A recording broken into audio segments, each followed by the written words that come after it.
Boost on the Beach Day 2. So much for being here. Guys, we have an action-packed day ahead of us. We're going to be closing out the group stage here. Harrisburg and Ole Miss finished the day undefeated yesterday. But here's the thing. Everybody has a chance still until we move into our single elimination bracket. 12 teams enter, only one can remain. We've got Nikita and Xander on stage. Fellas, go ahead and take this thing away. Thank you so much, Kyler. Welcome back to Boost on the Beach 2024. We are here for Championship Sunday. We do have a couple group matches left, but we want to do a little bit of a recap before we jump into some of our matches. Of course, my name is Zombie Xander. I'm here with Bear. Bear, you excited? Always am, dude. It's always a good day for some Rocket League. Oh yeah, I am thrilled. Well, let's go ahead and take a look at Group A and how things fared yesterday. So, of course, Harrisburg, an expected top of the leaderboard, though, of course, after their game against WVU, they were kind of favored to run some of their other games, and sure enough, they got the job done at 4-0. WVU sitting there at 3-1. Some of our other games, though, Clemson and Northeastern. Northeastern really interesting, number 2 from last year. Now currently winless. See if they can get the job done, get at least one win here moving into the elimination bracket. But of course, Syracuse, UNCC. This has the biggest implications for moving forward in the bracket. Yeah, I mean, you talked about, those other 4 teams all locked in except for Syracuse and UNCC to determine that 3rd or that 4th seed. And moving to Group B, kind of a similar story near the top and the bottom. Ole Miss, 4-0, undefeated. Looking forward to keep that undefeated mark entering their first group match today. And then near the bottom, George Mason, you talked about Northeastern being that 2nd seed runner-up from last year's Boost on the Beach. George Mason won the entire thing, coming out without winning a single match. So they got one more match to take it away and maybe get one on the board before they enter the final bracket. But near that middle of the pack, there's a lot of interesting stuff going on. Tough group, tough group. And let's take a look at some replays from yesterday to see how some of this all unfolded. Michigan State having a fantastic day, currently sitting at 3-1. Michigan State, Yes. 3-1. 3-1. And look at that, 4-2 against USC here. I sure love that. The animations keep getting better and better with all of these goal celebrations. The Nomster. Syracuse, of course, having a really solid day. 1-1 here at Clemson.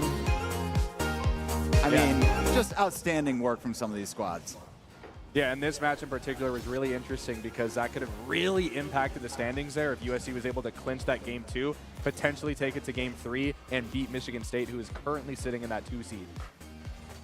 Absolutely. Yeah, Syracuse UNCC, this is going to be an interesting matchup, and we'll get to what the implications are here pretty soon.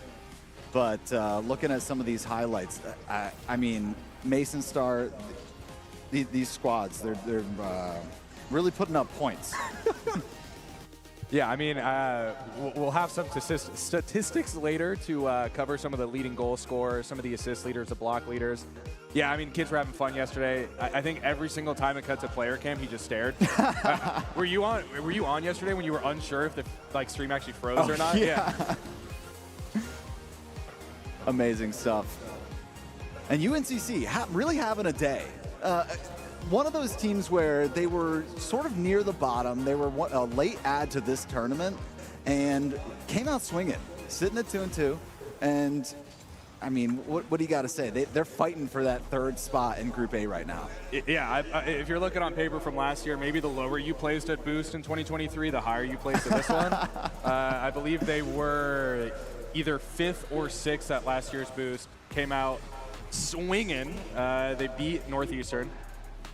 They beat Clemson 2-0, and then almost beat Harrisburg, who's sitting very pretty in that first seed. And that could have shaken things up a lot if that went through. I mean, you always look for some of those big ones, especially taking WVU to overtime game 2. Yeah. Pluto sitting at 11 goals on the day, top 5 goal scorer across all players here.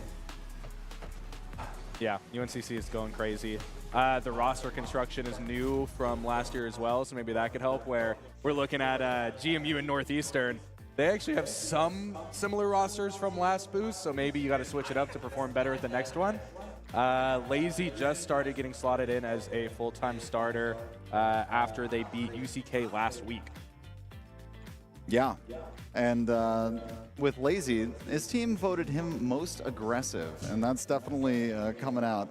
I will say, though, not the least goal scoring so far. Actually been more of a facilitator with 9 assists yesterday, so really solid there.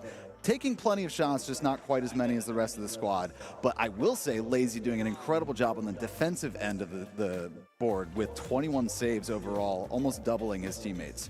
Yeah, and I actually do believe we have some statistics to pull here. We talked about, those top goal scorers. We talked about some of those top assist leaders. We have top shot leaders with Lunar of Ole Miss, probably the most dominant team we've seen so far this tournament. Harrisburg had a little bit of a slide there in a game or two.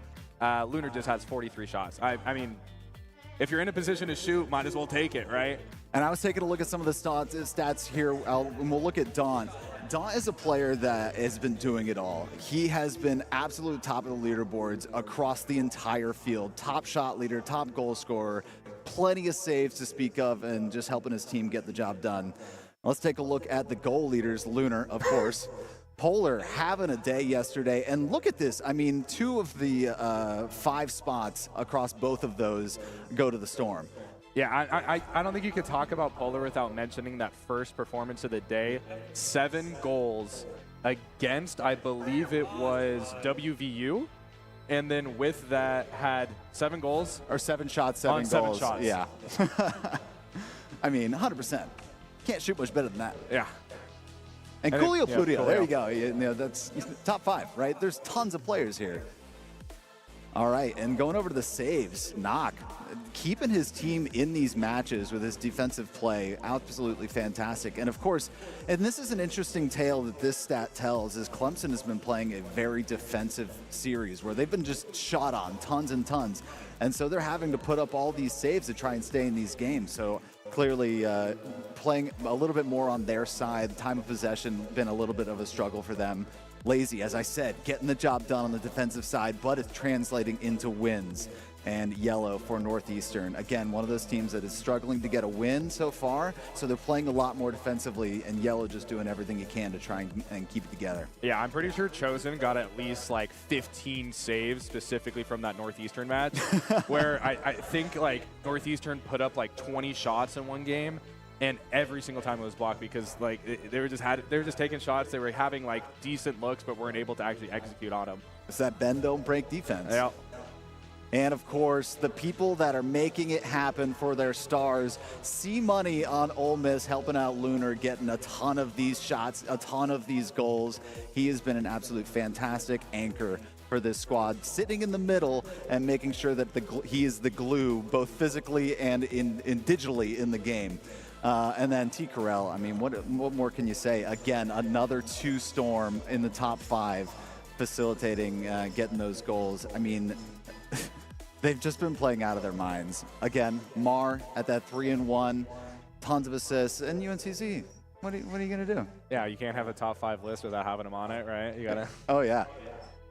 That's why I'm so excited about our next matchup, which is UNCC versus Syracuse. This has so many implications about what's going to happen in the bracket. Mm-hmm. Tell me a little bit about that. You want to hear about that? Yeah. So all of Group A is basically determined. The first seed is determined, the second seed is determined, the 5th seed is determined, and the 6th seed is determined based on their current standings that we saw earlier and we'll show later for Group A. And now we have just the 3rd seed in this 4th seed match, which is this one we have right here. So the winner of this will clinch the 3rd seed spot entering the final bracket. And that might not sound like much, but it basically is determining whether you play Ole Miss or you play Michigan State, Georgia State, or Maryville, where some of those teams are probably preferable to Ole Miss. Right. And that's in the second round, of course. Yep. Yeah, first match will be playing against George Mason University, where kind of a tough draw. You think you're going to be playing a 6th-seeded team, the worst team there, and you're playing the winner of last year's tournament with a very similar roster, and you're like, I don't know how this feels fair to me. And that's just the caliber that we have moving forward into this tournament, right? GMU has just, didn't really seem like themselves yesterday, and I feel like if they went home, had a good sleep, and wake up a different team, they could make a deep run today. It just depends on who shows up, right? Yeah, Championship Sunday. Yeah, we already talked a lot about the UNCC roster. We showed the Syracuse roster a little bit. Speaking of, the same faces year over year, this is the oldest team at the event. I believe the youngest player is like 22 years old. We got 2 seniors and a grad student in their 2nd year. This is their final year together. Had 2 years to kind of mend everything, so it really did seem like a culmination of all of that effort yesterday with their great performance. And if you're Syracuse, you want to carry that into this match, get that 3rd seed clinched, go grab lunch with the boys, and then prepare for that final bracket. Yeah, same team 4 years in a row. I mean, that's something that just doesn't happen in collegiate esports. It doesn't happen in any level of esports, to be honest.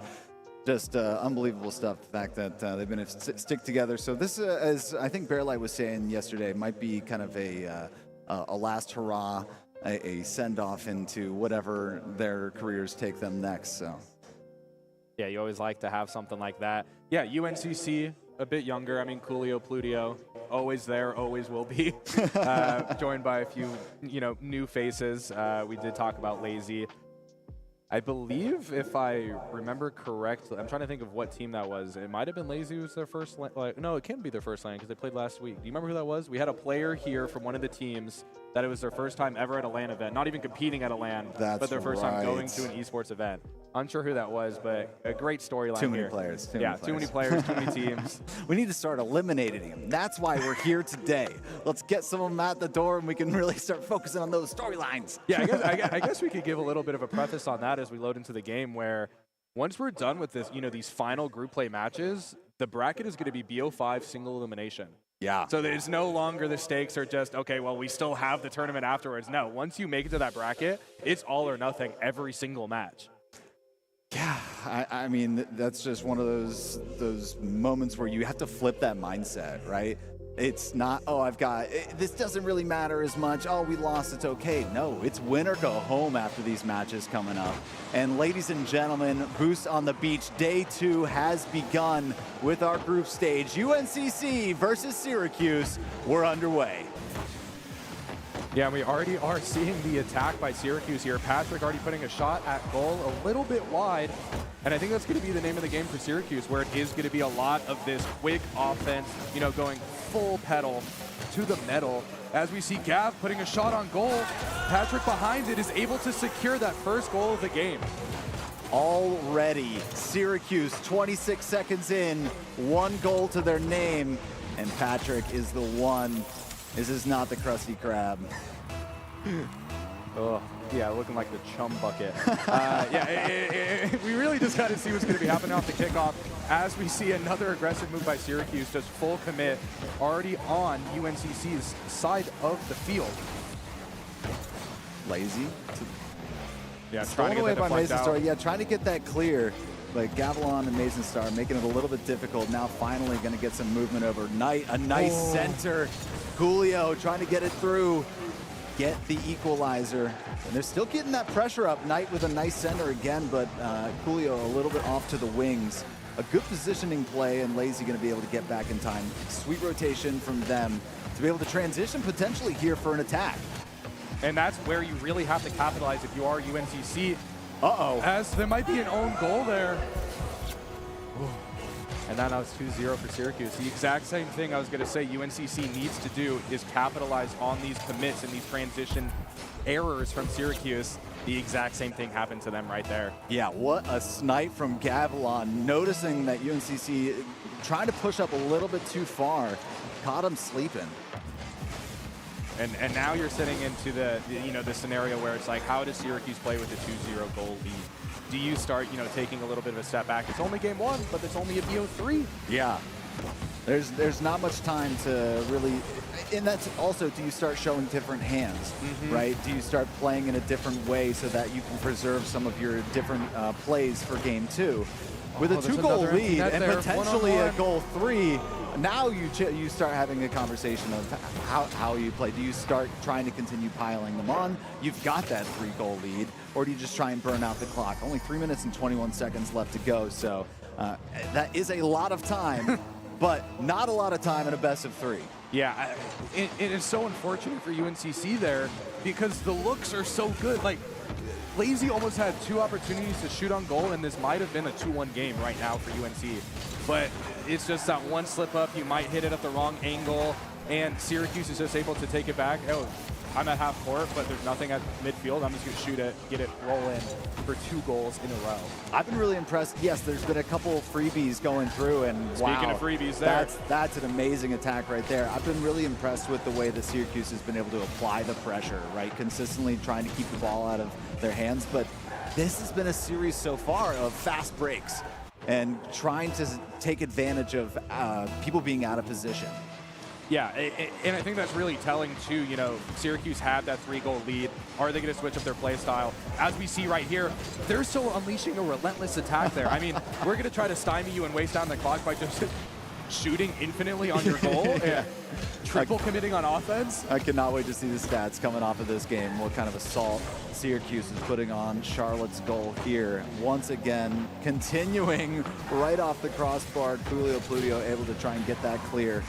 A little bit of aggression, maybe frustration, the demo down onto Gavilan, but it might be enough to try. And there's another one. Wow. Back-to-back demos onto Gavilan to keep him out of the game. He's been a little bit too impactful, so we decided we know how to get this done. And now, 2-3.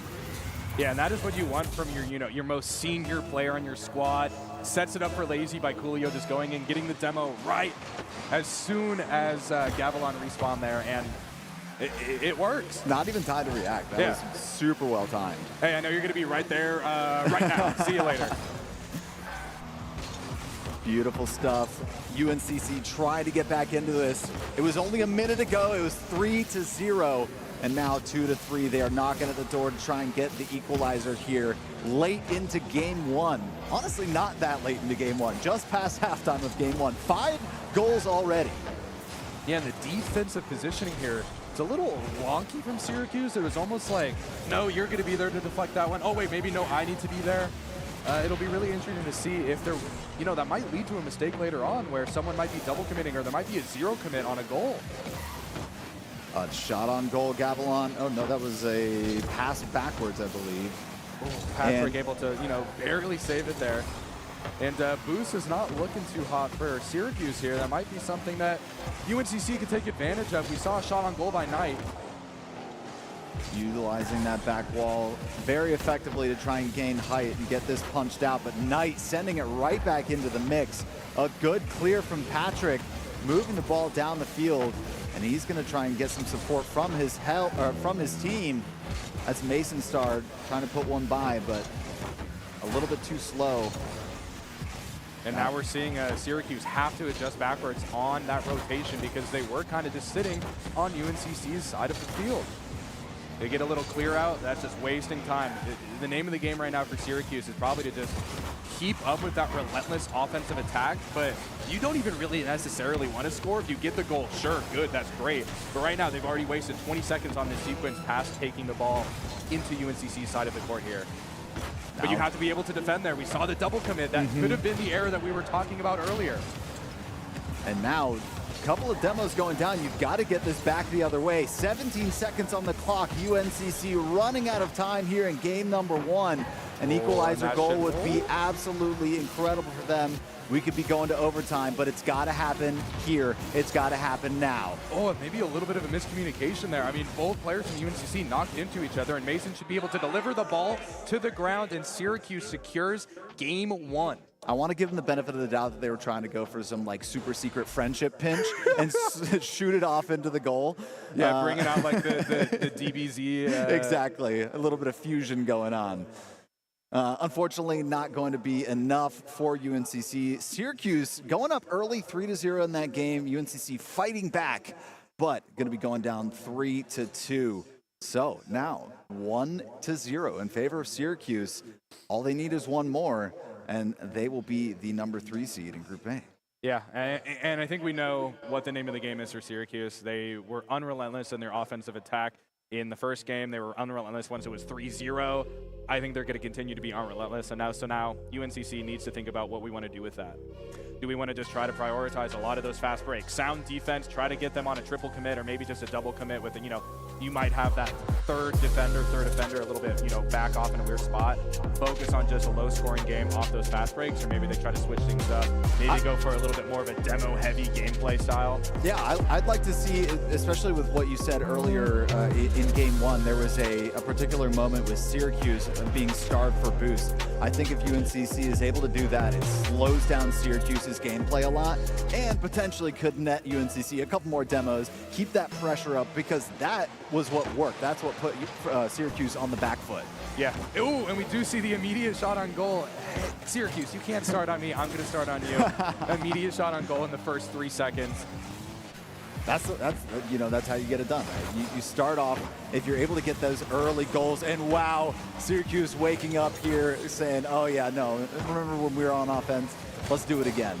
And we are seeing that, maybe a little bit of a cocky positioning there from Syracuse, where that last line of defense is only at midfield. Yeah. That could definitely come back to bite them, especially with the amount of kind of freebies we saw in game 1, right? Yeah, it really did feel like maybe like a 1-2 or like a 2-1 game, really, with just like, we just had a little few rollers in between. And it sure would have been something to get that final power friendship long shot to go to overtime. Lazy all the way from up there, almost gets a little sneaker right in there, but Patrick's able to clear it out.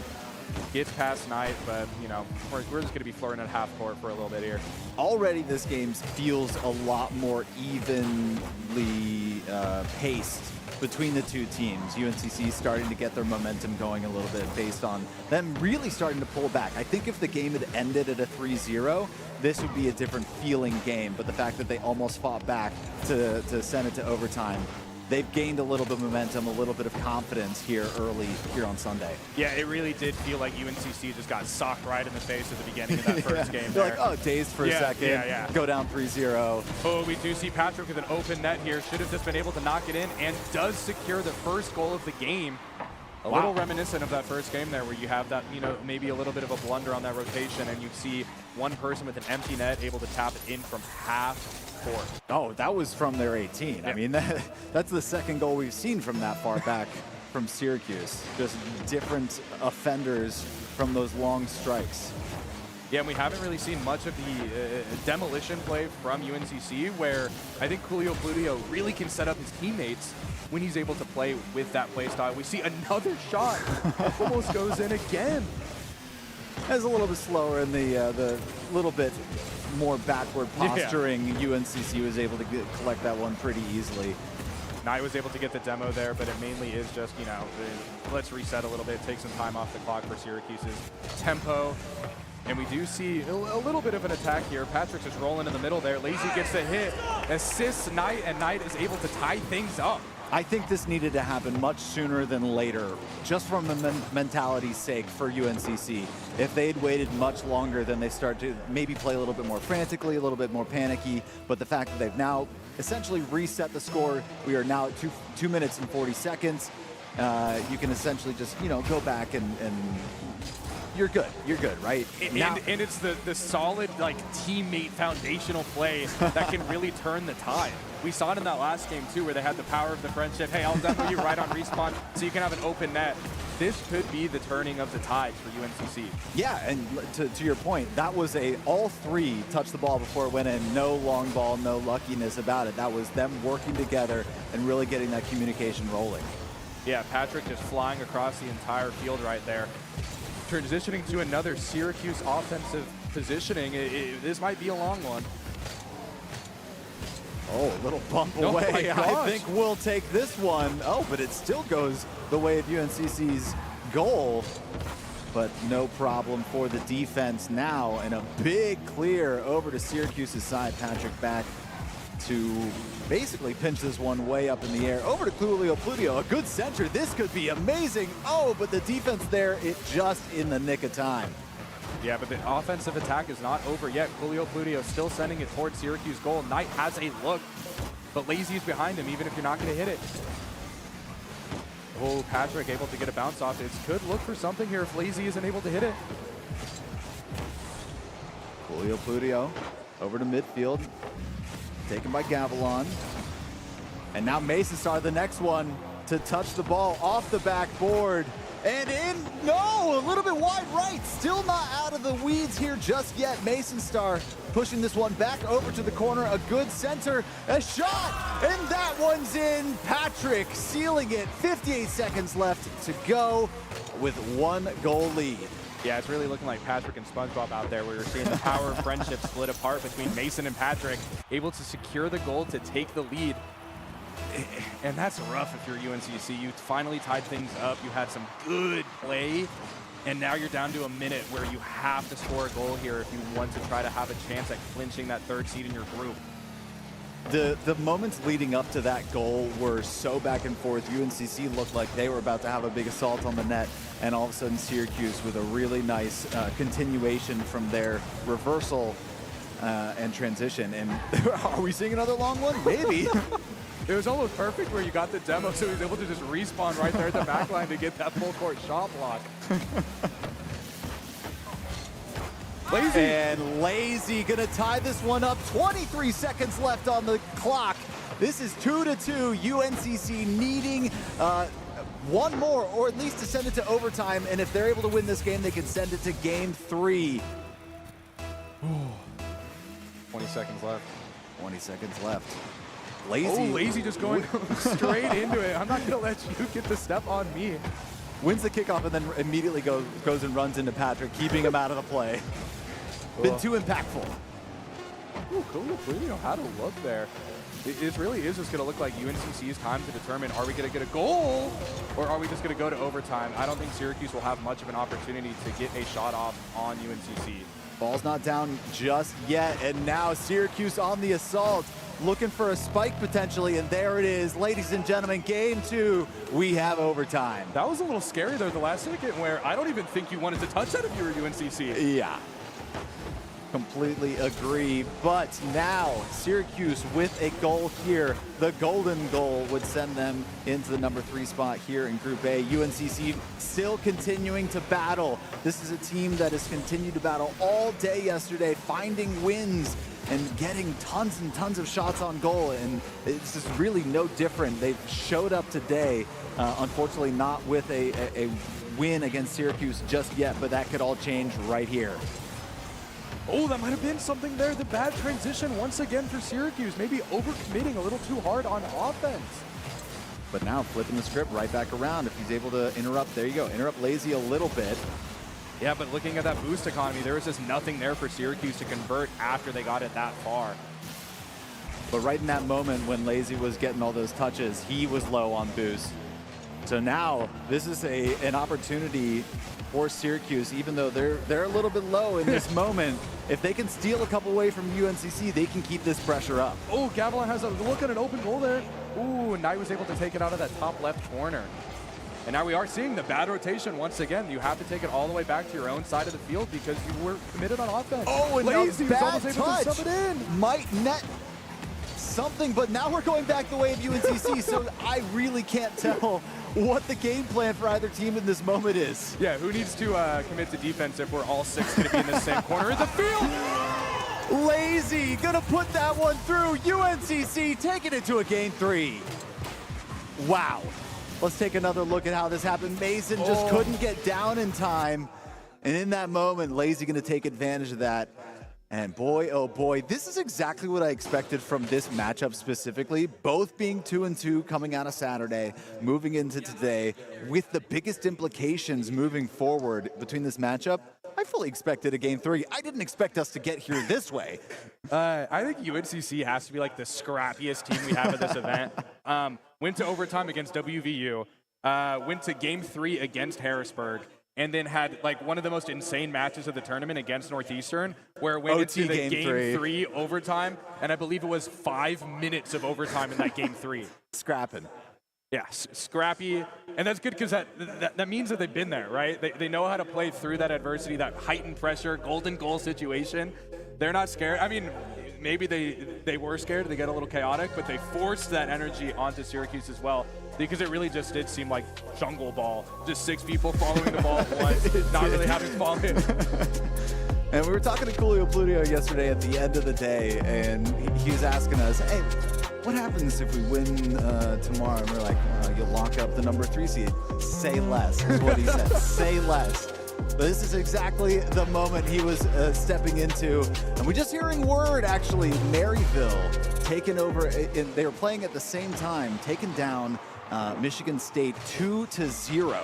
Yeah, we can go into what that means strictly after this match. Absolutely. But that really does shake up the thing for Group B. So we'll talk about that later, but just wanted to get that update out as we just heard about that. All right, game 3, ladies and gentlemen. UNCC Syracuse. The winner of this game moves into 3 slot for Group A to go on to face GMU. And then, well, yeah, we'll get into all that here shortly. There's quite a bit going on with Group B. But so far, UNCC really able to sustain this offense, the time of possession in their favor through the first 40 seconds. And that's what you like to see, Lazy with a nice third man in the back. Ooh, yeah, and it really does seem like the teams are kind of taking a breath from that overtime here, playing a bit more slowly, a bit more safe here. We are seeing kindergarten ball. It's kind of like, you called it juggle ball. It's like, it just seemed like all 6 were just like, we have to get this in the net. We have to chase the ball. Yeah, now it's like, we'll just commit one on offense. If we don't get the shot, we'll do a defense. Let's take a little breather, guys. Yes, now we're seeing a little bit more measured approach here as they've all reset. Of course, the coaches definitely, helping them out in those moments, going, all right, settle down. We've been here before. We've been to game 3s. Yeah, and as we're saying that, we see 5 players just attacking the ball again. It might work out in Syracuse's favor here, though. We do see a good look. Gets the shot, gets the deflection, Knight isn't able to convert off of it. Knight gets the save. These shots, there was 2 shots back to back, like a little bit high, a little bit left, a little bit right. And finally, an assault, Coolio Pludio putting that one just a little bit top right of the goal. But Yeah. the offense is there. Oh, is able to get over Coolio there. This might be a really good look for Syracuse if they want to commit. Looks like they have the opportunity. It's all up to Lazy. And is able to get that, quick deflection there, but Patrick on the other side could be able to set up his teammate there, but no, we're stacking 3 in the goal. We're not letting you score here. Shoot all you want. Again, the bend don't break. Maybe put everybody on the goal line, the goal line stand here. Coolio Pludio off the top right, a double touch. Help from the team. No, Lazy a little bit further back. That's kind of the moment you expect to make that call. All right, somebody come in and help out with the follow-up, but nobody there for UNCC in that moment. Yeah, hey, we're halfway through the game here. Let's kind of, take up the pace here. And we haven't really seen that from either team here, like just clicking it on. I think part of that is how many times either team, even in just this matchup, they've been spurned by playing up to a little bit too much. So finally maybe just holding back and maybe playing a little bit more reserved. Yeah, we are seeing a little bit of a soft touch from Lazy there. Maybe not putting it where they wanted. Might have a good position for Syracuse there and just sneaks it past Lazy for the goal. This back pass, absolutely perfect. Patrick looking right for Gavilan, and Lazy could not get there in time. He was there, just a little bit off timing. It was just off timing on both of them right there. Coolio was right there as well, was almost able to get the deflection like a half a second before. And now Patrick's just saying, we scored a goal, okay, I'm going to score another one right now, just right off the kickoff. Seems to be that Syracuse special there where it's just full-on aggression from the kickoff, but as that always has happened, it's been hard for them to rotate back to stop the counterattack, and Lazy just, flirting right outside that goal with that ball. Yeah, that's a big confidence booster for Syracuse, right? You've been basically through all of this, the first half of Game 3. It's been scoreless, and to finally get that small lead, of course Patrick's going to go attack right immediately. Like, yes, let's put the nail in the coffin right here, right now. Not have anything to wonder about. Still being within one goal, you still have some things to wonder about. You still have to make sure you're positioning perfectly with your team, and communication can be a little bit frantic if you don't have that comfort goal. Yeah, and now it really does feel like Syracuse's thoughts on defense. Okay, we just need to survive. We just need to, do a few rotations, get a few blocks, clear that ball out, and then just waste some time. We've already seen it happen for the full last minute. Only 1 minute remaining, and Syracuse still has that lead. Now Gavilan here to midfield. Lazy coming up to meet him. Does a fantastic job on the 50, stealing it away. But the teammates of Syracuse are there to help out a little bit. And now Patrick pushing it right by Coolio Pludio and Knight. Knight finally off the back wall, pass to Lazy. Gonna push this one back downfield. 35 seconds left on the clock. UNCC needing a goal if they want to tie this one up. Otherwise, Syracuse will be moving forward here to the number 3 spot. 23 seconds now. The assault on the net from UNCC is unrelenting at the moment, but a little bit of a miscommunication there. Coolio Pludio a little bit out of position. And no real good shot. That was a triple commit, and this is going to be it. Syracuse taking game number 3. 6 seconds left on the clock. I don't see a way where UNCC can pull this back. Yeah, you were talking about the offensive approach from UNCC was unrelenting, but it wasn't efficient. It really did seem like the pressure was building. The players acknowledged it. Yeah. And every time they had an opportunity to shoot, they took the shot, even if it wasn't the shot. Yeah, and it did seem a little bit frantic. I actually think we saw a 3-pronged trident attack on that last ball, which opened up the entire field to get that easy go-ahead 2-0 victory for Syracuse University. Congratulations to them. That will help them get into that number 3 slot for Group A. Yeah. And I think we were talking about it beforehand, not just us, but with the other, talent as well, where looking at this matchup, I think everyone expected it to go to that map 3. And I think the players gave us a great match. It went down to that final goal, went down to that last second. UNCC had the opportunity. They put up like 5 shots in like 30 seconds. Like it was there. They just weren't able to grasp it and tie it, but Syracuse was able to hold off on that unrelenting approach. Kind of sat down, had that traditional effect on defense. Just, hey, just get it out. Let's get it out. Let's keep clearing, and was able to secure that 3rd seed.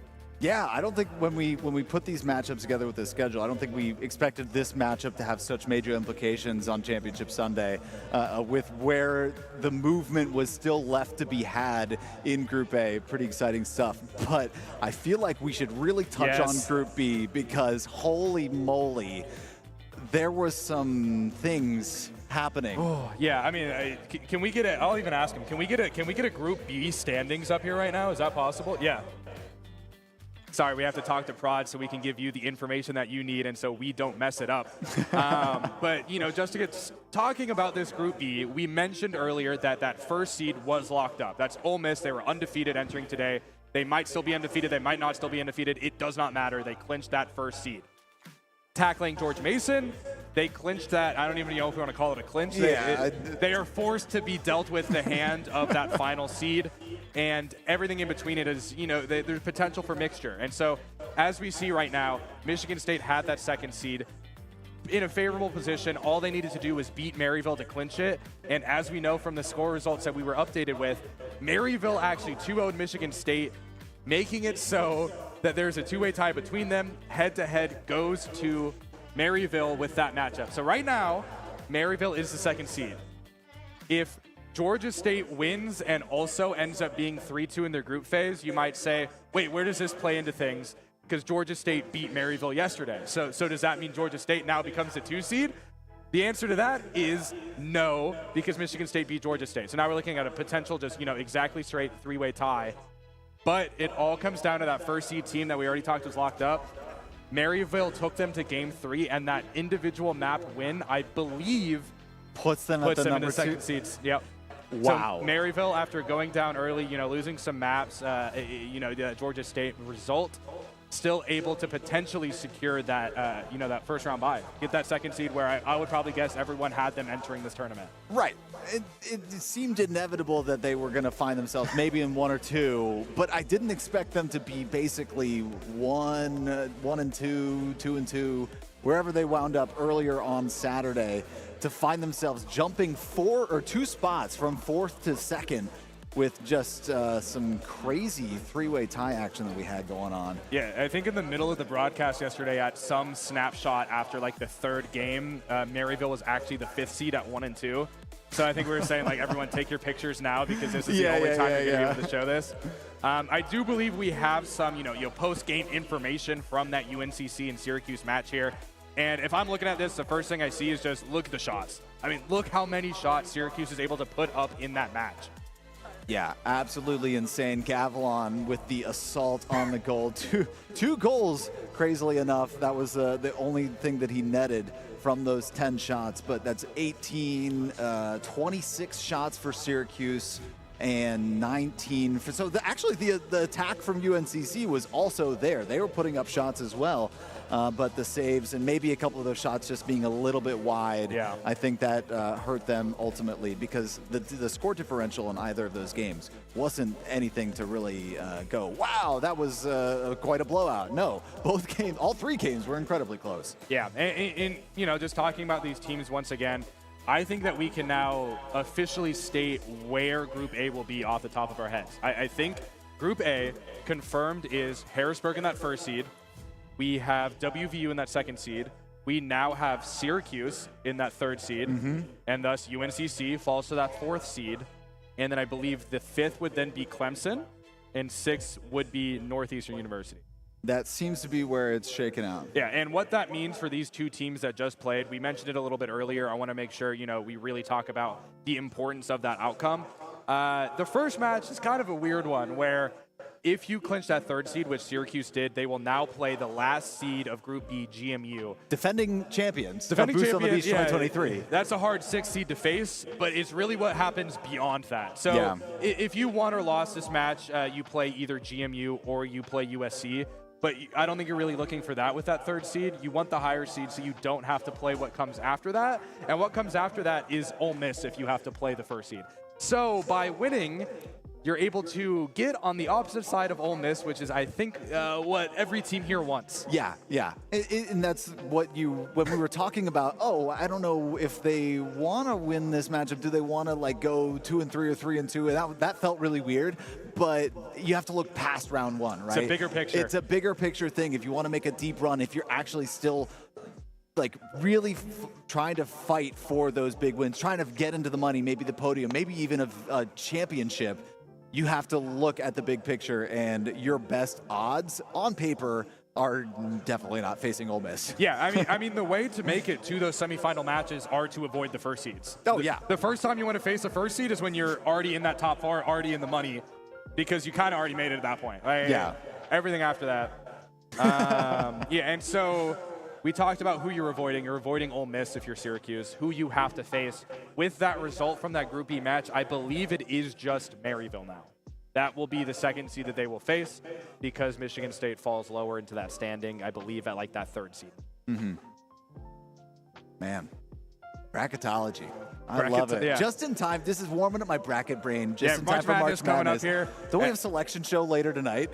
I don't even know. Yeah, my favorite thing about this season is just so many like people coming out as bracketologists. Like, you're not trying to tell me your full-time job's a bracketologist. You just emailed ESPN one day and said, like, I made a lot of brackets. Here are some things that I like.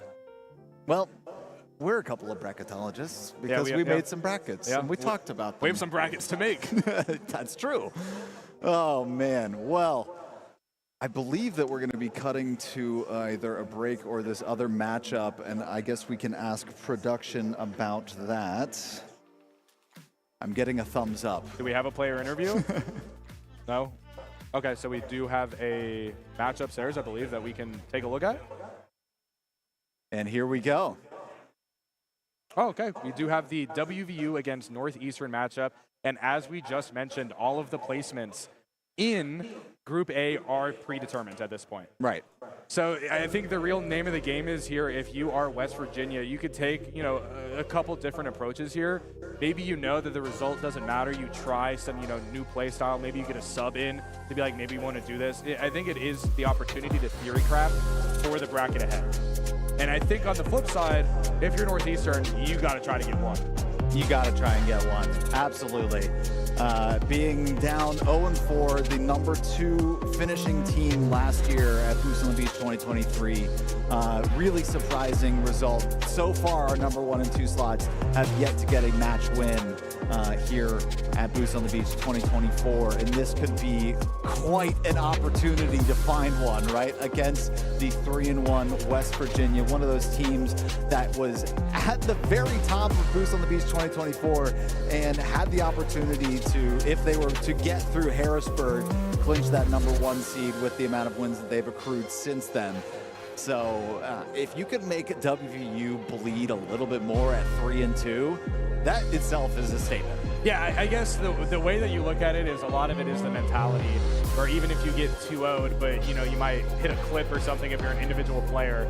Like if Yellow hits some crazy goal, maybe he's feeling pretty good entering that bracket play. A lot of it is going to be the mentality, as the result ultimately doesn't impact much. Not only that, but if Northeastern is able to get a win here, it doesn't affect too much in the standings, but it sends a message to every other team here at Boost on the Beach that WVU does bleed. Yeah. Yeah, and maybe that is the thing where it's like all the other teams are watching this one to try to pick up something on WVU here. Absolutely. We see a bunch of teams already starting to file in, getting ready for their matches here later today. And Northeastern taking the first goal off of WVU here in Game 1. And this is a format with best of threes where teams can actually surprise some of these higher seeds. There is not a lot of Rocket League to be played. And if you can hang on for 10 minutes, you have secured yourself a win. Yeah, that's kind of like the cool thing about the groups. You get so many different group matches. You play so many different teams, but it is only that BO3. So us as the tournament organizer get to implement a little bit of chaos here. We get to see some upsets. I mean, Harrisburg undefeated in terms of matches, right? They had some close games in between there. Hello, look out, it's Yellow. Yeah, that's what you need. What you need. If you're Northeastern, you're up 2-0. What are you going to do now?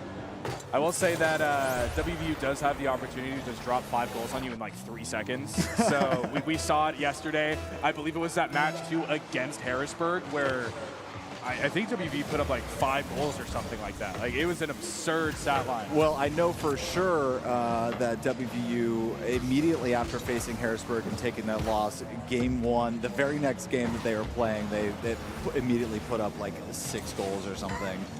Just playing a little bit angry, saying, we deserved that win. We're going to show the rest of the group that we mean business. But currently, Northeastern showing up here on Championship Sunday, showing they mean business with a 2-0 lead.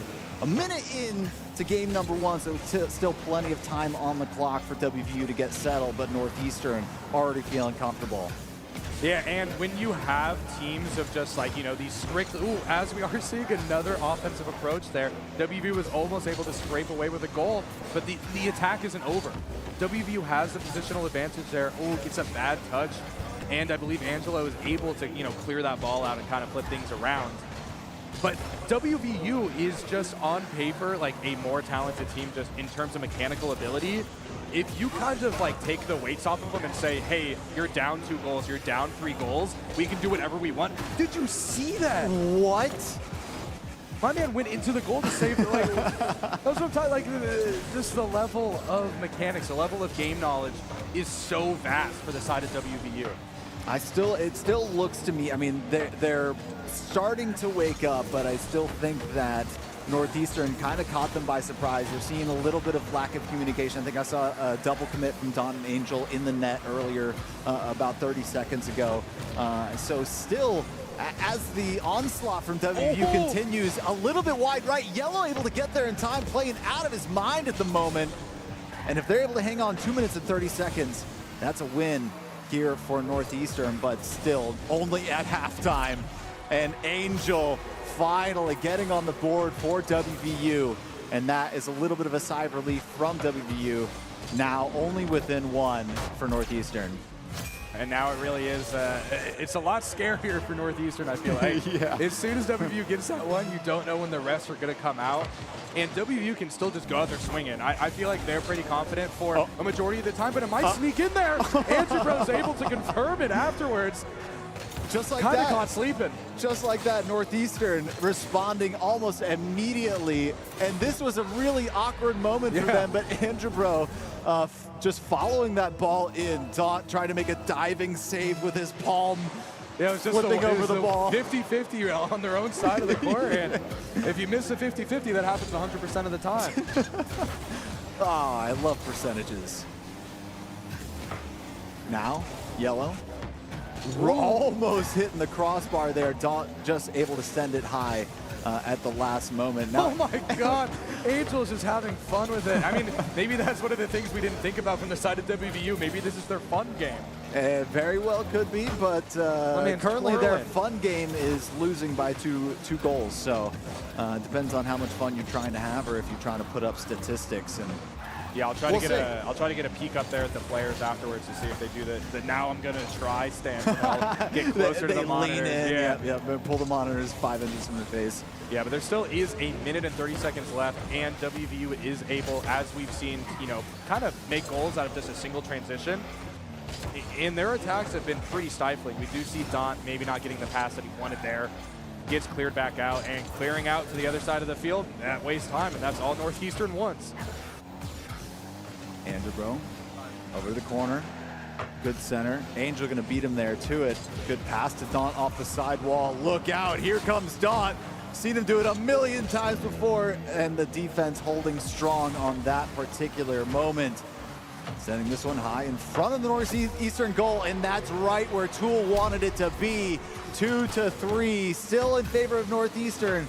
Just 53 seconds left. I don't even know what you want to do here if you are Northeastern. There was really just solid defensive play. We saw Prost there with a perfect block on that one-on-one.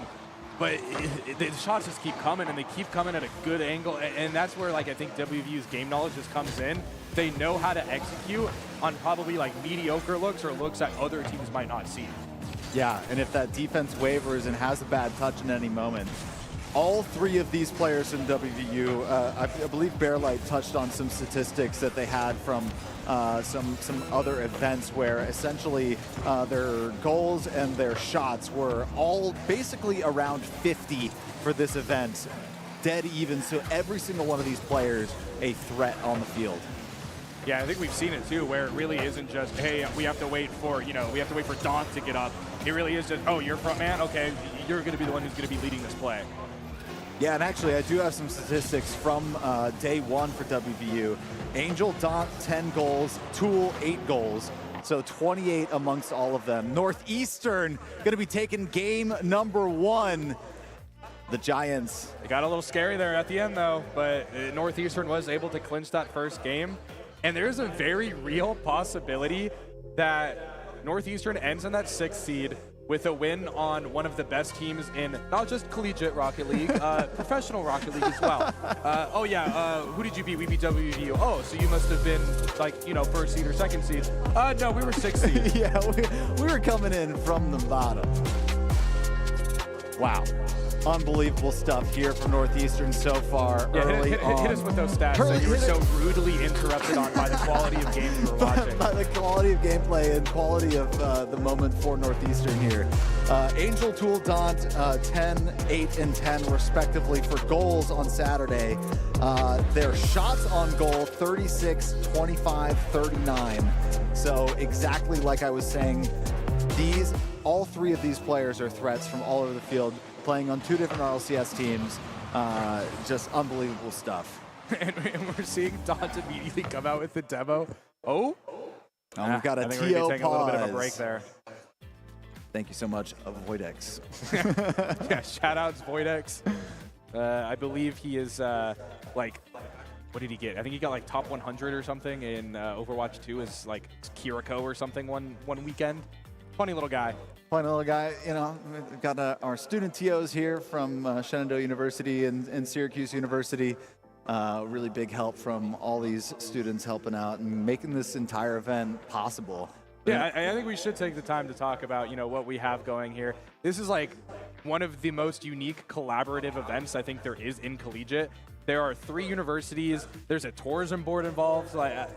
You want to shed some knowledge on a little bit of the behind the curtain look at how this event could be put on and how all these players interact with one another? I mean, just the fact that we're able to grow from 8 teams to 12 teams, get that much more talent in the door, get some incredible on-stage talent, get all these amazing students from Shenandoah University and Syracuse University helping out to get this entire event at the Hangout, one of the craziest places I've ever seen host a Rocket League tournament.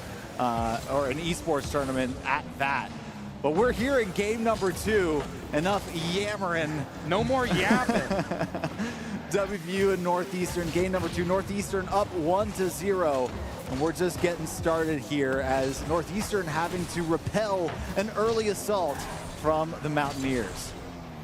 Yeah, and this first goal is probably going to be indicative of what level of play WVU is at, what level of play Northeastern is at. Was it a fluke? Was it not?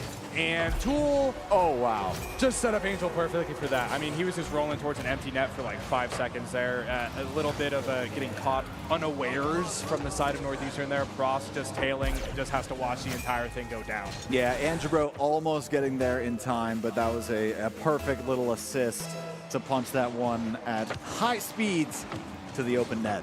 Ooh, Yellow does have the opportunity to make something happen off of the kickoff there. And now he's just surrounded by 3 of WVU.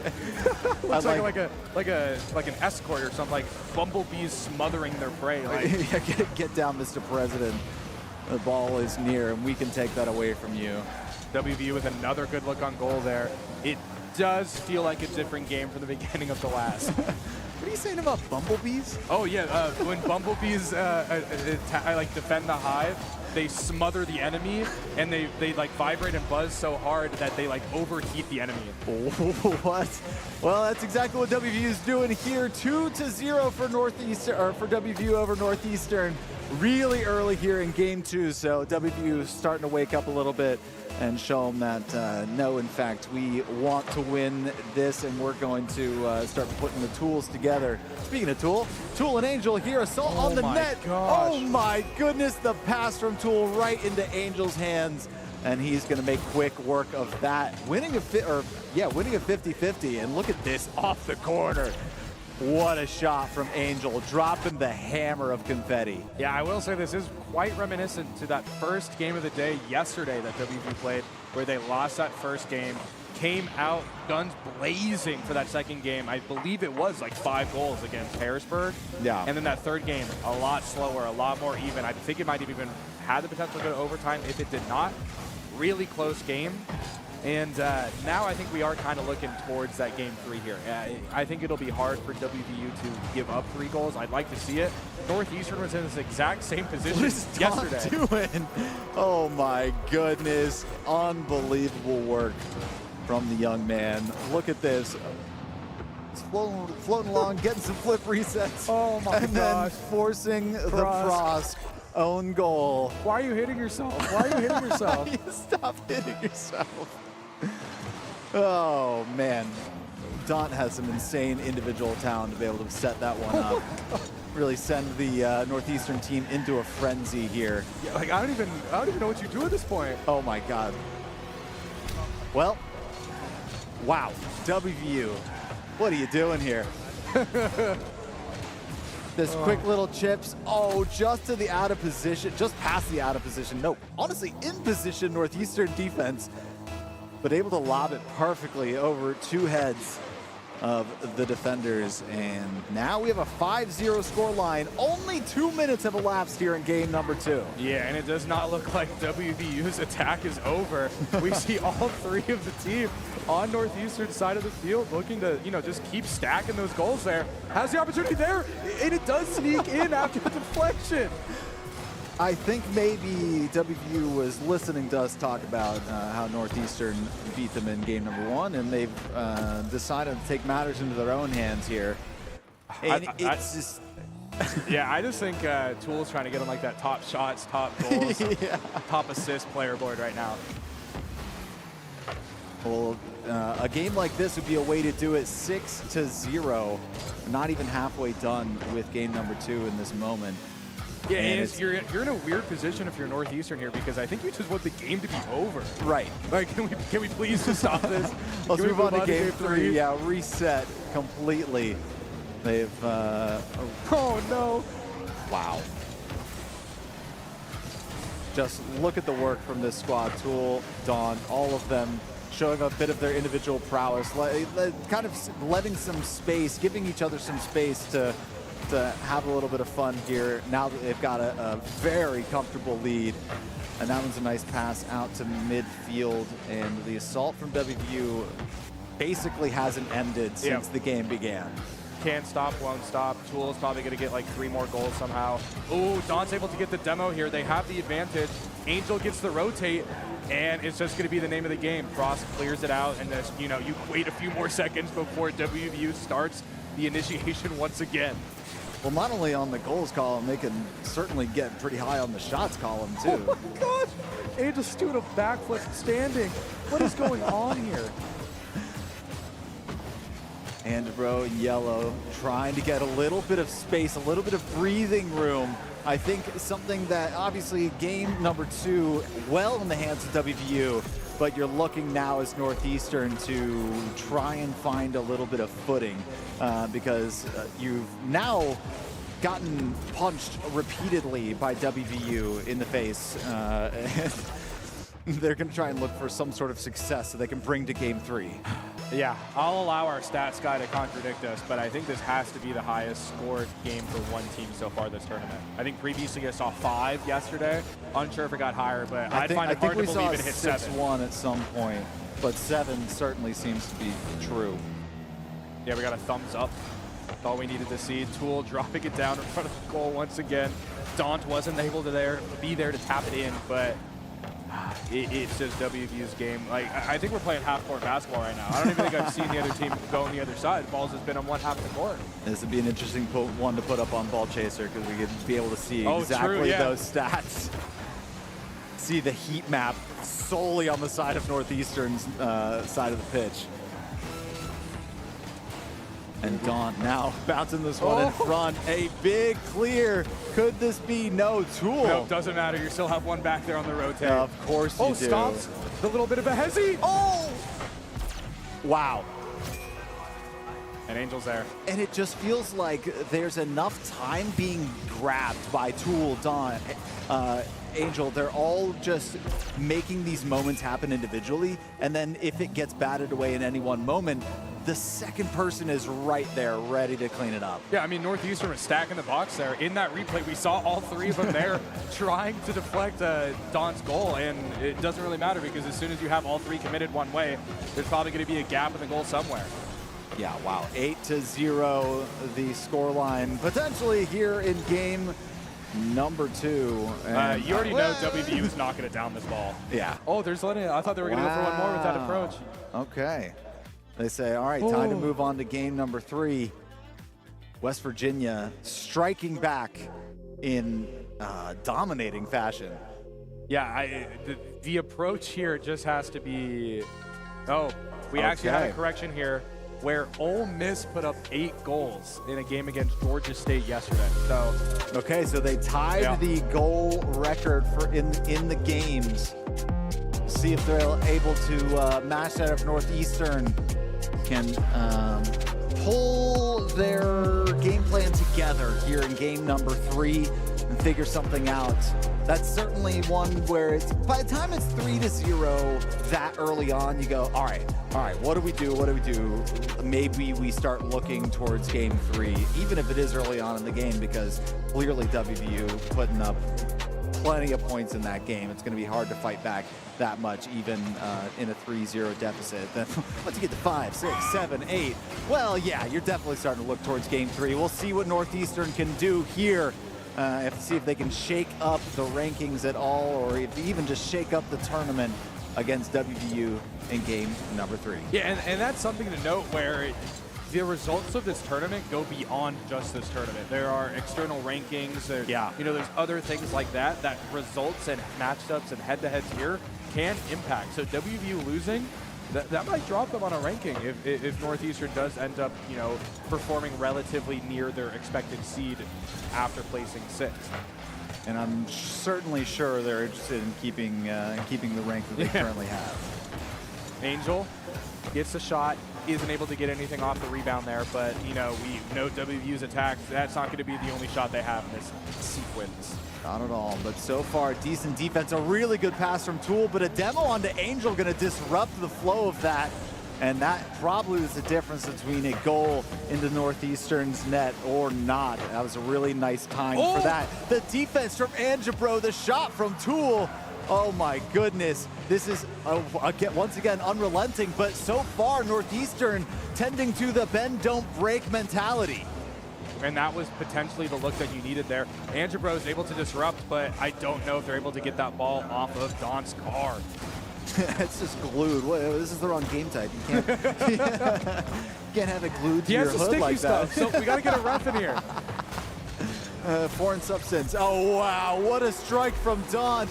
The assist from Angel. Let's take another look here quickly.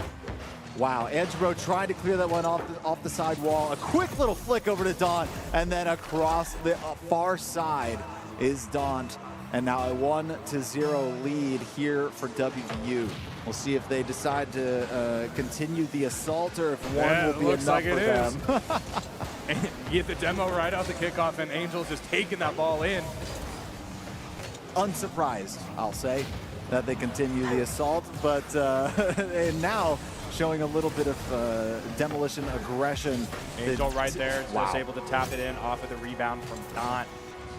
They said enough time has elapsed. I think we can put on the aggression, start putting some goals in the net, and wow, it seems almost at will when WVU decides to turn it on between the 3 players that they go, okay, we're gonna play now, we're gonna turn it up and put 2 in. Yeah, we were really, the first couple minutes, I would say, probably looked a little better than it did last game, especially that first minute. We saw Northeastern have at least a little bit of time on the offensive attack there. Cross gets the look. It is deleted from the map. And because of that, guess where the ball goes? It goes on Northeastern's half the pitch. Oh my God, and Doc getting another one down on the yellow. These aren't even flat-footed defenders. He was on the attack. They're moving around, but no, we do see the empty net look for Daunt there. Passes it to Tool on the rebound. We know Daunt's going to be there. it's a good rotation back for Northeastern, quite honestly. They're able to get these away in several occasions, but unfortunately, in those moments, you have to do your best to try and transition to some sort of offensive look. But every time they've done that here in Game 3 so far, they've been demoed. They've been blown up. Prosk, I think, has been dead 2 times already. I might have been 3 because the one initially off the kickoff, too. True. Yeah, hey, you want to try to demo us? I think Northeastern had a few good ones at the beginning of this match, and then WU's like, no, we'll show you how to demo. Yeah. Well, actually. And then it's like they remembered that they could do that. Yeah. And then all of a sudden they see yellow demo us, and we're like, oh, hey, we can do that. Oh, wait, that's really cool. How do you do that? Oh, bringing the pressure once again. Wow. Yellow so far, they are down 2-0. They have their WVU has their comfort goal here. But Northeastern's been able to defend really well now that they are unfortunately down 2-0. They need to start striking back, getting a little bit of offensive possession here, moving. But you can't ever, this might be their only opportunity that they've had all game to finally rotate around, and the defense rotation has been perfect. And the goal lead is only 2. It is very realistically comebackable if Northeastern is able to just convert off of these rare chances they're getting. I mean, it's even hard for them to get the ball anywhere near WVU's goal, but it's almost at the point where it's like if you just have the ability to take a shot, you have to, and just hope it could go in some capacity or you can follow up on top of it. You can't be perfect with 40 seconds left and down 2 goals. Yeah. 100%. Andro now to the corner with Yellow, looking for a center. Yellow a little bit awkward on that touch and isn't able to transfer that one. And look out, the 3-pronged attack between Tool, Daunt, and Angel. Somehow, that one's not going in. The defense able to get back just in time, but 17 seconds left on the clock. Perhaps too little too late for Northeastern if they're able to get a goal here. A demo down on the Prosk. There's going to be a little bit of time on the respawn timer, and WVU waking up here early in the morning on Sunday, ready to play the second 2 games of this best of 3. They are going to lock in that spot here at number 2. Wow. Yeah, I mean, for a match that had 0 implications on the ultimate seeding for the event, pretty entertaining. Yeah, I would pretty say. entertaining. And we have to thank all the players up there on our second floor side stage for giving us those games. Northeastern absolutely giving us a little bit of fun there, getting the win early in the match. And then WVU, wow, what a show there in game number 2. And game number 3, I think a very respectful way to win based on how many points they knew they could put up on Northeastern off of the results of game number 2, a 2-0 win moving forward. So, wow. Yeah, we've got some brackets to make. Yeah, we got some brackets to make. We got some fun matches to watch. I think the last thing I'll leave y'all with relating to this match is since Northeastern is at that 6th seed and we know what happened with Group B, kinda. Yeah. Don't hold me to this, but I do believe that they will be facing Michigan State or Georgia State in their first match. We'll have to go to the record books. Put it out there. I think that is the case. But we were talking about stats. We were talking about records potentially getting pushed up there. We were talking about the shots on goal last game. I don't even want to see it for this one. Let's take a look here at WVU versus Northeastern. 16 shots to Angel and Tool, 12 to Daunt. Wow, what an absolute onslaught. Can you do something for me right now? Yes. Can you count all the shots on Northeastern side and tell me what that tallies up to? That tallies up to 11.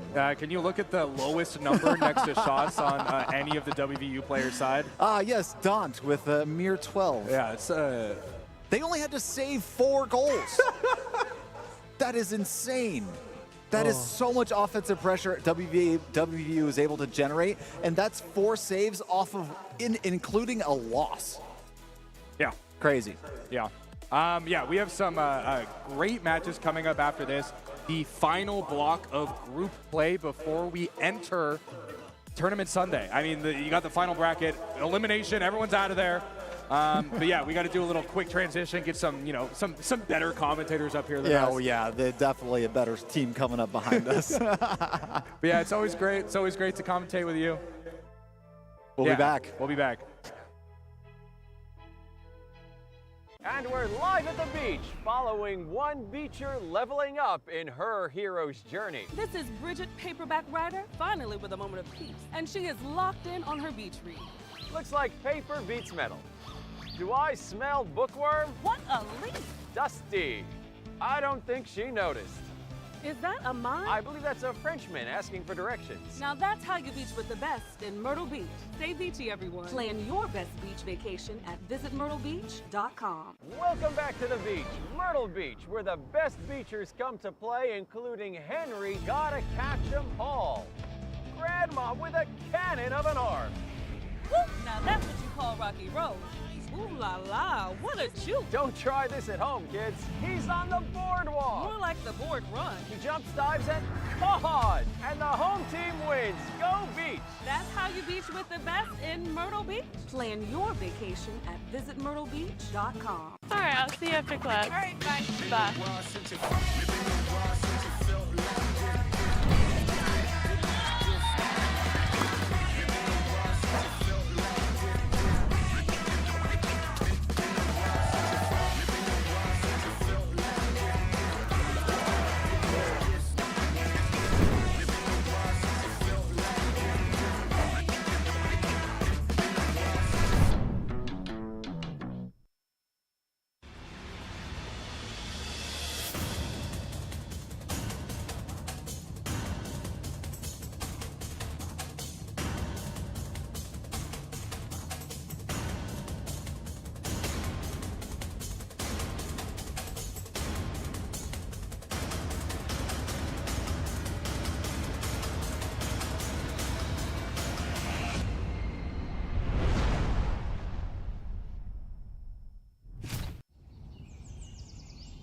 When we started our journey, we had no idea where it would lead us.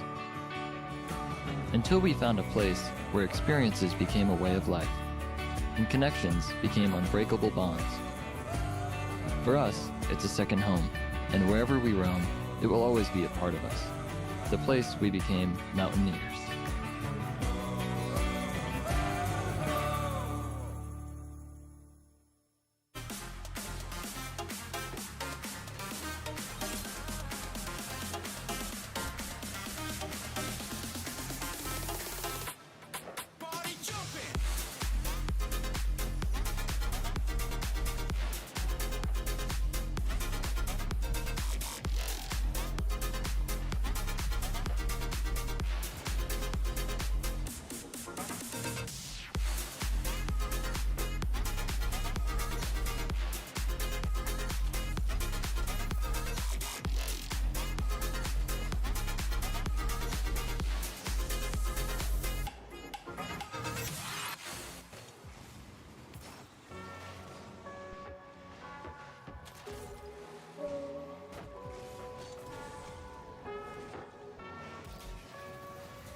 Well, it's the final push here in the group stage of Boost on the Beach 2024. And joining me now is DJ TJ. My name is Bear Lights. And let's get into it now because we have one of the hottest teams in this event coming up. And they're going to be competing in this best of three. DJ TJ, we're in for a banger of a matchup here. Of course, it's a thrilling start to day two. The stakes are higher. The money is just at the edge of the table, ready for these teams to take it. But we're not done with the group stage just yet. And of course, we wouldn't do this without showing y'all the stakes. And in the Group B setting, it's kind of a mess in the middle of the field. Yeah, I mean, it has been one of those crazy events where when you're in a live environment, anything goes. Quite literally anything goes, except for the fact that Ole Miss, they don't lose at land. That's not a thing that ever happens for them. When we look at their stats, Lunar said it best. He wins at just about every land, and right now he's not wrong, at least here in the group stage, as they sit at 4-0.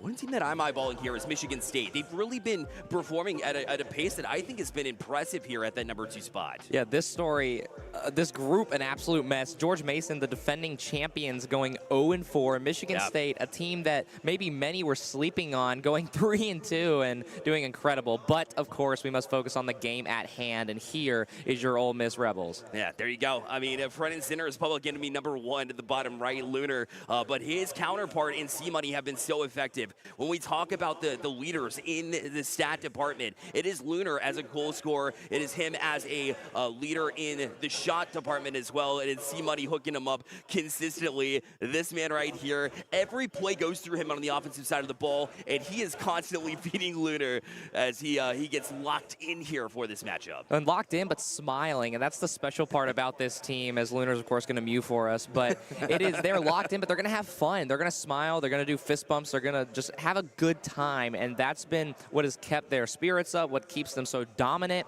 But you cannot go without looking at this USC roster. And here's why. I mean, Ole Miss has a target on their back at this point. When you perform at 4-0, and then you have a team that has this experience across the pitch, I would say that they've been underperforming. Yes, we saw in the group stage they went 1-3, but we also see them play very close matches, right? This team is always locked in, focused, and they have that experience together as well. I mean, Og was very close to pushing in top 16 RLCS. They definitely run into these kids in ranks. Can they get it done on the pitch, though, in a best-of-3 environment? And something else about that USC team is they're led by Og. Og is a rank A Rocket League player. He is extremely talented, but so far they've had a few issues. They've had a few games that maybe they thought they shouldn't lose, and they get a brand new day to try and kind of get off on a better foot. Yeah, Ole Miss, I mean, they've done exactly that here through day 1, trying to extend that into day 2, but day 2 creates crazy moments as well. I mean, we just saw West Virginia not too long ago drop a game to Northeastern, who hadn't won all event long. So to see that kind of a shakeup, maybe we see a shakeup here. I know South Carolina is capable of at least taking a game, but as far as taking the series here, TJ, I can't see them doing it, man. I don't think I can say it either. I think they have the potential to take a game, but it's going to take a pretty dominant game 1 start. I'm not sure what the warm-up has been like for either one of these teams, but they would have to come out to a fiery start. But we're going to find ourselves hitting the pitch for game 1 very shortly. Two teams extremely talented, but Ole Miss just simply dominant so far. And if USC wants a chance at this Ole Miss team, at this roster, to get a win, to take a win, goals of this one for me, you gotta find Lunar when C-Money has the ball. That has been a one-way trade to Ole Miss getting these wins and getting these stats. And right now, we'll see if they get it done here as game number 1 begins now. And of course, if those of you who are coming in who did not see game 1, you will notice that's a best of 3, and these early goals like this are huge for momentum. I am telling you that it has been a shakeup of a day. Og puts the pressure on and then gets the dim on the way out. I didn't mean much, but it did free up enough space where USC gets on the board first, catches Ole Miss by surprise. And so now, I mean, that's the best way to do it, is come out hot.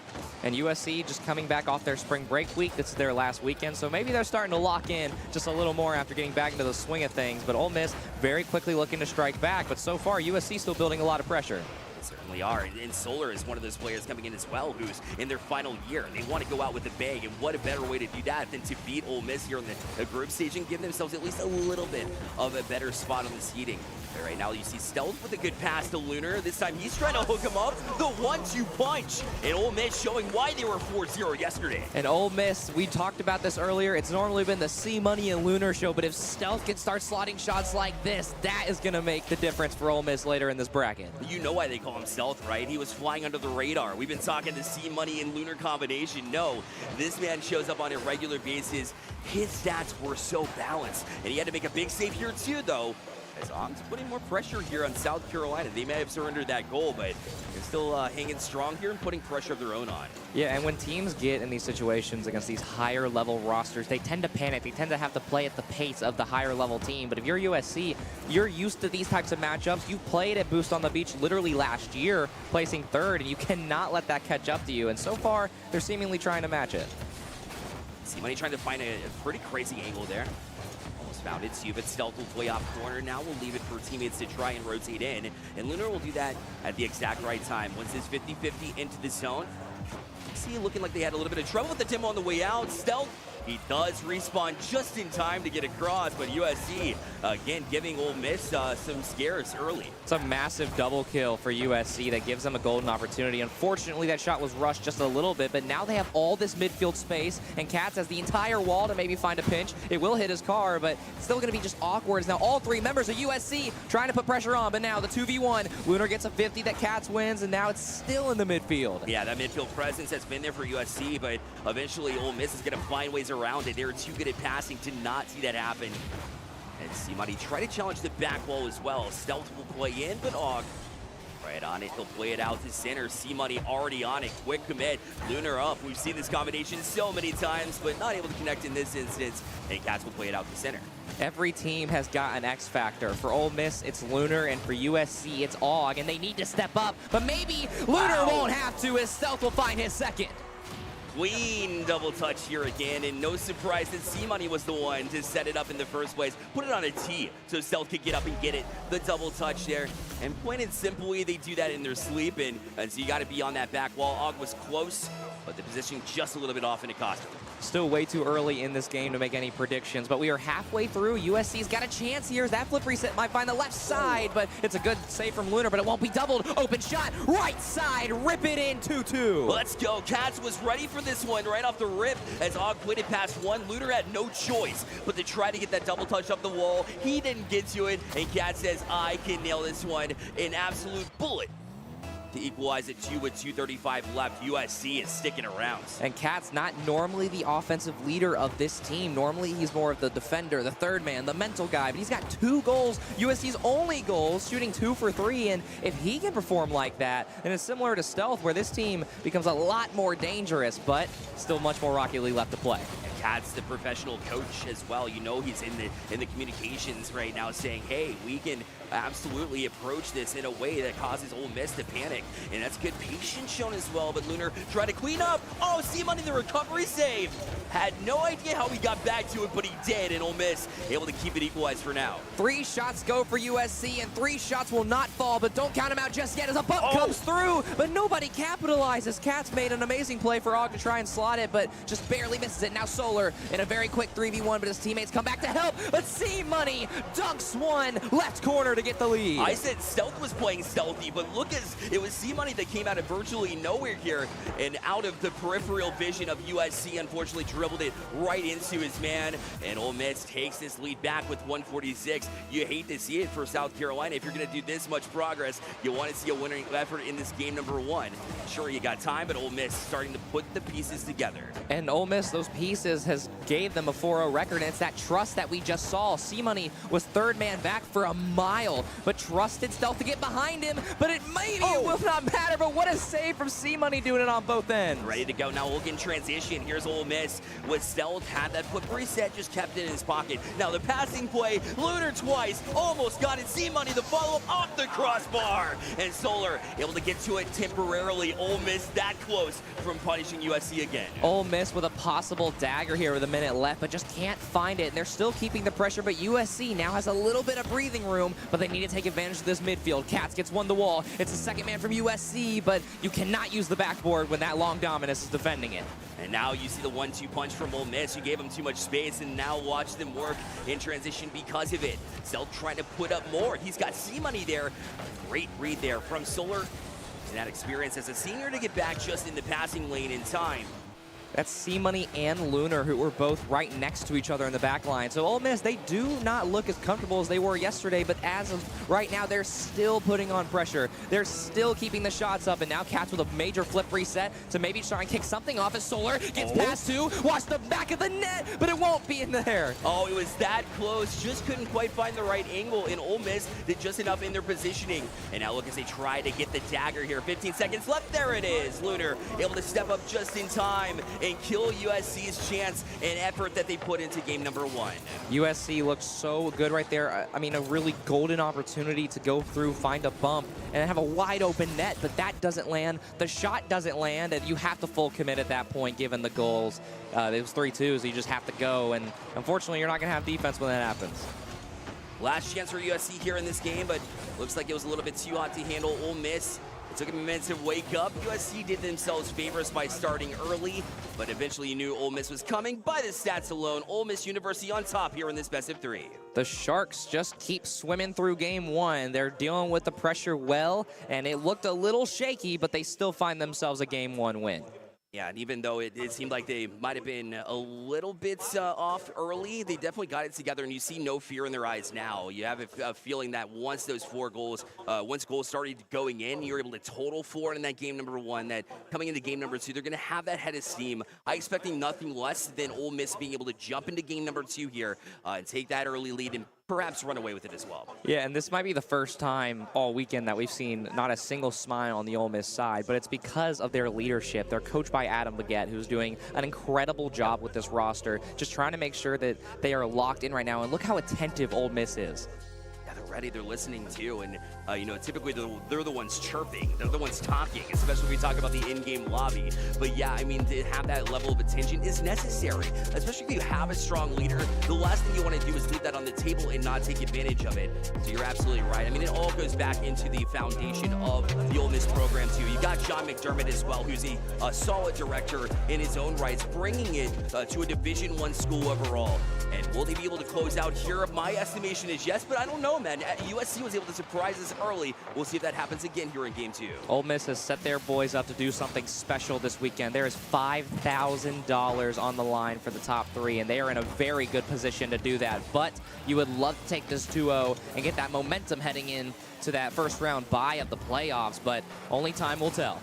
You know, it's crazy to me, you know, coming into this matchup here, TJ, we're talking about a shot differential of about 40 shots coming in. Ole Miss with leading the way, 89 shots versus USC 49. So it was pretty even in game number 1, though. They weren't able to take advantage of that, and that's why it was so close for so long. So if USC can find ways to get these opportunities like we might see here, got to continue that, see if you can get that pressure on to cause Ole Miss just pull them off their game for the most part. I will say with those shot totals, it's hard to compare any team to Ole Miss, as they are leading every team in this bracket, I believe. And USC kind of having an unfortunate few games, not getting the chance to really push a lot of teams to 3. But, I mean, all of those stats, yes, day 1, it happened, it's over, but it's a brand new day, and there's so much ahead. We have such a long-winded schedule, and you just have to mentally reset and just take what you can get. And USC, so far, keeping it close, but that's a miss off the backboard that's going to keep Ole Miss pressure building. And C-Money going to leave it here, knowing that Solar's got this touch. USC just trying to clear here in desperation. And gave back possession temporarily, and although Og able to launch it off that back wall, it's Lunar ready for it. Shot launched from Solar, well wide of the mark though, and Ole Miss look to step up on it. Here's Og, he's up for it. He's got flip reset in hand. Great challenge from Ole Miss here. Lunar steps up, and even in the situations where USC looks like they're finally breaking through, Ole Miss, no panic attitude. They are cool right now. Yeah, and USC using the room that they're getting themselves in the middle of the field to possibly get something going, as Ole Miss gets something there, but that pre-jump will be just a little awkward and it won't land. But now USC right back on the offense, and it's coming off of Og, who's having a much better day so far, but you gotta make that save, and Lunar will cruise in 1-0. They do this in their sleep. It's the combination we've grown to know and love over the past couple of years. C-Money set it up for Lunar, and USC, I mean, in this 0-0 situation, it's hard to see nobody back for that third challenge. I know Lunar was up early. They have a connection that's unreal with C Money, but you got to be on that from the get-go. And it's still a long game, still plenty of Rocket League left to play, and Cat's almost getting the dunk there after coming from half court, and they still look confident. And if you're USC, you don't really have a lot of options. You have to play that way. You have nothing to lose. Again, day one is over. All you can do is just try and win game by game, minute by minute, and so far they're still in it, but they're looking a little awkward coming out of their own half. They are a little bit. Right now, you could say that South Carolina has a bit of a home game. We're here in Myrtle Beach, South Carolina, by the way. So if you're here for the Gamecocks, we'd love for you to hear it. But unfortunately, dang, silence instantly as Ole Miss goes up 2-0 now. Yeah, there will be no crowd effect for South Carolina, unfortunately, as Stealth just plays off the teammates' demo, which I believe was actually from USC, but messed up their positioning. And it's a swift 2-0. We got 4 twos across the top. Love the numerology here. Ole Miss, apparently that's a good sign for them as they move forward here this series. And it's becoming more and more of what we expected coming in. I think they caught us off guard, USC did, by jumping in, getting the first goal of the series. But since then, it's been pretty clinical. It's been what we've seen over and over again from Ole Miss as they almost strike again. And USC, if they don't get the next goal here, TJ, I'm going to be honest, I don't see anything coming back here for USC. I would 100% agree, and so far they're doing good at getting demos and finding bumps, but there's thin margins of missing a pass or a shot. You just cannot do that against a roster as consistent and as solid as Ole Miss, and who arguably may be becoming even better on the land stage. So they're dangerous, and USC has land wins in the past, but so far they've got to get back to that rhythm, and they're kind of finding it, but they give it to Stealth on the backboard. And Stealth able to just kind of handle this one and push it out. They're just trying to kill more time, but USC with a great back pass here. Lord takes a shot, Lunar tracked it perfectly. And now we'll get to it again here in the corner. USC will chip at it as well, but it'll go all the way the length of the pitch. And now Stealth on it too, back in transition, Og will turn. And the outlet pass again out of the reach of Og. And even though a shot will be taken here, C Money actually couldn't get to it. Hello? All right, USC will take that every day. And I don't know if this is troll, but Og's got the sharp goal explosion enabled, and after that shot, it was feeling like a pretty troll goal, as I believe C Money just simply overcommitted to it. And now with a minute left, USC's got a little bit of life. Yeah, that's what happens when you, let them catch you off guard, because USC's been doing that. They have the power, they have the shot power, they do take shots, so C Money kind of jump on it and not play patiently is very uncharacteristic of what we've seen from Ole Miss in the past. Now with 1 minute left, USC had an opportunity, but Stealth is better. The double touch here, 3-1 Ole Miss as they silence USC. Stealth flying through the air, massive double touch with that dominance, and he is looking strong. It was Lunar all yesterday, but now Stealth with, I believe, his 4th of the series. Gotta get up and challenge. I was talking about taking away the passing lanes, anticipating the pass from C Money to Lunar on a regular basis, but you gotta do that on every sense of the word. You have to do it with all 3 members of Ole Miss. Gotta be in those passing lanes and anticipating. Right now, there's at least a step in the right direction as Cats was able to handle that one off the back wall. And now Cats looking to be that first man, looking to find a pass, but it's an awkward touch, but it might still work. Stealth having to backflip out. It's going to give Og maybe a shot, but again, USC doesn't find a demo, and now it's very quickly Ole Miss looking backboard. Lunar, dead center, bang, 4-1. Man, found a crazy angle. It doesn't matter where they hit you from. But again, it's the combination C Money to Lunar, and it's going to happen over and over again. It doesn't matter how hard you try to plan for this. It's just you can't get it done. You can't take care of it. It's just that impactful. And Ole Miss, right when they needed to after an unfortunate miss, they have incredible play after incredible play, scoring 2 goals. It's going to mesh together for the dagger in this game. And USC, as every second ticks, you just simply have to look forward, as every team does make playoffs. So even if you do bad in groups, it's not too detrimental, but it's single elimination. So hopefully they'll be able to take this game as a good warm-up scrim going into round 1. No doubt. I mean, we were watching to see if Ole Miss was awake today, and even though there was a scare early, there was nothing else in this entirety of the 2 games played that would convince us otherwise that they are ready to go here when they move into the bracket as your number 1 seed from Group B. And they can, I mean, you got to be happy with that. They are the only other undefeated team next to Harrisburg, and they are defying expectations right now. Looking at the top 4 coming into this, we didn't expect Ole Miss to beat Maryville and maybe not beat West Virginia or Harrisburg, but they're making a very strong case for it so far. Yeah, they certainly are. They were that confident. They're already up and ready to go, but Handshakes will happen here on stage. USC got some regrouping to do. I mean, you felt like good things are here, but you can't just keep saying that over the course of the event. Eventually, something needs to actually change within your gameplay that'll help you out and do you favors where you can start to win these matches. Otherwise, when the bracket's announced, it's going to be a tough uphill climb because they're going to have to play a team that's as close, maybe even better than Ole Miss is. Yeah, well, USC will probably end up getting seeded into, I believe, Syracuse or UNCC. I'm not sure exactly which one. I believe it was the winner or loser of that game. Something like that. we'll definitely have those graphics made in a little bit, and we'll figure that out for y'all. But, I mean, so far, Boost on the Beach just continues to deliver. We're at the hangout right here at Myrtle Beach. We're next to the water. It's a wonderful day for Rocket League. Oh, let me ask you, have you gotten a chance to get out to the beach here? I did. Okay. I went Friday night. Me and the Georgia State boys definitely ran around, frolicked, as one may say.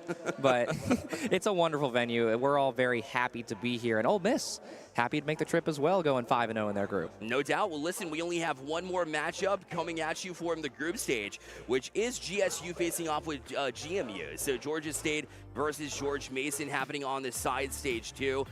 Let's talk a little bit about it here now, because Georgia State 2-2, GMU 0-4, uncharacteristically so.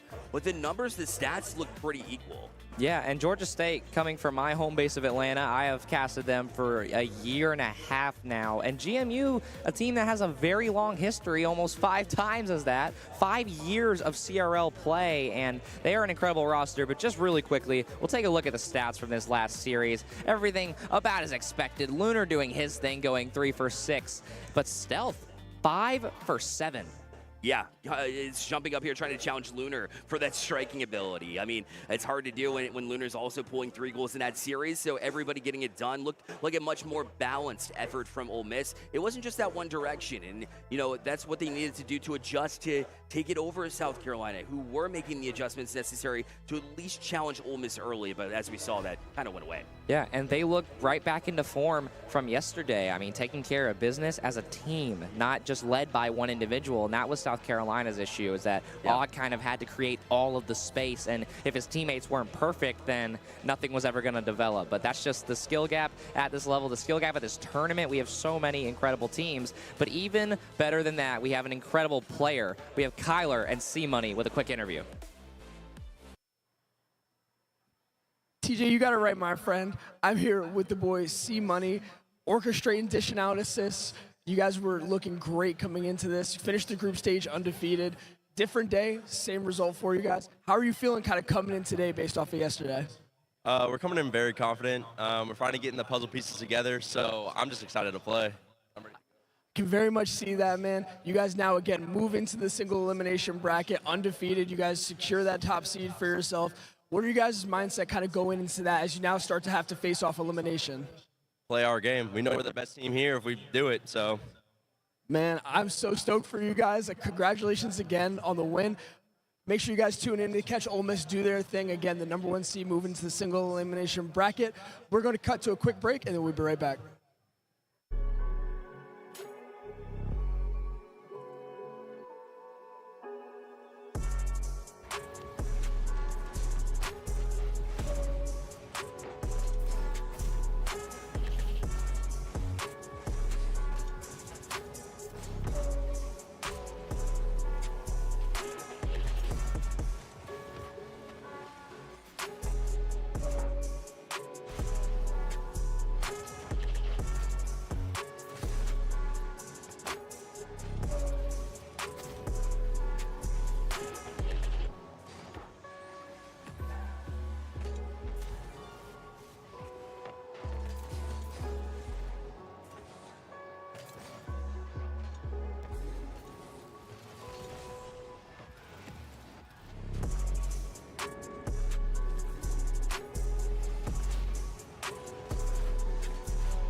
'cause we're children of the sun.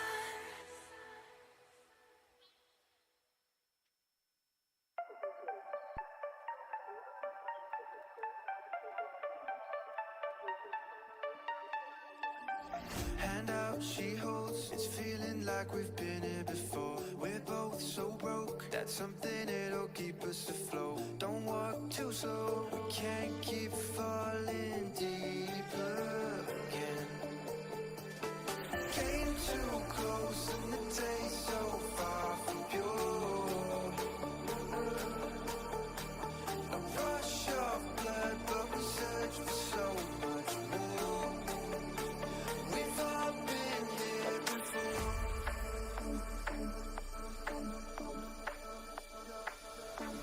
We've all been here before.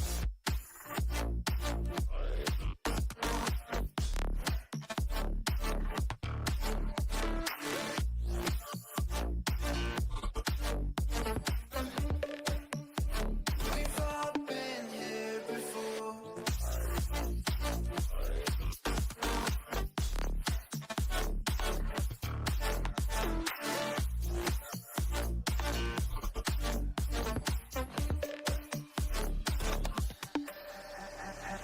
Hand out, she holds. It's feeling like we've been here before. We're both so broke. That's something that'll keep us afloat. Don't walk too slow. We can't keep falling deeper again. Came too close and the taste so far from pure. A rush of blood, but we search for so much more. We've all been here before.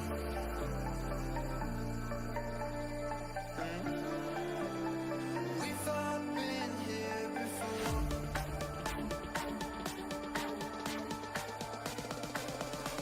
We've all been here before.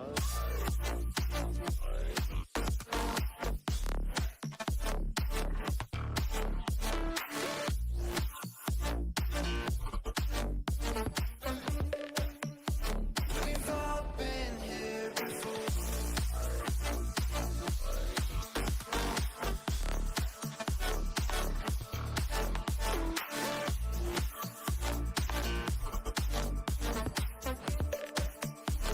We've all been here before.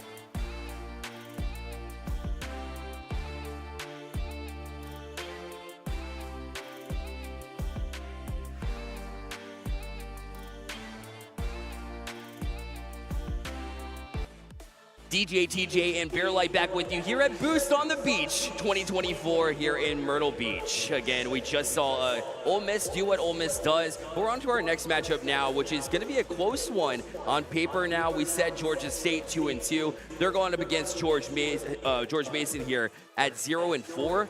But, I mean, the numbers don't lie. I mean, it might sound like it's going to be a one-sided affair, but it might be pretty close. And it's a pretty critical matchup, too. GSU needs this to even have a chance at a tiebreaker. Now, granted, I don't think they can get the second-place spot, but they still control their own destiny in getting third. They certainly do, and you love to have that, right? As a 2-2 squad who's shown a lot of promise over the last couple of Boosts on the Beaches, and now they're really rolling into their own, and we see if they can take care of business like it says that they should here. Now, we'll get to see a little bit of this series. Hopefully, we'll get to see all of it, but we'll see in just a bit. For me, Georgia State on paper, tell me why you think that they might perform well, because they are coming in with the sub. Dylan came in, but he was pretty spectacular day one. Yeah, I mean, a sub who really isn't a sub for Georgia State. So this roster has gone through some changes in the last few weeks, taking out Buddy RV and putting in Dylan, who has been the sub for the last year or so, but has been playing a lot. I believe he's on 80 or 90 past 2 weeks. He is grinding the game, and he's ready for moments like these. And in his LAN debut, his main stage debut, he goes 4 for 8 against a solid team in USC, and that's a massive change of pace that put Georgia State on the path they're on right now. Yeah, they've been performing against great teams, and even with that lack of experience coming in, well, they've gained that in team number 1, and they're going up against George Mason, though, who, again, we talk about Titanium and Josh, or the chemistry they've had back at Nova when they won a national championship, and they're going to try to convert it here to this event for the first time. Going 0-4 is not acceptable for this squad, and I think we'll see a sneak peek of that against Georgia State here. Yeah, George Mason, obviously the defending champions of Boost on the Beach 23, and they've looked solid. They've gone to game 3s, but they just cannot seem to find that final piece. But now we get a group match that was one of mine to watch. I thought this was going to be the 2-2 match for both sides, but George Mason just looking to get any sort of momentum going in to round 1 of playoffs. And then anything can happen. It's just like in traditional sports, right? And look, as Monk will kick us off here. So Georgia State showing us why they got the couple wins yesterday, as that was a quick conversion.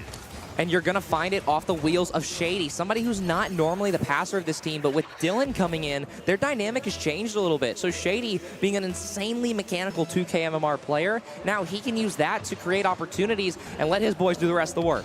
Right now, George Mason finds themselves in a similar situation, which is unfortunately behind, although they do get a shot off there, but Georgia State with a big save here.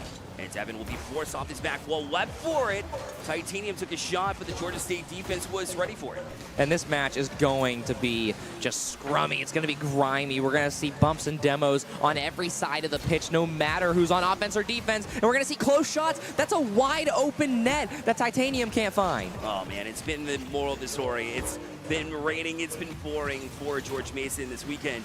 If they can find just one goal, start building off of something.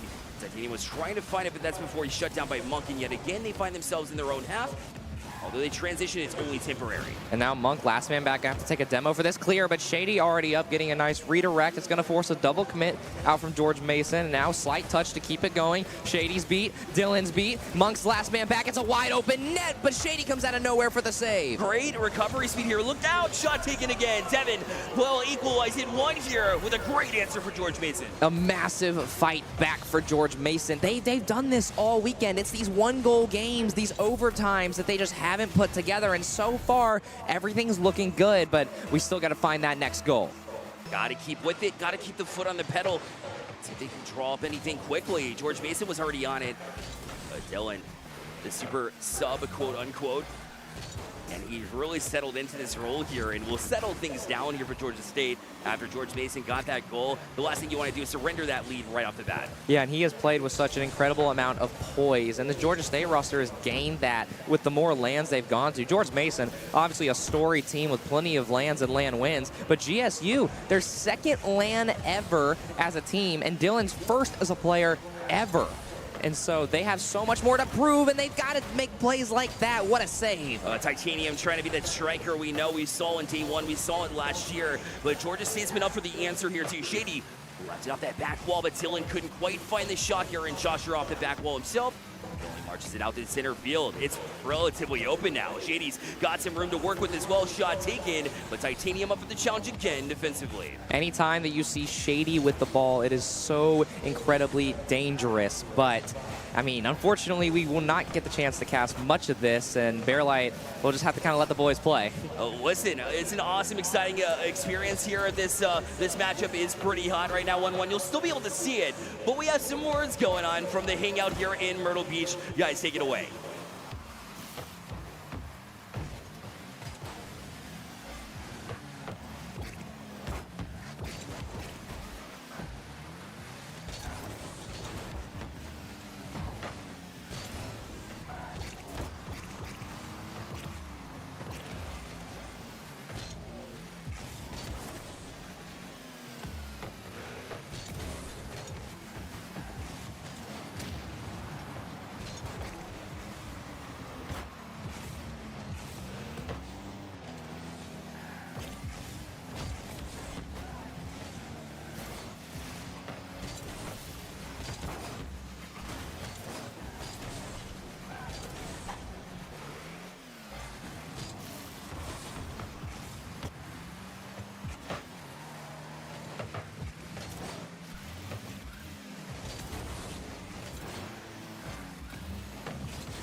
we're live at the beach, following one beacher leveling up in her hero's journey. This is Bridget Paperback Writer, finally with a moment of peace, and she is locked in on her beach read.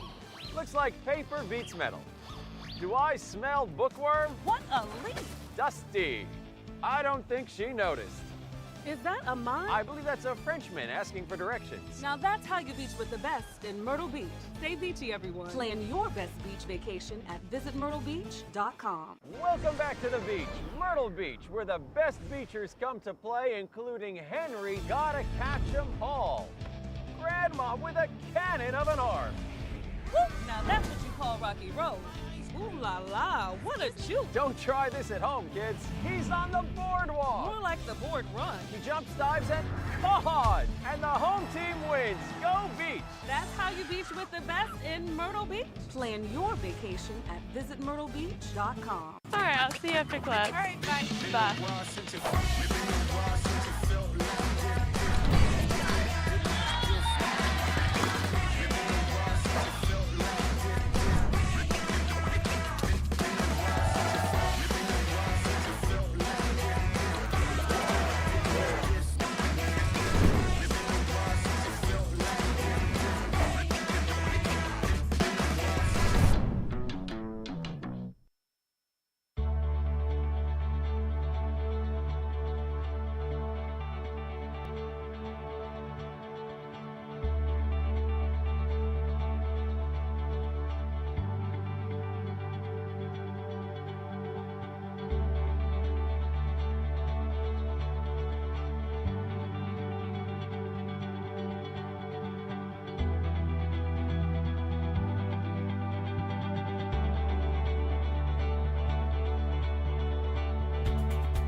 GMU Esports is George Mason University's home for all things competitive and casual gaming. Right now, GMU Esports has the largest Discord on all of campus with over 3,000 members, and the second largest Mason 360 on all of campus with almost 2,000 members. My favorite thing about GMU Esports is the culture. We can kind of go into any room with any group of people. I can start talking about things, we find a common interest very fast, and it's really beautiful to be a part of. The gaming media is a little different from other genres of media, so when you come here, you can learn about all of it. This is GMU Esports. Ladies and gentlemen, welcome back to Boost on the Beach. The Rocket League action has been thrilling and it's not going anywhere just yet, but we are going to try and change pace a little bit. Of course, it is once again DJ TJ and Bearlight, and we have some great Smash action coming at you. Sure are. I mean, Boost on the Beach, hold the boost right now. But again, these high school students that we're going to be watching here, there's so much talent in the high school scene for Smash Bros, for Rocket League, all across esports realistically. But this is a bracket that's going on double elimination upstairs if you want to see the players and where they are. But we're getting down to business. Semifinals, uppers. This is going to be an incredible matchup here, and maybe some characters that you here in Myrtle Beach are aware of too. We got an Olimar facing off with Kazuya from the Tekken world. Yeah, and definitely some odd picks per se. For those of you familiar with competitive Smash, especially in the high school realm, Olimar, not a character that you see often, but when used right, can be so annoying. Yeah, and Kazuya, you can say the same thing, especially if you're grounded. The worst thing you can do is get in front of a Kazuya punch.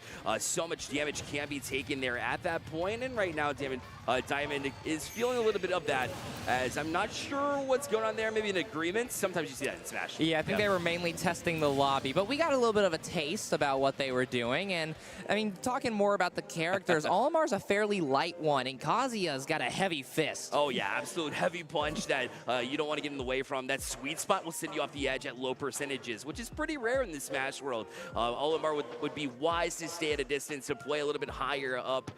Use those platforms is definitely going to be the play, especially against Kazuya, who does pack that punch. Yeah, and also for these players, they're fighting for more than just bragging rights, of course. There's an $1,000 prize pool where first place gets 500, then it's second place at 300, third place at 200. So already making it to winter semis, you're now one more win away from possibly guaranteeing yourself in the top 3 going down to losers finals. And that's always a place that you want to be naturally, but how many times have we seen a player that's maybe dropped a little bit sooner in the bracket come back? So just because you're up here doesn't mean you're safe. You got to continue to grind at it, and surely both of these players know this coming in as their experience here. Also in the upper semifinals, which we'll get to in a little bit, is of course the Ganondorf player that we'll see here in just a bit, but right now, I mean, both these players pretty balanced off the rip.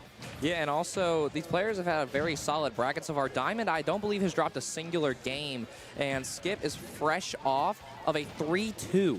So a very close win. He stepped up when he needed to, and he's going to try and keep that same clutchness going into this first game. Look at the distance. You can tell the Olim are trying to keep it at that front, because you get into the sweet spot, Kazuya will send you back, and right now it's keeping that distance, keeping that pacing as well. I like the distance he's been able to keep and put a high percentage, but you're always going to look out for that. That's exactly what we were talking about.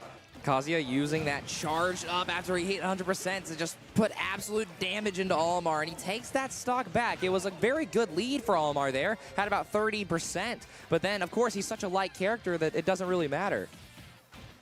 No doubt about it.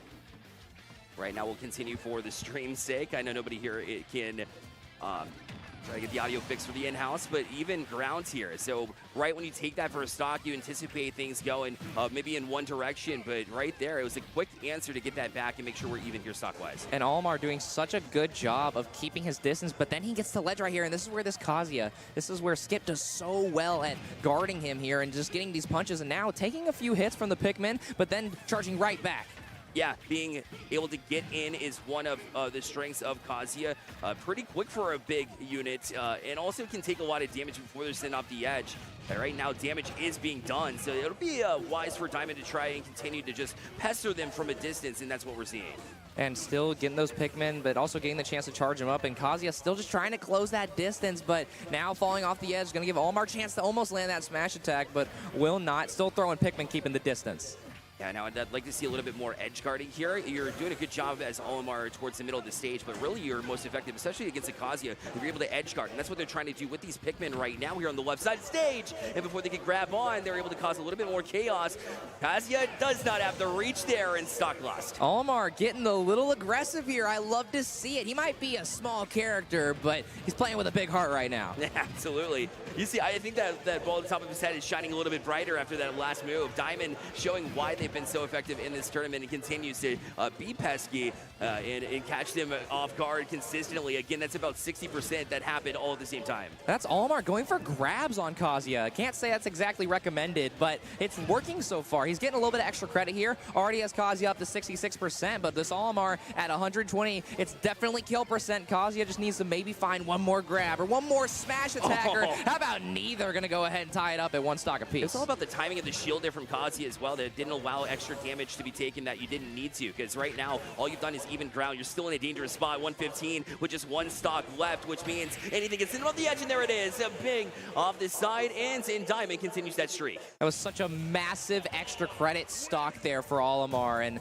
Diamond doing a great job of, he kept his distance for those first few stocks, really learned what Skip was doing, and then he immediately took it to him as an Olimar, so he's looking confident so far. Yeah, it certainly is. I mean, when you make it this far, you're definitely feeling confident. This is how you roll back to it, and Kazuya is one of the most played characters in the game currently, so you know, the Olimar are an odd pick, but it's all about comfortability, especially for high school students in this environment that gets pretty loud if you're familiar here with the Hangouts. So I think they're both doing a decent job there. It was incredibly close, but yeah, you're right, Diamond, there's a reason why he has been perfect throughout this bracket, and we'll try to continue to do that here. And Diamond is the #1 overall seed, and so he is projected to take this fairly easily, but Skip's still putting up a solid fight.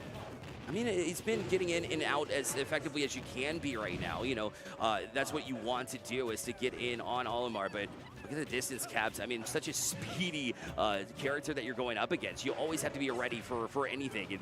And right now, you know, it's just kind of a feeling out after this game 1 with the Wave Diamond. So far, it's fairly similar to that last Olimar, not afraid of pressing Skip right now. And now we're starting to see the combos come out. Uppercut to send Diamond out. Yeah, once you get into that one punch, the reason why Kazuya is so dangerous is because when you get that first hit, it sets you up for those combos, and each one of them equally as hard. In fact, they get harder as you go along into those combos and send them packing. But right now, again, it's the Diamond getting right back after it, after a stock had been taken. And oh, big grab there from, I believe that was Kazuya, getting a great animation. It's almost like he is a WWE fighter. It's just so cool to see as now he takes a 2-stock lead. And that was incredible. At the 127, no fear action getting in that distance. So you love to see that confidence rolling back. Diamond is in danger here of perhaps dropping a game that hasn't happened all the time, and Testament's doing a great job to hold him to it. And Diamond did a great job of forcing Skip to just kind of waste his abilities and just hover towards the edge, but he missed that edge guard, and now he does finally take the stock, but massive extra credit for Skip. Yeah, exactly, at what cost here, and now 50% and not feeling good. Like we mentioned, the kill shots from Kazuya can come even at this low percentage here, and so that's why you have to be careful. But Diamond was so surgical last time around that you know that it's possible that you can get maybe a stock back, and then we could be talking here. Look, it's all the way up to 100% before you even blink an eye. And Kazuya getting up to 100%, which just makes him even more powerful. He's looking for that one grab, that one smash attack, but massive from Olimar. We're right back to 1 stock apiece. All right. We've got it, and basically no percentage taken that entire stock. I think that was a perfect stock from Olimar. And now he keeps on juggling too, up to 74%. He can't even get a shot in. There is nothing this Kazuya can do except for watch his percentage tick up and perhaps a kill shot come in. Olimar has not taken a hit, I believe, in the last minute. I mean, he's still at 50%, and he's doubled it. He's got Kazuya at 123% after not taking a single hit. Diamond trying to go up 2-0. It might have been the chance right there, but so far that grab might just end it, and yes, it will. Skip ties it up at 1 apiece. What a hold off, because Diamond was packing a punch there late, and then Kazuya said, no, I'm the one known for that, and was able to take that final stock. I mean, but Olimar was rolling on that last one, but Diamond drops the first game here. It was a close one, mind you. It definitely was a close one. I was a little worried there. Yeah. I mean, it was a complete flip from the beginning of the game. Diamond got a stock and 120% off in like 30 seconds, and he's an incredible player. Again, he's the 1 seed, and that comeback right there, I mean, who says he can't do it again? Yeah, exactly. And Diamond's done that. I got to watch a little bit of it earlier, and what Diamond's able to do is to get that percentage, and we've seen perfect games. 3 stocks, hardly any percentage. When you can do that against the best, I mean, like Testament, that is just a testament to what you're able to accomplish. And Myrtle Beach, the Smash scene, very prevalent here. There's so many high schoolers. I believe there's 19 who came out today to play in this LAN, and it is not easy to get everyone together in Smash, even though it's a way better LAN game than online. But all these players, they come to this to make a name for themselves, and Diamond already kind of doing his work, being the 1 seed, gets a shield break, charging up the Smash attack, home run for him. When you see Kazuya dancing in circles there, not a good sign. Broke through the shield, and forget about it, you're gone. Definitely no complaints to the start of this game for Diamond. He's playing this extremely well. Again, that 50% marker, he just seems to not go higher than that. But so far, he's got another 60%. But Kazuya still slowly fighting back, kind of trying to even it up. But that whole stock lead is going to start to catch up to him if he doesn't take the other one soon.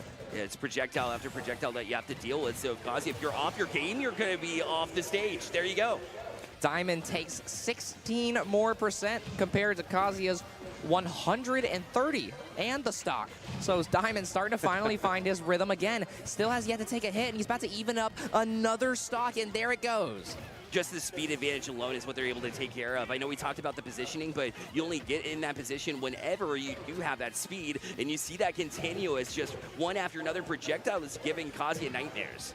And so far, Skip finds himself in a very rough 3-stock situation. You got to get Olimar to probably at least, I was going to say 80%, and now he does. If he can try and land this, he will, but he lands one on the Pikmin instead. The grab and the kick. Olimar's going to go far out, but his recovery ability is just so good. Yeah, unreal how you're able to accomplish or get back to that stage. Kazuya just diving back, but I mean, by the skin of their teeth.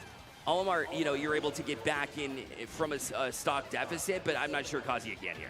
I mean, we will see what happens. He's got his charged up right here. You can see that flashing red bar. It means that he's dangerous. It means he's a threat to society, but he's got to land it on Olimar, but Olimar denies it. 3 stock win. That's insane to me how close it was last time around. You know, ability to bring it back from Olimar, and then to see it 3-0, like that was kind of shocking to me, but hey, listen, you got the job done. I mean, it's the experience. That's the wonder of high school esports, is that it is so back and forth. One player can dominate the state one day, and then it's going to switch after that. And so these players getting used to a LAN environment, but not just any LAN environment. We're here at the beautiful Hangout in Myrtle Beach, and it's loud in here. There's sirens, there's dancing, you got to stand on tables. I mean, there's so much going on. But to get a win in this environment is extremely impressive. Well, and think of it from a high schooler's perspective as well. Where's your next step in the process? In the scholastic world is in the college world. And we have plenty of colleges here from Boost on the Beach Rocket League, right? So to perform in front of these colleges, established esports programs,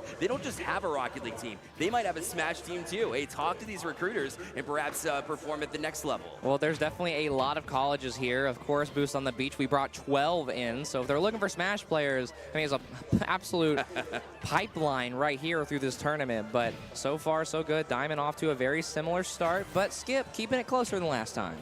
Yeah, at least being able to get that damage a little bit earlier too. And whenever you see the Kazuya in rhythm, that's when they really perform best. But Testament hasn't been able to get to it for the past, what is it, like last 2 games, at least 1 game and a half. And ever since then, it's been all Olimar. So to see these initial hits are huge for this Kazuya. It's been all about that middle stock, that second stock. We've seen Skip take major extra credit, and that's how he won his game, as Olimar snipes a Pikmin off the edge and will take the first stock. That's that edge guarding I was talking about, for those of you who are unfamiliar. You know, being able to keep them off stage, especially as a Kazuya where recovery is okay, decent, but not even close to what you get from other characters that are smaller. And plus, just lack of speed is the lack of ability to get away from Olimar whenever he's popping off with these big men. And Kazuya just trying to edge guard, but he's taking that small damage, just making it harder to get those abilities out as he's sitting there just flinching at every hit. But now he gets a grab and a kill as well, and now we're at 2 stocks apiece. Yeah, that was a beautiful grab in the right time, too, because Olimar never really gives himself up very often. You know, very calculated as far as when they take risks, where the input lags. You know, if it's high, then don't do it, because if Kazuya grabs you, you're going to be launched off.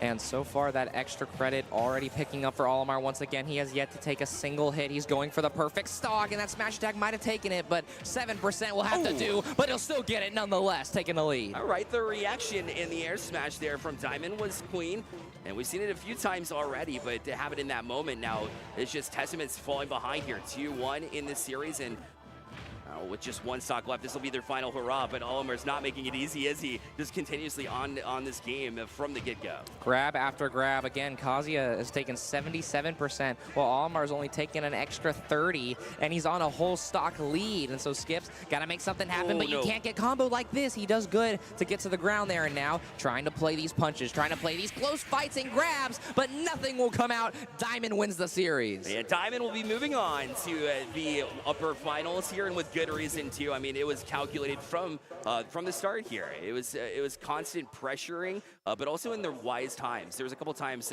Testament there towards the end as well. Whenever they were challenging with a big smash, if you don't land that, you leave yourself vulnerable for attacks. And with Olimar combinations the way that they are, just weren't able to capitalize on it, and that's why we saw that win go down the way it did. Yeah, and I mean, you know, going to losers bracket after making winners semis, you're still in a solid spot. I believe that's losers round 4.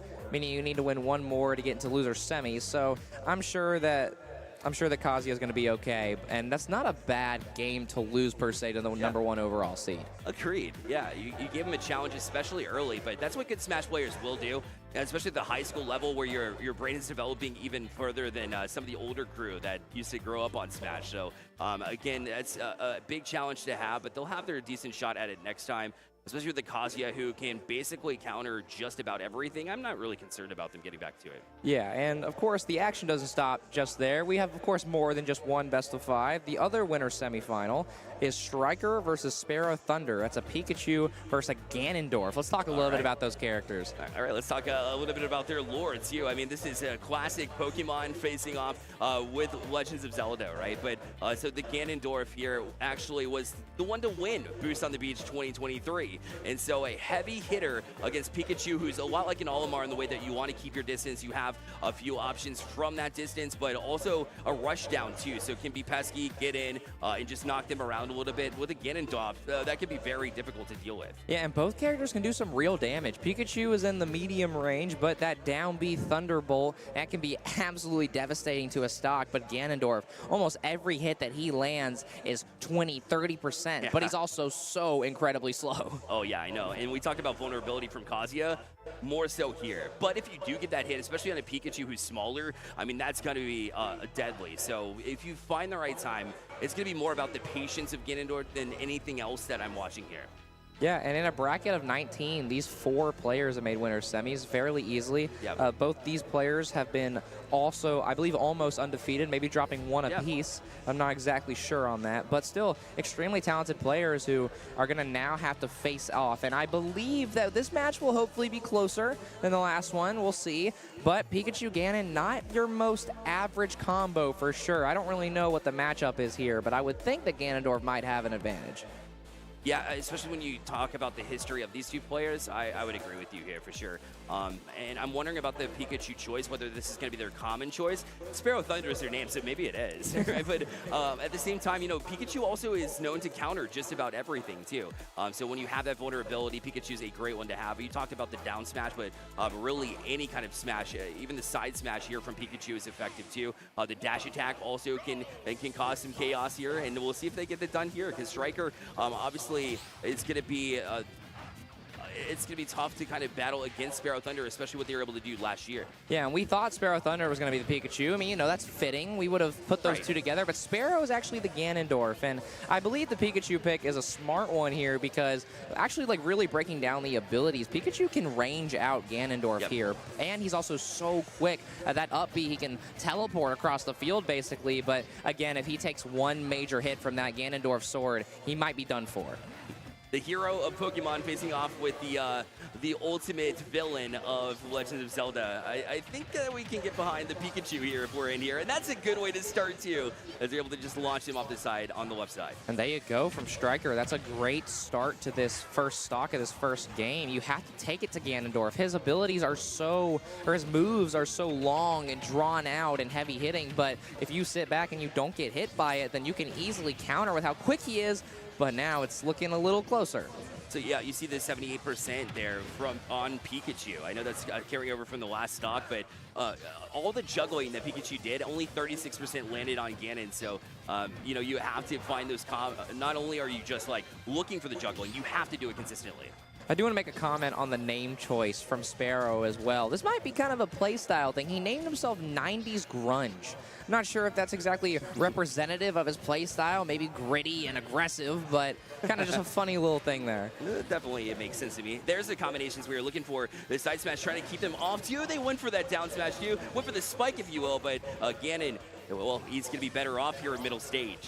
And Striker's not afraid to challenge, as that time he will be punished for it, but 121% on the Ganondorf. That's massive extra credit. He is still moving so quickly, as now he baits Ganon out and gets an up smash, but he's not going to be able to land the second one.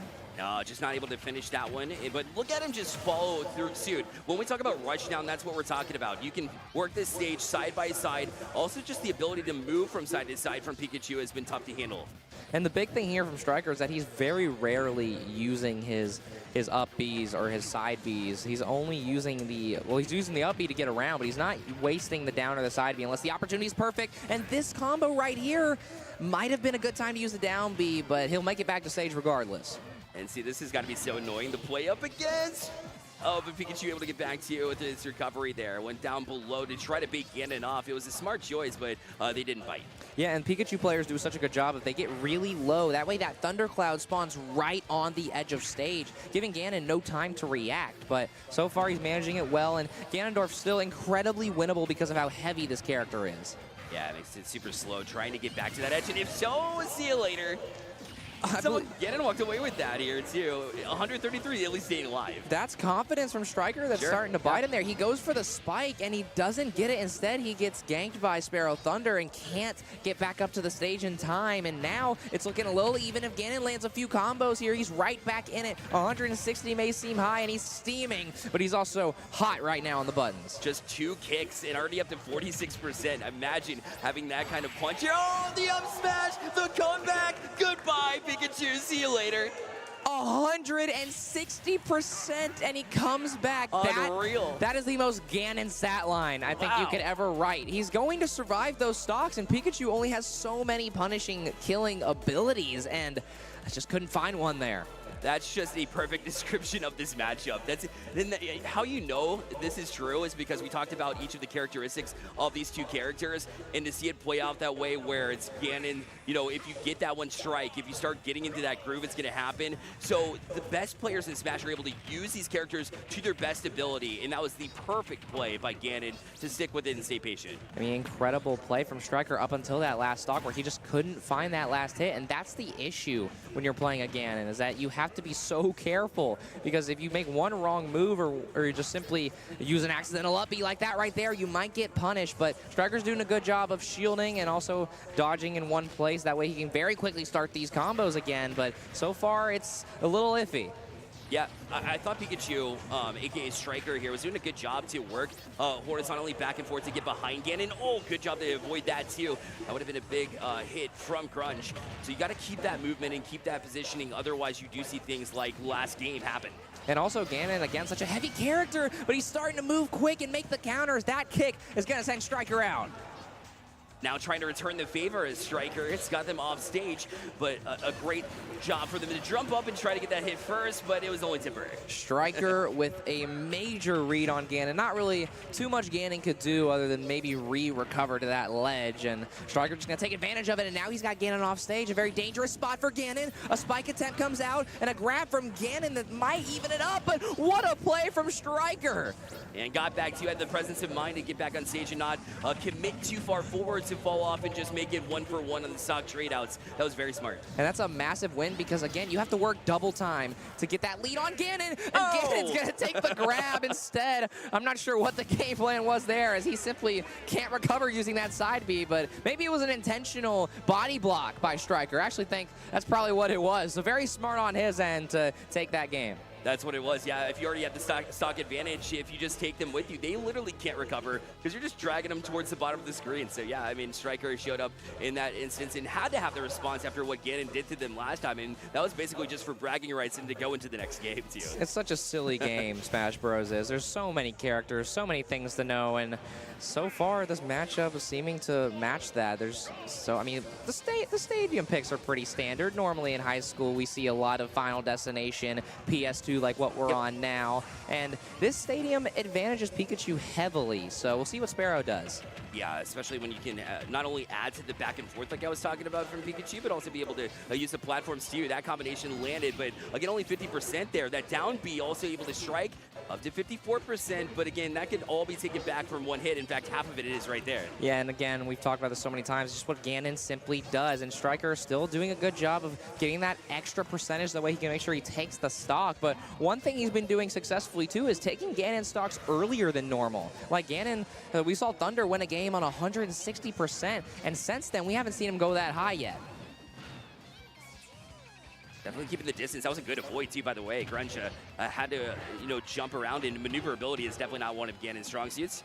But eventually when they got back in, the Pikachu doing a great job to get in, get out. You saw a prime example of that just right now. Yeah, and Striker trying to go for that smash attack read once again, and he almost does find it, but it's just barely close, as now he goes back to the Thunder Strike to try and get something, and now that smash attack will land. Ganon's at 120%, and this is where Striker's got to make a move.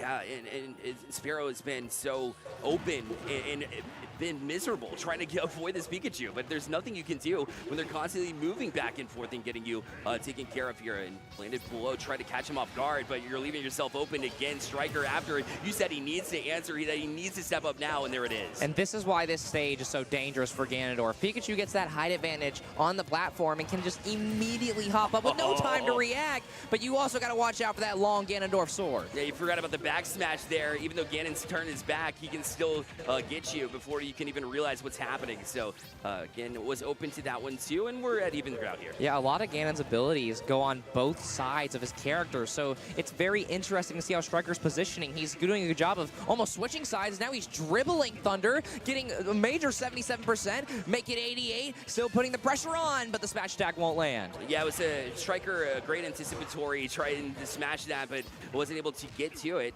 And now it's just following him. At this point in time, he is controlling the stage. And doing a good job, these players playing with such poise, as now we finally see a down B that connects entirely from the cloud to Pikachu and out. And Ganon after it again, trying to at least make something happen after that last sequence. And there's a big head, a concussion, and boom, home run off the edge. That major purple fist from Ganon, his neutral B, that's his most dangerous ability, and you almost never see it, but a clutch shield break that evens things up here in Game 3. Oh, here we go. We saw the comeback last time from Ganon. It didn't happen again. They almost have the advantage here too, but when they get a little bit close here, you know, you see them not taking risk at all. That's why you see it a little bit slowed down, but that plays out of the hands of Pikachu after all. They are rushed down, and you see that percentage ticking up. If you're a Striker, you're looking for another play where you can dribble Ganon, and Ganon doing a good job of just timing his abilities right. That's a very quick down B that doesn't land. It might give Pikachu a chance to do something off stage. Well, not though. Ganon has the advantage, and the sword, very pixel perfect dodge from Pikachu. Now, dribbling Ganon once again, going up in the air. He needs just a few more to get him to 100 as that smash attack won't land. Oh, baited him in, but when you baited them in, you got hit as well. Now it's going to come down to who's got this last smash. With Pikachu at 117, it's going to be dangerous here, but Pikachu's got some work to do. Even at 103, Ganon may not be off the stage very soon, but they are controlling mid-stage right now.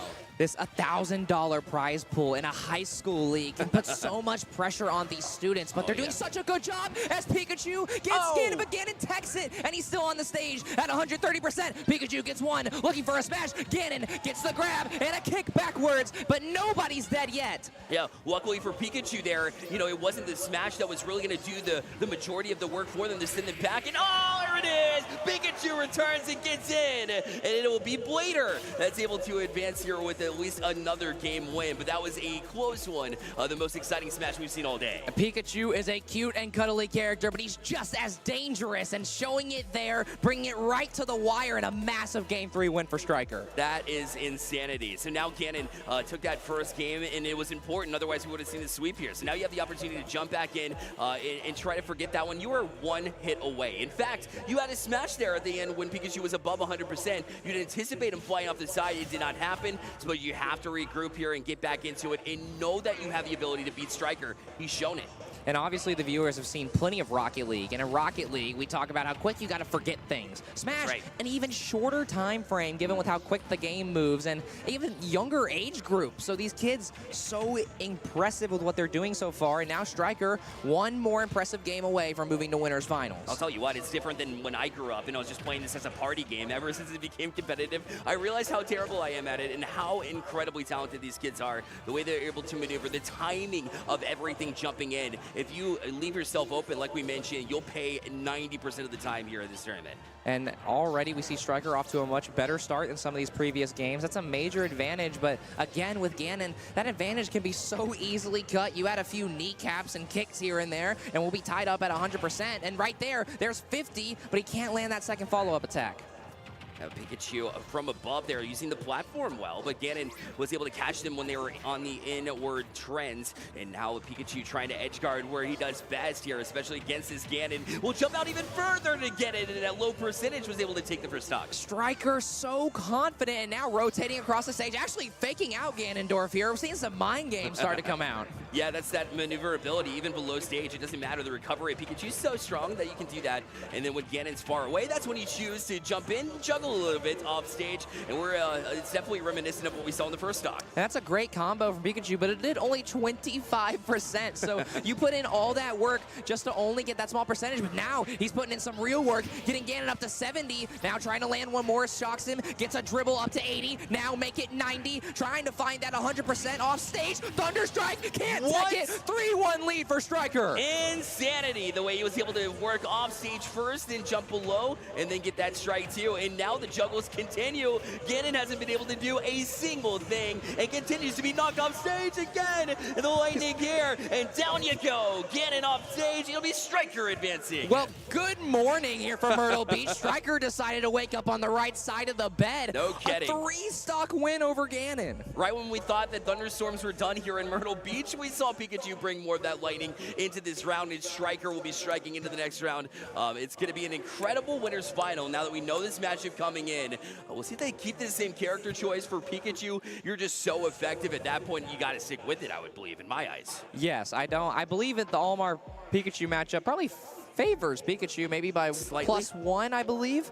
But we'll see what happens as now this winner's final. This will now put you in the difference from at minimum getting $200 to at minimum getting $300. So a major game here for both these players, and I'm really intrigued to see if Striker can finally be the one to push Diamond to 5. Listen, I know books are expensive these days. You're working in the college scene or even in high school that you have to purchase at some point. So that $100 can come in handy. Or maybe you buy some dinner here at the Hangout here in Myrtle Beach as well. The winners final coming up here momentarily. Let's talk about expectations here between these two characters. Relatively similar, like we said, in the sense that they're a little bit smaller. They do have projectiles, so they can play at a range. So relatively similar, but I mean, Pikachu packs that punch. We saw it multiple times, especially from Striker. Yeah, I'm hoping that we don't see a range game. Those are the boring Smash games. I'm hoping that we don't see just neutral B after neutral B from both players, just throwing Pikmin and lightning bolts at each other. I believe seeing how they played, we should get a very up close and aggressive match, but we'll have to see. Yeah, I mean, it's up to how they want to approach it for sure, but I mean, looking back at this series, Ganon had every opportunity to end it, especially when we talk about after winning the first one, then coming back to the second one, you had a little bit of an advantage, but there was a point in time there where Grunch, aka Sparrow, just wasn't able to get a hit in at all. I mean, that's how strong Pikachu is at those juggles, and if you can't escape, forget about it. Yeah, and Sparrow looked great in game 1, but then since then, Striker just simply turned the heat up, and you can see it in the replay. You can watch his playstyle evolve over such a short amount of time, and that's an incredible play from him. And I mean, it's just what you have to do to win that $500 first place prize.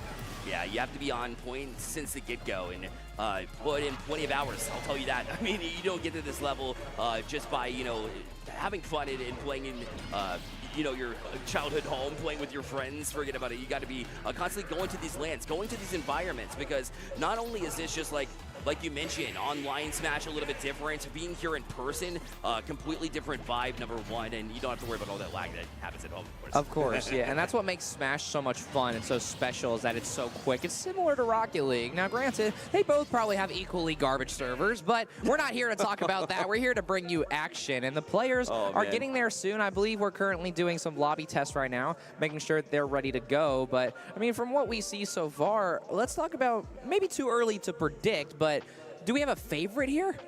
It's got to be Diamond, the way they've been performing throughout the entirety of this bracket. I did like the way that we were seeing Striker start to amp it up a little bit, but I got to have Diamond here. What are you thinking? I'm definitely thinking Diamond as well, but I want to see Striker push it to 5. So I think we go 3-2, and I actually don't think this is a test match. I believe this is the official first match of the series, and so far it's pretty close. Yeah, Olimar, though, right when you say it, not only able to get off the edge, but also have the presence of mind to send you back and up and away. And those Pikmin are so short, but the hitbox is so tall that you can reach through the ledge. And that's how he kills Striker there. And now trying to get some extra credit, already getting Pikachu up to 21, and that Pikmin still burning away extra percentage. Yeah, we saw the edge guarding in the ability of Striker to do that. I don't think that's going to disappear here, especially against the Olimar, who can have you at a distance too. And the recovery is just too strong to even have edge guarding matter in the first place. And Striker, we just watched him I mean, like his name, he was a striker, just simply attacking at all times. But now we're starting to see him back up a little bit. Now he finally comes back off the ledge,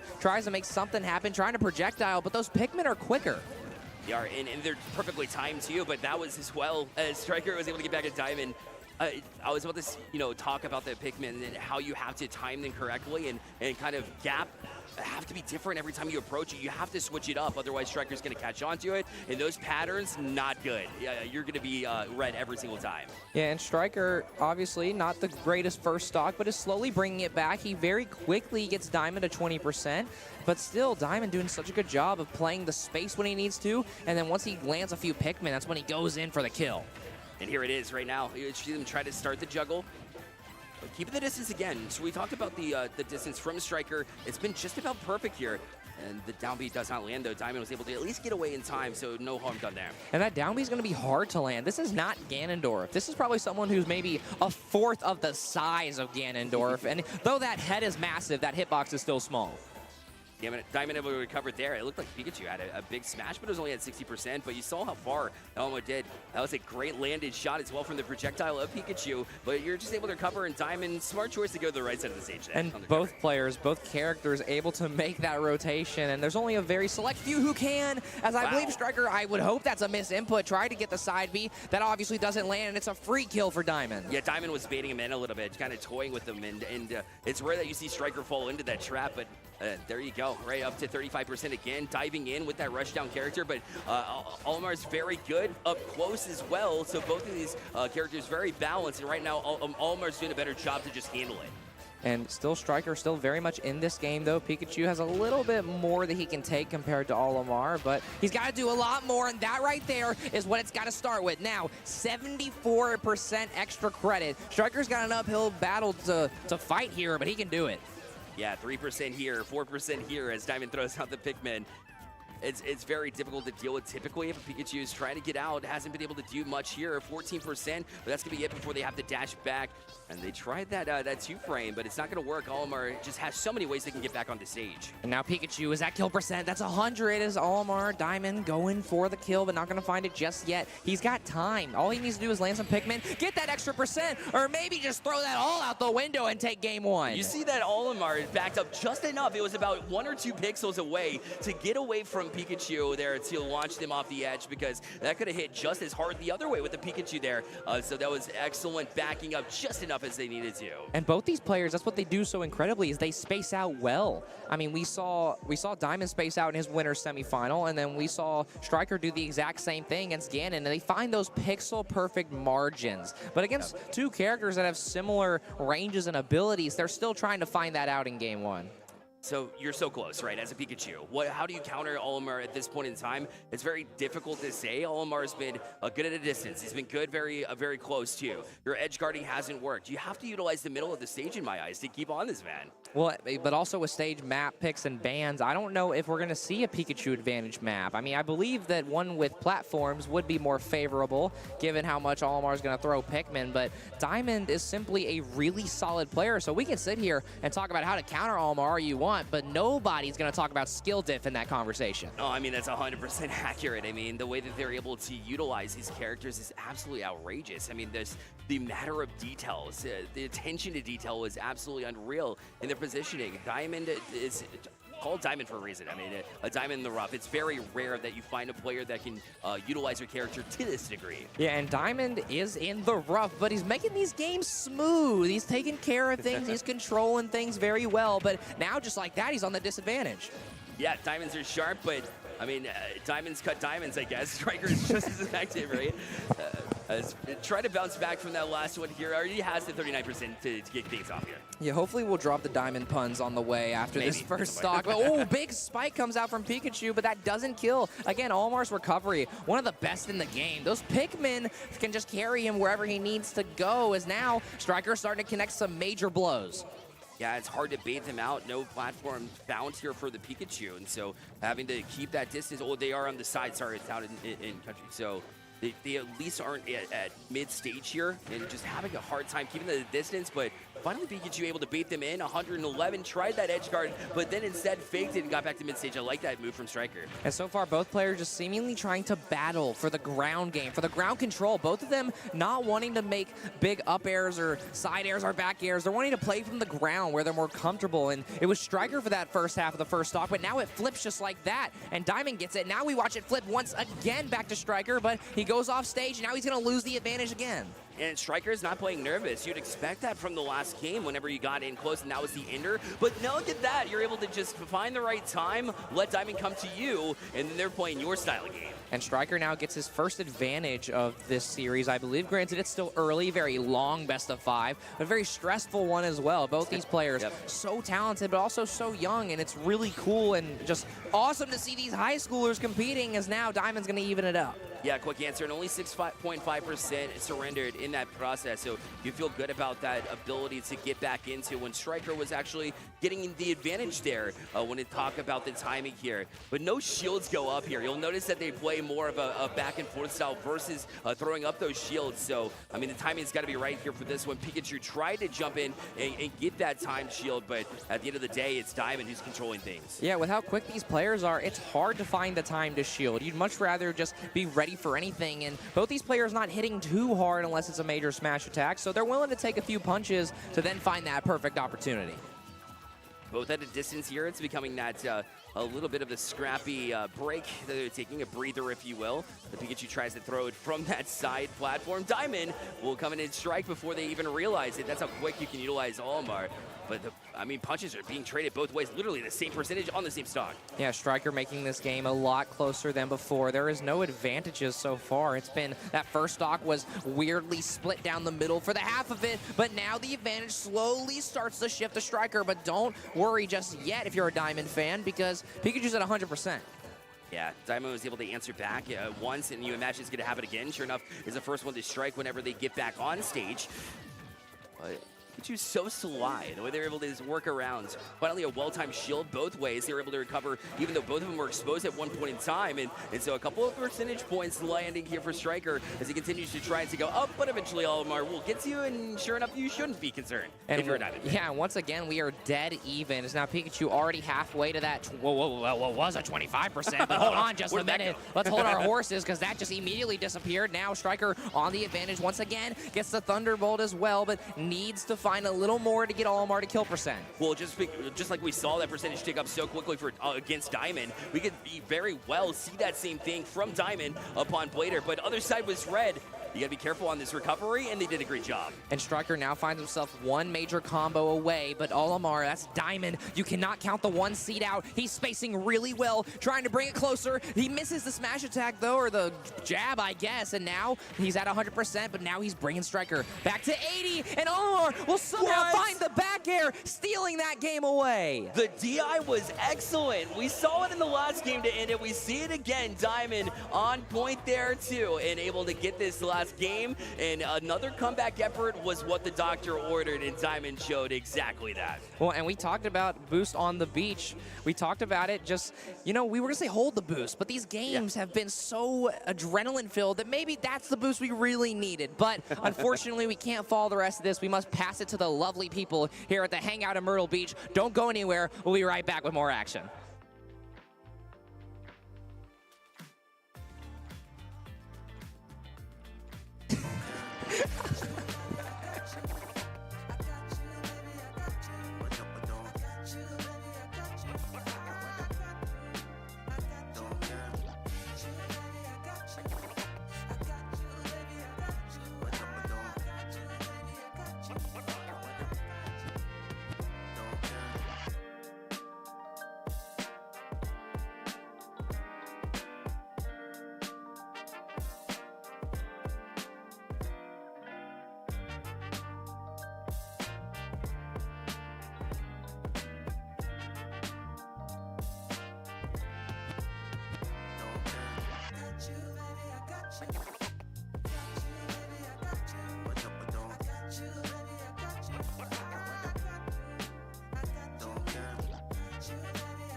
Legacy isn't just about where you're from, it's about where you're going. So where are you going? I'm going to be the first in my family to graduate. I'm going to make a difference. Just like my granddad. I'm going to the library. Us too. I'm going to make the New York Times bestseller list. And I'm going to help him get there. I'm going to do more than put points on the board. I'm going to win a championship. Again! I'm going to lock the vault! Hotty toddy! I'm going to take the next step. I'm going to bring them to their feet. I'm going to Ole Miss. I'm going to Ole Miss. I'm going to Ole Miss. Ole Miss. Build your legacy.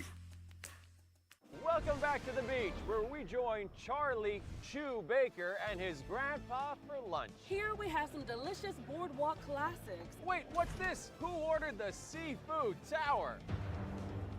And a perfect plate call by little Charlie Chew Baker. The rookie takes it. How's that shrimp? What did you call me? Now that's how you beach with the best here at Myrtle Beach. Until next time, stay beachy. Plan your vacation at visitmyrtlebeach.com.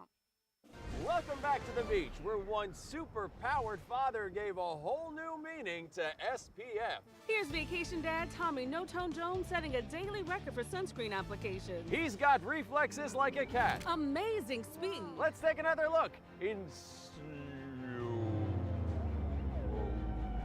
Now that's how you beach with the best in Myrtle Beach. So long and beach easy. Plan your best beach vacation at visitmyrtlebeach.com.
Back like we never left here at the Hangout, but now the stakes are raised because we are moving into the single elimination portion of the tournament. Teams are ready, all right? They know that the planes are fueled up and ready to go. It is do or die.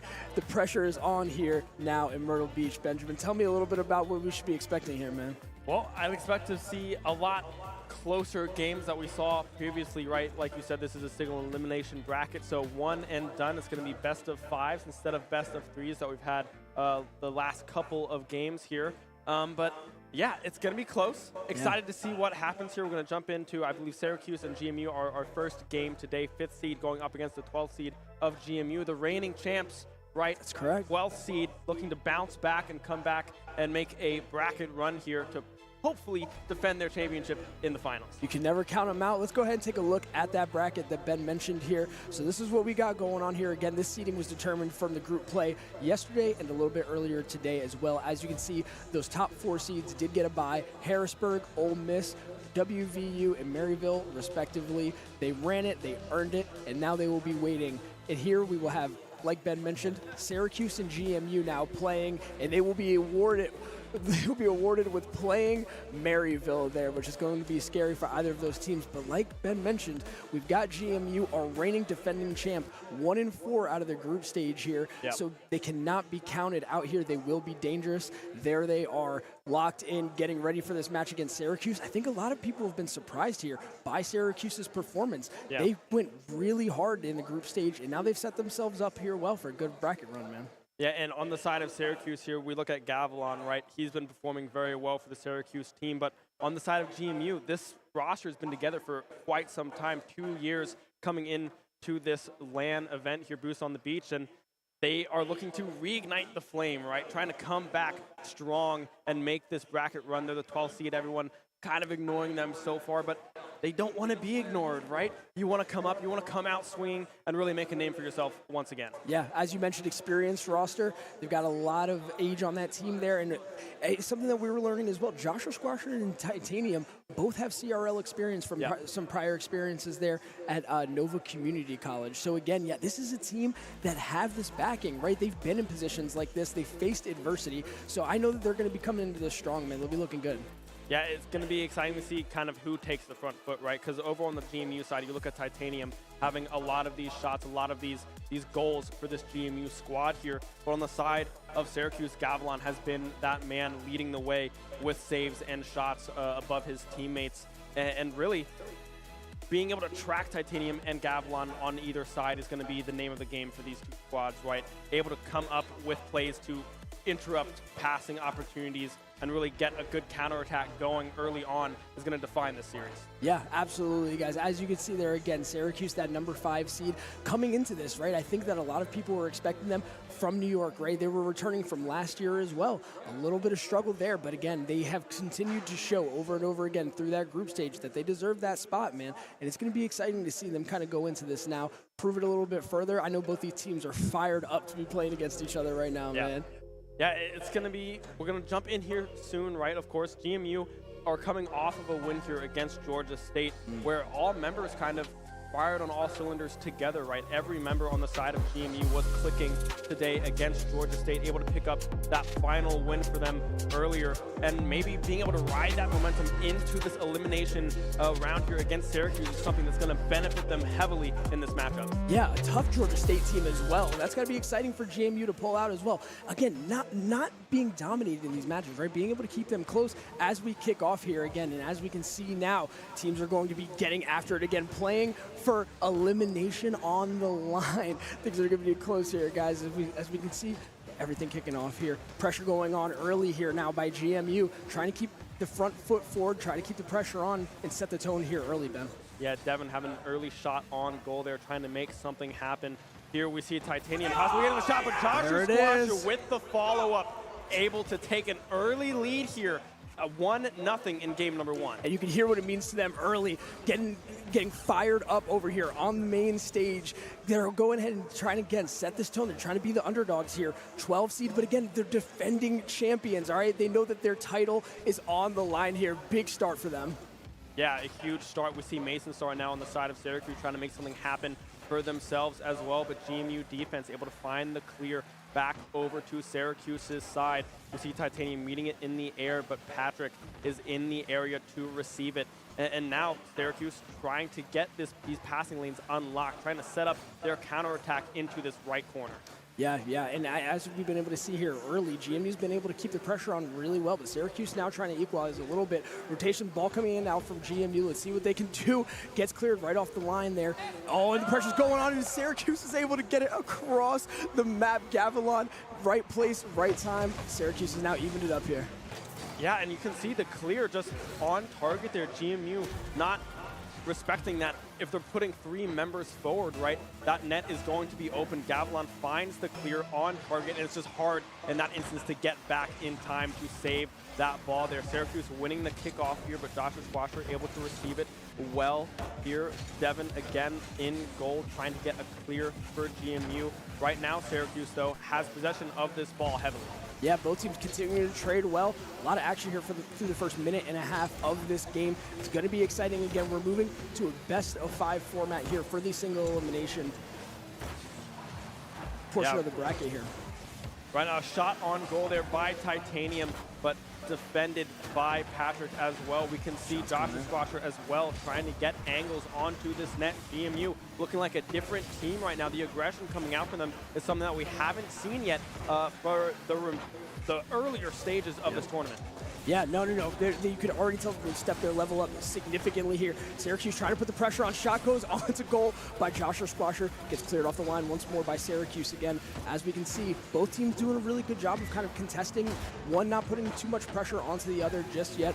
Ball not spending too much time in either end of the field here. Yeah, the clears coming through from both sides have been strong. Right now, it's going to be up to Gavilan to try to find this clear in response. We're able to poke it out of that left corner there, passing it over towards mid here. Devin now trying to respond, but it is Patrick again in the area. But Devin with the follow-up, able to seal the deal on that goal there. 2-1 GMU. GMU relentless pressure there in the last 30 seconds or so. It is capitalized there. Devin, again, right place at the right time. GMU's really starting to gel here, man. Things are looking a lot better for them already. Yeah, GMU 2-1 now against this Syracuse squad. 2:30 left on the clock in game number 1 here. GMU, the aggression that they're showing right now has been stellar so far. We can see Mason Star trying to make something happen. A shot on goal, but again, Joshua Squasher in the area to protect the net. Now it's all up to Titanium. He can squeeze it through. No, Patrick again. That defensive genius is in position for Syracuse. Yeah, great rotations here by both teams. Again, you see the defensive assets coming in very strong here. We only saw GMU get caught out once on that triple commit, and they've really been able to pull it back in since then. Boost being managed well here by both teams. Syracuse is going to be able to launch a massive attack here. So you see the demo come out by Devin. That's going to be able to buy GMU some time here as Syracuse is able to go ahead and try to put this pressure on. Aerial's coming out. Mason Star's not able to do much with it. TI trying to push it into the half of Syracuse. Yeah, the demo coming in there, really halting any progress. Another one onto Joshua Squasher, but that's not what you want to see. We see Titanium and Devin now meeting at the ball here. Titanium able to maintain possession, able to hopefully find this clear, will be able to do so, and possibly be able to set up a pass here across.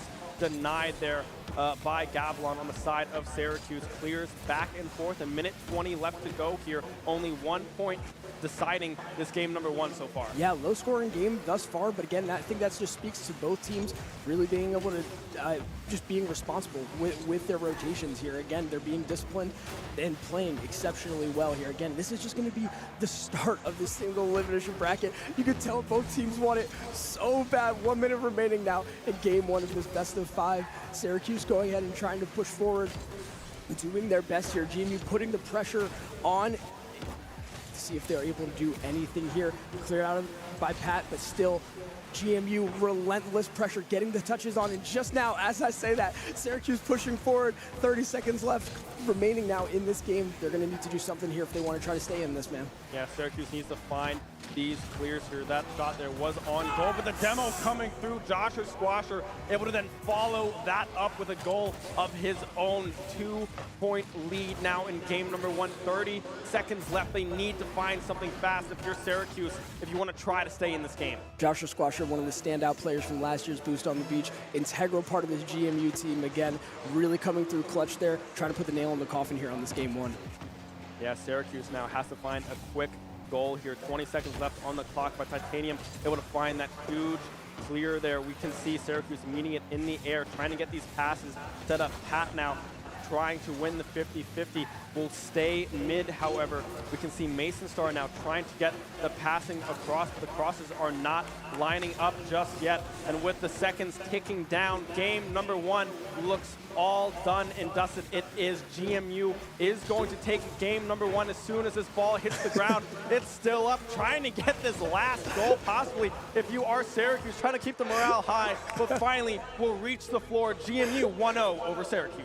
It's a great start for GMU. Again, our 12th seed and defending champion. They're going to be able to take that momentum here into the rest of the series. I really like to see that. Yeah, Syracuse juggling it around for a little bit, doing whatever they can to try and stay stuck in. GMU not satisfied just yet, though. They got some more work to do here, Ben.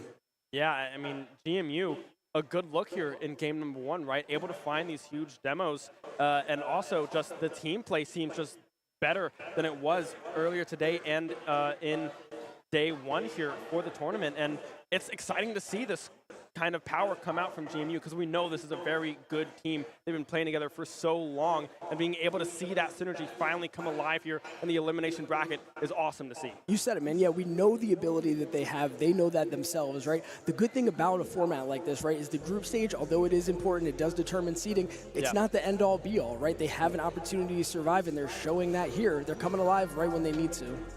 Yeah, and it kind of comes back to that Georgia State series earlier today, right? They were able to pick up that win, a huge morale boost, avoiding the 0-5 group stage for GMU, showing that, hey, we can still win games, right? We can still perform at a high level here, and they're showing it here against Syracuse. Absolutely, you're right. They got that win at the right time just to kind of believe in themselves a little bit, try to get the momentum going on their side now as we kick off here into the second game of the series. Again, Syracuse right away has the pressure put on them by GMU. GMU trying to capitalize on that momentum, get this win in, but Syracuse is going to be looking to fight back here. Gets a clearance there early. Mason start pushing it towards midfield. Yeah, GMU, though, still laying on the pressure, not allowing this ball to go on their side of the field. As I say that, however, Syracuse able to find a clear in-response. Pat meeting it in the air, ball still hovering around midfield. Mason able to get the demo onto Titanium, but unable to do anything about it as the ball is over in Syracuse half of the field here. A clear having to come through yet again from Syracuse. GMU's pressure has been greater than Syracuse all series long so far, and something that Syracuse needs to try to find an answer to. Yeah, shot goes on there by Joshua Squasher, again rotating around to the back here. GMU, again, just putting shots on early, making Syracuse have to deal with them. Syracuse is going to have to try and get forward here, try to get some space if they want to try to keep themselves in this game, ultimately in this series, and ultimately in this tournament. Yeah, Pat finding a good clear into the corner there. Shot on goal. Titanium in the area to make the save for GMU. But now it's Syracuse's turn to possibly put on some pressure onto GMU here. 3 players hovering around it. Joshua Squasher able to get the clear, but the demo will come through as well. But with the clear coming through from his teammates, it's not going to mean a whole lot, right? Because Joshua Squasher off of respawn now is in position to follow up of the aggression that his teammates are putting on Syracuse. Yeah, great offensive rotation here by GMU. Again, putting the pressure on. Shot cleared right off the line there by Gavilan, doing a great job staying back in defense. Syracuse is. The pressure is on, but they are not breaking just yet. They go ahead and try to shoot the ball into GMU's half now and try to get an offense started themselves. Yeah, we can see GMU again with a good clear, but the response, the defense, has been the name of the game in game number 2 right now. 2 minutes in, no goals have come across just yet from either side, but now Joshua Squasher, good interrupt and contest there from the member on Syracuse, able to save the day. That was a 2v1 situation, but being able to meet that ball keeps it evened up at 0. Joshua Squasher finding the demo, creating some space for the team here again as both teams start to trade sides here. Try to find a weakness in one of the other's defense. Nothing happening just yet as GMU shoots it forward. Shot nearly on goal. Titanium finding the demo as well here.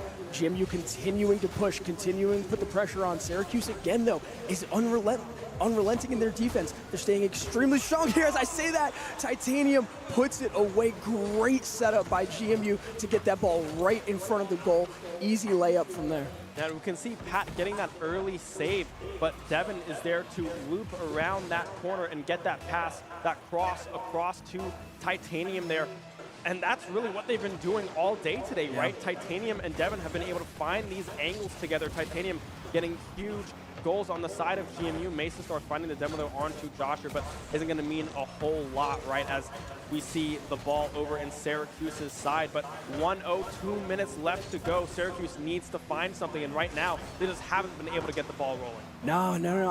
Again, I think it really speaks to GMU's discipline and how they've been able to maintain their form here. But as I say that, Syracuse starts to get forward here, gets an opportunity. Gavilan goes a little high there to see if they're able to keep this ball in GMU's half, try to put the pressure on and equalize early here. Yeah, Gavilan finding that left corner again. Joshua Squasher up to contest. The ball rolling, but Devin is there to find the clear. Two members of Syracuse opt not to commit to that play, opting instead to go on this defensive side because they're scared of these clears and this GMU rotation just being faster than their own so far. And Syracuse with 1:20 left, a demo coming through onto Mason Star as well. Gavilan able to get across the field in time to get that save. GMU, though, still applying the pressure. Amazing save by Gavilan there, flying across the goal. Gavilan is an animal between the sticks right now, keeping Syracuse in this game. Again, another low-scoring defensive battle here. Really, Syracuse hasn't had an opportunity to really get forward just yet, but here they go now with 1 minute remaining. They're going to go ahead and get the ball into GMU's half, try to get a counterattack going, but as I say that, GMU gets it shot out. Mason Star finds the demo onto Joshua Squasher.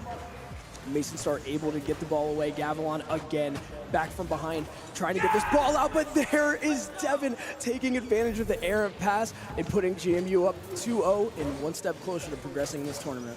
Yeah, and that's just Devin really just playing out of his mind, right? Getting these saves, getting these demos, and then finishing it off by himself. The insurance goal has been scored by GMU here. 40 seconds left, up 2-0 in game number 2. Yeah, certainly not too late for them to turn something on, but they're going to need to go quick here, Ben. Let's see what they're able to do, but right away, again, GMU just putting the pressure on early, not even letting up in a moment, getting the ball right into Syracuse's half, putting the pressure on, and just maintaining control of this ball. Here we go, Syracuse now tries to shoot this into GMU's half, give themselves an opportunity. Time is ticking, every second is going to be valuable here as they need to try to get themselves on the board with at least 10 seconds left here. Yeah, 10 seconds left in game number 2. Not looking likely that Syracuse is going to be able to even this game. Up 5 seconds now, trying to find this goal, but are unable to do so. Wide indeed. The shot on goal again. Joshua Squasher with the save. 0 seconds on the clock. As soon as this ball hits the ground, GMU will take a 2-0 lead in this best of 5. It will hit the ground. Now GMU looking online and ready to make a run. GMU is looking so strong here, and this is what we knew that they had in them, right? Again, these are our defending champions, right? Yeah. They have the ability. They haven't been playing up to their potential really this entire tournament through the group stages, but now they're coming alive right when they need to. A quick 2-0 up on Syracuse here, Ben. Yeah, I mean, maybe they're just a bracket team, right? Groups, right? Faltering a little bit, but able to bring it back here in day 2. Looking very confident, very strong here against Syracuse. And yeah, this is what we expected to see from GMU earlier on in this tournament, and seeing it now is amazing right now. 8-hour drive down here. They're on their spring break. They've been here for a minute. Yep. Maybe Saturday they were just trying to get the rust off a little bit, getting locked in. But they've made it happen now, and they're giving themselves an opportunity to meet Maryville in the next stage of this tournament.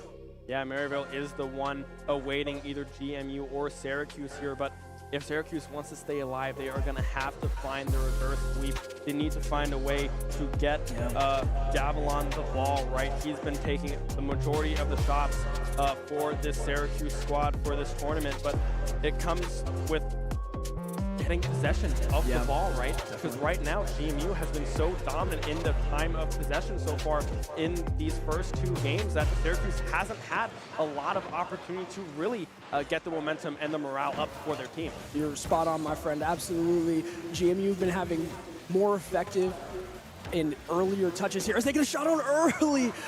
Pat is able to go ahead and get that thing away, and Syracuse now tries to get on a quick counterattack, and they are able to find it. Gavilan gets them on the board early here. 15 seconds into game 3. Syracuse is now on the board, has their first lead of the series. Yeah, and you can see GMU there letting up that goal, committing 3 to a possible early play development, but it doesn't go their way, meaning that their goal is wide open for Syracuse to find the clear and get an early score here on the board. A good start for Syracuse, but they have to keep it going if they want to stay alive. Yeah, absolutely. That's going to be a great start for them.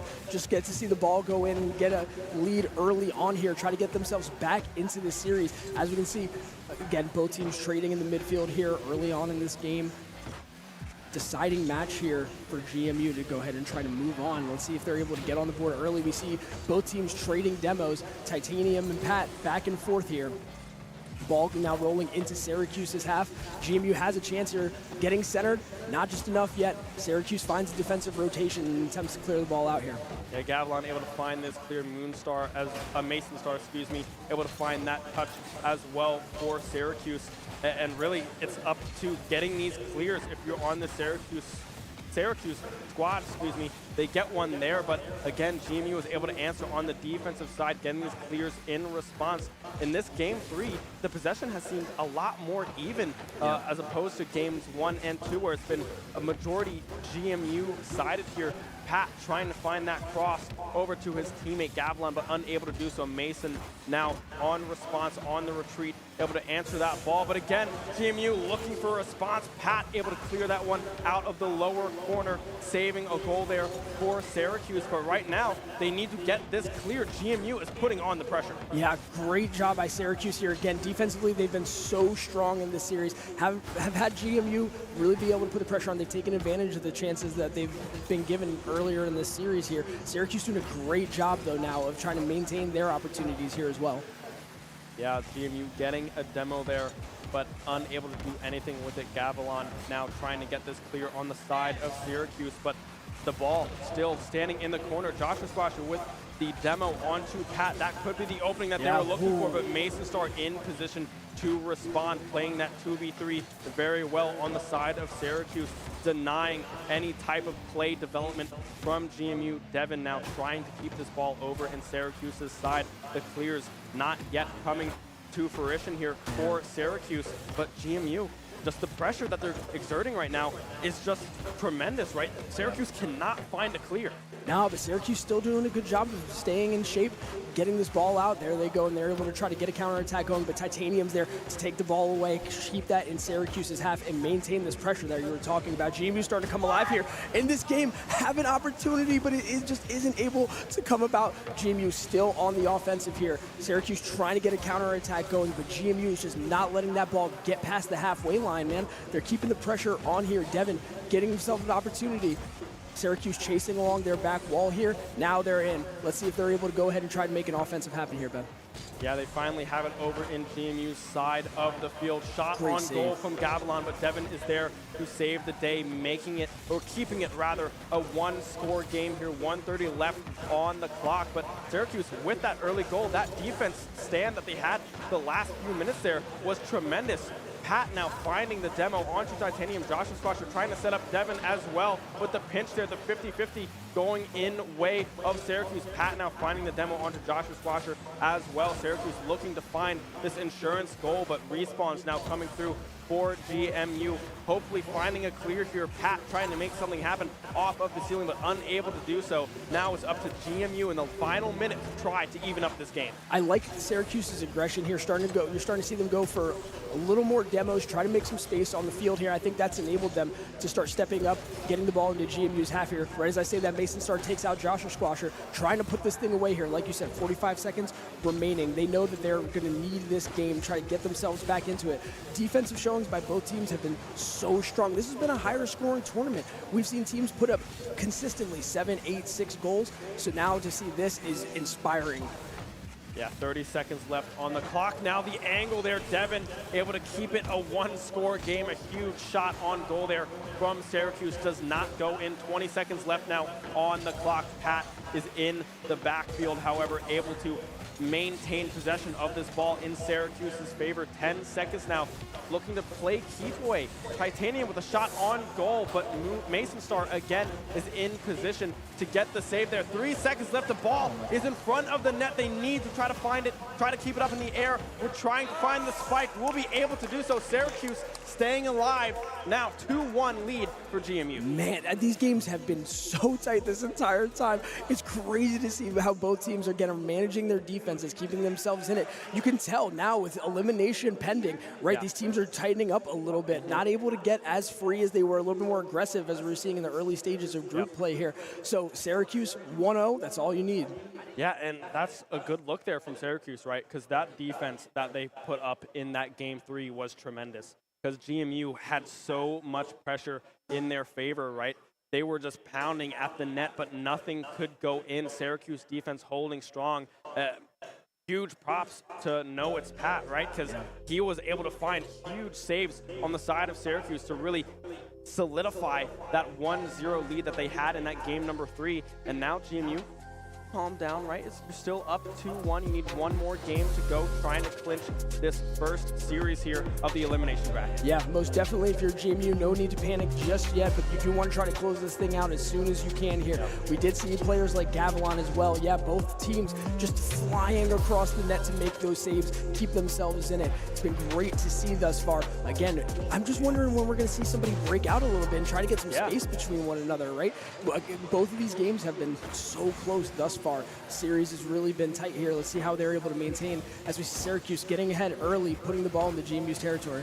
Yeah, Syracuse winning the kickoff yet again, trying to make something happen early, much like they did in game number 3, but unable to do so just yet. The clear coming through from GMU, met by Pat there, trying to make something happen in the air. The pass to Gavilan will not connect in totality there, but Devin now trying to find the clears for GMU. Shot on goal there from Pat Titanium, able to get the save there. The demo, however, does a double demo. It's going to be an own goal. Unfortunately, we saw Titanium there trying to get back, trying to get that save, but unable to do so.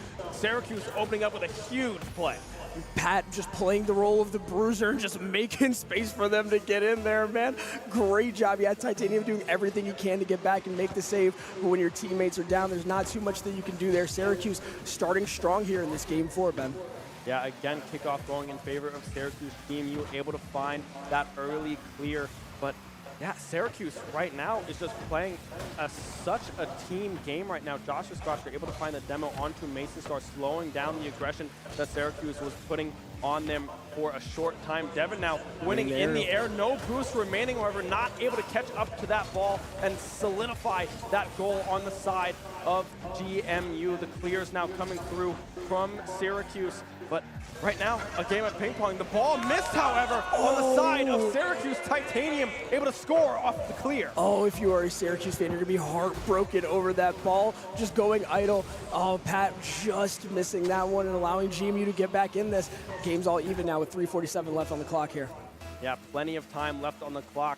Tied up at 1-0 in the minds of the players right now. This is a whole new game, just a little bit less time on the clock, but Syracuse, Pat, brush that one off, right?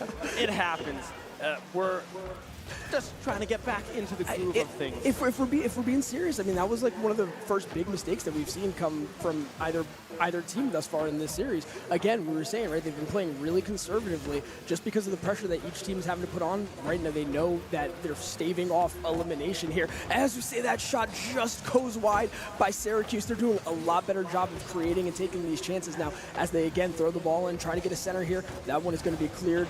Not further than the halfway line, though, before Syracuse is able to put another shot on. Saved by Devin here, though. GMU trying to get the ball out of their own half. You can see Joshua Splasher going for the aerial here. Gets a little something on it, but Mason Star there, able to go ahead and shore it up for Syracuse. GMU now, counterattack is on. Pat is able to get back just in time to make that save here. GMU now trying to take advantage of this opportunity that they've been given. This is what we've been seeing from them consistently, Ben. This pressure coming in here. Syracuse doing a great job, though, of getting this ball out, getting the ball into GMU's half now. Either team here trying to find a way to get into the lead to secure up this game 4.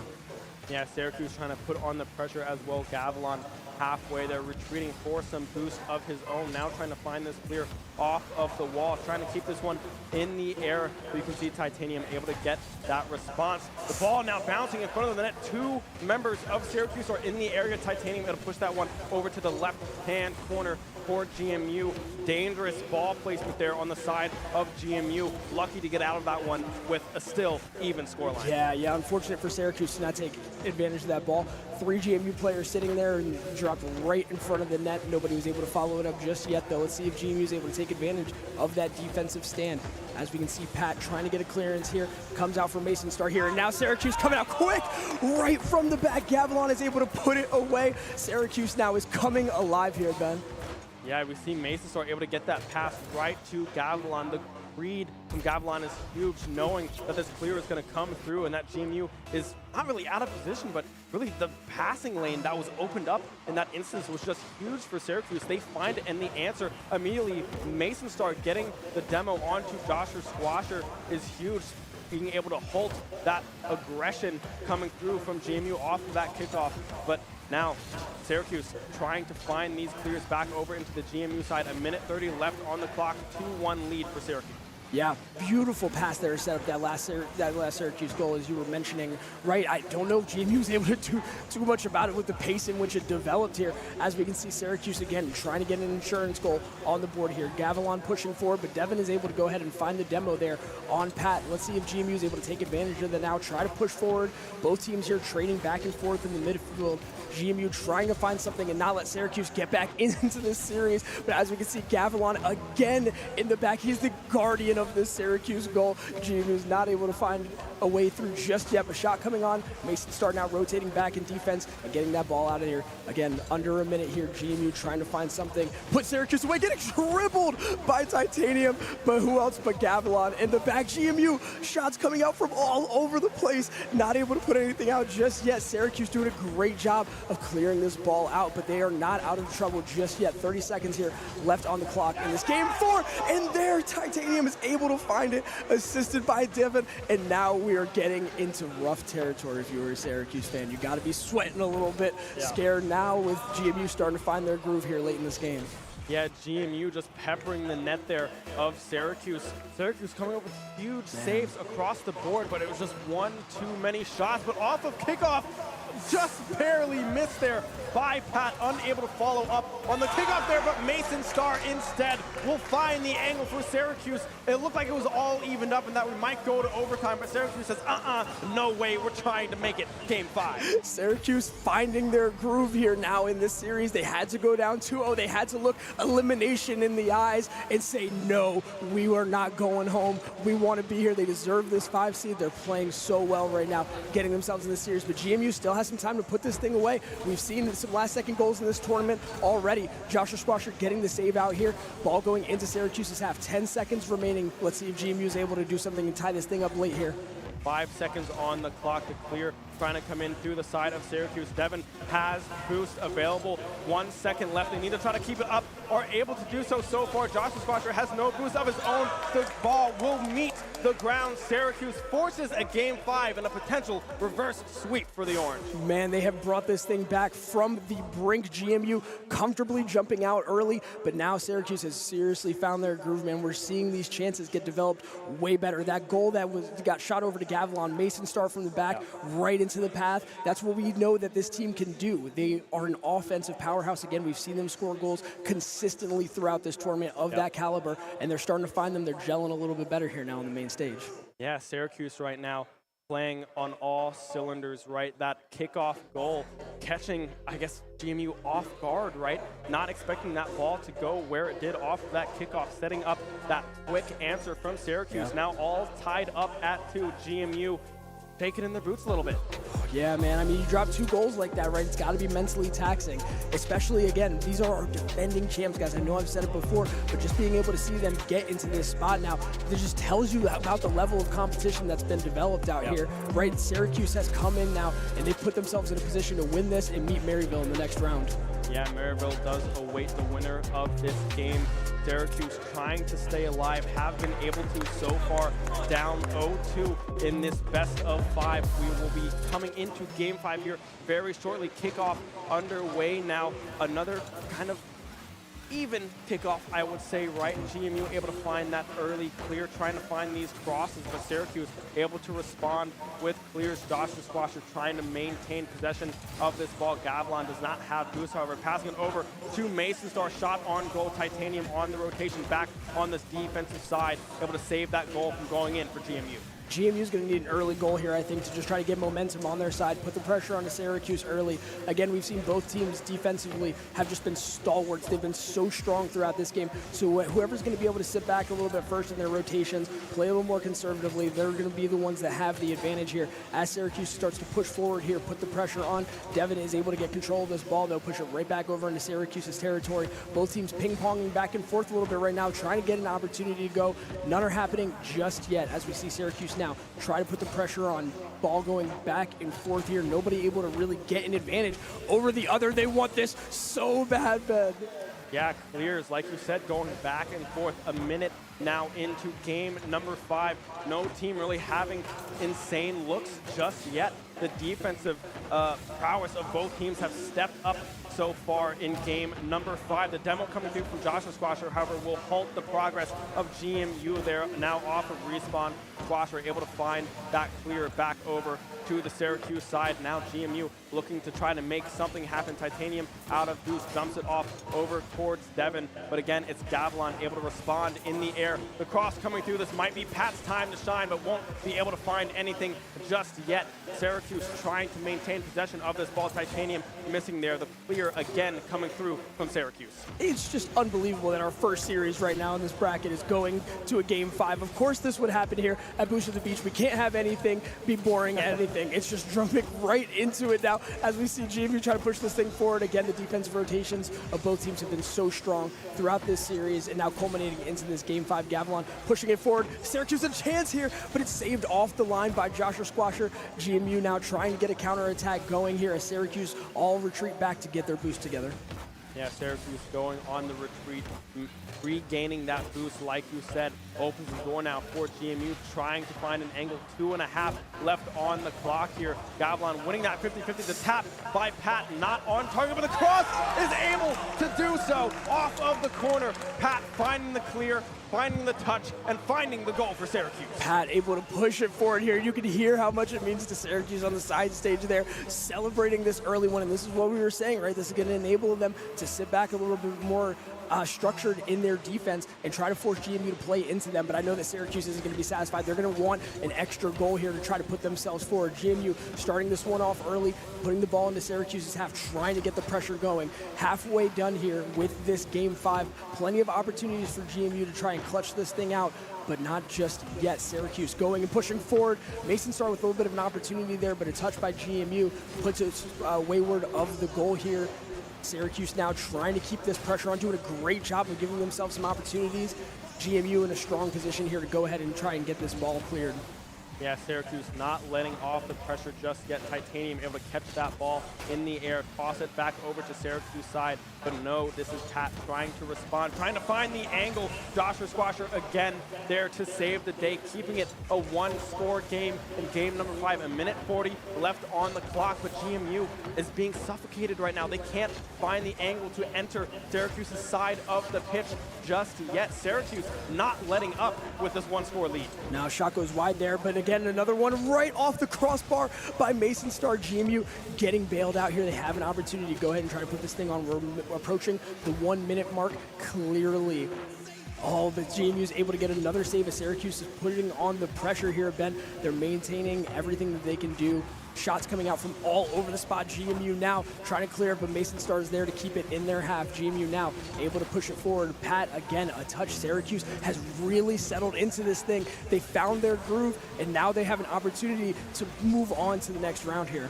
Under a minute now for the Patriots to try to find an answer. Titanium a little over half boost here, meeting it halfway, trying to keep this ball over towards Syracuse's side. Gavilan, however, able to find the clear, the pass over first two. I believe that was Pat there trying to keep this out of their half of the field. 30 seconds remain here. GMU looking to have some promise here. 2v2 situation, 2v3 now. The shot on goal from Devin will not go in again, but Titanium is keeping it in Syracuse half of the field. Yeah, GMU now really getting the pressure on. They're starting to find their groove here. They know that this is the final opportunity. They're going to have 15 seconds left, and the shot goes from Joshua Squasher from over halfway across the map, gets the touch on, and Syracuse now.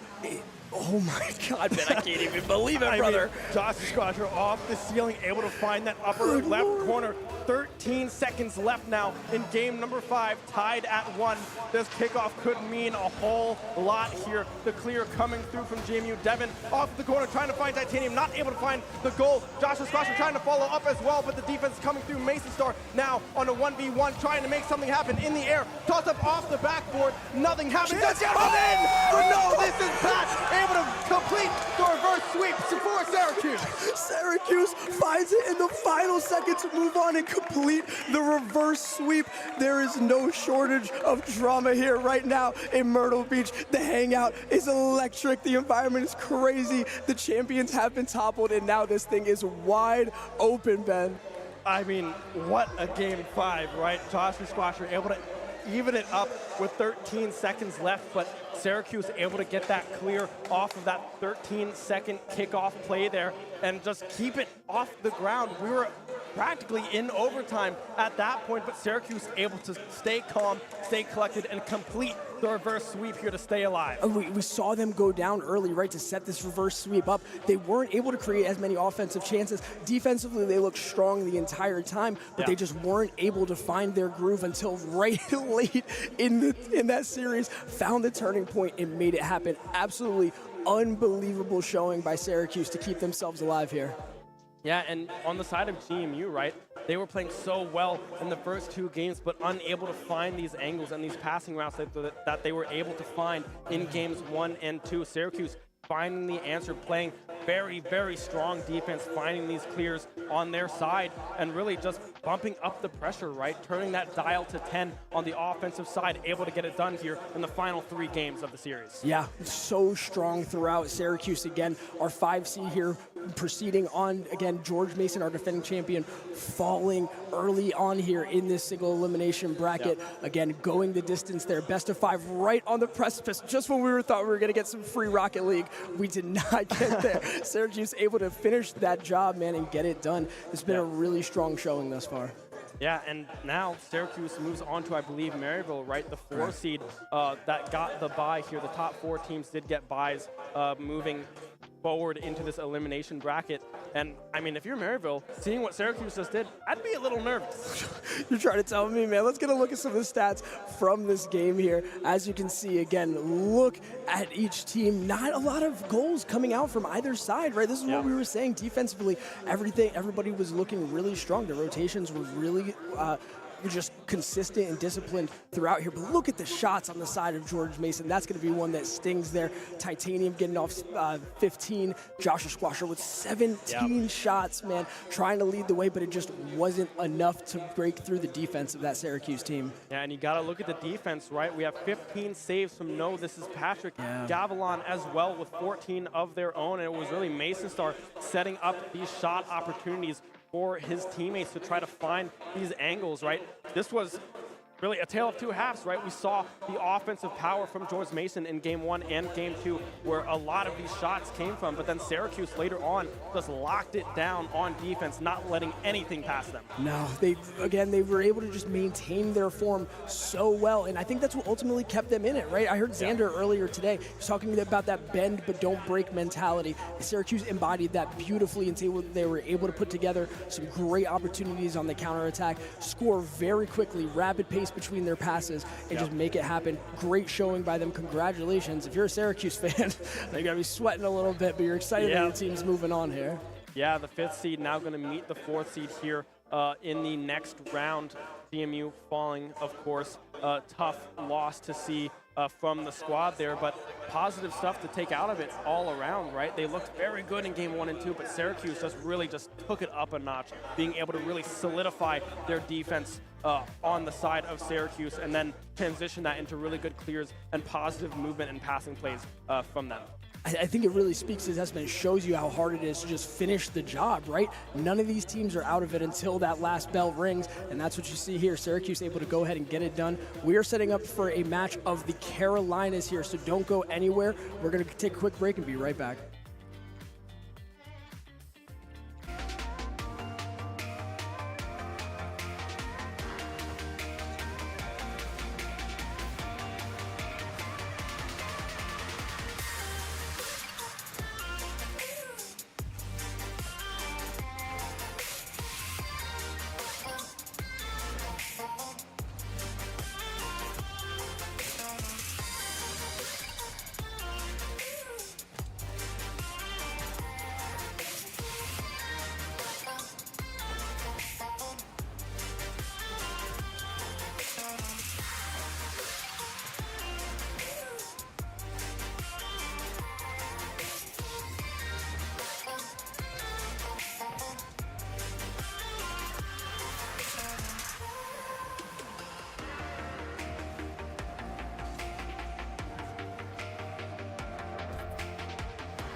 When we started our journey, we had no idea where it would lead us. Until we found a place where experiences became a way of life, and connections became unbreakable bonds. For us, it's a second home, and wherever we roam, it will always be a part of us. The place we became mountaineers.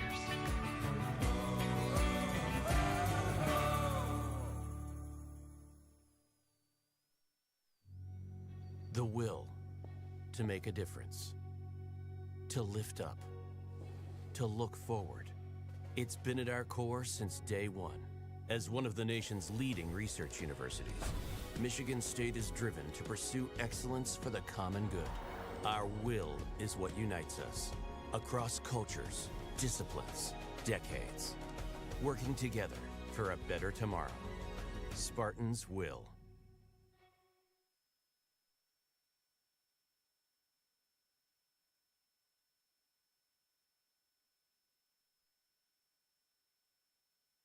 Welcome back to the beach, Myrtle Beach, where the best beachers come to play, including Henry Gotta Catch 'em Hall.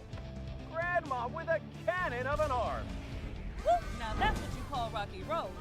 Ooh la la, what a juke. Don't try this at home, kids. He's on the boardwalk. More like the board run. He jumps, dives, and caught! And the home team wins. Go Beach! That's how you beach with the best in Myrtle Beach. Plan your vacation at visitmyrtlebeach.com. And we're live at the beach, following one beacher leveling up in her hero's journey. This is Bridget, paperback writer, finally with a moment of peace. And she is locked in on her beach read. Looks like paper beats metal. Do I smell bookworm? What a leap! Dusty. I don't think she noticed. Is that a mime? I believe that's a Frenchman asking for directions. Now that's how you beach with the best in Myrtle Beach. Stay beachy, everyone. Plan your best beach vacation at Visit Myrtle Beach.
Education is the passport to the future, for tomorrow belongs to those who prepare for it today.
What do you value the most that Niner Esports does right? They're really good at promoting the community and making sure that anyone, regardless of skill level or anything, or regardless of what game they play, we all can get together because of our love for gaming. What has your experience as an officer and a player been like in Niner Esports? I mean, Niner Esports has been a wonderful experience for me. I got involved since my junior year, my first year here as a transfer student, didn't know anyone here. And I immediately became involved with the League of Legends scene, and I met all my current friends through the esports scene here. What would winning the Scholars Award for any of the 4 categories we were nominated for mean to the organization? In of its own, it's to show, all the hard work that's been put into this thing. It's worth it, and we've done a great job, and it would mean the world to all of us.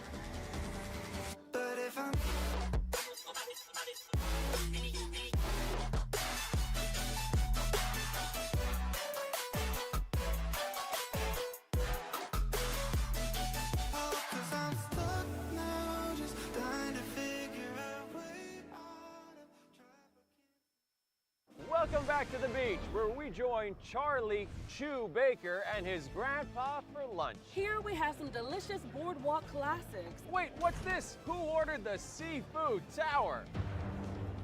And a perfect play call by little Charlie Chew Baker. The rookie takes it. How's that shrimp? What did you call me? Now that's how you beach with the best here at Myrtle Beach. Until next time, stay beachy. Plan your vacation at visitmyrtlebeach.com. Welcome back to the beach, where one super-powered father gave a whole new meaning to SPF. Here's Vacation Dad Tommy No-Tone Jones setting a daily record for sunscreen application. He's got reflexes like a cat. Amazing speed. Let's take another look in Now that's how you beach with the best in Myrtle Beach. So long and beach easy. Plan your best beach vacation at visitmyrtlebeach.com.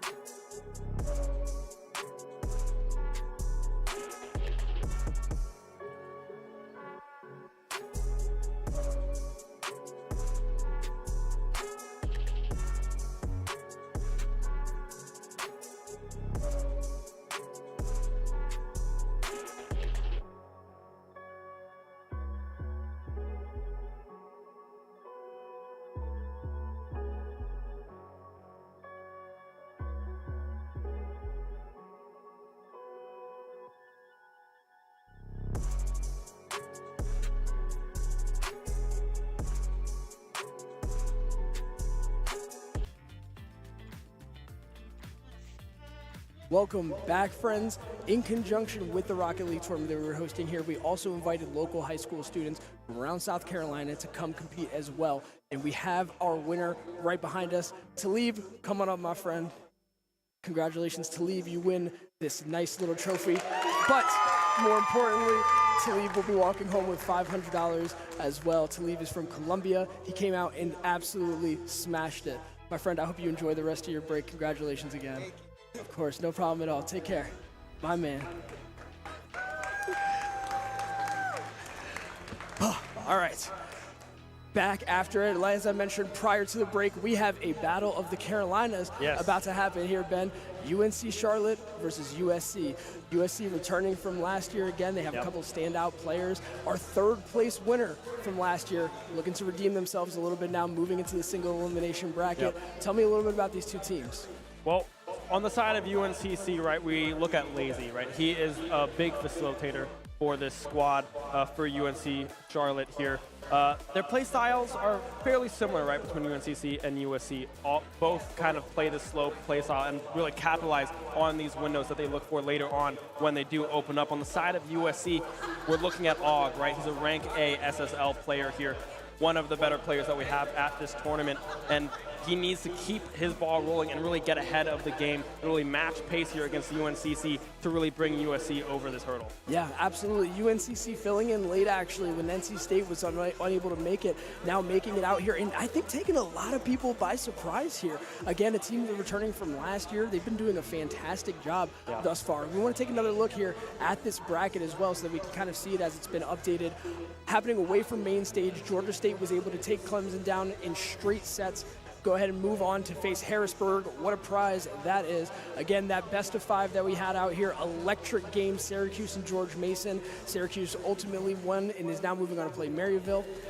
We had Michigan State and Northeastern play as well. Michigan State now moving on to play WVU, but we now have, again, UNCC, USC yet to be determined. Winner will move on to play Ole Miss, another one of the Titans. Topped their group undefeated as well. So both teams are going to have their hands full depending on who moves on from here.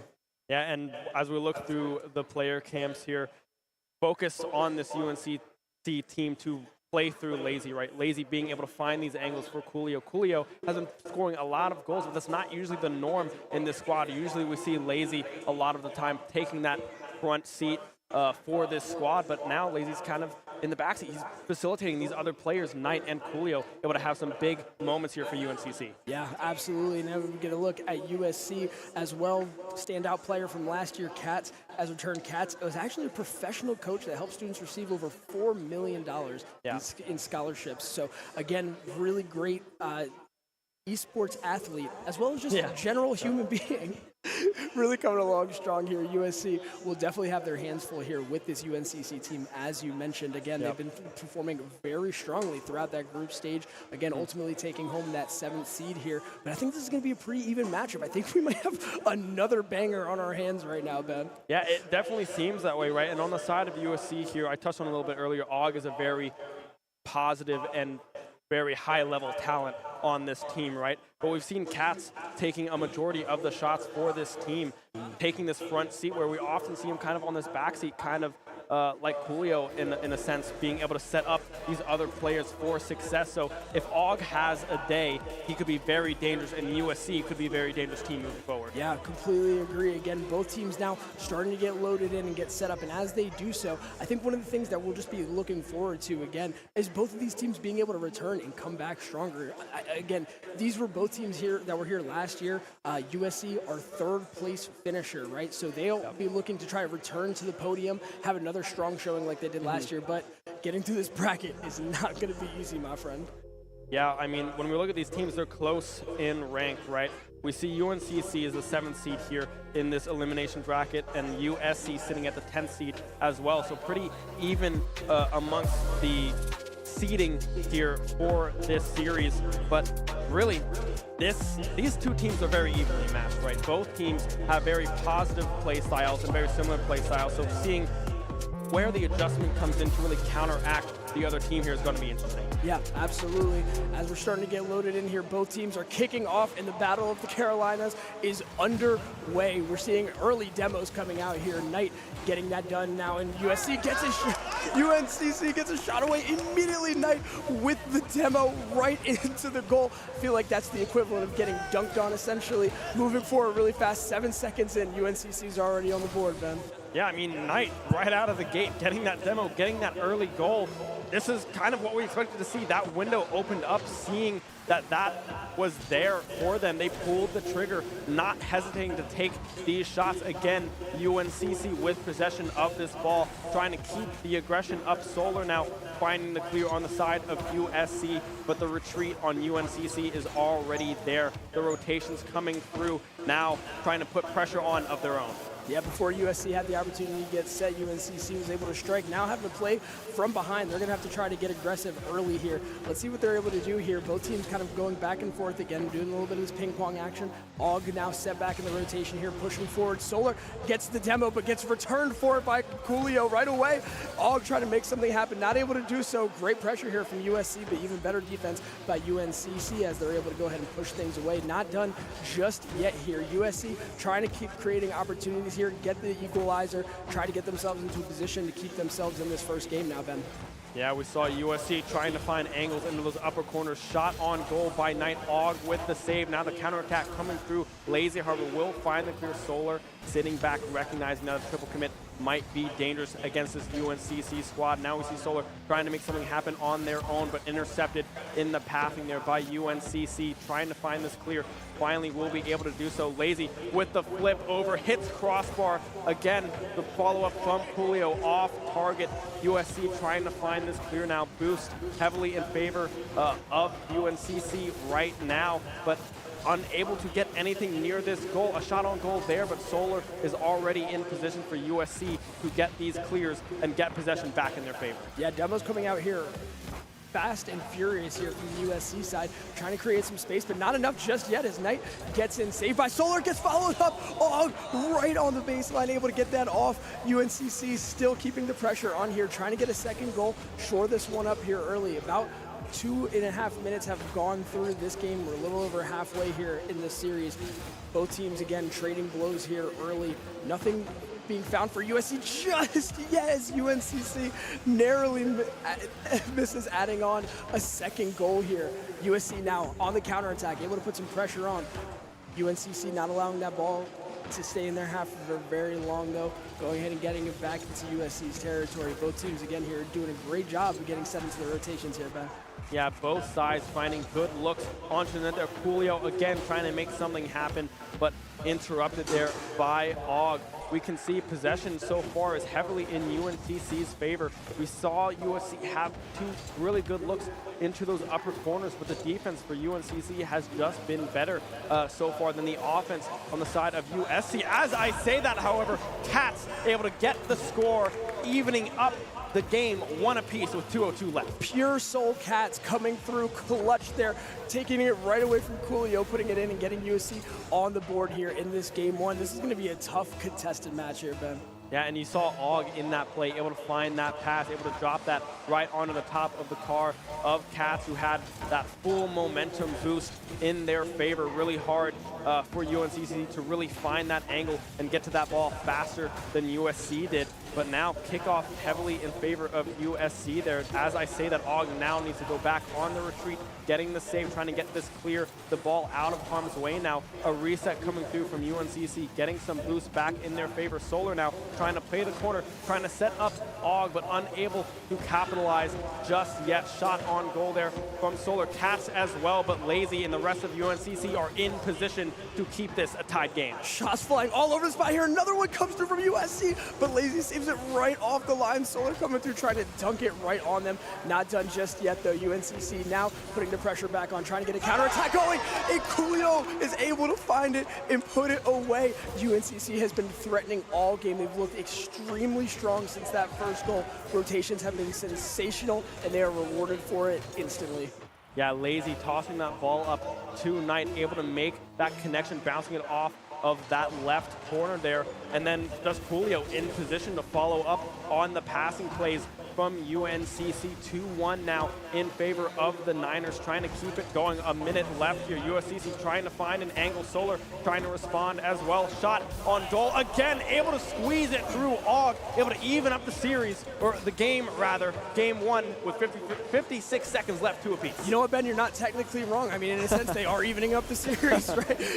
Coolio able to get a touch on it, but the shot too strong from Og there. USC getting right back into this, finding the equalizer here. Now, both teams kickoff coming through. Cats trying to press it forward, but it's not happening just yet. Lazy's able to go ahead and get the clearance out of their half. But as I say that, it almost comes in from USC. Og's almost able to dunk it right in. UNCC now taking advantage of the commitment there, and they're going to find it right away. They're trading blows like crazy. We did not see this in the first series. This is going to be an extremely high-scoring series between both of these two teams. Yeah, Coolio, they're able to maneuver around Cats in that left corner, and Knight with the follow-up, able to just stab the dagger through the hearts of USC in game number 1. 40 seconds left, however, still remaining. Cats trying to make something happen in the air out of boost. Won't be able to follow up any more than he already did. Solar now trying to play out of this right-hand corner, but UNCC has the players there, has the defense set on their side. 20 seconds left. A shot, however, from Cats, able to get it off of the roof, tying up the game 3 apiece. Cats, cool, calm, and collected, just knows that this is business as usual, puts it away. Both these teams, not really much between them here, right? Finding ways to score early on here and getting opportunities. Man, this is like the exact opposite of the initial series with the high-powered defenses. We're seeing the offenses really thrive here, and it's been electric thus far. Yeah, kickoff going in favor there of UNCC. 13 seconds left now in game number 1. Shots coming through. Coolio again able to answer. The patience coming from him is clutch in that situation. USC, not able to find that clear, and Coolio answers. just goals galore right now here in game one of this series between the two Carolina teams. 9 seconds here on the clock. Let's see if UC is able to do something. I mean, as we just saw last series, right? 1 second is all that's needed. So long as this ball is staying in the air, there is a chance, and we are there right now. UNC going to be trying to touch this thing down. USC doing their best to keep it up, and they're doing well thus far. Coolio gets up to it, but again, another touch there by USC to keep this thing alive. Lazy kind of trying to come through, do the same thing, gets a great touch on it, and that's going to do it there for game one. UNCC is going to come out on top, but man, USC has had the opportunities. UNCC can't rest on their laurels too much here, because I think USC will be able to take a couple games here in the series. Yeah, USC had a couple of good looks there early on in the series, just unable to capitalize through the defense of UNCC there, coming strong, trying to keep that ball up towards the end of game number one there. USC unable to do so, as UNC really was just looking for those spikes, right? Trying to get that ball to the ground, take game number one in this best of 5. And I believe the winner of this one will go over to Ole Miss, will be who is waiting for the winner of this series. Yeah, absolutely. A Titan waiting in the next round for sure, but they can't look too far ahead just yet. UNCC starting off strong, great showing by Coolio there. Really leading by the front, taking goals, getting things done there. Again, we weren't seeing as many high-level defensive plays like we were in the last series, right? But again, that's just what we're going to be seeing. That's how a lot of these teams play. They operate in high-octane offenses. So we're seeing thus far, UNCC takes that first game now, gives themselves some room to grow.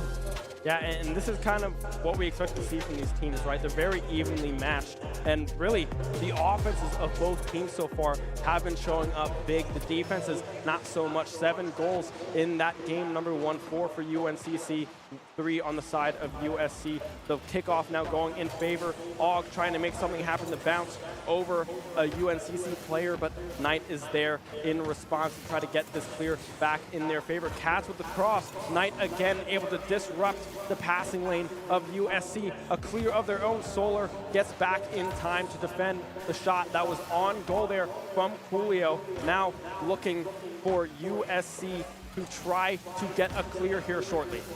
On the other stage, Syracuse has actually just taken a game off of Maryville now, so they're up 1-0 early in that series as well. We'll continue to provide you with updates throughout here as USC now trying to clear this ball out from their goal line, doing a great job. UNCC trying to maintain this pressure. They're getting back to try and get some boost here. Demo comes out from Og. That's going to open things up here. That's going to be dangerous. Not going to have anything come of it just yet, though. USC still keeping this ball and trying to keep the pressure on. UNCC able to get a little bit more space here, get the ball to midfield. USC still continue to push forward. Shot just goes wide, though. Let's see if UNCC is able to now take advantage. USC low on boost here, so they're going to be trying to get back here, play some defense here. UNCC primed in a position to attack, and they take advantage right away. Lazy comes through 1 minute and 14 seconds into this game. UNCC up early again here, Ben. Yeah, USC there had the defense set, but Lazy just able to get under the cars of USC, keeping that ball on the ground, sneaking that through the set defense of USC there, getting a 1-0 lead here in game number 2. Cats now trying to respond, flip reset on the side of USC, but unable to do anything as they do run out of boost. They are clear again on the side of USC. Lazy, however, will get the demo onto Solar, but the aggression still coming through. Og able to make it happen all by himself. Even through the demo, USC able to continue to push forward. Great touch there by Cats to set it up. An even better touch. Look at that angle by Og. Finds the goal here. USC evens it up here right away, man. Again, these teams are going back and forth, blow for blow. There's not much time between these 2 goals once that floodgate gets open, man.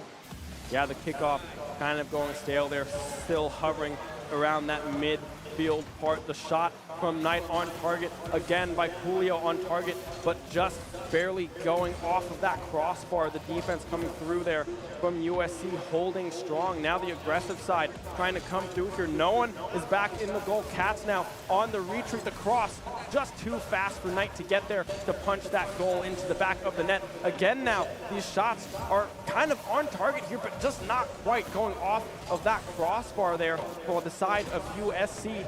2:50 left now in game number 2. The demo comes through onto Knight. This could be the opportunity that Og was looking for. Try to make something happen. The pass, the cross over to Cats. Not able to make that connection happen. UNCC defense holding strong. Yeah, UNCC doing a great job of maintaining through that demo there with the pressure on. Neither team maintaining too much possession. I think we're just seeing the ball flick back and forth, goes across the goal. Nobody from UNCC is there to be able to put it away just yet. USC now trying to find a way to attack, but Knight is there to take advantage in the midfield. That's going to be a good touch there by Coolio as they try and get this thing set up here.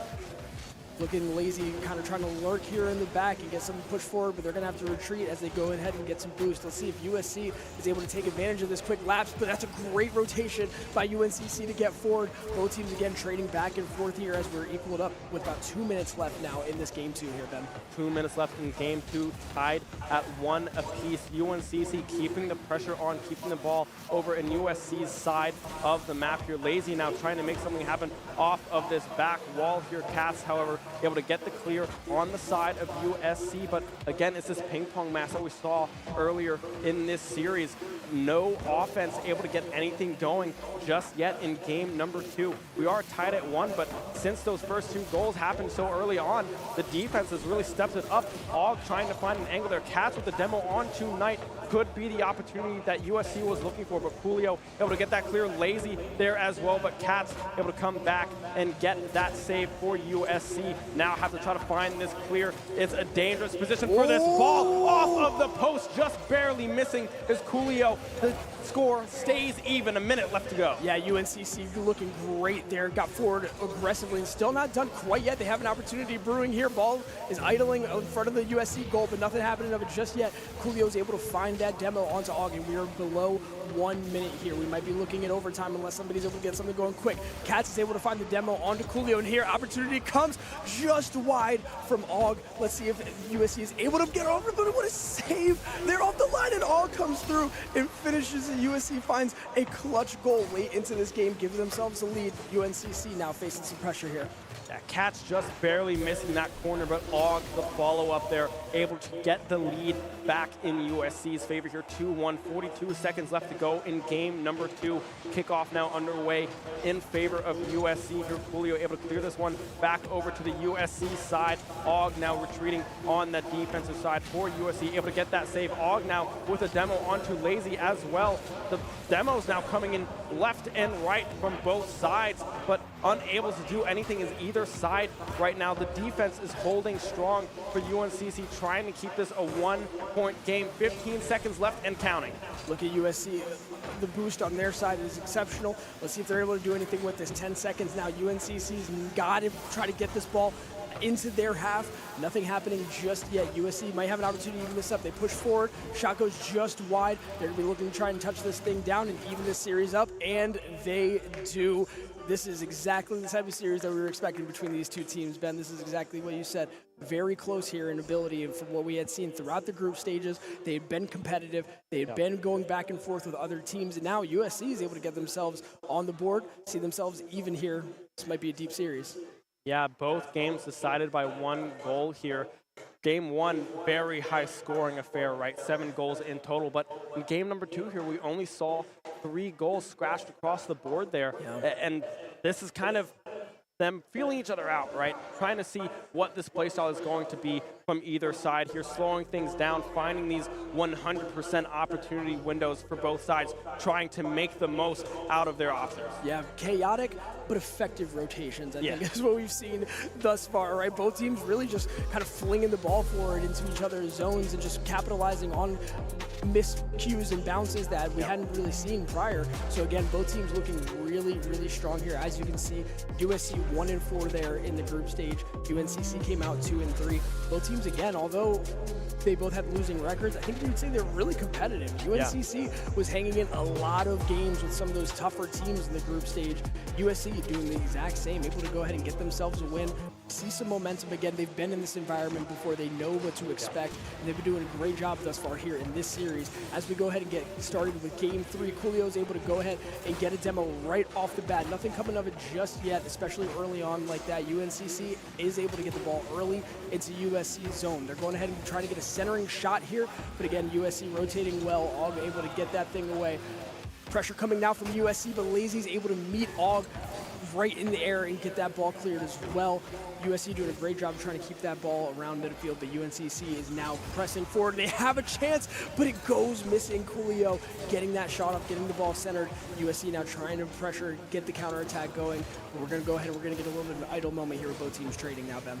Yeah, the demo happening onto Og there, really stopping any chance that USC had to try to get the aggression going. Shot off the post. Coolio met by Cats right in front of the goal. They're able to save that one on the side of USC. Knight now trying to get the clear back over in UNCC's favor, but unable to do so right now. Both teams have had good looks, but nothing going into the back of the net just yet. Lazy trying to catch up to the ball, but no boost left on the side of Lazy here. Has to retreat, has to try to get something back.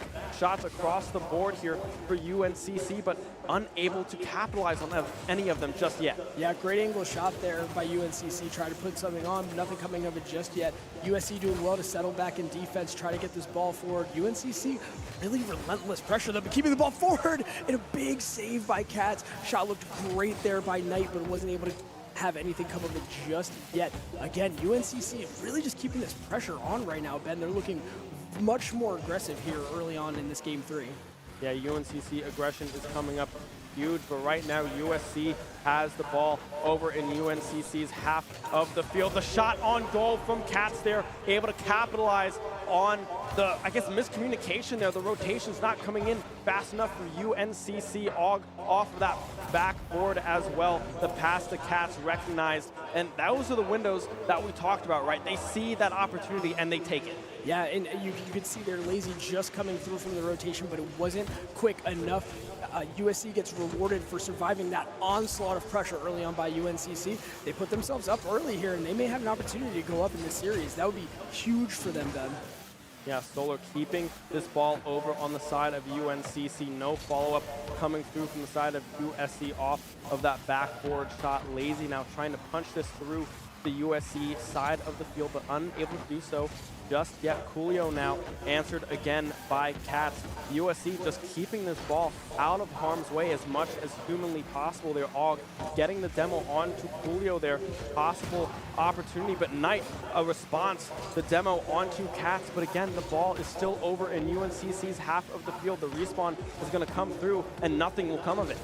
Yeah, no, we see a shot go there close by Coolio. UNCC again just keeping this pressure on. Haven't been rewarded for it thus far, but something will come if they're able to keep maintaining this. Let's see what happens now. USC trying to break out of this containment they've got in their half. Both teams now trying to retreat forward here. Ball not going much further than midfield here. Lazy trying to get a touch to set UNCC up. Not going to come up as Solar. Getting forward quickly here. We see demos get traded by both teams. Shot on by Cats, but it goes just high. UNCC scrambling to try to get this ball clear, Ben. Yeah, Cats off, or Og, excuse me, off of that right corner there, trying to make something happen. Shot just right of the goal there on the side of UNCC, hitting that post. Og now trying to take it to the sky, will be met by Knight. Coolio with an answer, but will miss. Hits the post, the wide open net. The ball cleared now on the side of USC. A missed opportunity there for the Niners. Yeah, great job there by USC to get back again in defense and just do enough to disrupt the path of that ball. Get UNCC out of there and give themselves an opportunity. Another low-scoring game here is not what we were expecting based off the results of the first. Goals going back and forth, but again, both teams really seem to settle in to a disciplined rotation here. Now, as we see UNCC try to get an opportunity to push this ball forward, you're seeing that they're throwing themselves at this now, trying to get in. Shot just goes high there, but Coolio, but Knight is able to follow up and put it away, and this is exactly what we were expecting, Ben, right? They've been setting themselves up well all game. They finally found the opportunity, get themselves evened up here late in this game 3. Yeah, Coolio able to tap that one up onto that back wall, setting it up for Knight for the follow-up from midfield. They're tying it up at 1:50 seconds to go now in game number 3. Coolio again trying to get aggressive in the air. USC trying to find a clear, will be able to do so. Solar there getting interrupted in the rotation. Cats now having to do a backflip, trying to retreat back to this ball. Og now trying to make something happen on his own. Coolio finding the clear, but Solar meeting it halfway through. 2v1 situation now. Cats able to win that 50-50 there for USC. Now trying to make something happen. 20 seconds left now, tied at 1. USC looking like they have some potential, but will miss it. Og not able to punch that through into the back of the net. Solar will find the clear back for USC. 10 seconds remaining. Absolutely an incredible chance for USC as the clock now it starts to expire here with UNC in an opportunity here. Ball was in and out for USC. 1 second left on the clock, and they still have an opportunity to try and score this thing. Looks like it's just going to go down in front of the goal, and we are getting some free Rocket League. We're heading into overtime, golden goal, sudden death situation here, Ben. Yeah, Cats finding that early demo onto Coolio. Og trying to make something happen, but Lazy is in the area to get the save with a shot again from Cats. An 8-second overtime just like that is over. USC now winning game number 3, taking a 2-1 lead in this series. Man, it felt like UNCC had the lion's share of the chances in that game, but again, USC did a great job of just weathering that storm and just staying consistent, pushing the ball forward, rewarded there at the end. Cats gets that goal nearly immediately into overtime, and USC is now looking at the opportunity to move on. We might be seeing an upset here on our hands, man. Yeah, USC looking strong right now. Og being able to find these angles to really set up Coolio and Solar here for these options. Solar as well, very positive on this defensive side for USC, finding huge clears, keeping them out of danger that UNCC is trying to put them in. Game 1 was all UNCC on this offensive side, but so far in these games 2 and 3, USC has been able to answer and respond to the aggression that UNCC was putting on them and be able to swap roles, right, and put that aggression right back in their face. Yeah, we saw really quickly developing plays there on the side of USC, I think, is what we were seeing more so than anything. And again, able to just capitalize on those chances. We saw they had that goal opportunity late there, the one that bounced right out from the inside of the goal. But again, USC able to come through and make something happen here. Yeah, and as we mentioned, UNCC now facing elimination. Update on the Syracuse and Maryville series, by the way. Maryville has stormed back and taken the last 2 games. It is Syracuse 1, Maryville 2. Similar deal over there. Syracuse now facing elimination. Maryville, again, one of the top teams in this tournament, the 4 seed, looking to move on again. As we see here, again, get kicked off with game 4, UNCC and USC, the battle of the Carolinas here from the hangout in Myrtle Beach. Things couldn't be much better than this, guys. You're here with us. It's incredible. The sun is shining, and the teams are playing fantastically, as we can see here. Og trying to make something happen towards UNCC's goal. They're unable to do so. No follow-up from USC either. Solar now trying to find this clear, trying to punch this back over towards UNCC's goal. Solar now getting airborne, trying to make something happen off of that crossbar. The follow-up from Og will not be there. Coolio able to get in the way and interrupt the shot there coming out from Og, but Solar still keeping this ball over in UNC's half of the field. Og taking a shot. Coolio, however, will answer it in response. Yeah. Again, both teams going back and forth here. Already 1 minute into this game 4. Doing a great job of trying to maintain possession between the two. No clear leader just yet in this game. USC going ahead and getting forward, trying to build an opportunity for themselves here. Nothing coming of it just yet, as we can see that UNCC goes ahead and gets the clearance. Ball kind of idling in the midfield right now. Coolio gets a shot on, but Og is able to go ahead and rotate back. USC, again, doing a great job. Seems like they've really settled into a good defensive stance here. Able to kind of find their ways out each time, as we see Cats trying to get the touch. Beats UNCC there and is now pressing forward. USC trying to create an opportunity. UNCC, though, doing a great job here as well. Again, kind of building like a really solid defensive stance. Not able to break through. We haven't seen either team with a clear opportunity just yet, but that may change right now. Lazy shuts it down from Og, and UNCC now trying to get the counterattack going. USC is able to meet them at midfield, though, push the ball right back into UNCC's territory. Again, nothing coming just yet for either team. As I say that, Knight pushes forward. USC, though, again, able to go ahead and clear their own zone. Yeah, USC having good aggression here over on the UNCC half of the field, but now UNCC trying to make something happen on their own here, but unable to follow up into this corner here. Og trying to get it out of harm's way. Knight now off of the backboard. You can see Coolio there reading the ball to perfection able to get an early lead here. Well, not necessarily an early lead. We're about halfway through game number 4 here, but get the lead here for UNCC. Time flies when you're having fun, brother. I couldn't agree with you more, man. Yeah, set up so well. Great team goal there by UNCC. Touched off the backboard by Knight and then was able to get put away by Coolio again. Yeah, the Johnny on the spot there just at the right time. As I say that, Cat starts flying in. An opportunity for USC. Goes just wide. Great save there by Lazy. Able to keep UNCC ahead in this game here. Again, this is what we've seen. Goal come in and then they just start getting blows get traded back and forth continuously throughout here. Yeah, Lazy trying to find that shot on goal there, unable to do so. Og is in the area, but UNCC keeping the pressure on, keeping this ball in this left corner. Crosses coming through, being answered by USC here, trying to find this clear, trying to find their offensive power that they had in games 2 and in game number 3. Coolio has the angle, but unable to get that under that crossbar, just barely hitting the top there. Og now in the air, has boost off the backboard. It's going to be up to Solar, and will be able to do so. Solar in prime position to tie this game up for USC. Yeah, assisted by Og. Great job there. Solar's able to find it and just beat Lazy as he tries to readjust in the air. It's not going to be enough. USC now has an opportunity to try and take this game away, and ultimately the series as well, send UNCC home packing.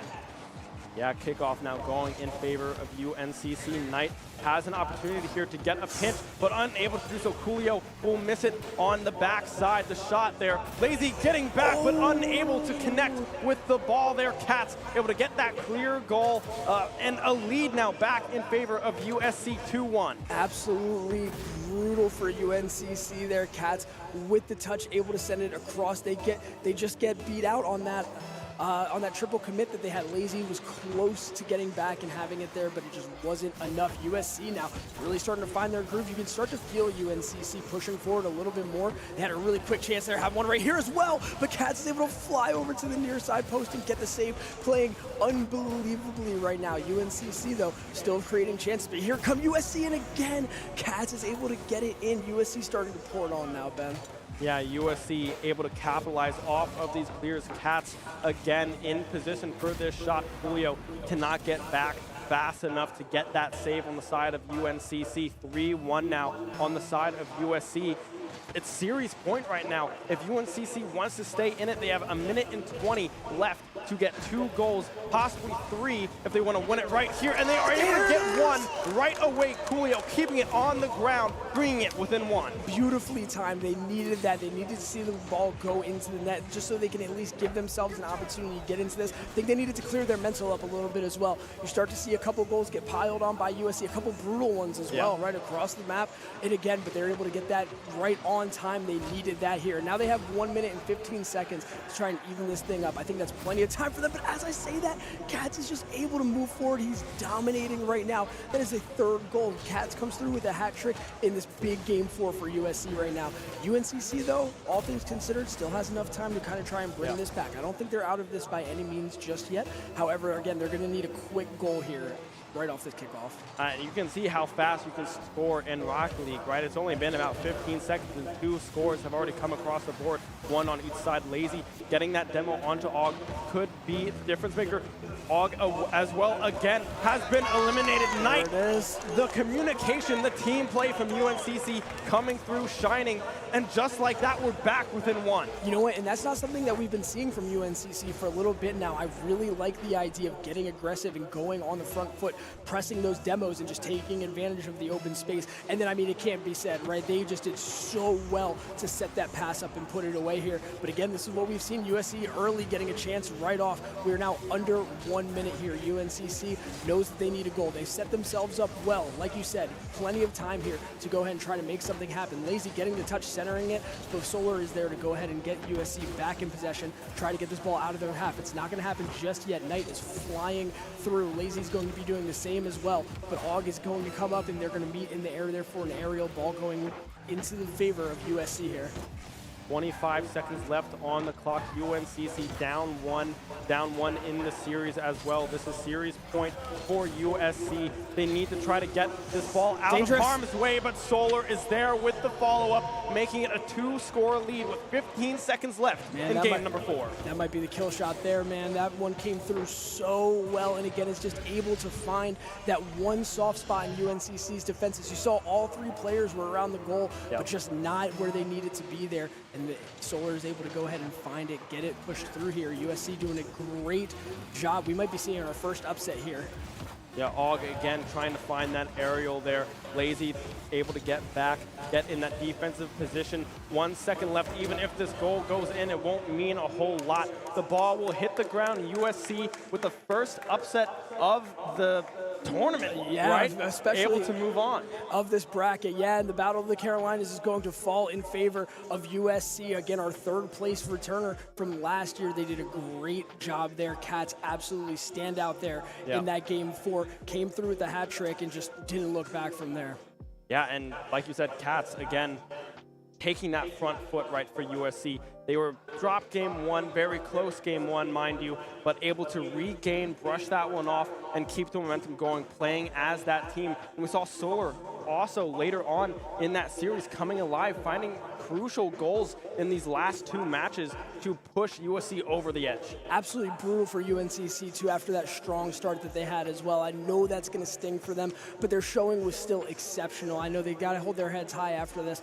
Be proud of their showing. On the side of Syracuse and Maryville, same deal over there. Maryville was able to close it out in 4 over Syracuse, so they will be moving on as well. We're underway here, Ben. Action is going crazy. Everything's been going. The hangout is jumping, guys, and you're here with us, and we appreciate you for it. We're going to keep watching how things are going to unfold here. Again, the winner of that game is going to be moving on to play Ole Miss, who came out of their group undefeated.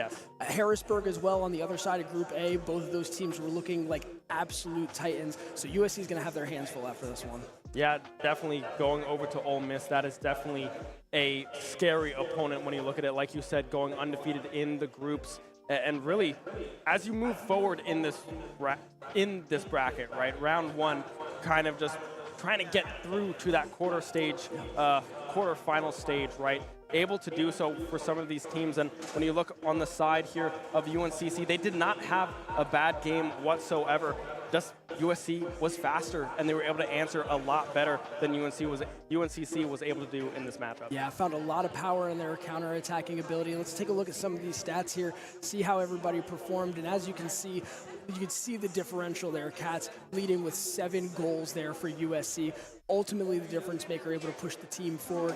Great job by the rest of the supporting cast. Now look at those assists for Og, man. 7 just setting them up so well, getting everything done that they needed to. Again, really strong showing on the side of UNCC as well.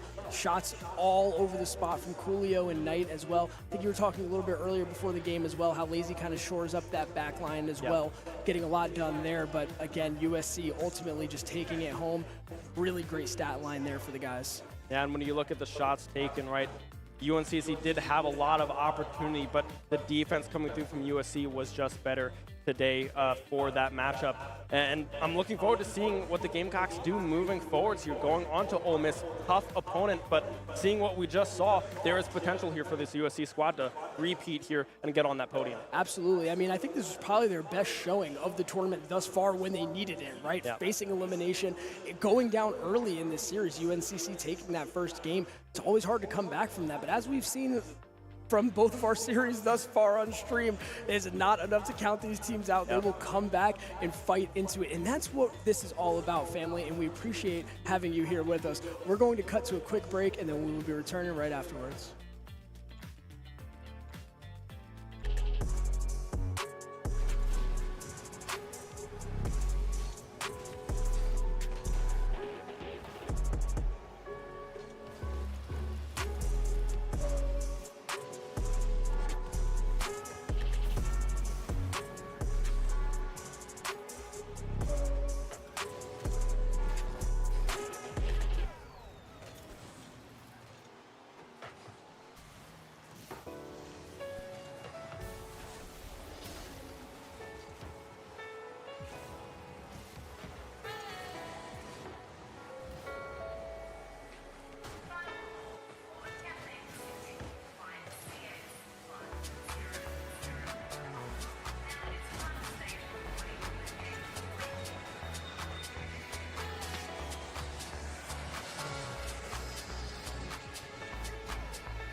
'cause we're children of the sun.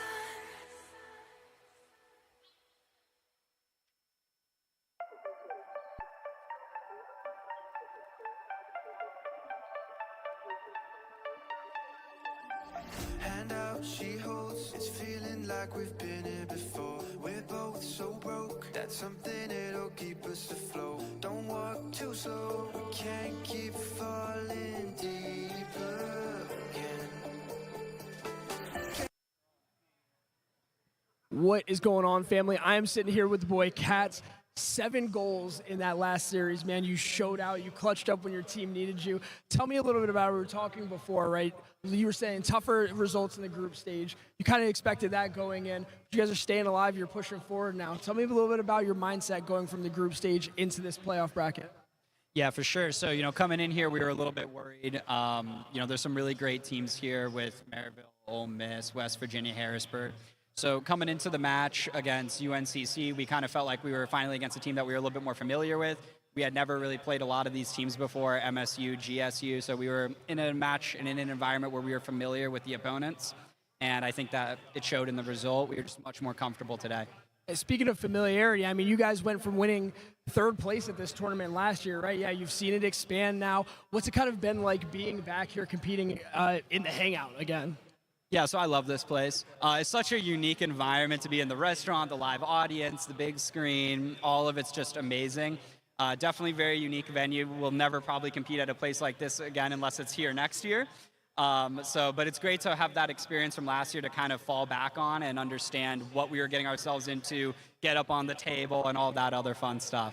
Having you guys here is always a joy, man. I am certain that you will be back next year as well. Again, congratulations on that win, on your performance as well, my friend. We'll be looking forward to seeing you guys in the next round. Guys, do not go anywhere. We'll be right back here for you.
you after class. All right, bye. Bye.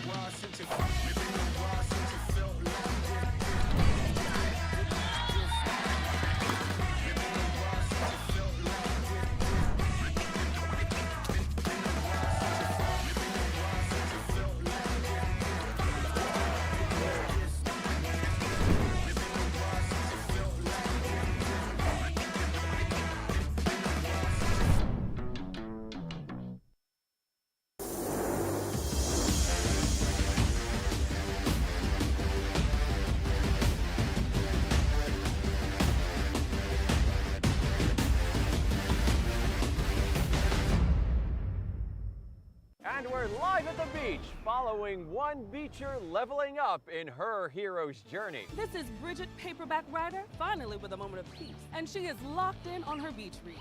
Looks like paper beats metal. Do I smell bookworm? What a leap! Dusty. I don't think she noticed. Is that a mime? I believe that's a Frenchman asking for directions. Now that's how you beach with the best in Myrtle Beach.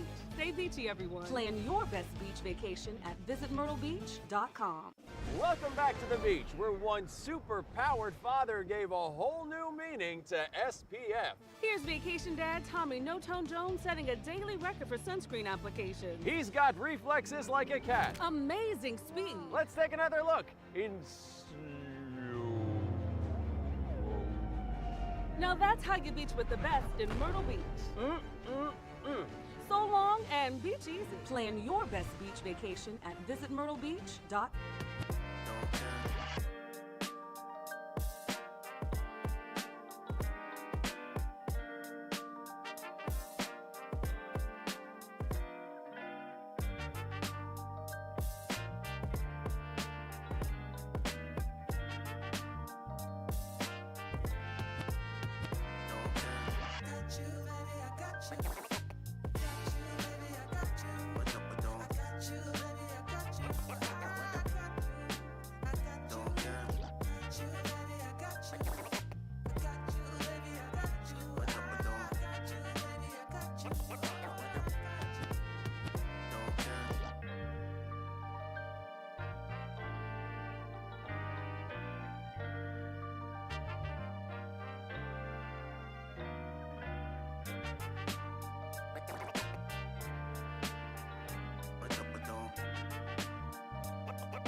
All right, welcome back to Boost on the Beach 2024. My name is Zombie Xander. I'm here with the tiniest of shinies, Tiny Shiny.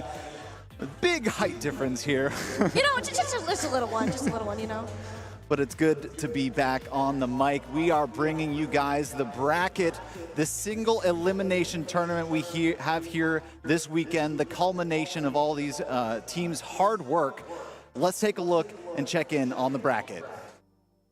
As we can see, we've had all of our round one games are now coming to an end. UNCC and USC, the last one that we had on stream, ended in a 3-1 USC victory. Thank you, producer, for adding that in now. Perfect timing. They'll be going ahead to face Ole Miss for the quarterfinals. As a reminder, this is a single elimination matchup, so you lose one, you are done. You are going home empty-handed. That's right. We actually already have the call in from the Maryville-Syracuse matchup as well. That ended in a 3-1 victory for Maryville. So down to 7 teams.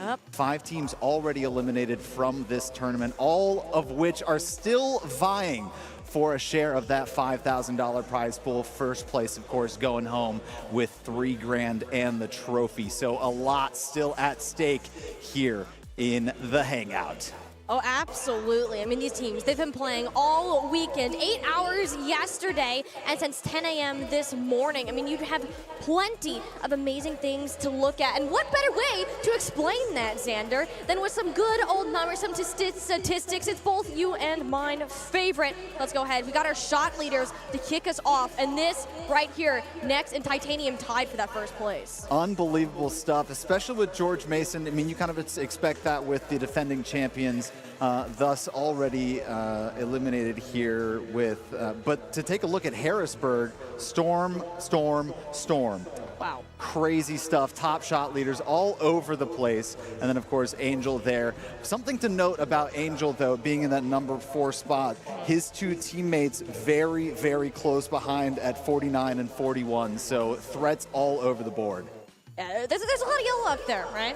These are your top 2 seeds, or well, top 3 seeds rather, in both the Storm and West Virginia, which we'll be seeing a little bit more later on today. But to talk about that, I mean, George Mason, yes, of course, they were sent on home. It does show that they were setting up Titanium, despite not winning a game, except they won 1 game the entire day, yet you're still putting up the second most shots in the entire tournament, Xander. That's unreal stuff right there. Let's take a look at the assists, of course, the players that are making all of these shots happen. C-Money still for Ole Miss there at 20. T. Corell and Polar from the Storm at 17 and 11. And something coming up for our next matchup, Mr. Marr from Michigan State at 14. So being a bit of that facilitator for that squad. And we'll see a little bit more of it once we actually get in onto that pitch. But Marr is going to be that player for Michigan State, really helping set them up for success, have incredibly balanced team play, which I'm really looking forward to seeing. Yeah, absolutely. And then let's go ahead and take a look at the goal leaders through the rest of this as well. Again, the Storm taking some of these top spots, 23 and 20. Unbelievable goal production from this squad so far. Lunar from Ole Miss, a storied player that has been putting up huge numbers, big player that's put Ole Miss so far into this tournament. Really 5-0 through groups. And we also, of course, got to talk about Marr, right? Yeah. And Marr again putting themselves on the board for these goals, and it really does show you the importance that this player has, being the oldest player on the team, having been on there for the longest as well. So these guys, they're looking up to Marr to be that leader, not only in setting them up for success, but also being the one to initiate it in terms of points. We'd love to see that. And then, of course, this tells a different story, right? This is more of a defensive side of the ball. Some of the teams that have been needing to get back and really try to maintain possession of the ball, try and gain possession of the ball. Gavilan, no, this is Patrick at 47 and 36. Lazy, of course, trying to keep UNCC in it. And Knock, one of the teams that is still here and producing great saves. Knock as well has been one of those players who's come out as a surprise, a freshman on the Michigan State rosters. We're going to get to go ahead and see them now. They're preparing for their upcoming match against West Virginia. Knock, Mar, Rocketman, all three of these players have been working in incredible sync throughout the weekend, and all of us casters have been impressed with what they've been able to do. But Sander, of course, we wouldn't be at the Hangout if we weren't having a little fun too. That's right. And, you know, sometimes you got to just mix a little bit of business with pleasure. And, of course, our teammates invisible. hiding a little bit. And here we go. WVU absolutely locked in, stoic, and ready for this next matchup. I feel like that's going to be a big difference in these two teams. You know, you have some of these squads that are of the mindset that I'm here to get something done, do my job, and get out. And some that are trying to have a little fun along the way. And a lot of times success gets mixed with fun, right? Yes. So you might see a couple smiles on the team of WVU as we progress here through the afternoon. And WVU is one of those teams, well, actually probably the team out of our entire tournament that has the scariest individual roster on paper with the extensive professional experience in the RLCS. That is really recent. I mean, all of them qualified for that recent split as part of the top 16. They're not shying away from competition, and Michigan State are the rookies. They're the new squad, the new kids on the block, and they want to make this the chance to prove themselves, to gauge where they're at within the Collegiate Rocket League scene, hoping to surprise us once again. Well, how about we find out which of these teams is going to move forward in the bracket and which one of them is going to be going home. This is going to be West Virginia versus Michigan State coming up next, game number 1. Virginia and Michigan State, the 3 and 6th seeds respectively, both looking to book their ticket to the semi-finals, having a shot at this $5,000 prize pool that lays ahead of us. And while we can sit here and talk about it all we want, let's go ahead and jump right into the game. West Virginia, MSU. Here we go. Already you see Mar and the rest of the Michigan squad a little bit on the back foot as Angel already has an opportunity and already has a goal. Wow. 1-0 West Virginia, 12 seconds in. Experience and time. I mean, a solo play from Angel just off the kickoff, getting the read, had the boost to pull off a beautiful tap outside the net. And this is the team you're playing against. West Virginia is the most mechanically talented players you are going to find within the North American Rocket League scene, not just collegiate, the North America as a whole. And MSU just got a reality check. They sure did. West Virginia, of course, earlier playing Northeastern taking a game off of them to start off the series, but then almost as though the beast was awoken, West Virginia scoring, I think, a collective 10 goals on them, 8 in one of their games, in game number 2, to put that series away. They're not messing around here, and they're showing it already here against Michigan State with a 1-0 lead. Nothing happening quite since, but we're going to stay tuned and see how Michigan State can respond. Ange now one scored the first point, looking for another solo play at the run, and Mar said absolutely not again. Michigan State attempting to maintain that control past the midfield line. Over there, going to run out a boost. Rocketman from above. No player willing to commit, knowing that the tap back down is a dangerous place to be. Knock putting themselves on top of the net in order to push out of danger. And we're just getting word, Harrisburg up 2-0 on Georgia State. And we'll keep you tuned in on how that match is occurring on the side stage at the moment.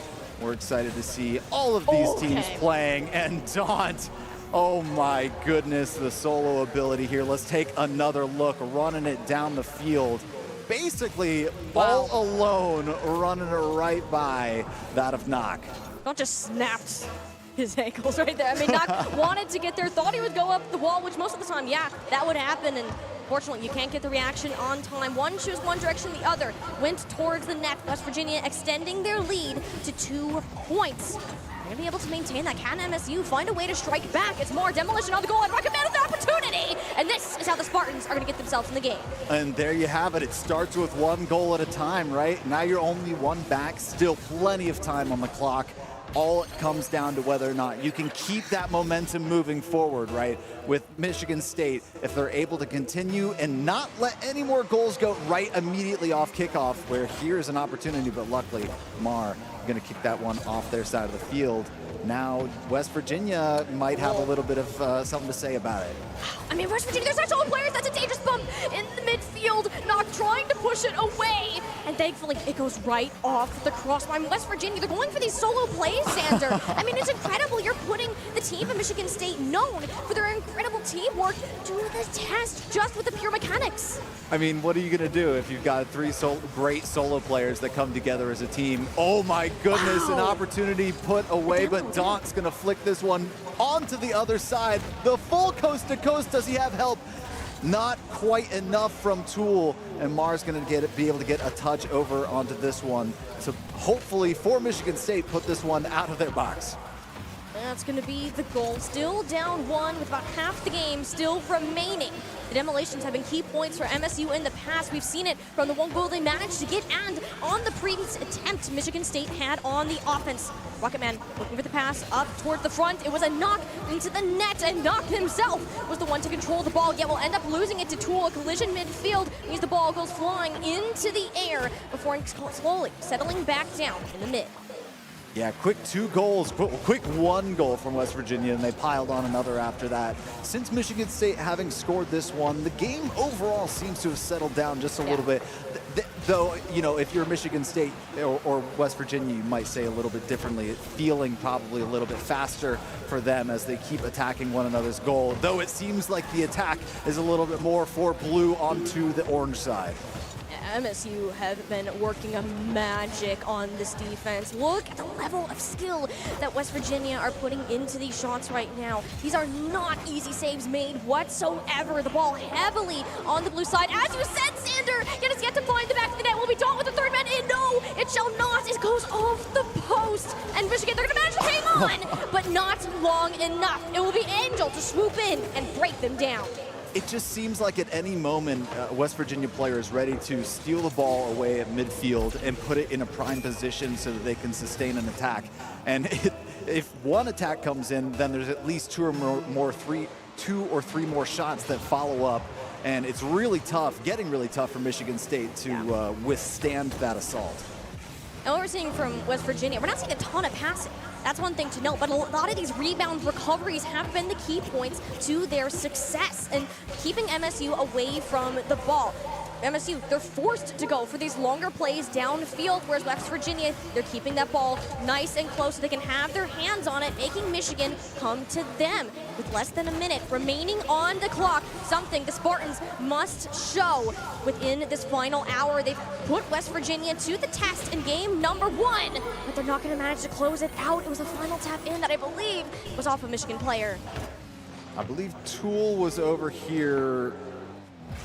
Oh my goodness, it was Rocket Man. Oh, that's unfortunate for Michigan State. Now a 3-goal differential, 31 seconds left. This is looking very in favor of West Virginia, that they're going to go ahead 1-0. And this is kind of the matchup that you were expecting. West Virginia heavily favored within this game today. They've been piling on the shots. Once they start to get far ahead, they build up this wave of momentum. They can ride that rather comfortably. Michigan State, this is the first time that we're really seeing them get choked out in their own end. While they have some great defensive players, it's not enough to overcome West Virginia, as they're just going to put a 5th one on the board for funsies. That's one of those scary things about the bracket, right? They've been playing all of their own all their own teams, and they finally take just a step over. They gain a little bit of success playing some of the lower seeded teams, and then you get to the top 4. And West Virginia being number 3. I mean, at the top 4, any one of them could flip to a different number on a different day. And today, West Virginia is going to take the lead 1-0 in the series against Michigan State. Michigan State, not quite the result that they wanted to have today, yet one that doesn't make it impossible for them to have a comeback. West Virginia, I think out of all of the teams that we've seen this weekend that are currently in that top 4, has had the shakiest performance. They dropped a game against Northeastern. They did not look very good in the very first matchup that we had against Harrisburg. 2 polarizing and pretty far apart losses, you have to say. And them coming back against this now, Michigan still managing to make it relatively close throughout about 2/3 of that match. Does beg the questions, can the Spartans regroup over this short break to give it to them back? Yeah, I have to say that there at least is a history of West Virginia in this very tournament where there's a UNCC actually brought them to overtime in a 3-2 match. So this could be the opportunity for Michigan State to maybe take advantage of a potentially comfortable West Virginia team.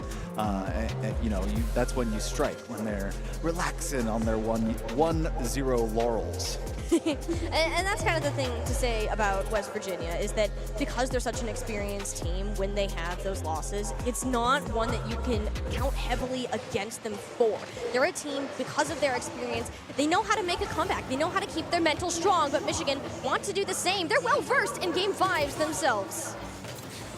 Yeah, that's definitely something to be said about West Virginia, especially, is a lot of lower level teams can certainly be rattled a little bit by a loss, but it doesn't seem like WVU is going to let off the gas whatsoever. 18 seconds in, Daunt is already stunting here around the goal line. That's a double gross. touch, beautiful off the crossbar. Wow. And wow. You couldn't have said it better. Wow, literally just wow. That's it. West Virginia have been putting these plays out all weekend long. You've come to expect it at this point, but you can't help but stand there in marvel every time you see a player such as Daunt execute a double tap as well as he just did. MSU are once again corralled in their own net, set to place their shields down and hope the barrage of shots from West Virginia will eventually go away. Now Knock finally getting a little bit of offensive going, but immediately off the back wall down to Rocket Man, but Daunt and Tool the onslaught to the corner. And it's going to make it really tough for them to get this effective clear. A nice center by Tool, but stolen away by Mar for a moment here. Could be an opportunity, and as I say that each time, this is an opportunity, certainly. It is, but this is the first time we're actually seeing Michigan have significant offense in the game. Pass up to Knock. One's going off the wall. Rocket Man turned around too soon. Now Tool in control. Counted as a save, but this is the flip that WVU were looking for. MSU wanted to connect the pass, but Angel will be the one to get their first, winning that 50-50 shot. Now dangerous territory in front of the net. Knock 2v1 within this far corner. Spartans struggling to once again move their way from the orange side. That was a scary moment for Rocket Man, right? Being the third man, being on the back line. You want to sustain your offense, you want to keep going, but you also need to balance leaving your net open, and with Tool basically coming straight at him with the ball, he definitely, I think he made the right decision not continuing to try to keep that offense going. Not at all, but like, that's another double tap down, and that was from downtown! You've got to be kidding me! I mean, Angel, Guardian Angel from above, wow! I mean, that's off the ceiling, off the wall, and back into the net. I mean, if you're MSU, how do you even stop that? You can't defend that. You don't! Wow.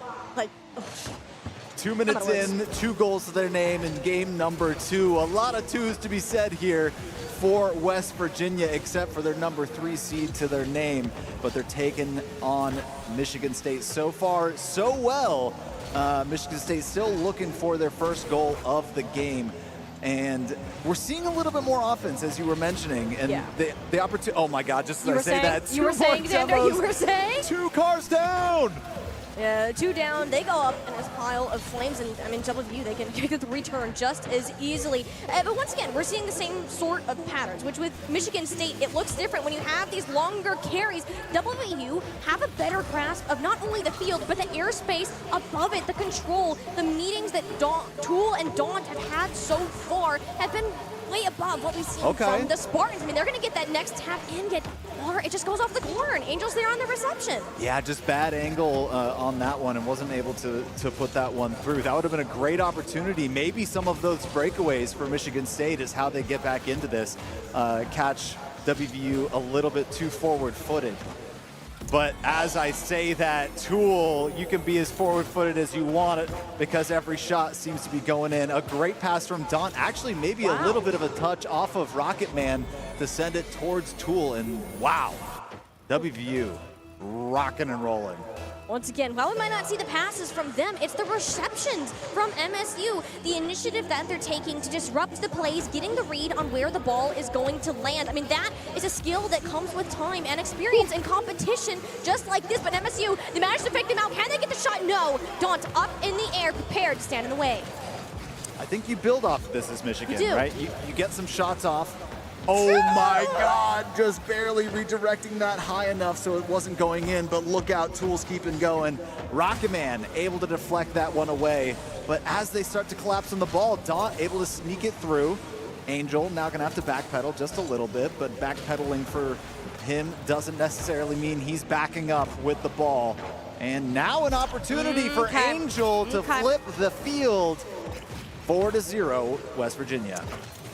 This is rough for the Spartans right now. That's literally all you can say. I mean, they've played some of the best Rocket League. They've certainly been the surprise team of the weekend that none of us really expected to show up in the way that they have. And they beat every team but the ones that currently stand in that top 4, proving that they are capable of reaching the top levels but are not quite there yet.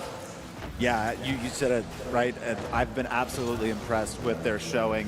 And a lot of the times, the numbers don't tell the whole story for how well they've actually been playing, how close some of these games have actually been. This one getting a little bit out of hand at 4-0, but they've been playing so many great games of Rocket League against a lot of this field. And it looks like that road is getting tougher for them against West Virginia. Now 5-0, looking like it's going to be down 2-0 in the series in this single elimination bracket. A reverse sweep against West Virginia would be stuff of legends. It certainly would, but it's not something that Michigan State themselves are unfamiliar with. In their competition for the regular season of NACE, the very popular collegiate competition league, they've taken all 5 weeks of the regular seasons to Game 5. I mean, they're no stranger to a lot of these games. Granted, they do go up first in most of these. Reverse sweeps are not incredibly common, but this is one of those times to show, hey, while we might be down, yes, going 5-0, it hurts. It really does. But it's not over until it's over, and continuing to show what they can do. I mean, Rocket Man still is getting these carries on the offense, not getting another shot. They're following up on these abilities, knowing that the game is as good as done as these final seconds tick down.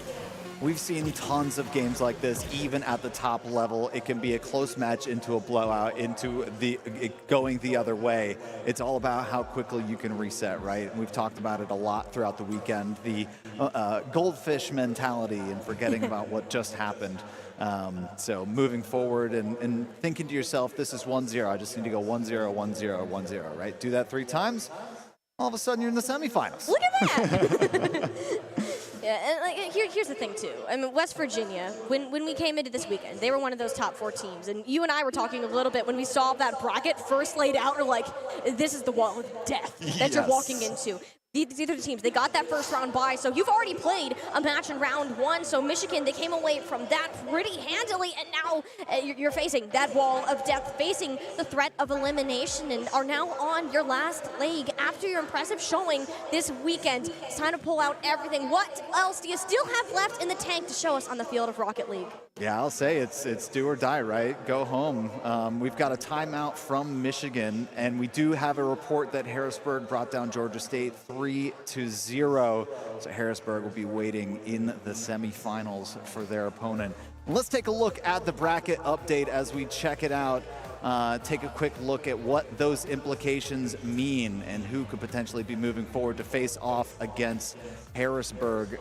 Well, with Harrisburg beating Georgia State, that is going to mean that Maryville is going to be taking on Harrisburg. An interesting matchup we see. Yes. Now, currently, if things go the way of WVU here, they will have to face either USC or Ole Miss.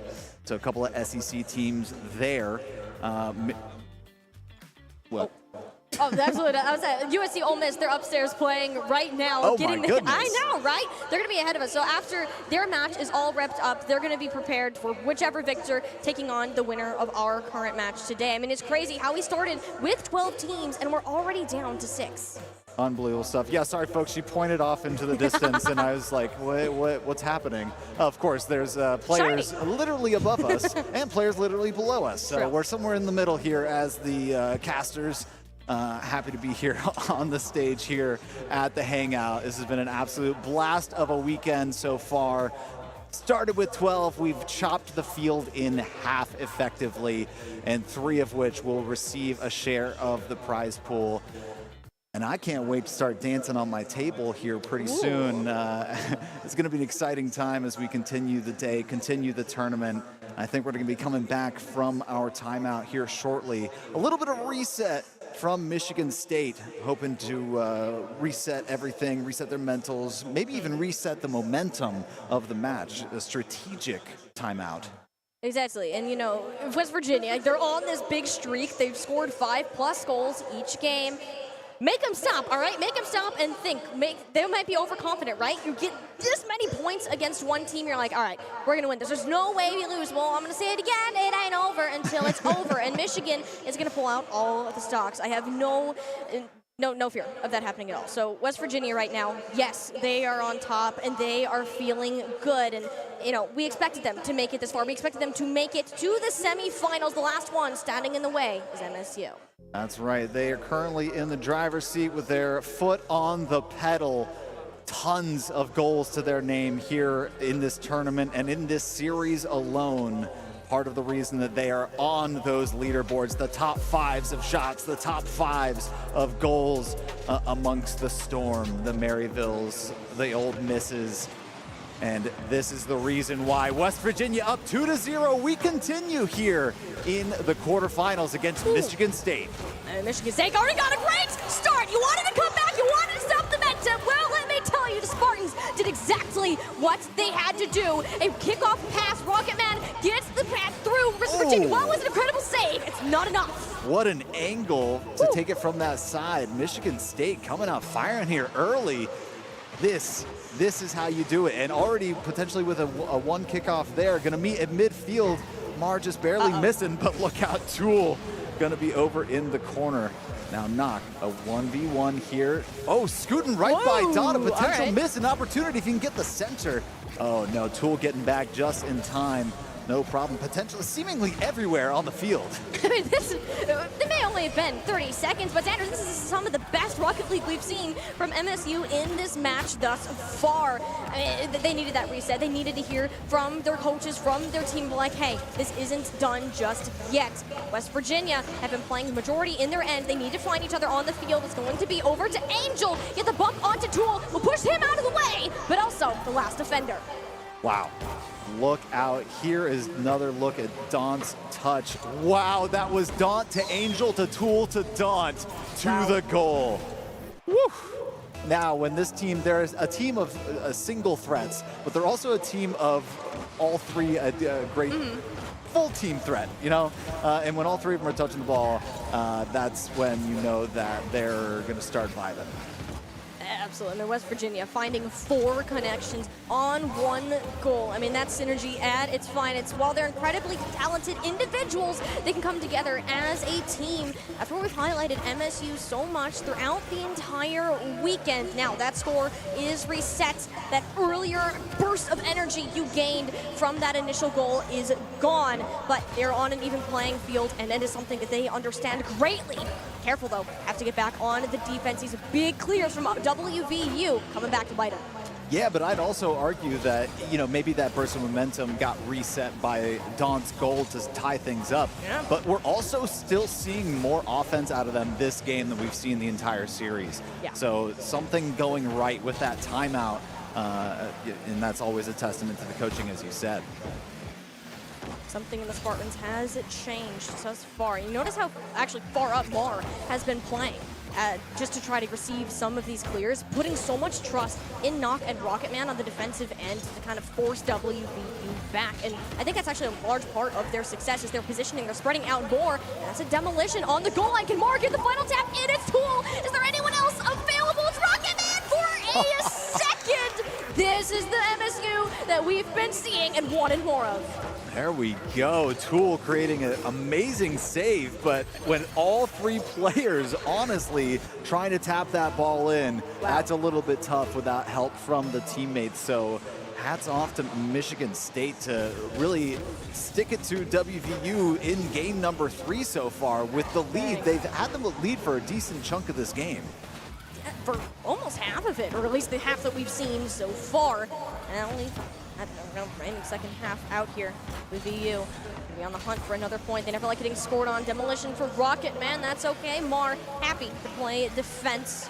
Daunt, another carry over the top. I mean, this is where they're playing that soul game, and you set it up for Angel, who was sitting idle in the middle for the chance to strike. I mean, these carries, Xander, they're part of the most difficult things you can do in the game.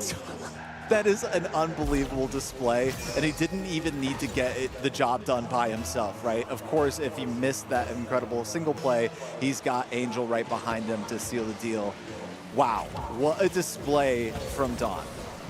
And they continue to show up as a team. There hasn't been one standout player for WVU, despite them playing as these individuals. All of them have been pushing each other to continue improving, and that's been one of their biggest strengths. Teams that often have these standout players sometimes can show that there's weakness in other areas. Yet WVU are holding in 3 strong. It's plays such as the last goal we saw that put them ahead of the competition, but almost the third one on the board. MSU, they're playing close. Had the demolition not gone through, Xander, we may be seeing a different story.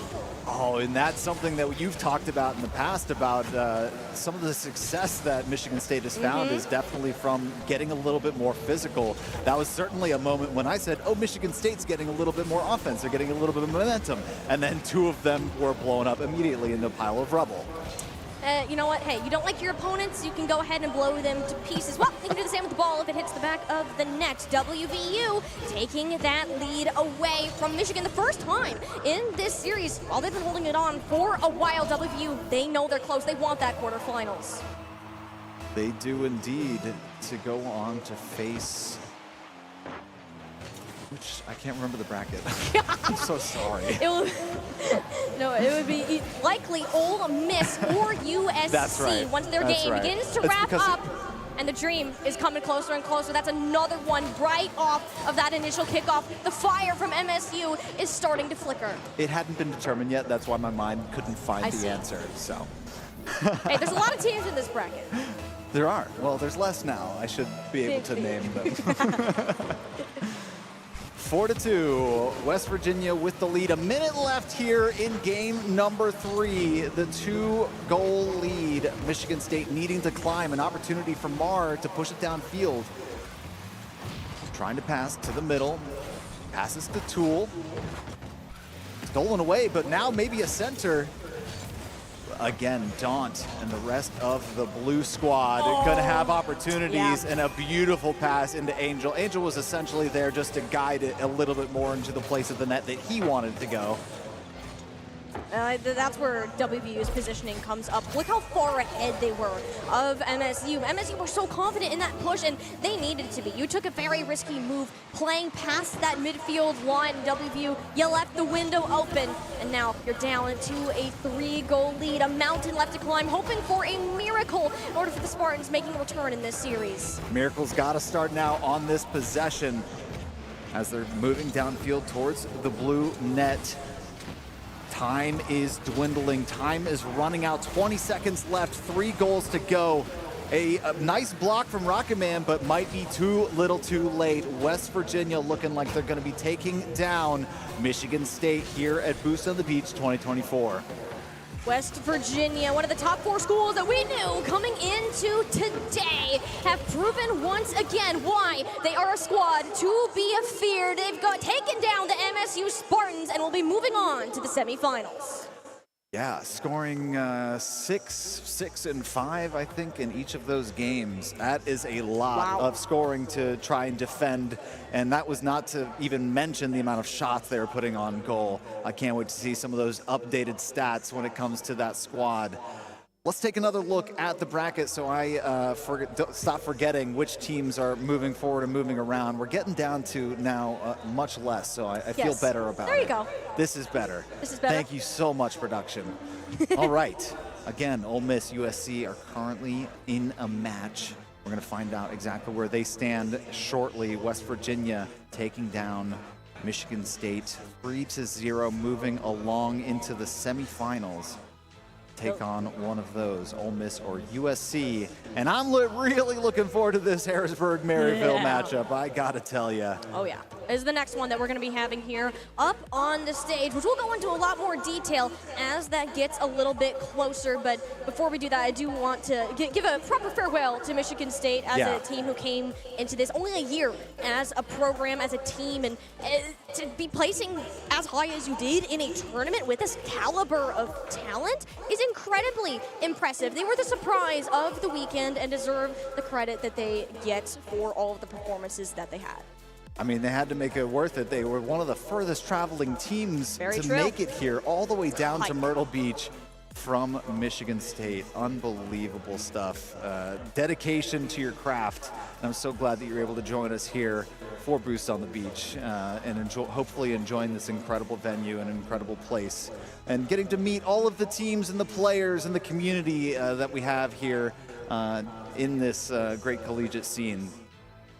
And being here with the players, with all of the staff, and being a student-run event too is absolutely amazing. Seeing this culmination of collegiate esports coming together as one for some of the top-level collegiate Rocket League competition that you are going to find throughout. And it does appear, Xander, we have an update for our bracket of the Ole Miss USC game. The Land Sharks are currently holding a 1-0 lead in their match. Okay, as a number 2 seed, something to be expected of them trying to get the job done against USC, though with the way the USC has been performing, if they're making it here into the quarterfinals, they deserve a little bit of recognition. But it is tough to see, you fought all weekend and then you going down 1-0, especially against a juggernaut like Ole Miss. We'll see and keep you guys posted on that. But we're going to take a look at a couple of stats moving forward from our last matchup, West Virginia and Michigan State. How did all this happen? Boy, I can tell you exactly what happened with the shots. Okay. 44 shots in 3 games. Is that right?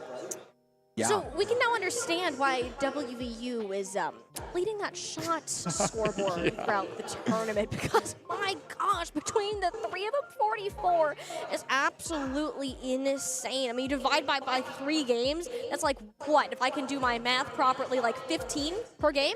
Yeah. Just about. Oh my.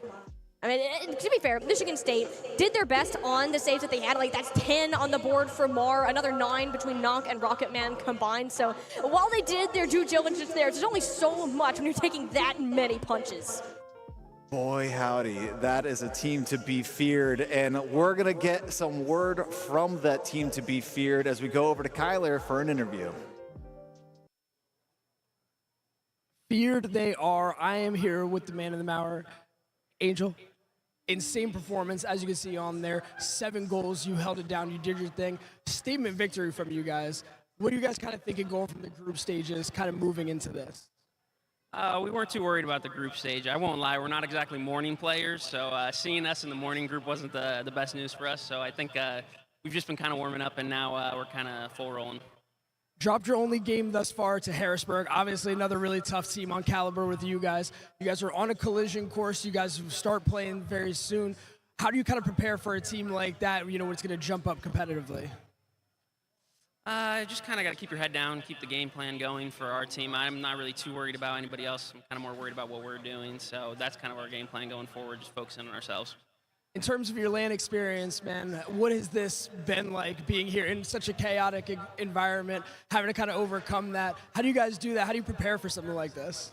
I don't know if there is preparing for a venue like this. It's a lot different to be in the middle of a restaurant, that kind of thing. But it's a lot of fun to be here. It's always fun when it's noisy. People are having fun. It's exciting. So. Well, congrats again, man. Again, you guys held it down, did your thing. Guys, do not go anywhere. We will be coming right back to you.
back to the beach, where one super-powered father gave a whole new meaning to SPF. Here's Vacation Dad Tommy No Tone Jones setting a daily record for sunscreen application. He's got reflexes like a cat. Amazing speed. Let's take another look.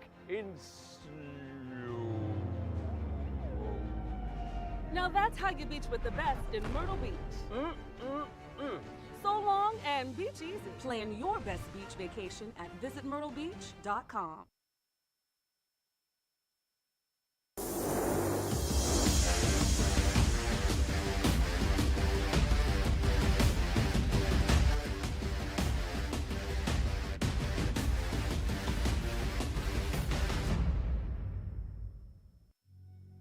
The will to make a difference, to lift up, to look forward.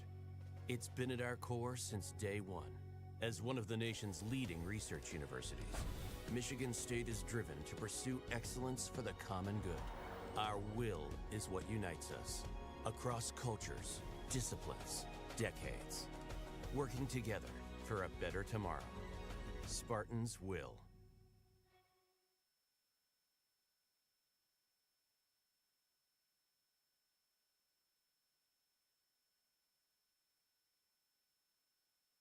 Welcome back to the beach, Myrtle Beach, where the best beachers come to play, including Henry Gotta Catch 'em Hall. Grandma with a cannon of an arm. Woo! Now that's what you call Rocky Road.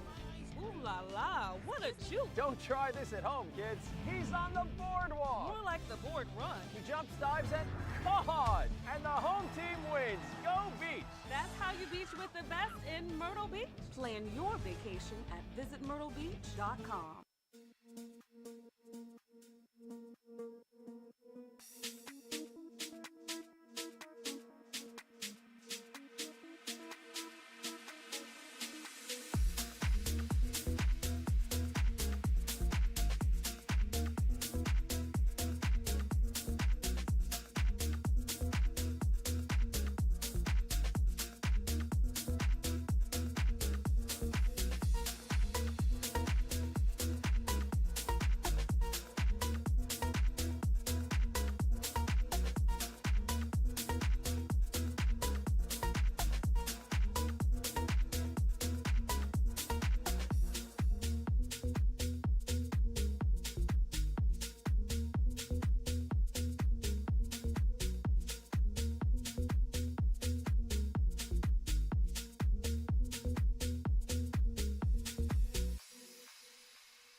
Education is the passport to the future, for tomorrow belongs to those who prepare for it today.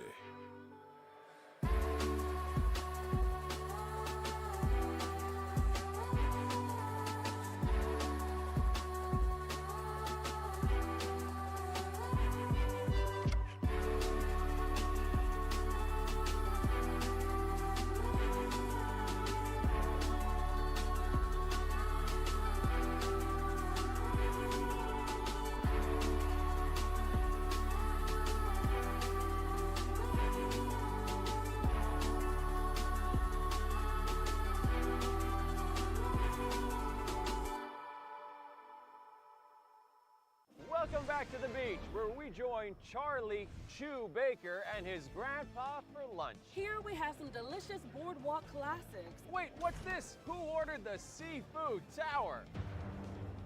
And a perfect plate call by little Charlie Chew Baker. The rookie takes it. How's that shrimp? What did you call me? Now that's how you beach with the best here at Myrtle Beach. Until next time, stay beachy. Plan your vacation at visitmyrtlebeach.com.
And the Boost on the Beach competition continues here. We have gone from 12 teams at the start down to 4 as the semi-finals are about to kick off. I'm Tiny Shiny, joined by Zombie Xander once again. As things are about to get tricky, more is on the line. That $5,000 prize pool now able to be unlocked.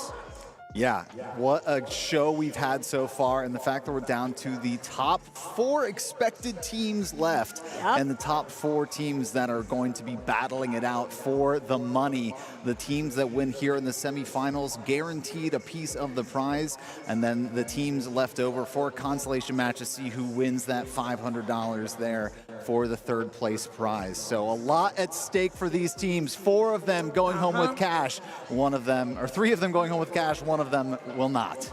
One of them will not. And as you said, these are the 4 teams we anticipated to be at the top. But let's go ahead and take a look at the path that they took to get to this point with our single elimination bracket. Harrisburg just beat out Georgia State on the side stage, where we got to see Maryville play it out upstairs as well against Syracuse, both of which being 3-0, except for Syracuse managed to grab a game. Yeah, something to talk about with those 2 matches, right? Harrisburg versus Georgia State. 7-2 game 1, 4-2 game 2, 3-0 game 3, where it looked like Maryville and Syracuse were battling it out a little bit more. Syracuse came in hot from that reverse sweep against George Mason and definitely took a bit of that momentum into game 1, being able to steal that one away from Maryville, and then it was all Maryville from there. And they find themselves here against the thus far undefeated Harrisburg, certainly a team that's been quite scary in this tournament. One of 2 undefeated teams still remaining in the bracket. Only appropriate that they are in separate semifinals matches. Only one will continue their journey forwards today. We're going to find out who that is going to be momentarily. But before we get there, I do want to go a little bit more into detail about these 2 teams that we have at hand. And Harrisburg, of course, is the one that we want to mention. Of course, undefeated. They've been leading in the shots, the assists, the goals, so many different ways, but you guys have to see the statistic card to see by far the margins that they have it at. Wow, and I was talking how just a couple players from West Virginia were just a little bit off the top 5. Now leading and in 3rd place, Angel and Daunt at 70 and 63 shots apiece. But next, right there at number 2, and Polar has been an absolute stunner here at Boost on the Beach. And absolutely, Harrisburg Storm as a team, one big point to be contending with the top and international roster that has come together for this event, and they have shown incredible talent both on the field and off. So I think the biggest thing that we want to look out for today is how the Storm are going to be able to perform. But one thing that we do want to talk about that is missing, where's Maryville, Xander? That's a great question. Not anywhere on there, but here's a look at what is, again, the facilitators for that. T. Carell has been a great person on this Storm squad that has been facilitating those 2 top shot takers in the top 5.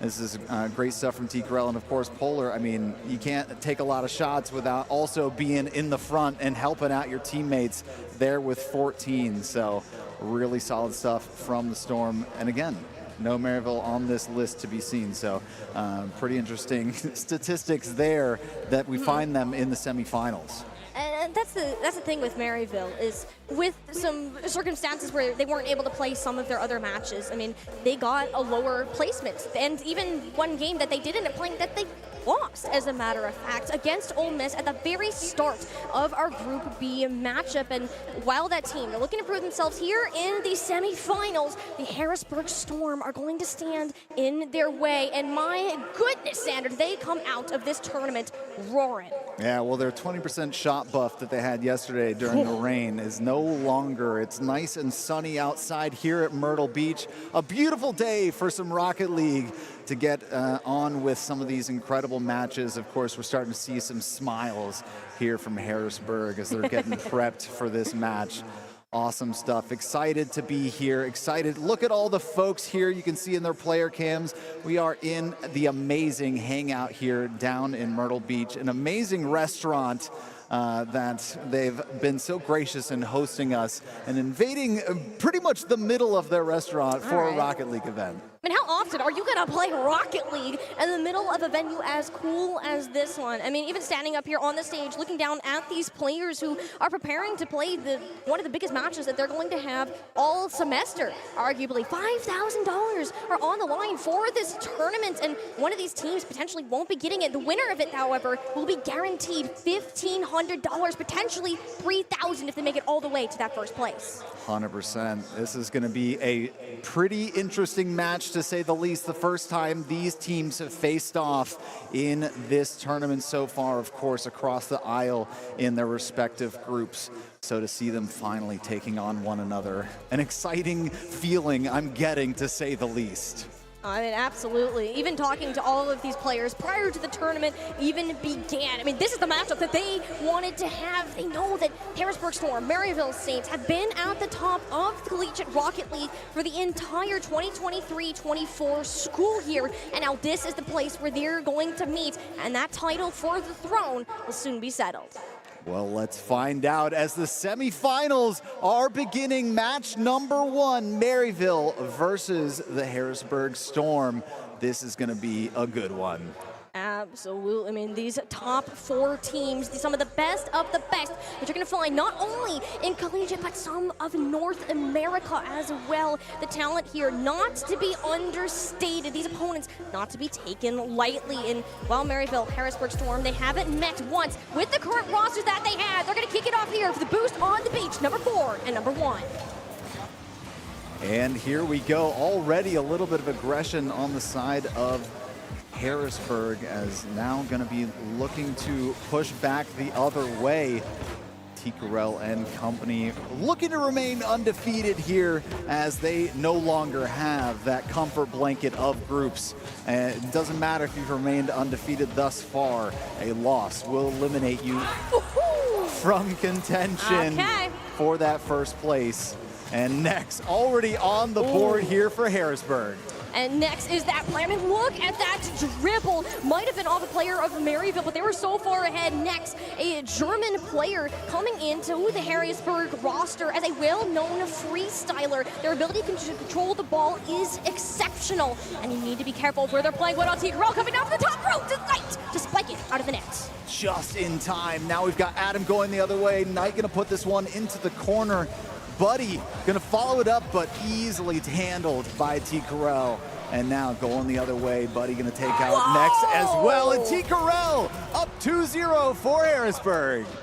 Harrisburg had a secret 4th player come in for that exact goal. It was off of Adam. Ticarel was there to meet it. Adam never saw it coming, and that is a brutal start. Harrisburg up 2-0, and we're not even a minute in. Wow, what a way to start off the semifinals. Now Ticarel also going to be demoing down Knight. An opportunity for Buddy to strike back. Handled by Nex. Now going back to midfield. Nex going to have to roll this one back to the back wall. See if he can do a little bit with the aerial and the boost available. Riding it all the way nearly, but Nex at the last moment. But Adam to follow it up, and Maryville's on the board. Knight and Adam, the young superstars joining Maryville's roster this semester, have been popping off throughout the weekend, and they played together for 3+ years. It's plays like this that show you how dangerous this synergy is. You were wondering, or at least I was wondering, if Harrisburg was going to keep running it up without a response from Maryville, but our question has been answered. Maryville striking back to keep it within 1 early in game number 1. That is what you expect out of a championship-style team such as Maryville, the number 4 seed here in the single elimination bracket. Maryville now got the 1 on the board. Harrisburg now in control of the current positioning. Ticarel has been the leader in assists for the team this weekend. Buddy knows it. Attempts for the interrupt. Next up, walking down the midfield line of the net is wide open. That's a dead bolt center, and that's an extended lead. 2 more for Harrisburg. Wow, stolen away by Nex there, and right down to Polar. The teamwork involved to steal that one away. Now with a 2-goal lead back in the driver's seat for Harrisburg. And we'll see just what Maryville is thinking to cook up here in response.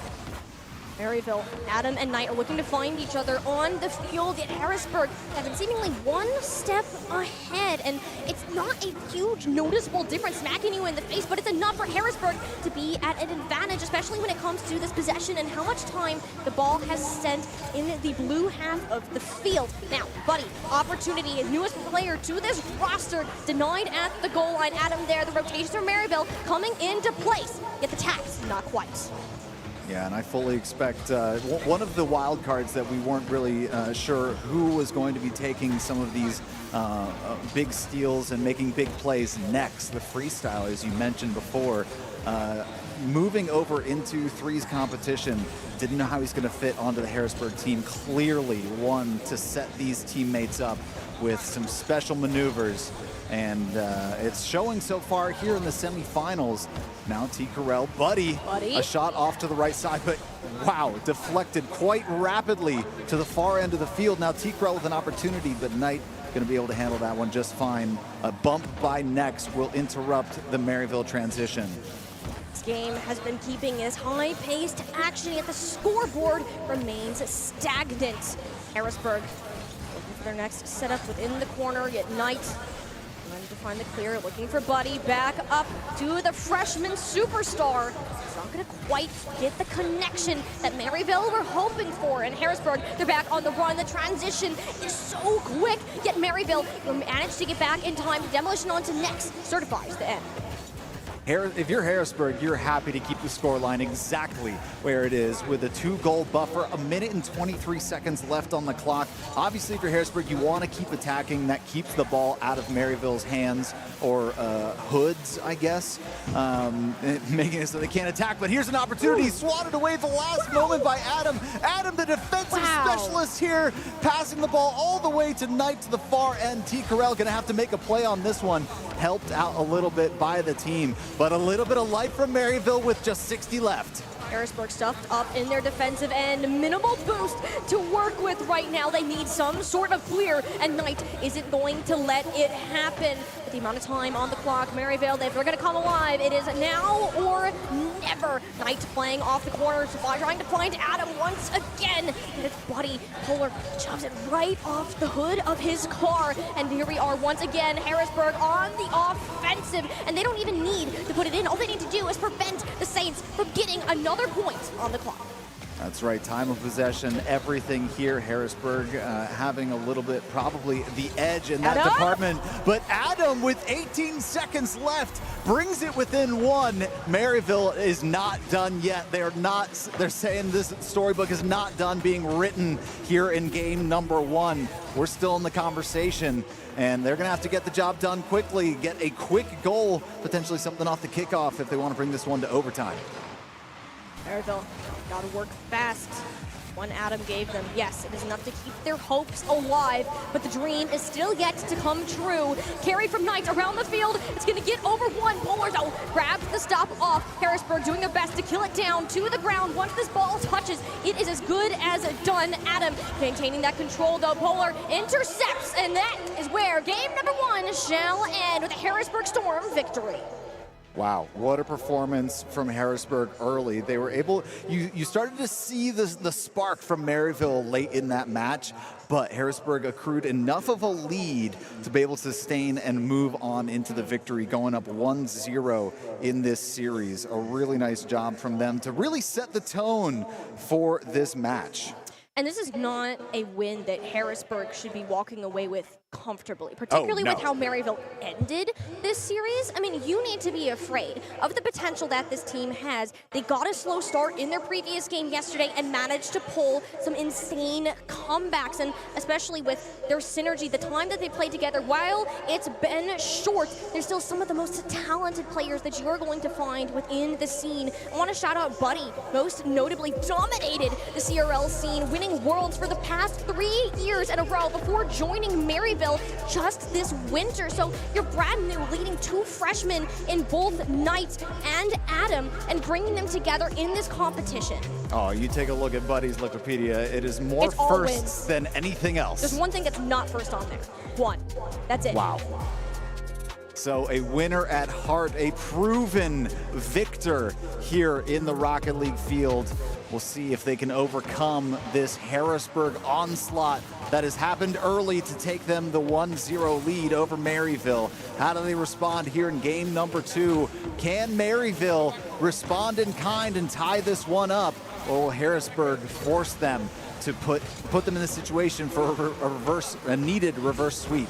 Oh, I mean, if they keep letting Polar get control like that, Maryville in big trouble.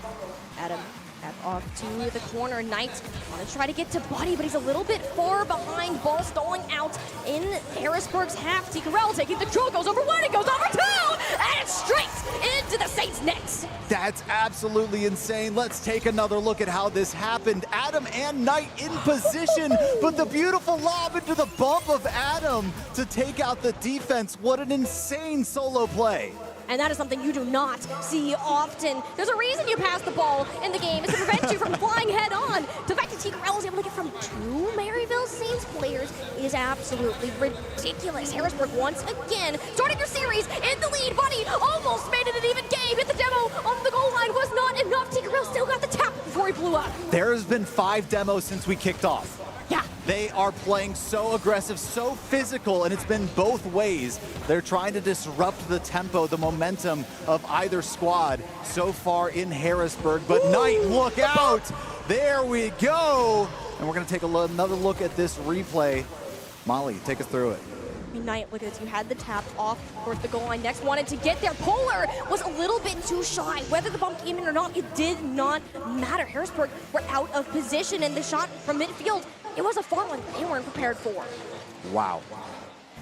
Now, Maryville starting to warm up here to the idea of beating Harrisburg at their own game. A lot of that physical gameplay probably set a spark in them, saying, all right, if they want to play physical, we're going to play physical too. And an opportunity for them to strike back, granted, in a 1-1 scoreline. 3 minutes and 30 seconds left in regulation. And we're already down on the Harrisburg side once again as Maryville continues to fight. Maryville evened out the game. They can manage to take the lead. I mean, Knights, it was a nice flip on over. It doesn't quite get the momentum on that reset, and now Polar, a dangerous tap down to Maryville's half. They thankfully had a player on rotation, able to recover, and they're going to try to keep this CAC alive. Notice how fast all of these players are moving on the field. This is why it's getting so chaotic, Xander. This is insane. Adam, a double tap off the ceiling, down to Buddy, trying to get that one to go. But now Knight to the side. Polar gonna push this one to the crossbar and try and get it away. A little bit of help needed, but another center. Knight not there quite in time. A little bit too quick of a pass. T-Corral saying, all right, it's time to send this one the other way. We're tired of playing a little bit of defense. Let's play a little bit of offense. A nice steal here at midfield. A nice 50-50 with potential. Now Polar, a little bit of running into each other there. He's going to send this one into the hands of Buddy and out of danger for Maryville. Demolitions have really slowed down in this half of the game, but that's not a problem for Harrisburg at all. Look at the speed at which they followed up one after another. It was Polar to next, off the side, back to Polar, and neither Adam or Buddy were able to get a touch. I was just saying they were out of trouble, and all of a sudden Harrisburg does that. That's cast cursive. Gotta stop doing that. Poor teams. Well, what am I supposed to do? Not call the game? Here we go. Adam once again meeting midfield with a member of Harrisburg. And spending a lot of time in the air. The boost control has been great for both teams. And now a demo down to Adam, maybe giving Harrisburg a little bit of freedom to continue their attack.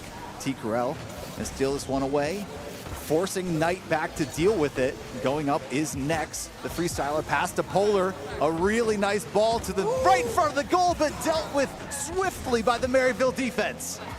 And just like that, is turned right back around. Buddy is looking for the tap in the center. Adam is waiting. Knight is a little bit too high for him to control. Adam deciding if he wants to commit, opted to stay towards the midfield, which turned out to be the better decision in this scenario.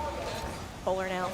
Harrisburg attempting to regain that control, and Maryville, I mean, they're doing their best to keep it away, and that's kind of the big thing. Maryville slapped in possession in the back half of their previous game one, ended up going down. Now, laying down an extra point, just over a minute still to go. We need to find that light once again. Maryville, 1 minute remaining on the clock. Down a single goal, an easily a deficit that can be easily taken care of by a swift strike, but not with Nex on the field. Stealing this one away, a little bit awkward off of that 50-50, but got through no less. Now Polar off the sidewall, a really good center. Ooh. Does he have help? The bounce off the bottom went a little bit too high for T. Carell to deal with and get a good shot on goal. But the onslaught continues next. Now Adam the other way. Here's things, Xander, this doesn't matter. All the Harrisburg are trying to do, keep the ball away from Maryville, and now that the Saints have a handle on the game, this is where things get dangerous. Harrisburg, they're better off taking the longer tabs next, looking for the net. We'll go a little bit off to the side. The Storm playing essentially a game of keep away in these final few seconds of game number 2. It's T. Carell over the top, Knight's interception mid-air. Maryville managed to get a recovery. They'll have one last opportunity to find that net, to get that goal that they need to push them over to that overtime period. Adam looking for the center, but no! Buddy cannot get there. That is Harrisburg coming up with 2-0 and a match point. I swore that was going to just stay up forever and Maryville was going to find a way to get back in this game. That was so close for Maryville. Wow.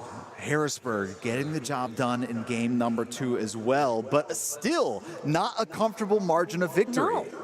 And despite what the score tells us right now, that is not what the story of the game is sharing. Harrisburg are having to fight tooth and nail for the points that they managed to find, and Maryville have just been getting stuffed up on that defense. The big difference that I'm seeing is Harrisburg with these longer carries, these bigger periods of control, allowing each other to set up before going for these more centered plays. That's where we've seen major points start to come in, but you have to wonder, where is Maryville? Can they close out a game? A team we anticipated to be in the finals is now on the brink of elimination. That's right. They need 3 in a row against the Harrisburg Storm, a team that has found success time and time again at this tournament and outside of this tournament. Yeah. What a strong squad these players, the changing of rosters has really done them something special, and we're seeing it on the field right now. Harrisburg up 2-0, Maryville needing to start scrapping it together. You take it game by game. Maryville needing this next one. Reverse sweep is what we need to see from the Maryville Saints to keep their hopes alive of getting a piece of the prize pool today. Buddy gets his head over the top. Adam gets a complete and total miss, and it's things like that where you just gotta hit those, right? You're losing out on opportunities, and now you're forced to defend. Opportunity for Maryville as Nex deep on his side, wins one 50-50 by another. Now Polar trying to get this defense going, but Buddy gonna disrupt that one, drop it almost in front of the net. But Polar back the other way. Oh, how quickly these teams can transition from defense to offense. Just as Polar was sending it the other way, we're going back with Maryville to attack on Harrisburg's side. Polar going up, some nice moves, but Knight just barely there in time. Next with another opportunity. Polar now in the corner, tried to face off 50-50 with Knight. Knight taking the edge there, and Maryville on the attack. At least they were, Xander. They're going to have to regain some control. They're back. Are they? Where's the ball? Going towards the Harrisburg Storm. That's next. Now looking for the play. Buddy, though, waiting in the corner. Rather having the ball come to him instead. But here comes the big assister in T. Carell. Has been playing into the hands of Polar and Next all weekend long. Maryville have certainly done their homework, making sure he can't get anywhere near it, and now attempts to put up their own plays where T. Carell is there to put up that brick wall. To the middle. Adam trying to intercept. A little bit behind the ball at all times. It seems as though Harrisburg is controlling the pace of play so far in this game, though still 0-0, 2 minutes in. So Maryville obviously changing some things up and playing some solid defense here, though there hasn't really been that many goals to speak of in these matches so far at all. 5 total in game number 1, 3 total in game number 2. You might say the 3-2 was the highest scoring game we might even see from these teams. Considering we're still at 0-0 halfway through the game, Xander, we may as well be. Each match that we have had, the margins are closer and closer. Harrisburg and Maryville are on even footing, yet it's been the Storm so far to close out their matches. Demolition on to next. Polar might not have as much support as they initially thought, but if they have the opportunity to use it. It's Adam mid-air. Maryville once again struggling to make it all the way through the field. Same goes for Harrisburg. Both these teams are playing so incredibly proactive and working together, not taking any chances, but Maryville are caught sleeping, and T. Corral bangs it in from midfield. What a shot off the back wall from Polar, and the one tap from T. Corral right by the defense. Unbelievable stuff, and Harrisburg once again with a lead. 2 minutes left, plenty of time for Maryville to regain, but now once again playing from behind is this squad looking to avoid elimination here at Boost on the Beach. Xander, every time that this has happened, Maryville have struggled to find an answer. While they can get a point on the board with how well Harrisburg has been playing on the defensive side, what makes you think they could do it again? I mean, even Adam, you saw him diving in from downtown. Yeah, just go ahead, stick Polar right away. But what about Knight? That's off the crossbar, down to the ground. Knight has fallen, and so has Harrisburg's lead. Well, hello, Knight. Welcome to game number 3. 1-1, Maryville, 2 goals late into game 3.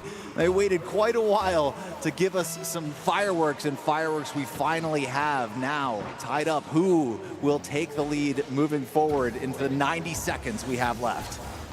Knight is the player on Maryville that if he comes alive, your opponent is in trouble. He has the ability to take over entire series, and that goal right there is just the thing that the Saints needed to turn their story around and get themselves back on track.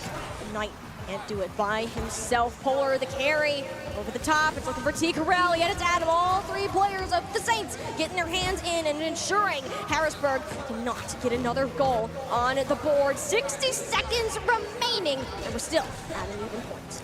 So far, it feels like Maryville has been matching Harrisburg for the most part, with Harrisburg edging them out with just a single goal, right? Now Maryville needs to take the opportunity to not only match, but better Harrisburg here.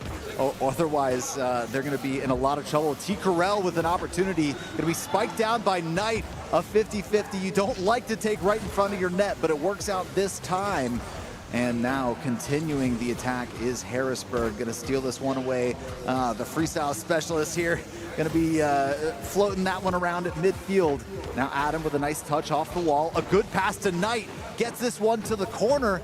Is he able to get the pass down to Buddy? Buddy going to bump away the defense. A nice slow roll. Might have done the trick, but wasn't able to put enough heat on it.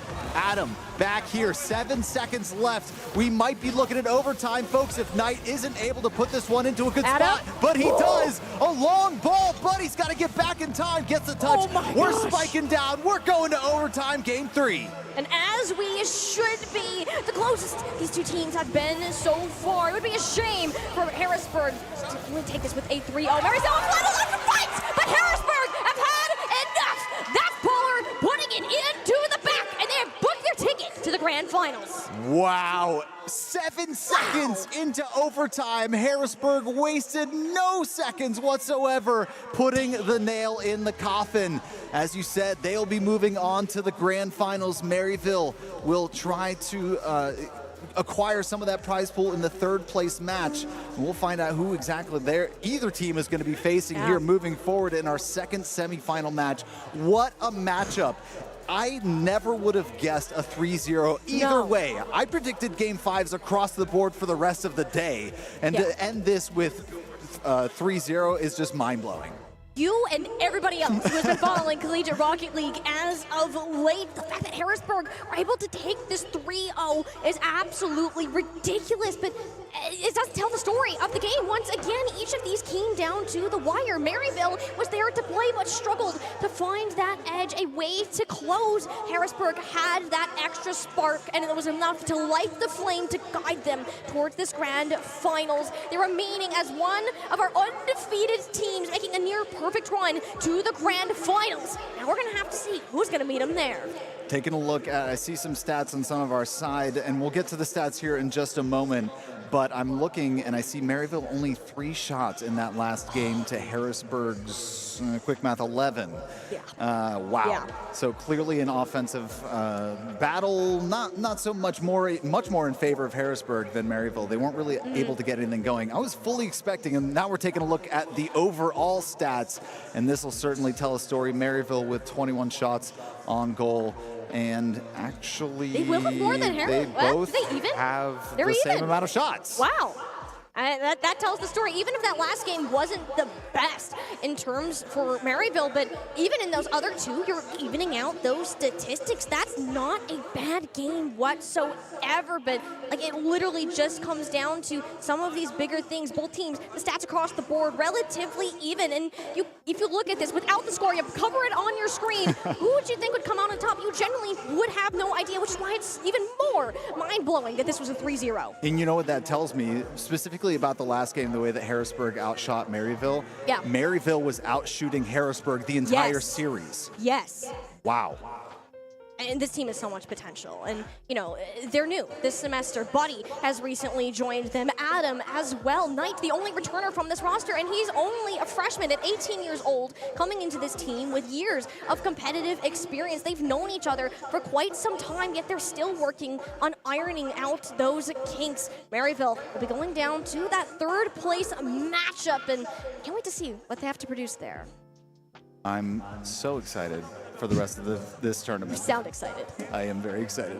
He's holding it in. I'm like dancing around. Come on, now I'm just, you know, I'm stoic, and we're ready. We're ready for the excitement that's moving forward. Absolutely. Well, we have Kyler, I believe, with the Harrisburg Storm, and we're going to find out their thoughts on that match.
We're children of the sun.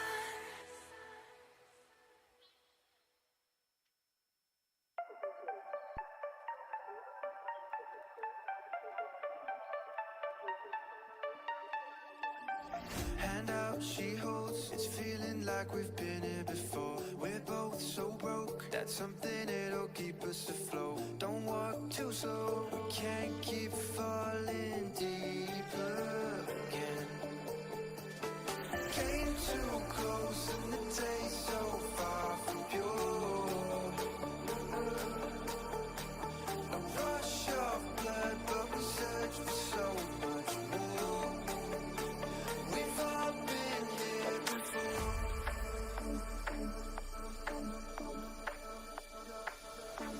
We've all been here before.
both so broke that something that'll keep us afloat. Don't walk too slow, we can't keep falling deeper again. Came too close and the taste so far from pure. A rush of blood, but we search for so much more.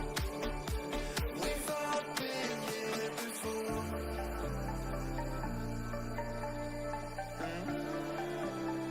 We've all been here before.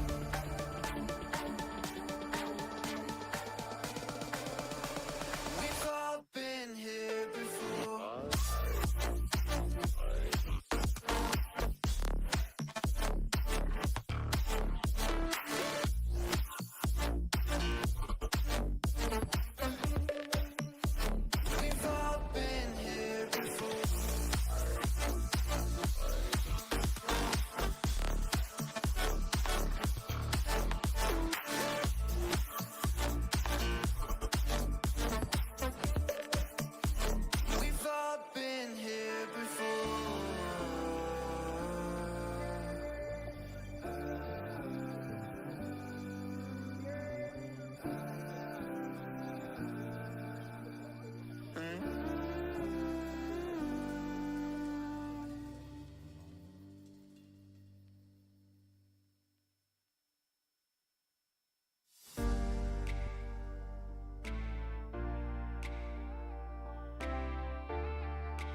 When we started our journey, we had no idea where it would lead us. Until we found a place where experiences became a way of life, and connections became unbreakable bonds. For us, it's a second home, and wherever we roam, it will always be a part of us. The place we became mountaineers.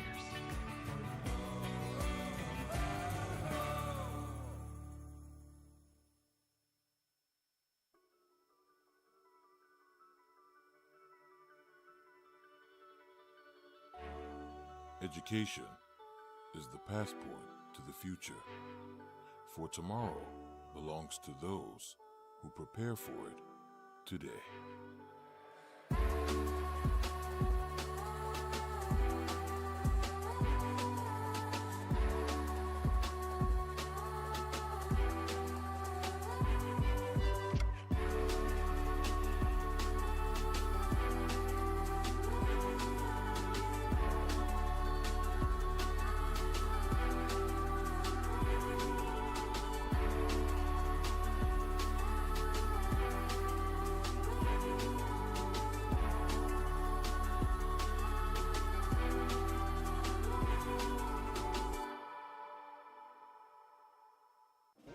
back to the beach where we join Charlie Chew Baker and his grandpa for lunch. Here we have some delicious boardwalk classics. Wait, what's this? Who ordered the seafood tower?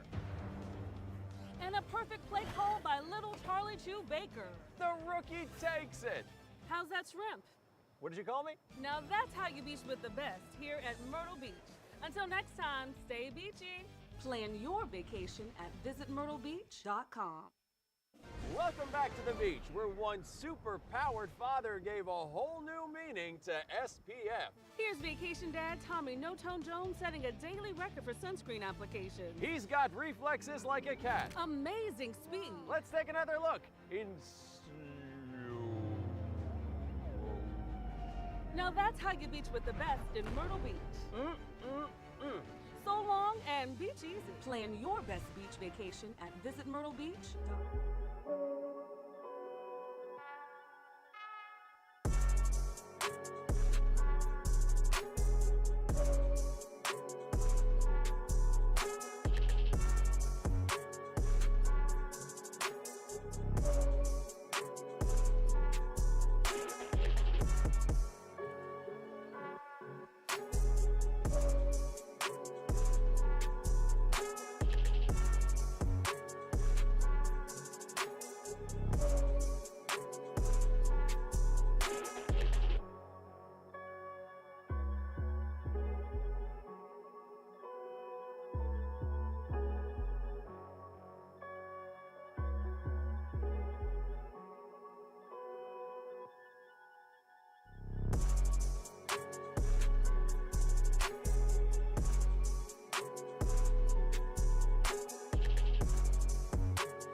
Ladies and gentlemen, welcome back to Boost on the Beach 2024. We've already seen one of our semifinal matchups, but now time to decide who will be facing Harrisburg in the grand finals.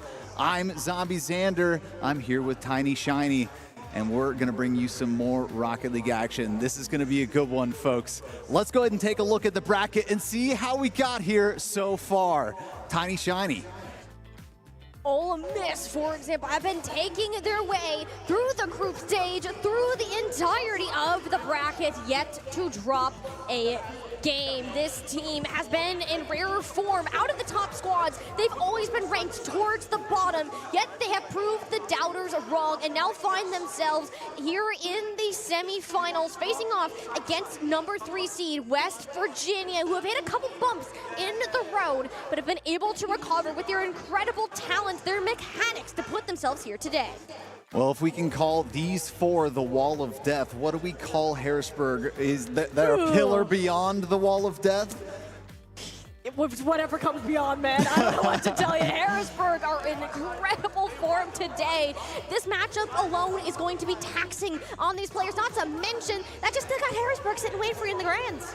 Yeah, Harrisburg already securing their share of the money at $1,500 or $3,000 for the grand prize and a share of the trophy that they can raise high above their heads in triumph. But they still have to meet one of these two teams that we're going to be facing off just next, coming up here. Ole Miss WVU, some storied programs here at Boost of the Beach, and they've definitely put in the work to get here to this point. We can't really stay ourselves. We need to look at the stats because, my gosh, the top 5 teams right now, Xander, who is that? And mind you, this isn't total. So even though these teams, yes, they've made it farther than everybody else, this is average. All 3 players from West Virginia, joined by Stealth and Lunar from Ole Miss. This right here tells you how high of a caliber this match is going to be. And I love that they went with average because, as you said, totals would just give us, they've been playing more Rocket League than the rest of the teams, right? No, this is average. They've been putting up these numbers consistently throughout the entire tournament, and this is especially special now that they're starting to face off against some of these higher caliber teams here in the bracket. They're still putting together together those numbers, and this is incredible. The fact that they've got this, and now, of course, average goal leaders, Stealth and Lunar taking the top there, Angel and Daunt and WVU, and somehow Storm at the bottom of this list, though they are the sole team in the grand finals. Polar bringing it up with 1.4, 2.4 for Stealth. That's insane. I know a lot of that may come from Xander. In the match that they had to play just before this one to qualify for the semifinals against USC, Stealth scored 10 goals, and not one, but 2 games. That is ridiculous. You're averaging 5 goals per game, putting you up above Lunar, who has been on another level, an absolute menace throughout the group stage, and has continued to do so today as well. West Virginia and Ole Miss have faced each other plenty of times before. There are stories between these teams, and one that Ole Miss is looking to change. 100%. Lunar's been playing out of his mind, and the fact that Stealth has overtaken him on the average goals is absolutely spectacular. 2.4 for game per game. Just unreal stuff. These guys are all smiles. They've been smiling all tournament. We see C-Money here being the glue between these teammates, looking left, looking right, ready to do battle. We got the bucket hat. I love my mom. This is spectacular. And he wants us to know that Lunar's parents, from what I've heard, are in the venue today supporting their son on the team. I mean, that's absolutely amazing to have parents out here for these teams. And I mean, it does go to show. I mean, they are college students that are competing on this incredible level. Every single player on Ole Miss and West Virginia as well have had some sort of experience in the RLCS, which is the pro league for Rocket League as a whole. And to say that the collegiate scene has skyrocketed to the level that it is absolutely insane. Yeah, and then you can say the same thing about West Virginia, right? They're playing on 2 different RLCS teams at the moment as well, and finding a lot of success there.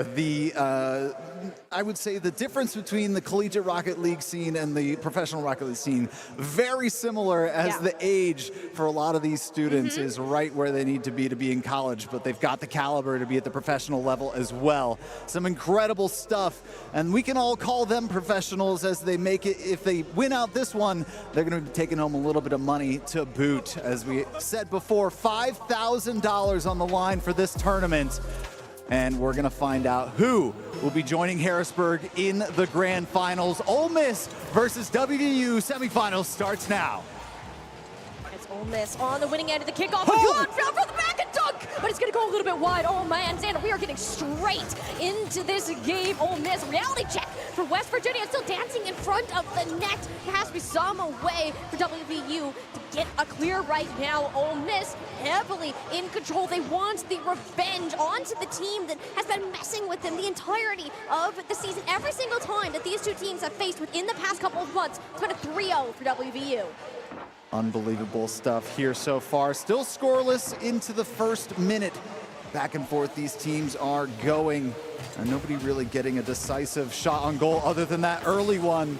That was a fun view to show the perspective of the car itself. But this one dribbling towards, and Stealth from Ole Miss striking first in this semifinal matchup. The newest addition to the Ole Miss roster, joining just this semester, is coming in clutch, opening up this series wide for the Land Sharks for further points to come.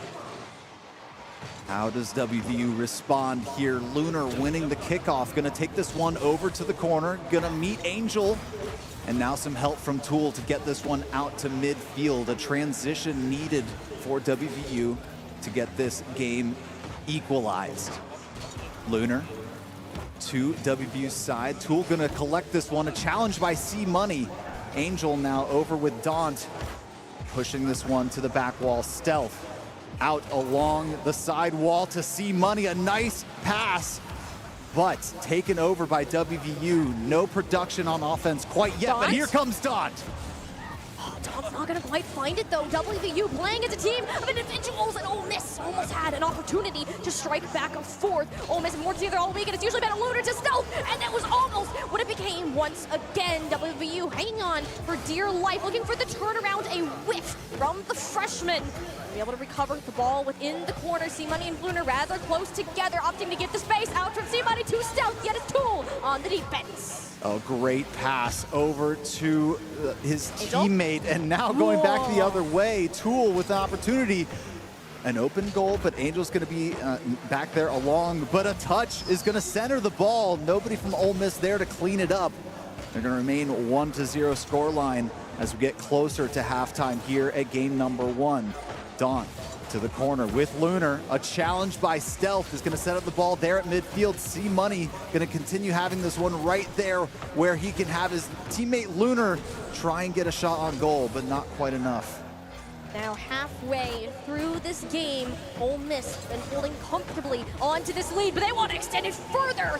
Tap up from above off the crossbar. West Virginia able to recover at least temporarily. If C-Money can get the 50 in the corner, doesn't do so. Lunar, on the other hand, coming on in. It's an angle from Stealth. West Virginia sorting that plan before it could come into place. I mean, the possession right now, Ole Miss heavily in control, Xander.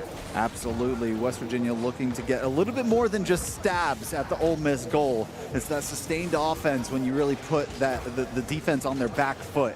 If they're unable to transition, then you become the driver. Stealth, but Stealth? Look at that! C-Money! Look out! Let's take another look how we got here. Right no under way. Tool. It was off Daunt! It was off Daunt! Xander! This isn't how it's gonna happen! Wait! No! Tragedy strikes! WVU became their own worst enemy. Ole Miss extending their lead to 2, now having an insurance goal, and they're gonna get a third! Stealth getting in on the action, and WVU are down even further. Ole Miss, the energy is electric on the left side of our stage here. The cheers from the coach, they're looking good. They're feeling good here early on. And this is all Ole Miss so far here in game number 1. WVU maybe looking towards game number 2 already, but they've got a minute and 30 seconds to try and get something going. I think trying to get a little bit of offensive production before we move into game 2, even if it doesn't net them 3 goals, is going to give them a little bit of confidence moving forward in this best of 5. We are moving into this longer format in this tournament now. So the fact that they've got a little bit more time to breathe and figure out exactly what Ole Miss is attacking with, that's going to give them a little bit of time to maybe figure out an answer to the onslaught. It's difficult to judge a game based on these first 5 minutes of a series. You're getting a read on your opponents and how you can play. And it's been Ole Miss in the driver's seat the entire time. Now with under 60 seconds remaining, West Virginia, time for you to show us what you have got. Rather rough thus far. They're so focused on playing as individuals, they haven't found each other on the field, and it's a problem. Lunar sets up C-Money for another perfect attack with the nets wide open. The defender's absolutely stuffed. That started off with a little bit of aggression and physicality from Daunt. He's trying to get a little bit more of some demos, perhaps, to try and disrupt the tempo of Ole Miss. But the only thing that it netted was an opportunity for Ole Miss to strike. Ole Miss up with 4 goals. If you're West Virginia, at this point, you're looking to game number 2. It is a rough start to a series that we anticipated to be incredibly close. In fact, they came into this confident. Speaking to them earlier, they play Ole Miss all the time. They're like, hey, we got this. 4-0, I would beg to differ right now. 20 seconds remaining, nothing to go on the board. Angel wants to try to change their fate. C-Money fix that as quick as possible. And now Tool, Lunar, this is all looking to be just about done. West Virginia look to be falling to a 4-0 deficit. They're going to keep the ball alive for as long as they can, whereas the Land Sharks, Killian, down to the ground, just wanting to put this game to an end. A dominant lead established. Wow. Fantastic performance. A fantastic way to open the semifinals for Ole Miss University. There's definitely been plenty of smiles from this squad. Lots of cheering, as I mentioned, during the match itself. We've seen the different types of teams on this stage. Some stoic when they get those goals, but Ole Miss is not one of those teams that does that. They are now all headsets off, making sure they communicate, enjoy this win, make sure they are able to utilize that momentum moving forward into future matches. And they've done a really good job so far. WVU, how do they respond? how do you respond to that? WVU, they came into this confidence, and perhaps it's that very confidence that is their biggest enemy right now. As soon as they got that own goal, I mean, that hurts. It is a mistake, like arguably the worst one you can make in the entirety of Rocket League, and from there, it just continued to fall apart. West Virginia needs to bounce back from this loss in game number 1. This series is far from over. Far from over indeed. It would not surprise me if we saw a game 5, but after watching Harrisburg dismantle Maryville, I wouldn't be surprised by a 3-0 either. These teams are so evenly matched, and Ole Miss seems to be showing up in semifinal number 2 much sooner than WVU, but we'll see, because every game between these two teams is different, but not so much different because Ole Miss already on the board 7 seconds in. The stories that should write themselves. Ole Miss are sick and tired of West Virginia taking the crown like, hey, this is our time to shine, our time to win. They're sending that message within the first 7 seconds. And what an amount of time to do so, right? There's lots of conversations about how WVU is going to respond and whether or not it's going to be a long, drawn-out defensive battle. Ole Miss already on the board, but WVU with some opportunities here as they're trying to figure something out. Adant, a little lob over towards the net, something you never would expect to go in, but it gives your teammates an opportunity to potentially clean something up. But they're all of a sudden back on defense as Ole Miss is striking. Ole Miss continues to strike, keeping West Virginia on their toes. It makes chances like this all the more important. Angel, the power in his hands, or at least as it was. Demolition on the board, 1 defender down, and that is where West Virginia will get themselves on the board nearly 6 minutes into our series. And you know, we were having a conversation before this semifinal match about all 3 players at WVU being incredible singular players with great solo ability. And against a team like Ole Miss, they were going to have to come together and be a team to be able to take on a giant through the group stages that Ole Miss was. All these teams in the semifinals obviously were doing an amazing job to get to this point in the tournament. But now finally come together as a team. Hello, WVU has come alive in the semifinals now with their first lead. Where West Virginia found their success before was off the rebound, the receptions from their opponents, and Angels showcased that perfectly on the receives. Double tap back of the net. West Virginia now in the lead for the first time in this series. 3 goals in just over a minute.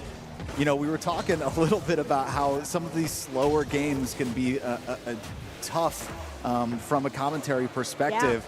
But we have got nothing but explosive action here in a 2-1, 3 minutes and 36 seconds left on the clock. Lunar now tying it up. Are we going to see another lead change? Oh, Xander, these two teams came to play. West Virginia were able to successfully reset after game 1, but with a miss like that, and losing your lead that you worked so hard for, it's nil. The score has completely been reset. Now we're just starting with 3:30 on the clock.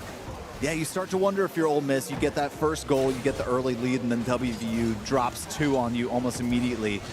And to tie it back up is a really good reset for the mentals, right? You get that early win with the 4-0. That's a big confidence booster. And then you see a little bit of life in your opponent all of a sudden. You start to wonder. But the wondering is going away. Now, tied up, 3 minutes left to go. It's up to WVU to get back in this series to take this up to... Well... Xander, you gotta stop doing that. You gotta stop doing that. You want WVU to get the series? Well, Ole Miss is absolutely not. It's right over the head of Daunton. There was no one else from the Mountaineers in the way from Ole Miss. The lead that they had was short-lived, as now Ole Miss steal it right back. 3 lead changes so far. This is unbelievable Rocket League that we're watching from these 2 collegiate teams. And now, Daunt sending the ball over to Toole. An opportunity taken, and now 3-3. Holy. we just can't speak anymore. They just want to score all the dang time, and that is a-okay. This is the highest scoring game that we are arguably going to have all night with this raid. We're not even halfway through, and there's 6 total on that scoreboard. West Virginia firing right back. They're in this game. They are awake. They are alive, but we're yet to see that X factor to push Ole Miss over the edge. Angel, the long ball out to midfield. C-Money off the ceiling. Down to Stealth. Daunt gonna try and steal this one away, but Lunar there to intercept. Down to C-Money. A good clear over to the corner of WVU. Off the back wall. Daunt with a long ball here. Stealth up, getting bumped. Still remains in possession of the ball. Lunar gonna help him out here. Now 2 members of WVU in that corner. Off to the top left corner of the goal. Tool floating here in the 18 box. A shot off the top, and you can't give them that opportunity because they'll take advantage every time. 4-3 Ole Miss. Stealth hasn't got to change his name because he is smack dab in the middle of the spotlight throughout this series, throughout the entire tournament. From those 10 goals that he scored in their quarterfinals match, he is alive and firing up, pushing Ole Miss forwards, regaining that lead. Now it's once again up to the Mountaineers to match it. Yeah, there's nothing sneaky about Stealth, I'll tell you that. Now, Stealth to the middle once again. In the spotlight here for Ole Miss, creating so many opportunities for this team with the 1-goal lead as time is starting to run out. 1 minute and 35 seconds left on the clock. Daunt here at midfield. A great opportunity, but Lunar gets there first before WVU can get a ball towards the goal. And now C-Money and Angel collide, a 50-50 out to Lunar. And Stealth with a possible opportunity, but Lunar's gonna have to get back a little bit. Lunar has to back off. WVU, they want to take control, and they may have the opportunity for an open net. Banged in well past the midfield line. Ozander, 68 seconds left to go, and our score is once again evened up. Wow. And that was a positioning thing from Ole Miss, the rotations leaving that net open and the long ball punishing them. Maybe a recognition from WVU saying, Ole Miss is pushing up a whole lot, trying to generate those goals. And they found an opportunity. 4-4, 8 goals in this match between these 2 teams. It's only going to get more explosive from here, apparently, as shots followed by a demolition. WVU, Angel just a little shy of the tap. Now, 40 seconds still left to go. Which team is going to manage to grab the reins of the series so far? C-Money is the range of the ball is going to bounce over. No! Daunt putting the brick wall up in front of the net. WVU keeping an even score. You know, the thing is, we need at least 1 more goal to settle this game, so we're at least getting to 9, which is crazy to think that we're going to get that. And almost an opportunity from C-Money. Daunt there just in time to deflect away. Not just right place, right time, and that's very situational awareness, realizing the attack is coming. Stealth punching this one out to midfield. Daunt there to intercept with no seconds left. This might be an opportunity for WVU, but they might kill it. Lunar. Gotta kill it. Yep. There you go. Yep. We've got overtime in game number 2, 4-4.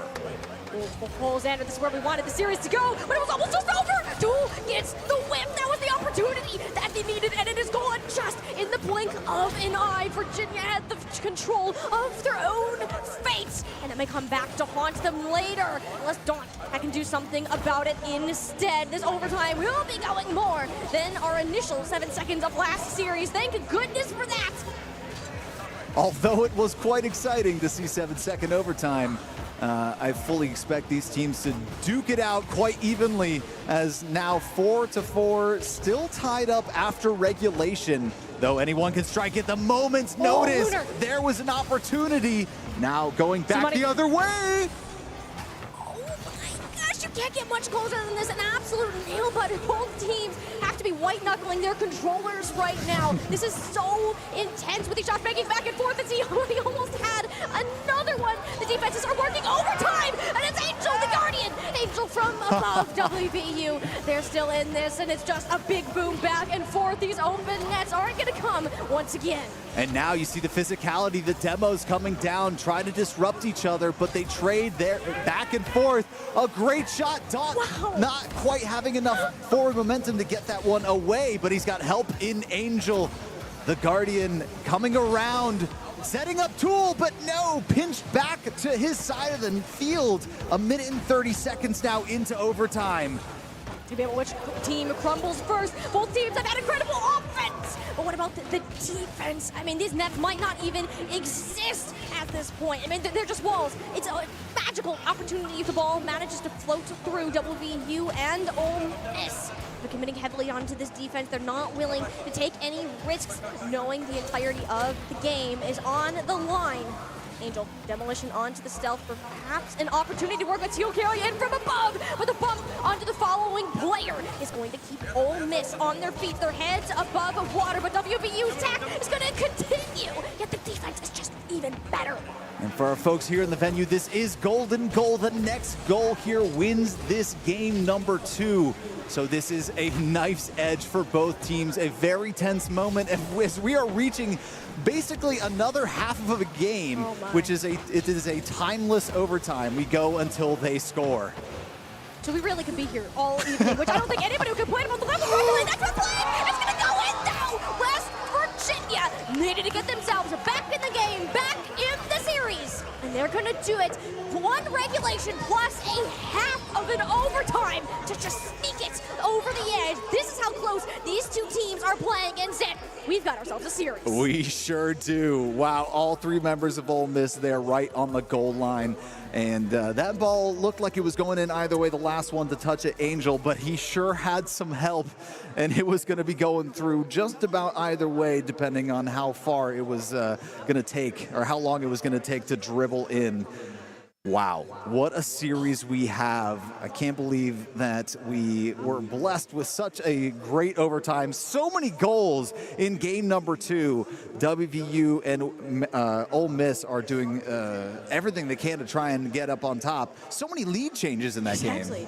And you could tell how badly each of these teams want to move forward. They've gotten this far in the Boost on the Beach playoff brackets, and they don't want to end that journey here. Their entire tournament life is currently on the line. The winner of this game guarantees themselves $1,500, potentially $3,000, should they manage to win the Grands against Harrisburg later on tonight. But first, they need to focus on the matchup ahead. West Virginia, Ole Miss tied at 1 apiece. And after Ole Miss's dominating start, West Virginia, they found the answer. Well, interesting thing is that Ole Miss has scored 8 goals already in this semifinal, and they're 1-1. That's crazy goal production from the squad. And that's exactly what we expected, right? This is a team that a lot of their team members are high in that average per game. And we already have a shot from Lunar and Tool forced to make the save. These are two teams that will just run it straight at each other and hope for the best. Not even hope, they plan for the best. They expect it, as a matter of fact. And Ole Miss starting this out aggressively. It's a carry from Lunar over the top. Doesn't need a follow-up because he's got the talent. He's got the double tap to dunk it in. Wow, a miss by Tool sets up Lunar perfectly, and then Daunt trying to make a play on the save. What a solo play to strip it and put it right into the heart of the WVU net. And because these two teams are so closely knit, it's not going to matter. Oh my gosh, that could have been met. It's not going to matter who has the better talent, but whose mistakes are capitalized on when you are as even as an opponent with the way Ole Miss and WVU have been so far. Stealth, incredible carry, but Angel gonna have to do one better for themselves now at Ole Miss's end.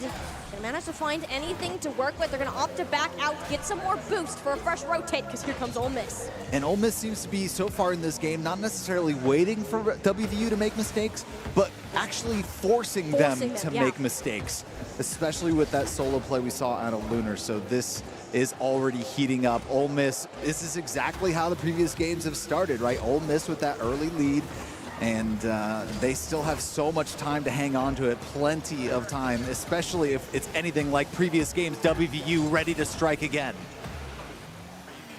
WVU dancing in front of Ole Miss's Egg, but that dance will be cut short. Stealth getting this ball as Virginia now in trouble on their own defense. Tool, though, tearing it away from the backboard in order to prevent any further follow-up, opting for a big boom to Tool, who's been waiting on the other side, yet it was too far, had too much speed on it once again. You mentioned that these teams were forcing mistakes out of one another. It's because of how fast this game is moving. You have time to react as shrunk down to microscopic levels. Yeah, you have to hit the ball fast, otherwise your opposing team is going to be taking it away and stripping you and creating an opportunity. So you have to be sending the ball fast to your teammates if you're going to be passing. You have to be sending the ball fast towards the goal if you're going to want to try and get a shot in.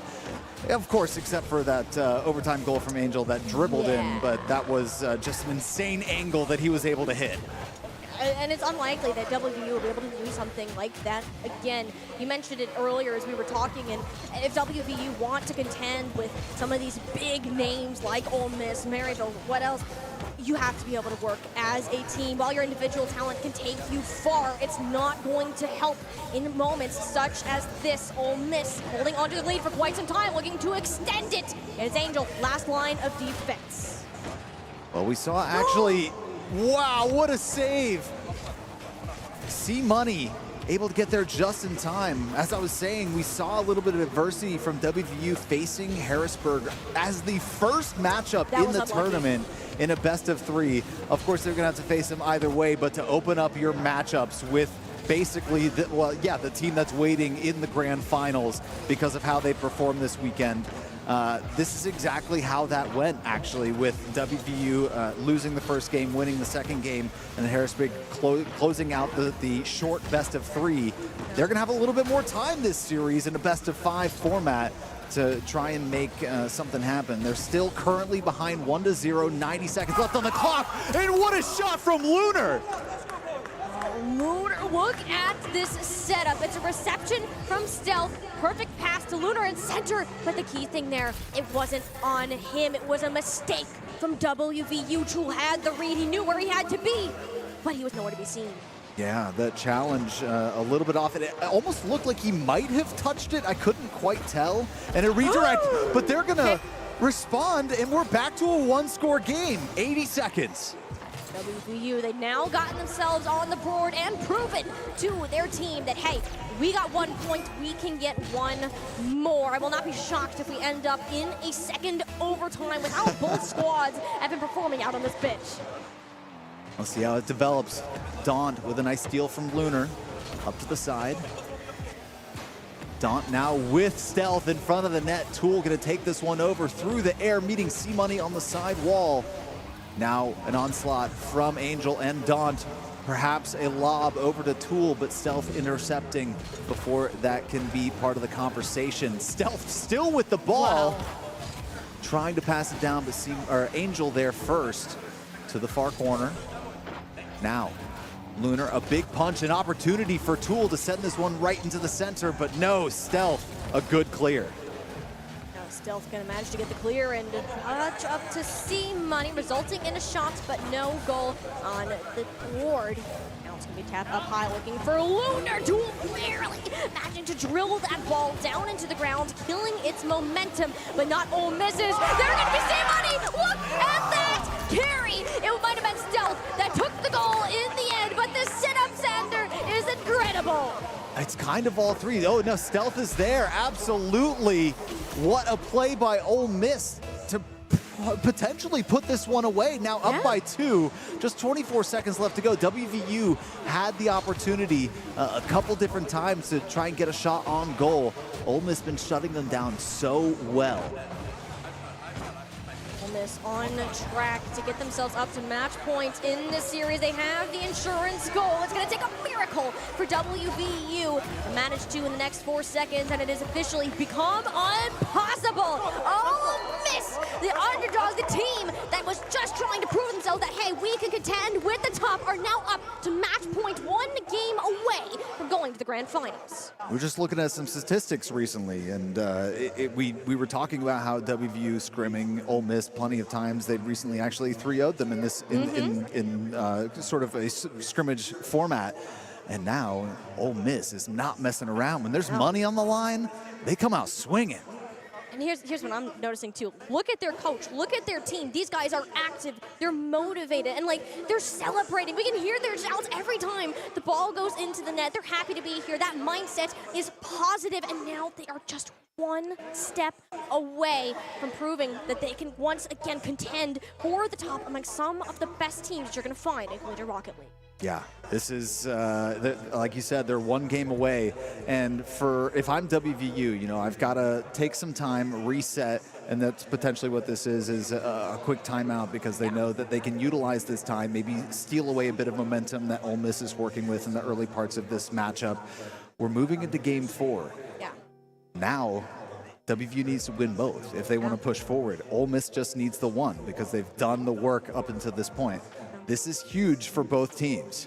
It is do or die right now for West Virginia. As much as they would like to block that game 1, that 4-0 out of their brains, it is impossible. The series score is going to tell you otherwise. I mean, this team has been some of the strongest performers we've had all tournament long. You see it in the statistics, you see it in those leaders as well, and it would really be a shame for them to go down with how well they have been contending. That warm-up period, that own goal was the very thing to turn their fate back around. This team, while they may be down, they are not yet beaten and have plenty of opportunities to prove themselves that they can beat Ole Miss. Calm, cool, collected on the side of WVU. They've faced adversity before. They've been in this position. They've played so much Rocket League and they've been down in opportunities where so much money is on the line, both at the collegiate and professional level. So this is no stranger to them to have to come back in a series like this. And of course, Ole Miss, all smiles. They're having such a good time here in the semifinals and then looking to seal the deal here in game number 4. Game number 4 about to kick off shortly. While there is plenty to see on the line, it's more a matter of can West Virginia continue with this teamwork. It was lacking in our previous game, and it really came back there. While they had so many opportunities to be able to score, Ole Miss forced many mistakes out of them because they're not finding these connections with each other on the field. There's therefore more opportunities from Ole Miss themselves to come up and contest you mid-air and immediately move that possession. You know what speaks to me is the fact that the one game that WVU has been able to win, they had to score 5 goals to do it in overtime. Yeah. That speaks so well to not only the scoreability that Ole Miss has, but also the defense they've been working with up until this point. Some of these games have been lower scoring, but game number 2 was a fireworks fest. Yeah, only in the net, though. That was a very low game in terms of demolitions, which is another thing that we did see start to pick up here in game number 3 on the field. So when we're looking at West Virginia right now, you got to work together. You have to maintain yourselves as a team. Pull that talent, pull it all into one, and that's how you're going to be able to overcome a team such as Ole Miss. The momentum is in the Land Sharks' favor. I mean, this is something that they have been wanting and training for all weekend long. They have the support of the crowd behind them, and just these factors alone are incredibly difficult to dislodge. And personally, even if you don't have a support network of people traveling to support you, you can be your own support network if you're Ole Miss, and that's exactly what they're doing with the celebrations that we've been talking about. So obviously getting the job done, it's working for them up until this point, leading the semifinal match.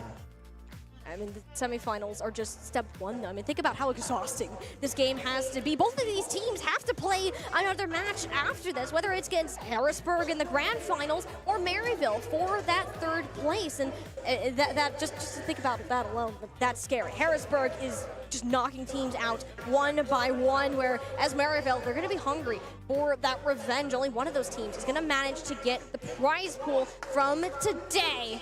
That's good news for everybody. So getting back into our game number 4. Ole Miss currently up 2-1 on match point, looking to keep their undefeated streak and send West Virginia packing. Money on the line. Here we go. How we doing, Hangout? We having a good time watching some Rocket League? Woo! That's what we're talking about. I mean, game number 4 already off to a start. It was Ole Miss who got that first touch onto the ball, yet West Virginia currently has that control. Lunar looking to take it straight back in, but West Virginia not gonna let that opportunity happen. So it was 2 saves from Tool, immediately stuffed onto Lunar, had to race to grab it from Stealth as well, working in overdrive. That's a speed, which is what this game has to do, and it was up to 1 player to accomplish it. The fact that WVU's backs are against the wall, they need 2 wins in a row. You really want to get this first goal of the game. You have to get that momentum back in your favor. It's been all Ole Miss recently, and we'll see exactly if that's going to happen as C-Money here at midfield. Going to be contested. A great shot on goal by Lunar out of nowhere, but Angel able to help out there and make sure no damage is done just yet. A minute has elapsed, still scoreless. We're going to remain scoreless, but mind these shooters, Xander! There's only so much that Lunar can do. We emphasize the momentum, that wave that Virginia needed at their backs. Well, there you go, minute 5 in. They're going to grab the lead for the first time in this series. I think that was helped set up by a demo. So the physicality coming into play for WVU, recognizing that that's a way that you can get back at Ole Miss. And another shot on goal already. Tool with a miraculous save. I mean, West Virginia right now, they've been playing more defense than offense, but that's why the scoreline has been as close as it is their exceptional ability to react to those shots incoming.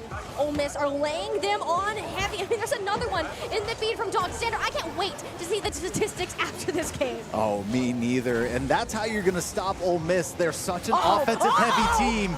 But as I say that, the offense starts to hum. Ole Miss is on the board. We're tied at 1.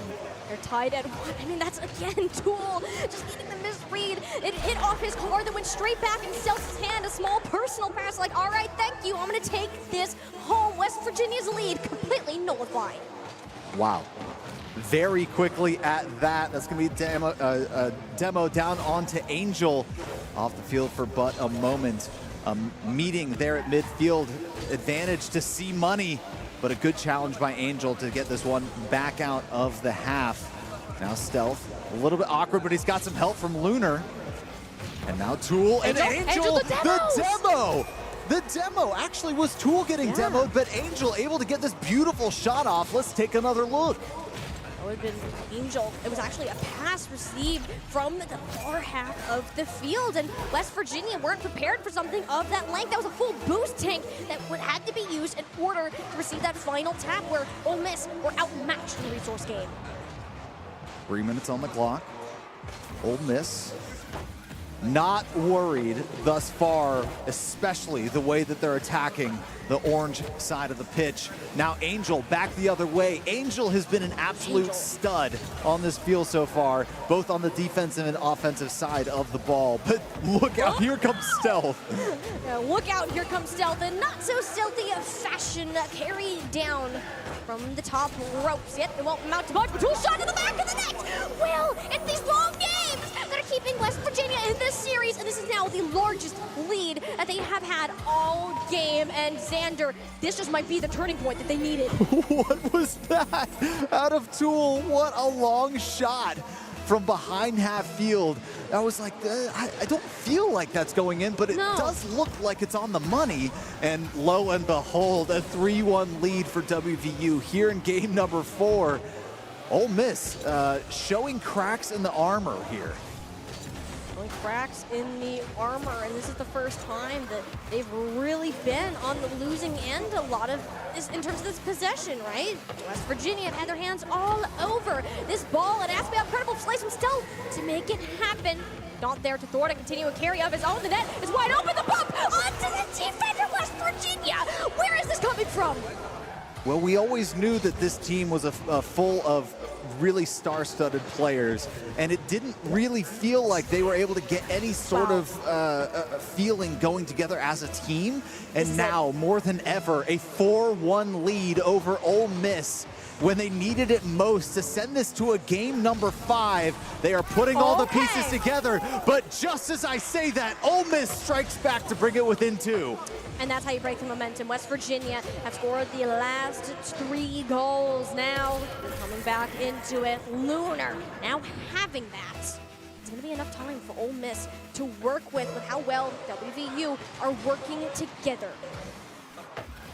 A great possession here going one way, but now we have Tool putting this one over towards Ole Miss's side. Angel a little bit awkward there. Now Daunt with a good touch over towards Stealth, sending him back on his heels. Some help from C-Money, but still this remains WVU's possession on offense. Oh, that's dangerous territory to work with. Lunar able to recover their feet in just an amount of time needed. West Virginia had another opportunity there, and Ole Miss, I mean, you can now see those mistakes are being forced out of them, Xander. The demolitions, the bumps. West Virginia are doing everything right now, and Ole Miss, who's they're playing in West Virginia's game. That might as well do it. The tides have turned. It is now Ole Miss that are at the losing end. West Virginia further their lead. Well, I'm never going to count Ole Miss out, I'm going to be honest, especially even though it is 3 goals at this point. If they're able to get a quick one on the board, bring it back within 2. A minute is a long time in Rocket League, especially with how quickly these teams can strike. But this does feel like WVU's game through and through. WVU, they're on the momentum, but you just had to say it, Xander. Lunar is the player that if you're down, he will step it up. He's like, all right, guys, I got this. Look at this tap. Was in the right place at the right time, just tipping it up with the hood of his car, and just like that, the lead shortened to 2. Wow. Like I said, plenty of time. I'm never going to count Ole Miss out. So no curse about it. I said that first. Stealth off the back wall.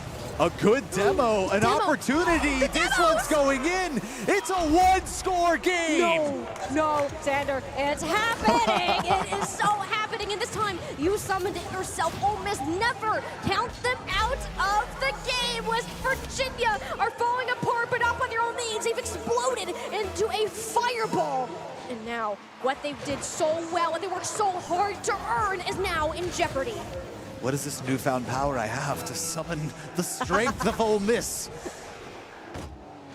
As now a 1-score game, 25 seconds left on the clock. Stealth with an opportunity to Lunar. Angel once again, the goal guardian here. Now back the other way with Daunt, and that might do it. 14 seconds. I said that this game was getting close with Ole Miss, but WVU puts another one on the board. WVU needed that. Ole Miss really starting to feel themselves out there. One way to destroy that confidence, catch them with an open net. The Land Sharks had to overcommit in an attempt for another goal, knowing it would tie in overtime. But high risk, high reward plays. The risk won this time around. WVU about to push our series, Xander, to a game number 5, and we wouldn't have it any other way.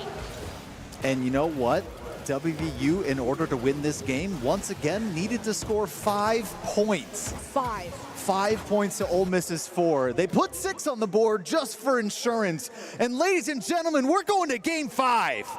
As it should be. West Virginia and Ole Miss are the teams that have been pushing each other to perform better. They expected to meet within the semifinals match, yet only one shall remain and move forward to meet Harrisburg in the Grand. I mean, after several close matches, other than the very first one, it's been defined by 1 or 2 points, and it's been down to the wire each and every time.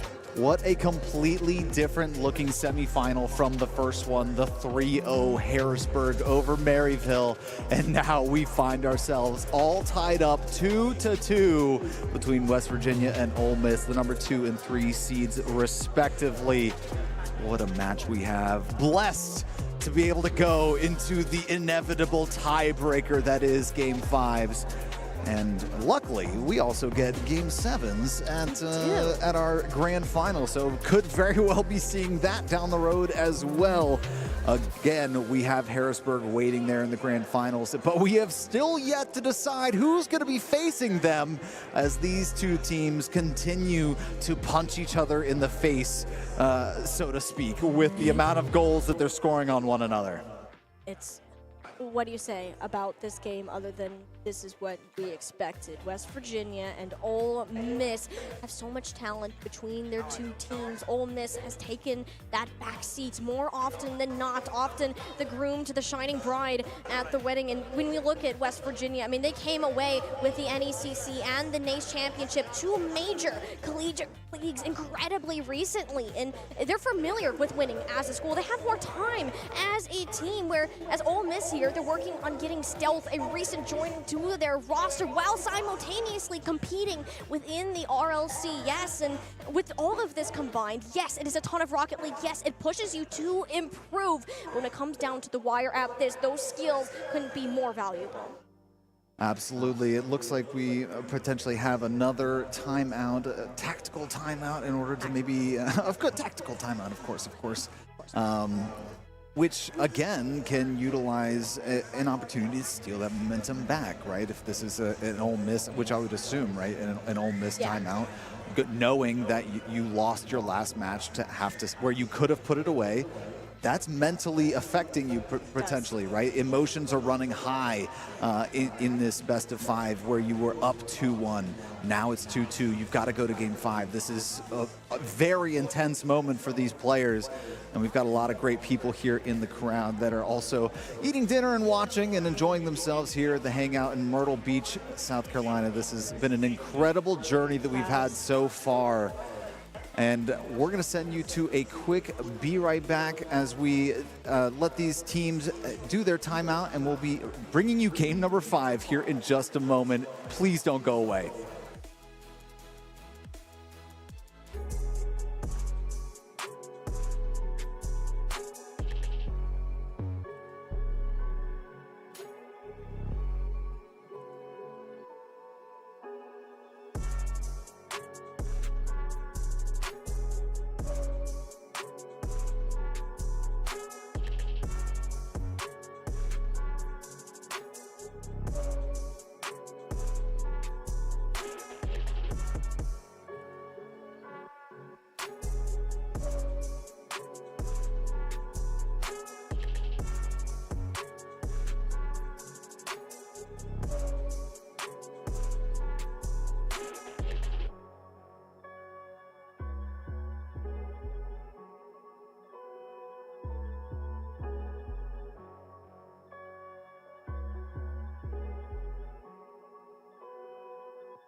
we're children of the sun.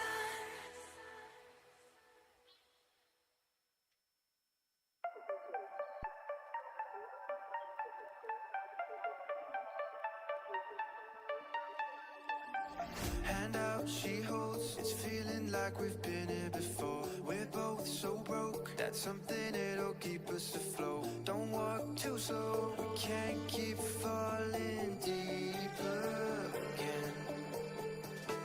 Came too close and the taste so far from pure. A rush of blood, but we search for so much more.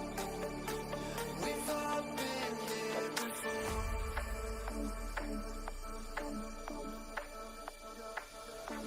We've all been here before.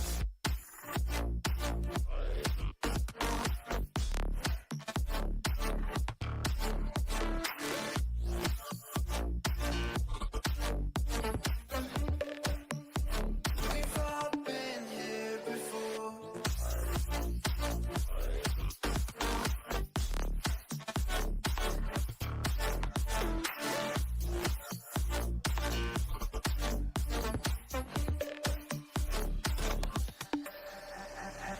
Hand out, she holds. It's feeling like we've been here before. We're both so broke. That's something that'll keep us afloat. Don't walk too slow. We can't keep falling deeper again.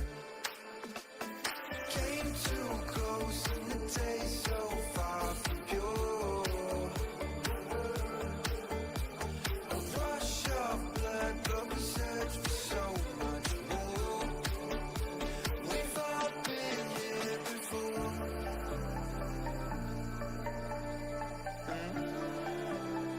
We've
boost on the Beast. 2024 is about to come to a close. The grand finals has already been set. Harrisburg is waiting for one of these teams to meet them there. West Virginia and Ole Miss facing off to finish their semifinals game. It's been a battle back and forth, tied at 2 apiece. The next one moves on, guaranteed $1,500, possibility of $3,000. The stakes are high, the tensions are as well. That's right, timeout used by Ole Miss, and we are going to get back into the action. A little bit of a break here, but we are back. WVU, Ole Miss, tied at 2. Next one advances. WVU had a rough start to their series, but came back roaring in game number 4. This extended break, perhaps the reset, the mental that Ole Miss needed to recover to bring them back in. Overall, have looked like the better team throughout the day today, and they're about to do it again. Yet Lunar just misses the opportunity with the double tap. It was right out there on the silver platter for him. A whiff, yes, it doesn't feel good, and it just shows further that West Virginia may be getting their heads. That's right, the bounce just a little bit too high and a little bit awkward for Angel to be able to get an angle on that, but it actually worked out in his favor, and also for the offense not able to get a clean shot off on goal. So now we remain scoreless through a minute of game number 5. At this rate, we will play on into overtime, but I don't expect that from these two teams, considering we've gotten just about 10 goals in 2 games of this series so far apiece. So now we have WVU with the aggression. Tool intercepting the ball again. Now Stealth with a touch to the far side, WVU's corner. Angel there to meet a pinch towards the net, but Tool gonna send this one away, but right into the hands of Stealth and Ole Miss. A good center, but Angel Air there to get a touch first. An opportunity, Lunar gonna disrupt that one. Lunar taking that one away. The games that West Virginia have managed to win have been high scoring, yet as we're reaching that 3-minute mark, and it seems to be that that pattern will not be returning unless something significant changes. Another beautiful shot from Tool. Center, it's the explosions going out there. It's a double tap, but no one is there to tap it in. West Virginia once again had the chance, laid out on a silver platter, but are yet to convert. That was absolutely crazy. That went right across the goal line, and not that fast either. An opportunity to strike, but still, we go on. 0-0 on the board. Now an attack by Daunt. Angel trying to get another shot on goal. Tool here, gonna get a bump, missed the ball. Daunt, once again, an opportunity for a nice little waterfall. And what a shot from Daunt to go up 1-0. West Virginia have had the possession all game long. It's only a matter of time before they got that first goal, and well do it within the first second of the second half of game 5. West Virginia, despite their rough start, have proven they can bounce back now, gaining this lead in a very even matchup. It's now on Ole Miss to answer. You don't want to let Daunt come alive in this game. He's been known to score a time and time again if he's able to smell that success. And he's already got 1 goal on the board, already making great saves. He's one of those players that's got incredibly balanced statistics. Defensive, offensive shots, goals. But now, an attack from Ole Miss back the other way. Ole Miss have been setting up their double taps. That was almost a great opportunity at West Virginia. Have had the read on it so far. Daunt is gonna get another one out of the waterfall. It's off the backboard. Angel second follow-up shot. Tool can't get it done. He must book it onto the backside. Ole Miss's push is a little bit off target, and just like that, we are back in the blue side of the field with another shot fired in from downtown. Yet still hold in a bomb despite the demolition on the goal line. Look out! Here comes WVU with the attack. This has been a constant aggression, and the more attacking they're doing, the more they can just sit and wait and let this clock wane down. 1 minute and 17 seconds left. There's no possible way that after all of the goals that we've had, WVU gets a win here in game number 5 with just a singular goal. Ole Miss with lots of time on the clock for an equalizer. When we started this series, it was Ole Miss in the driver's seat. West Virginia were waiting for a mistake to come from their opponent, yet they decided, you know what, if they're not going to give us one, we're going to force it. Their physicality has saved them in this match, got them the one on the board that is looking to be the defining factor. But as you said before, Xander, never count Ole Miss out of the game. But task number one, getting away from their half of the field. West Virginia do not want them to set foot. And they haven't been able to for quite some time now. Really, just past half field is all three members of WVU waiting in the wings, getting great touches to send it back into the... Oh, what a shot, just wide left. Luckily for Ole Miss, no more goals being poured on, but they've got 15 seconds left. They're running out of time, an opportunity and a greatly timely steal from Daunt to burn a couple more seconds off the clock. They can make this last as long as they want, as long as the ball doesn't touch the ground, but WVU is going to be doing everything in their power to spike it down, and WVU has done it! They've taken it 3-2 against Ole Miss. They're not going to go down easily, and in fact, they're not going to go down at all. The 4-0 start means nothing to the final result. They have taken down the final undefeated team remaining. Ole Miss, an incredible run throughout this tournament. Yet West Virginia, the experienced collegiate championship, this isn't a situation that they are unfamiliar with, managed to come back after a long break and clutch up in the final hour to book themselves a ticket to the grand finals against Harrisburg. Wow, fist bumps all around. These players doing battle all the way to game 5, through the breaks, through the timeouts. They understand what's at stake and what it feels like to be on either side of this win or loss, right? So amazing that they've all come together to fist bump. And now we've got West Virginia has secured their spot, part of the prize money. Ole Miss still looking for that. We've got some replays to check out just how all of this unfolded here in just a moment. Exciting stuff from this. I just can't wait to see this grand finals. The third place match is going to be unbelievable. Both teams hungry. Yep. They don't want to walk away empty-handed. They've been here all weekend. We still have $5,000 on the line, which these teams will be fighting for in the remainder of our games today. As we get ready to transition, we're going to go ahead, send you some replays, see how our last semifinal went down.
So these teams might be out here at Boost on the Beach 24 when it comes to the main prize, but they still have their shot at third place here. Ole Miss comes up a little bit short to West Virginia, but they'll have their chance again to play Maryville. The first time around, they were able to take it.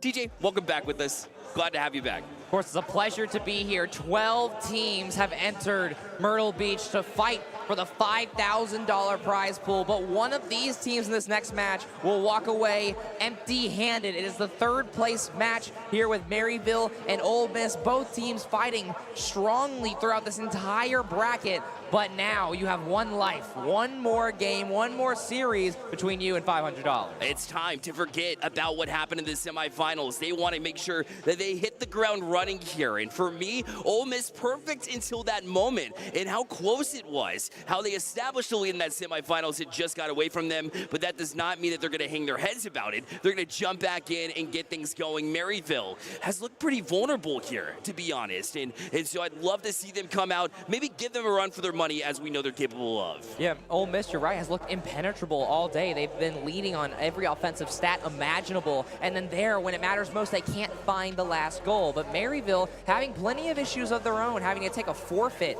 in their own groups, but still managing to make it to this stage. And now, Ole Miss is all that's left between them.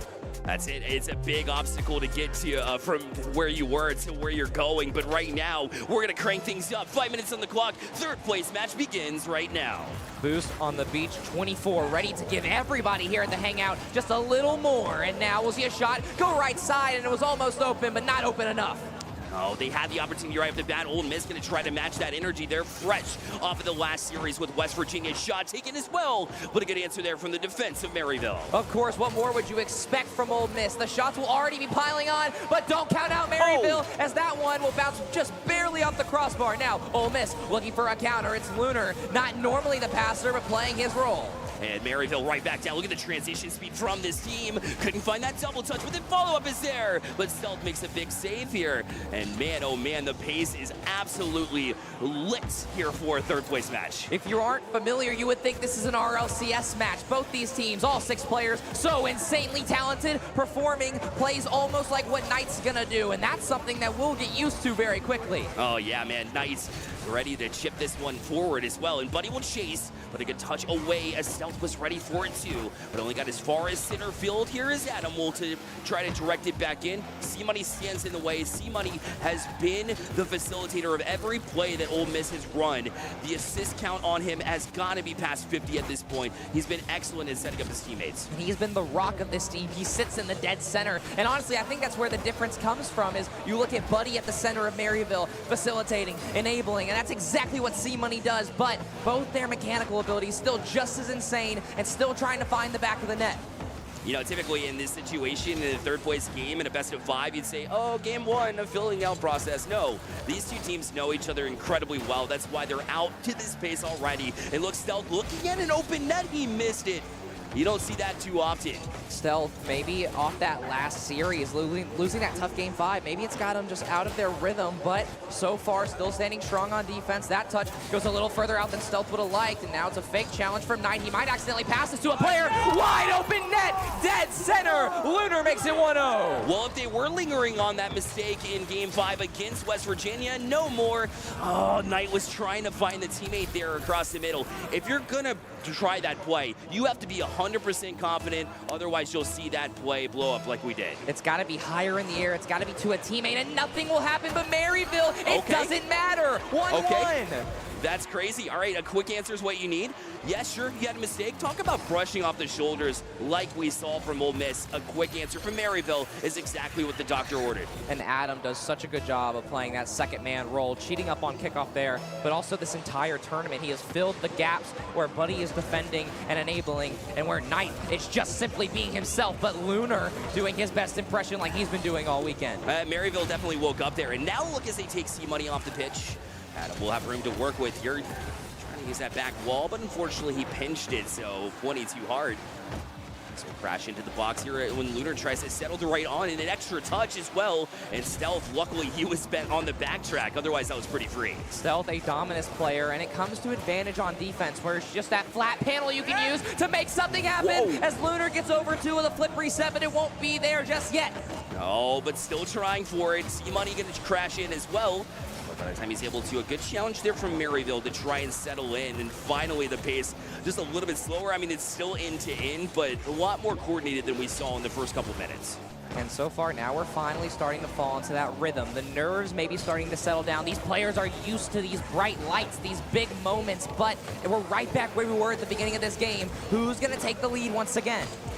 This one just kind of left there from Ole Miss. Adam was able to beat everybody too. Flips reset, shot taken. But Lunar was wise here. The shot didn't quite get the velocity he was looking for. These players can score from anywhere. You cannot give them even a sliver of open space, and both teams just trying to show the other. Now Lunar, he's a dangerous man in the air, and an even more dangerous man with a flip reset. Pass 3, shot goes top side, big save, third shot comes in, another big save, a fourth shot, bang, 2-1. Absolutely relentless was the Ole Miss offense here. C-Money was trying to put it to bed, and when Cell came in, I mean, that was just enough to take Maryville out of the play, and Ole Miss will recapture that lead here late in game number 1. This is what you expect out of Ole Miss. You expect them to be aggressive. You expect it to come down.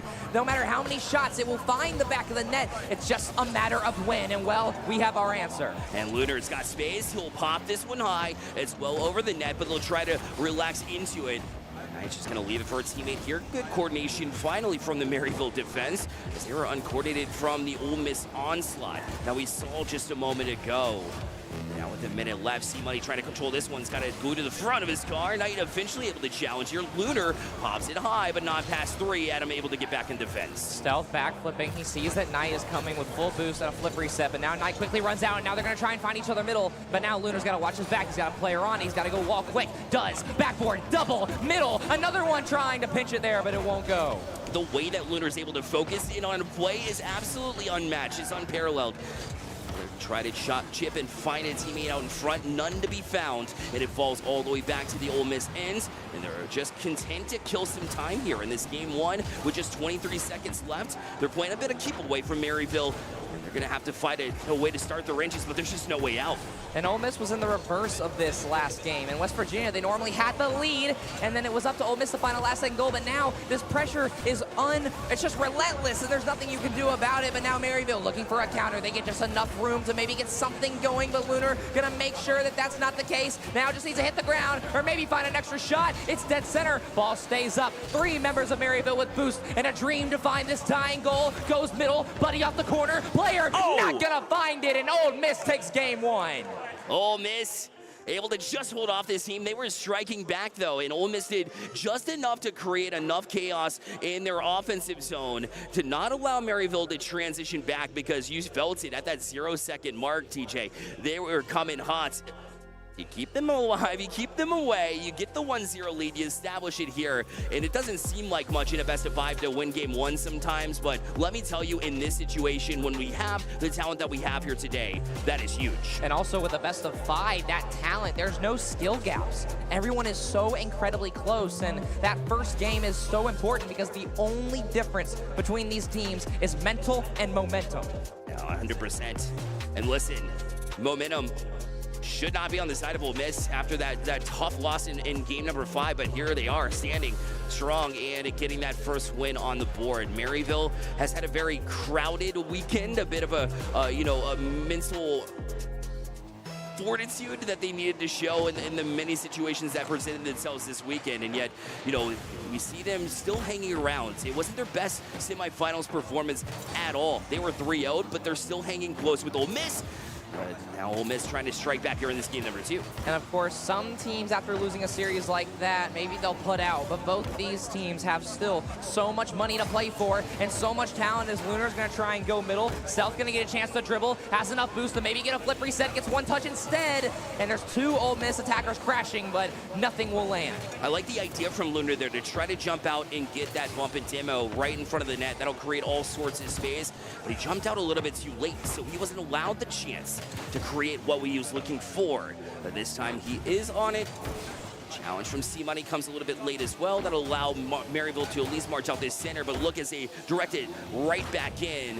And anytime C-Money touches the ball, you better be looking for a passing play, because he's been the menace in that sense. He has indeed been a menace. Menace might be an understatement, but every player looking for bumps and demos, trying to free up an opportunity. That's Adam with a double kill, but Lunar gonna stall enough time, and Buddy maybe should have shot that on net. Will do this time, and now ball rolls in the middle. That's Adam off the sidewall, looking for a read. Not gonna find it, teammate won't find it either. Oh, Adam had that read too, but Knight's still there, shot taken, and they get to it.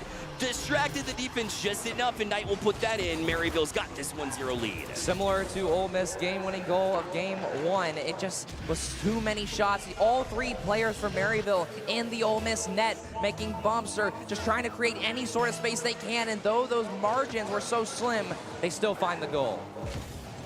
Now Stealth looking for that answer. He's got the flip reset in hand, but it will be matched by Maryville.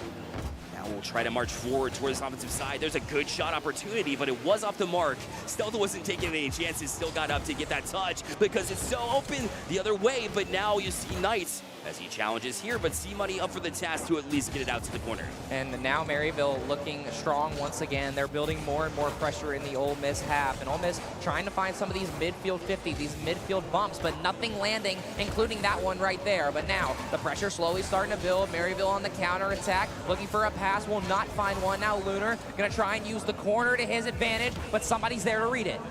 Always seems to be like there's somebody there. I mean, their rotation's so clean defensively. It feels like instead of 3 players per team, you got 4 or 5 because just the communication and patterns they're able to utilize here. But in a dangerous and sticky situation, Maryville did a good job to handle it to get out, and now Adam with the redirect the other way, but Stealth was up in a hurry in order to fight that one off. It is so close for Maryville. We have yet to see an Ole Miss attack in a hot minute, but this might be the one. C-Money, not enough boost to get to it though, fakes out one, shot goes middle, 2 defenders from Maryville. That's what it takes to stop the attack, and now Ole Miss just looking to find any sort of momentum as we're halfway through this game.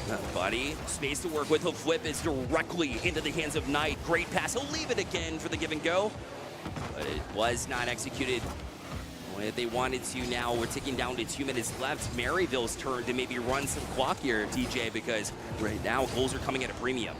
I mean, running clock is not something that these teams love to do. These teams love to score, and they love to keep the pressure, and that's what it takes, because if you give Ole Miss time, if you play more defense, they're going to win the 1v1s, they're going to win the 1v2s. Lunar has won a 1v3 literally just 30 minutes ago, and so that talent's still there, as now Ole Miss trying to pinch it in the midfield. Not going to find it, though. Stealth up quickly. Maybe a missed touch from him, but his teammate's there to follow. Back down to it. And ready for it, Adam already up, flip reset once, we'll get it past Stealth, and now another extra touch off the crossbar, still lingers there for what feels like a lifetime, and the 3rd shot was off the mark, a perfect opportunity for Maryville, and they fumbled it. It is not Grand Champion, fans. It is Grand Plat. These players struggling to find that last touch that they need, but now Maryville looking to get it once again. Stealth is backwards trying to get this one, and now with a minute left, Ole Miss's chances are still slowly slipping away. And forward again. It seems like Ole Miss is always on the retreat and trying to make these big saves, as Stealth was able to do right there. Still plenty of time, like you mentioned.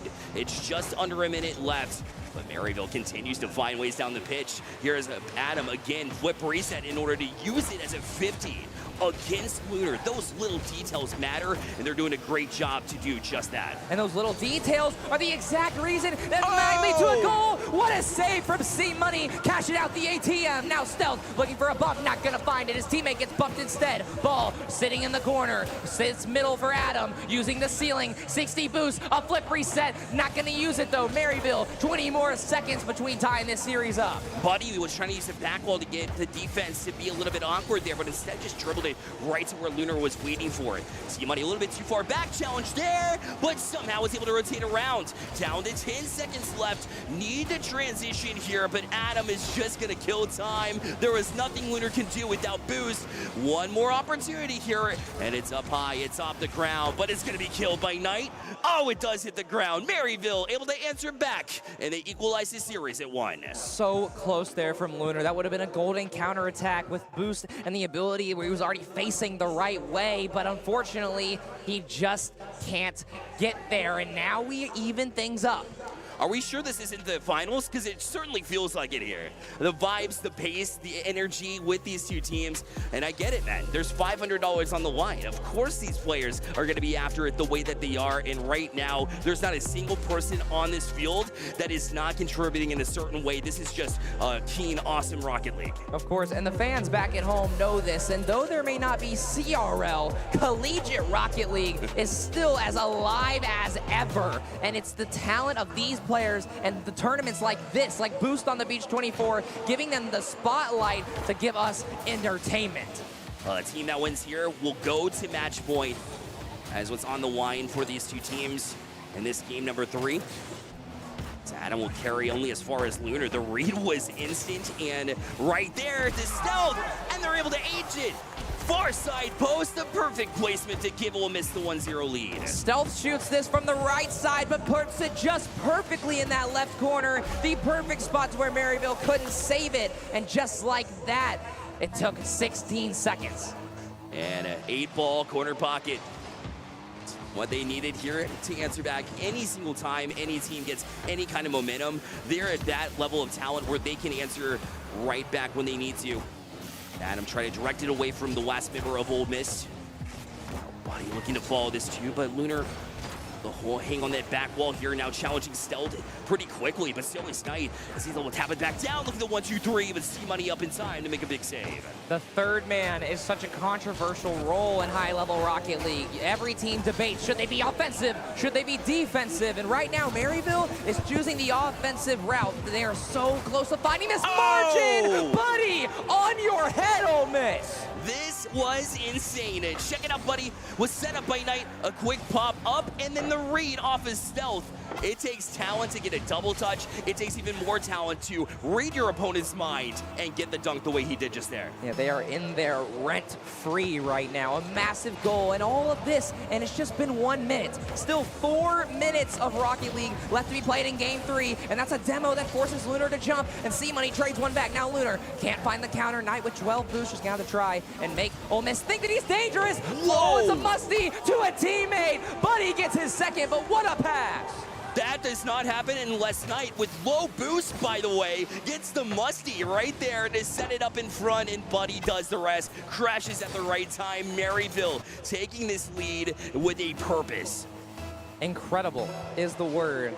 I mean, you can say 1,000 words, but incredible is a great one to describe the talents of these players. We know what they're capable of. We know that they can do everything well, but it's so hard to find the right moment to pull the right mechanic and to do the right move, like Buddy with a flip reset, dunking one, keeping the Maryville pressure high after that second goal, and almost a third. And Stealth again just reads the plays so well. Otherwise, you don't make that save. The anticipation off the charts. Now Stealth with that flip reset, and that was all to buy time. You saw Lunar jumping out in front to create more space, but it wasn't to be as they were able to challenge just in time. And Maryville will be able to get it out with a couple of extra touches here. Now you're looking for that second one to play it into the corner. It lingers there until Stealth's able to jump on it yet again. He'll find C-Money and be able to clear the zone and relieve some of the pressure that Maryville was coming for them with. This will linger the other way too. But eventually touchdown by Adam, and now it's a surgical game of chess that we're seeing back and forth. Lunar almost playing an entirely different game than his two teammates. He's just playing the demo role. He's got a UAV right now if you want to get technical, and his two teammates doing a great job of winning the mismatch. That way they can maybe find Lunar downfield, but still, the Maryville defense stays strong. These extra slight touches might give them an opportunity. Stealth can't get it. It's a pre-flip from C-Money to keep their chances alive. Maryville has found the Achilles heel, which is that far left side post where the rotations of Ole Miss tend to favor the other side, and it's been a couple times where, well, at least once they've been able to capitalize on it. Looking to do that again because cushion goal would feel pretty good at this point. Right now, this 2-1 lead is so dangerous, especially when you know the striking ability of Ole Miss. And not many teams can say they've gotten a major lead on Ole Miss. I believe Ole Miss's head-to-head record against every school here is positive, and they've continued to contribute to that. But now Maryville looking for their get-back, looking for the corner, open net, dead center 3-1. Oh, it's theirs for the taking. Usually it's the Land Sharks that smell blood, but right now it's Maryville that's finding ways around it. That back wall, and nobody was there at all. Stealth was anticipating Ole Miss to be transitioning back on the offensive side, but instead he looked back in his rearview mirror and saw the ball in his own net. And it's a tale as old as time. Buddy gets the pass to Knight, but now Ole Miss finds an open net. Stealth just has to simply touch it one more time, and it's going to be 3-2. Drawn up kickoff play, and they did enough to distract. And by the time Buddy got to it, it was a smoke screen of sorts where you couldn't quite read where your opponent's going with it. His anticipation has been great, but it's hard to do that when you can't see the ball. And now we find ourselves one goal from maybe forcing an overtime. We obviously would love the chaos, but we got a long time to get there. 90 seconds between us and the end of this one still. And Ole Miss lingering. Lunar will push Buddy out of the way, trying to bully him a little bit so he can get out to center, but Knight was not having it. Look at this challenge right off the bat. The waterfall down. No, Knight, what happened? Not like this. Knight has a chance to find the dagger, but unfortunately he fumbles it in his own hands, and now the ball sits middle. Stealth looking for backboard, but Knight's got just enough to delay. But Lunar up again. Big 50. 2 members from Maryville now trying to start the counterattack, but C-Money having none of it. Trying to go middle. That's 2 players beat. It's a fake, but nobody's there to follow. Oh man, these mishaps from Maryville. Remember that. If Ole Miss is able to tie this up, and let me tell you, they're able to, but can they? Oh, Buddy does get the cushion eventually. It took him multiple chances, okay, TJ, but eventually they do break through. And that's Buddy with his 3rd off an incredible pass, and right there, Lunar just barely off that ball, and he just can't get the touch needed. Not quite. There's still time. I don't care what we're looking at. 2-goal lead, that's fine with me. For Ole Miss, they're able to capture multiple goals. We saw it from Stealth in his quarterfinal matchup where he had 10 goals in 2 games. They can put up goals in bunches. This one's not over, mark my words. Yeah, well, Maryville trying to make sure that you do not mark those words. They're playing great defense, as we just saw Knight get a Savior medal, and I'm sure everybody on this team has one at this point, and they're doing such a good job against the team, averaging the most shots a game and having the most shots total, and gonna get a save there as well. A huge one, because now you've got the momentum rolling in your favor. C-Money finds Stealth, leaves it as a fake. Lunar can't get around it, tried that second touch, it's still there. It lingered for a minute, but it's all the way past midfield, and time is ticking out. They needed that chance there. They're not gonna get it.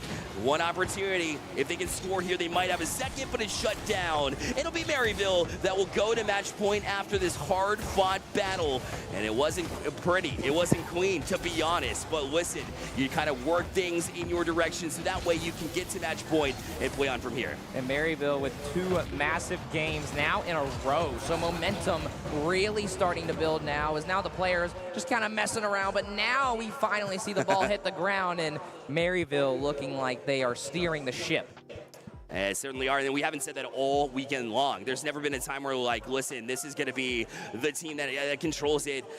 Except for the pre-rankings, when we said Maryville, we know they're this team, but when they're struggling a little bit, TJ, as far as the group's standings go, with all the circumstances surrounding not being able to show up for one of the matches here and the weekends, like that can still linger a little bit in your brain. But I think now we're finally seeing the true undistracted Maryville that can get the job done. And that undistracted Maryville is distracting Ole Miss, as now Ole Miss calls their first and only timeout of this series. It is a best of 5, but teams are allowed a timeout given the nature of this tournament. But I mean, speaking of the nature of things, what a wonderful place we're at here at the Hangout in Myrtle Beach. It's been nothing but incredible vibes, number one. So we love everybody here in this arena who's made this possible, whether it be Shenandoah Esports, Syracuse Esports, and of course the lovely staff here in Myrtle Beach at the Hangout. They've been nothing but awesome to us, DJ, and you love to see it. Of course, and the games have been just as nice to us as well. I mean, we've had content after content for both days now. We've had game 3s, game 5s, and we may see a game 7 later. I don't want to jinx it or anything. I would hope so. But this series has potential to go to 5 for sure. No, it certainly does. And the fight over $500 continues. If you're just joining us, that is the mark here. This is the 3rd place match. No, you're not watching the finals. I get it. These are 2 teams that were definitely could have been destined for the finals, and the way that they're playing their hearts out is definitely not gone unnoticed by every single one of the experts here around the collegiate scene, by us. I mean, this has been a great series off the bat, and Maryville has a chance to end it in 4. And it's crazy to see Maryville's comeback here, because Ole Miss and Maryville played each other in round 1 of their Group B match. And it went to 3, but it was fairly confidently Ole Miss before. It was before. Can they get back to it? I mean, we said that maybe Ole Miss had put it out of their brains as far as what happened to them in the last series, but have they really? Have they really? They were able to take a game off of Maryville. I get it. It's a very strong team, but you've had all the momentum coming through, and Lunar and C-Money said, we don't lose lands. So right now, you got a chance to get in the money. Otherwise, going home with nothing. It's do or die time here on this one. It's all about what they're talking about with their timeouts. TJ, what are you discussing? If you're the coach here and you're saying, Ole Miss, we got to get it together, what are some talking points here? Maybe one or two here. I mean, from what I've seen and given the experience I've done with lands that I've played in the past, it feels like that Ole Miss just need to find that synchronous ability that they've shown all weekend once again. So they got to listen to each other a little more, trust the comms a little bit, but most importantly, bring the nerves down. You got to treat this like a normal game. You got to see the vision through the smoke that is a LAN, and you got to find those goals in the process. Well, it's up to your leaders to kind of calm the troops down, especially when you have those players that are hyper energetic like what we have with Ole Miss. You're absolutely right. Can they calm the nerves? Can they gain the ice, if you will, and be able to get back into this one? Maryville, their chance to close out and earn their third place. But Ole Miss, a chance to stay alive. And Maryville already starting to build pressure, but then just like that, another rip downfield from Ole Miss. So the pressure already starting to switch. Ole Miss, that's what you want. You need that number of possession, that number of field domination. It needs to be closer to 50-50, whereas this series, it's felt more like 60-40. Buddy's got an opportunity here. Looking at a wide open net. All right, we're just going to dribble this one in. Maryville left with a present here on the doorstep. And I'm not sure what happened here, Ice. Actually, no, I do see. That's a demo from Knight. That gives Buddy just a wide open lane. Stealth wasn't back in time, and Maryville will walk it in. I mean, you see demo plays all the time. You would expect, you know, an opportunity for them to cross the goal line and make a save and support, but it looks like they're transitioning offense. Another free goal. Very uncharacteristic from what we've seen in this third place match, but DJ, it's just a couple of basically open nets here as Lunar was looking at a freebie. If you want to know what it means to play on LAN, I think both those goals are a great representation. The nerves will cause you to play worse, but then from there, it's what are you going to do in those weird gaps? Are you going to react quick enough? Are you going to be able to step up when it matters? And so far, pretty goofy goals per se, but I'm sure the mechanics are coming back soon. Lunar had an incredible pre-jump read there. Now you got to look out the other way, though. Stealth did a great job to really retreat in the right angle. Look at that reaction time from Lunar as a bounce almost just made its way back towards the Ole Miss net. And it was so close, like this shot as well. Buddy will continue his scoring spree. That's 5 in a row for him. Buddy up so quickly, using the ceiling, the meta, if you will. And Lunar, although you try and read it, you think it's going front and center, you're able to utilize the left side of the net and place it perfectly behind Lunar. No shot at defense, and a 2-1 lead for Maryville. And every other team has had fairly low-scoring games, but Ole Miss, they're wanting the shootout. The defense might not be that important. Maybe for them, it's about what can you do in return offensively. And right now, this 2v1 is a great look, but that's a great save from Adam. And C-Money right back at you. Trying to get to the corner here. Lunar a little bit distracted with that Timo, but was able to get up in time, and now they'll have numbers. That's until Buddy was able to jump on it here. This will be a floater. Looks harmless, but Lunar took a little bit too long to get back up to it. For comfort, it's back in the box. Oh, it came out of the net trying to get a touch. Now let's try to follow up on that 2 prime opportunity. Knight got it. 3-1 Maryville. Knight, it is absolutely gross that honestly the people at the hangout here might not be able to eat their food after this one. A major flick from him, top side to get a 2-goal lead. Oh, man. I'd be able to eat just because the hangout food is great, but I get your point. I get your notion. Incredible play by Knight, who has always been noted to be that player that can take over games. And right now, Maryville's looking for just that. That is enough to put them in the money. They're able to close out this next 3 minutes and 18 seconds, and it's looking more and more likely, especially when they're leaving things on the table. Ole Miss is 4-1 now for Maryville. And now Ole Miss is slowly being pushed to their breaking point. You have 3 minutes left and 3 goals. And normally as a caster and with production, we like to say that you would like a minute to score. But against this Maryville defense, you got to find one arguably quicker. One every minute would tie it.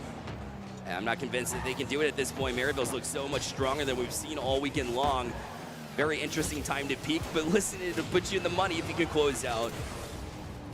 So carried out, but only as far as Lunar. Now he's going to try and jump too, but the defense here from Adam on Maryville. And it's a difference of X factors right now. Lunar and, sorry, I almost said Stealth. Lunar and Knight, both players just doing incredibly well, but Knight is the one who's finding goals. Lunar finding opportunities, but can't find the back of the net. And he's got to be the one to help lead this comeback. And C-Money was going to take his stab at it, but he gets demoed. Now Stealth, a flip reset over 2, but not over 3. That was crafty because you have to land the flip reset number 1 to go underneath a player, and then you have to jump on it from there. But now they left themselves wide open yet again. Maryville not able to find it this time.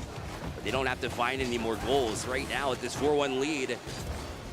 It's just trying to dribble it out to midfield. A couple touches will accomplish that. C-Money trying to direct it here, but every chance they get, trying to get past midfield has an answer from Maryville. And since the last Maryville goal, it's been a full minute now, and Ole Miss hasn't found anything, and that right there is a golden opportunity to do so. C-Money's pinch, that pass just a little too hard, but now he's going to get a chance to maybe find another. Will go middle, but Lunar pushes it high.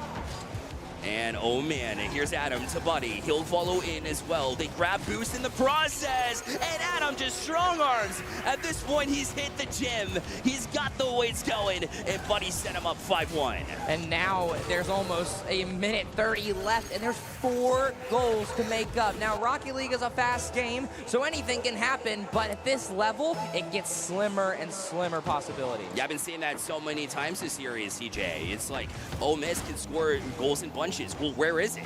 We haven't seen it. Just hasn't been able to get the right calculations, the right bounces, the right feels, and be able to finish those chances like you said. Lunar's going to need to step up and be that leader. Otherwise, time is ticking down incredibly fast. And of course, this is after Ole Miss's timeout as well. So tactics and strategies and also just a general breather were all called on to get them back in a state where they could get back to scoring in bunches. But so far, it doesn't look that way. Adam double touch, second man on, not going to find the net though, and Maryville looking for another dagger. Hey, why not? You were at 5-1. Let's go ahead and quip on him as well. But Ole Miss was at least able to get away from that aspect in Nightmare. But the Nightmare continues because you're down to 1 minute left. You're about to go home empty-handed. And now Stealth trying to get something going. You have a minute left and 4 goals. Every second starts to feel shorter and shorter as now they look middle, but nobody's there. Maryville looking for their 6th, and they get a bump, but not a goal. And they continue what seems to be a victory lap at this point. Ole Miss need to score. They need to score quick. C-Money, the shot will go high, and it's already answered by Adam by the time it even gets to the back wall. And he's going to play it high around their back wall as well. Sets up a pass, and just going to kill more time as they go back and forth. We're under 30 seconds, and yet another opportunity shut down again. And that's a great double touch. Ole Miss starting to get more mechanical towards the end of this game, but it's just too little too late as now that net is open, and hey, things technically are possible still. Yeah, it's still possible. And those bounces, the pinball action that we saw here. Lunar the tap down, it was anticipated as a pass. I guess it was tonight as they tap it in. Now you're talking about a goal every 3 seconds, and TJ, if they do it, I would absolutely jump off the stage.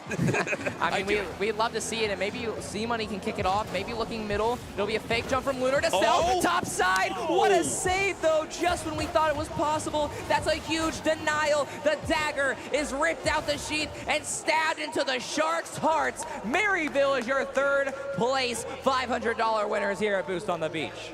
Man, they dug deep. They talked about it. It was coordinated, and they didn't let themselves get cold either, because it was Ole Miss that came into this match fresh off of a series that they played. And yet, TJ, what we saw was a whole different team coming in from Maryville than we saw all weekend long. It's because they put in that preparation. It's because they talked between games. It was very evident, and we saw a win because of it. And now they'll be walking home, like you mentioned, with that $500. And of course, you are very happy with Maryville, and there is no losers bracket. So now, after 2 full days of games, you can finally relax. You didn't get the 1st or 2nd place prize, but still an amazing accomplishment for Maryville. But Ole Miss, obviously just as admirable, having such a good run, going undefeated in groups, and then undefeated up until semis, and then they just couldn't piece it together at the end.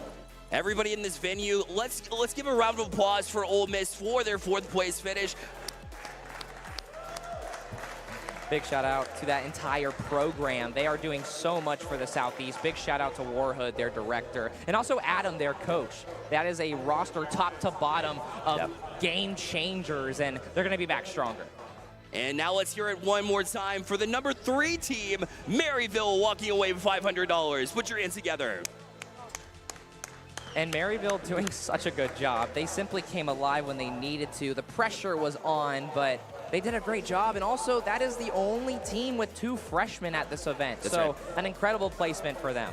No doubt. I mean, when you have that young talent coming up, and it's happening across the collegiate scene, DJ, when you scout talent, that's how you stay on top for an extended period of time. Let's look at the stats now and see how Maryville got it done, as they were able to just put on shots in bunches. Buddy, 18 shots in this series. Adam wasn't far behind with that 14 as well. 18 shots in 4 games. That is an incredible average, but I don't do math, so I'm not going to do that. But you look at Ole Miss, and it just wasn't enough production. They tried to keep up in the shots game. They couldn't do it. They made plenty of saves, but Maryville just simply did it best on both sides. That's right. Ole Miss was strong all throughout the weekend. There's no reason you should hang your heads. I get it. You know, you want to walk away with some of that cool cash, but the experience points that you earn from a performance like this, to say that you've actually beat everybody here, except for West Virginia, but they're still working on that, all right, TJ? It hasn't happened yet. I mean, beating 11 out of 12 teams is very admirable still, and I'm sure they're happy. But, of course, who better to talk about the experience of Maryville than Buddy, the captain and the veteran of that roster? And, of course, with him, we have Kyler.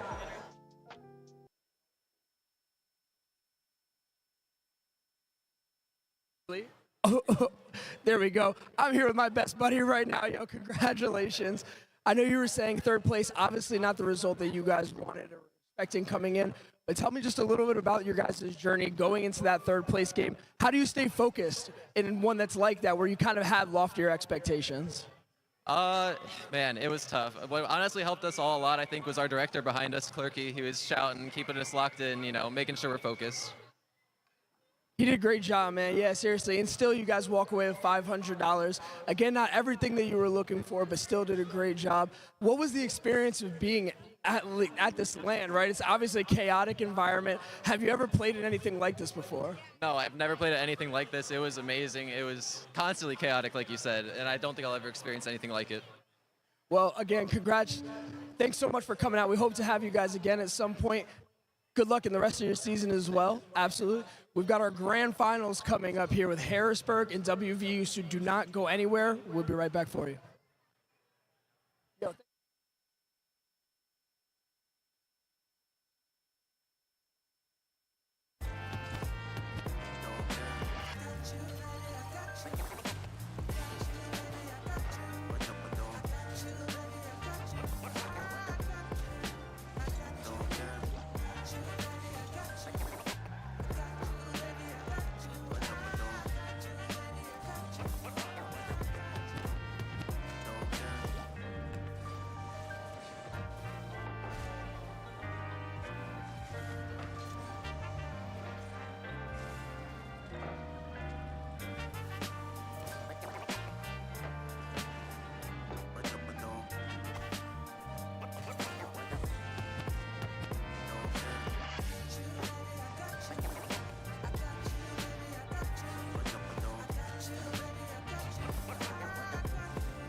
When we started our journey, we had no idea where it would lead us.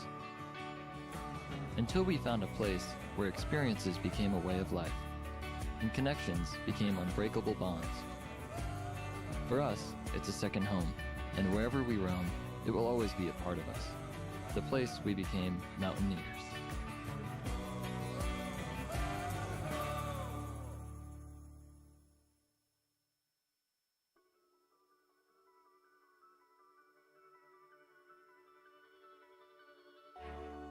Education is the passport to the future, for tomorrow belongs to those who prepare for it today.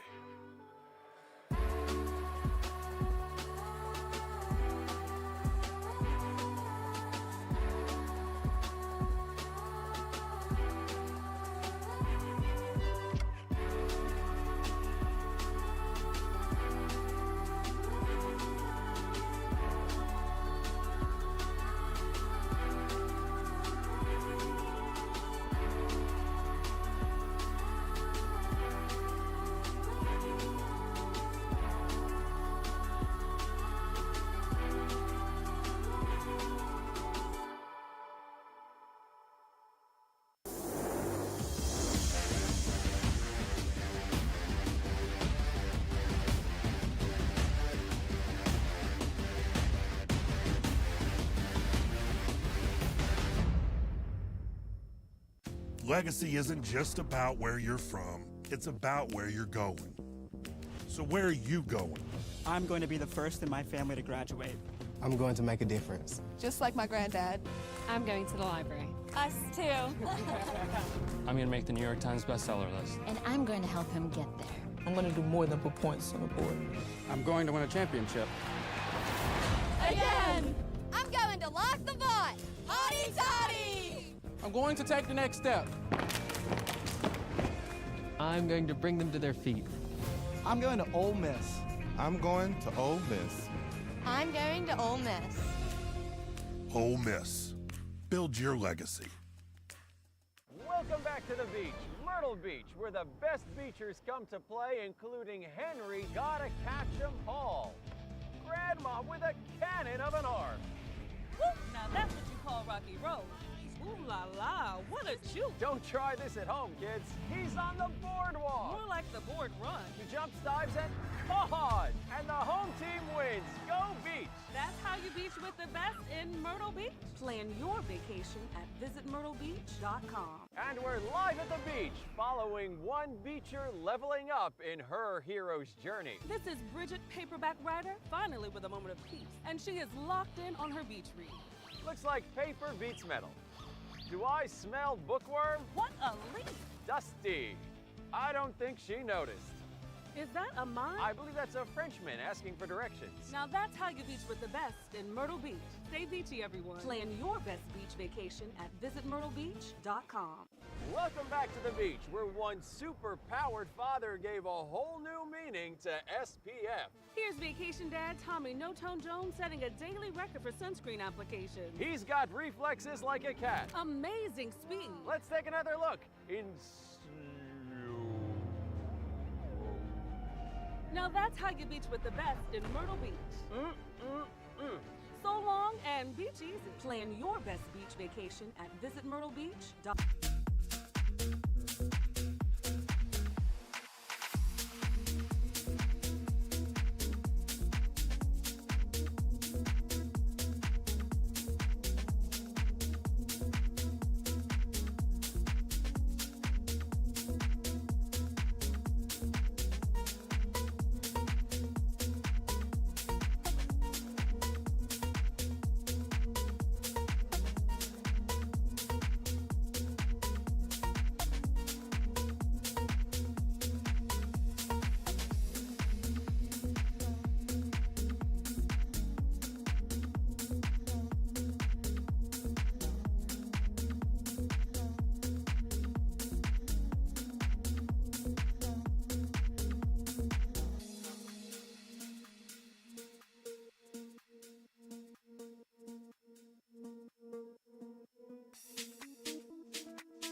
all weekend. The waves have crashed and teams have bashed. Welcome back to Boost on the Beach 24. I am DJ TJ, and with me, of course, is the wonderful Bearlight.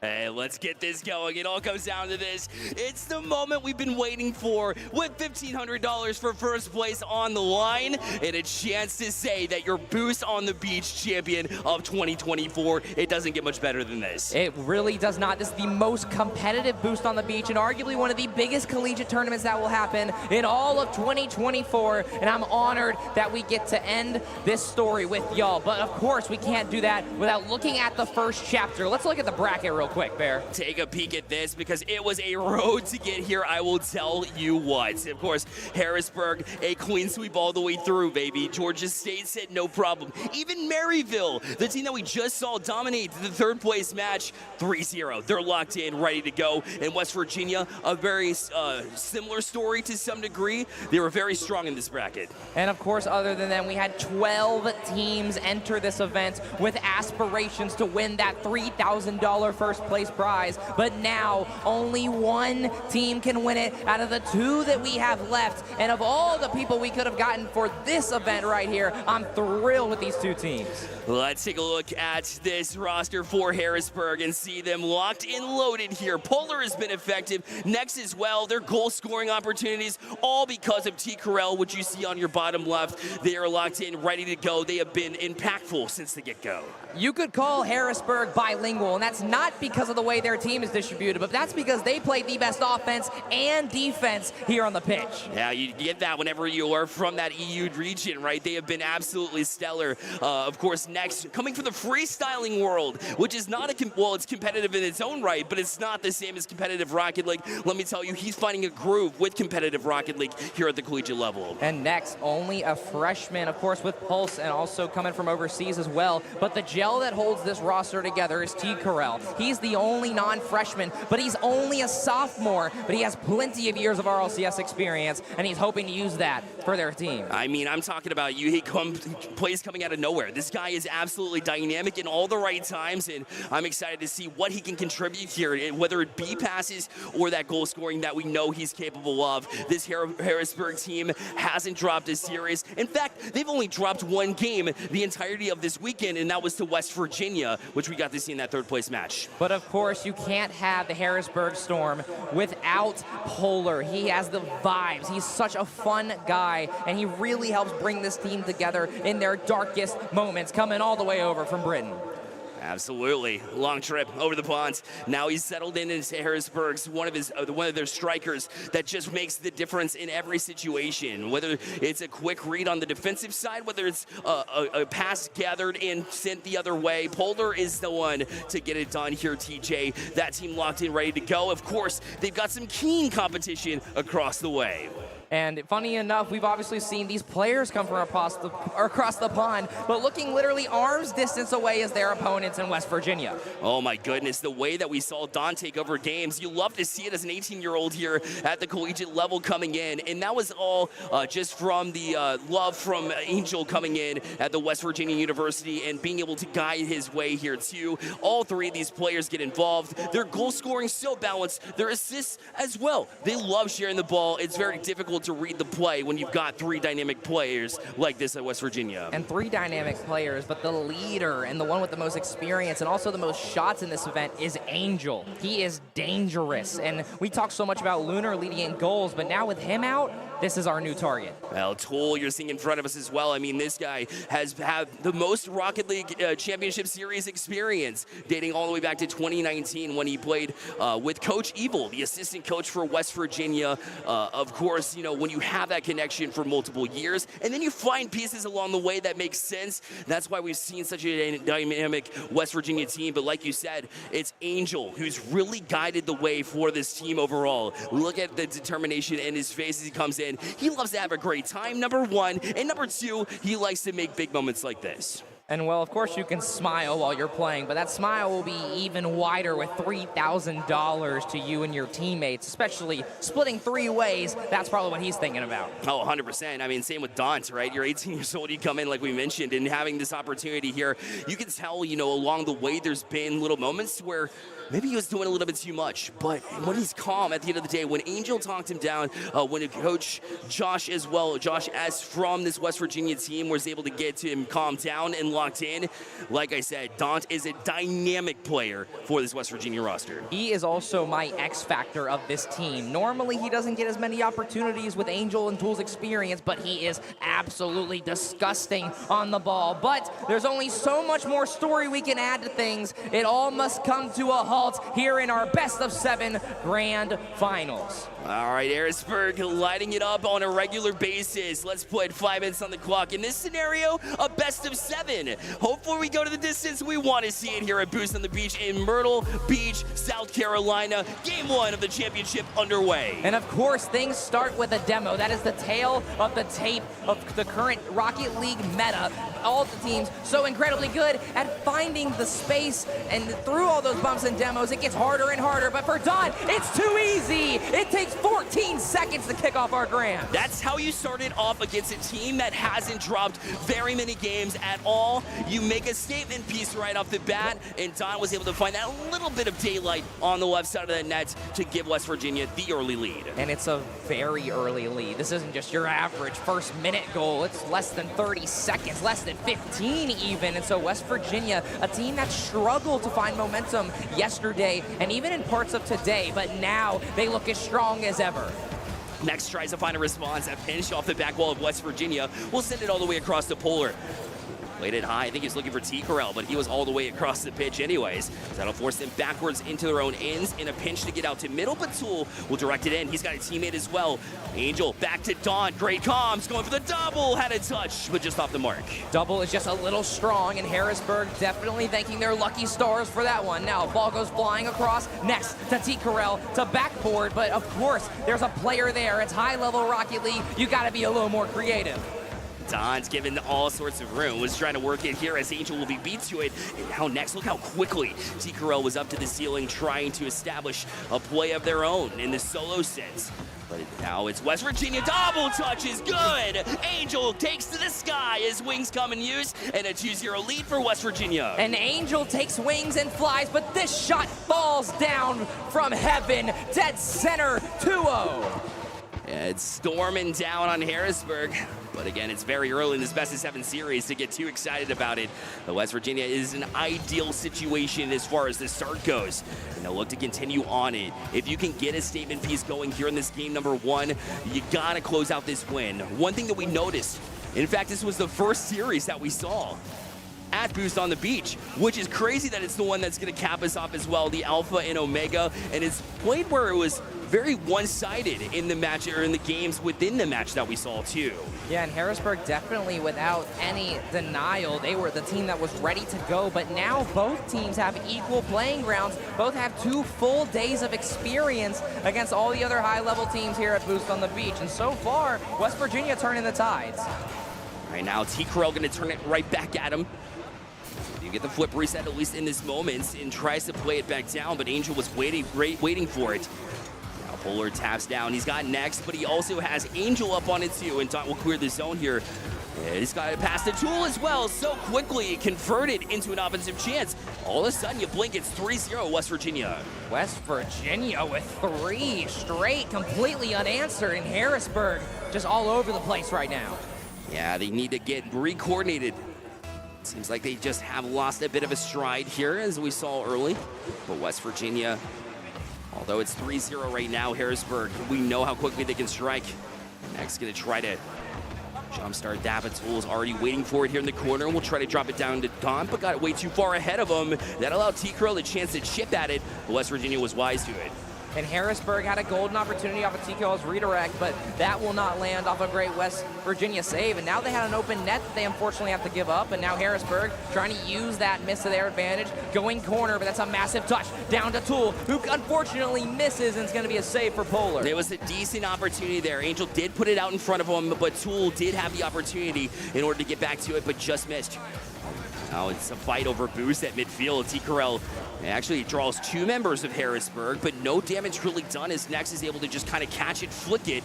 And Don's going to rely on Tool to get across and get a couple of touches out. And now finally we see Harrisburg starting to find their rhythm on defense, but they got to find it on offense. That's T-Corel from the ceiling. Great save, but it's still dangerous. It's going to be a 50 that doesn't land. Nex fakes it, looks middle. It's a flip into 1, and what great defensive stand from West Virginia. Yeah, and you're up 3-0, but you never feel comfortable against Harrisburg. So yes, a great sequence here, and they'll try to continue on that. Next, looking for the back wall. It's shut down again. Their positioning has been stacked, and that's why West Virginia has been able to hold on to the shutout, but it's starting to bend a little bit. It's starting to mend, as right now Harrisburg has been putting pressure on. That shot's not going to get the job done, though, and West Virginia holds on to this 3-0 lead for now. And Harrisburg just continues to not find enough possession to really make something happen, as Angel gets a flip reset there, but it's a double commit that leads to a Dont shot. 2 for 2 for him. How many times have we seen this? Don above the crossbar and then works in with a touch. Just leaves it out. Don from the right side. It was a pretty clean angle there, too, as a lot of people can hit that shot unless you're at the top level. Don can do it over and over again. And in fact, over again. 4-0 here for West Virginia. And Harrisburg hasn't had a solution at all. And they haven't found the solution, but they do find a bump, and that was an open net. Once again, that is now 2 that Harrisburg haven't been able to find. But we still must remember that there's a minute left and plenty of Rocket League left.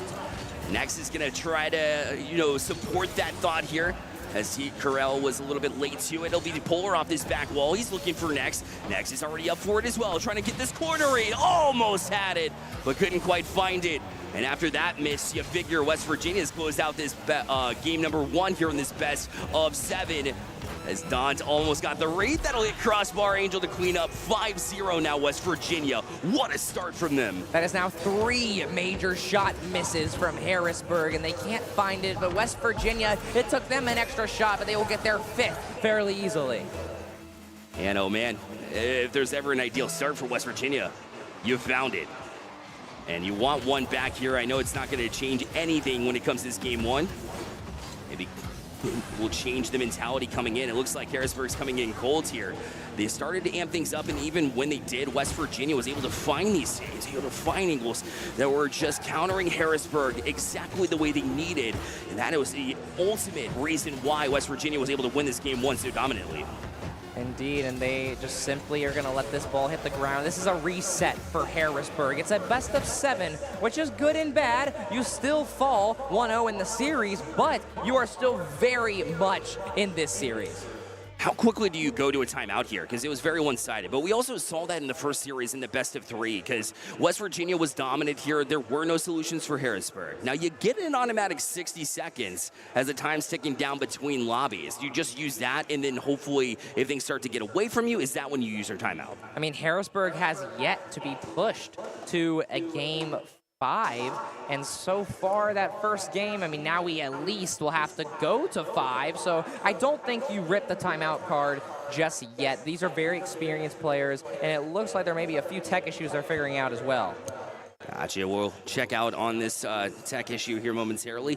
In the meantime, we'll talk about the history of these two teams in this event specifically, as, like we mentioned, Harrisburg only dropping 1 game. It was to West Virginia, and it was exactly as one-sided as we saw in that game number 1. But, I mean, things are different now. The stakes are higher. The $1,500 on the line, TJ. It's got to change the mentality of these teams. Well, and it's a brand new day, and that's the magic about Championship Sunday, is that you've made it here. You've done the hard part. Now, you just have to play 1 more series, 2 more series, and you may end up calling yourselves the Boost on the Beach champions.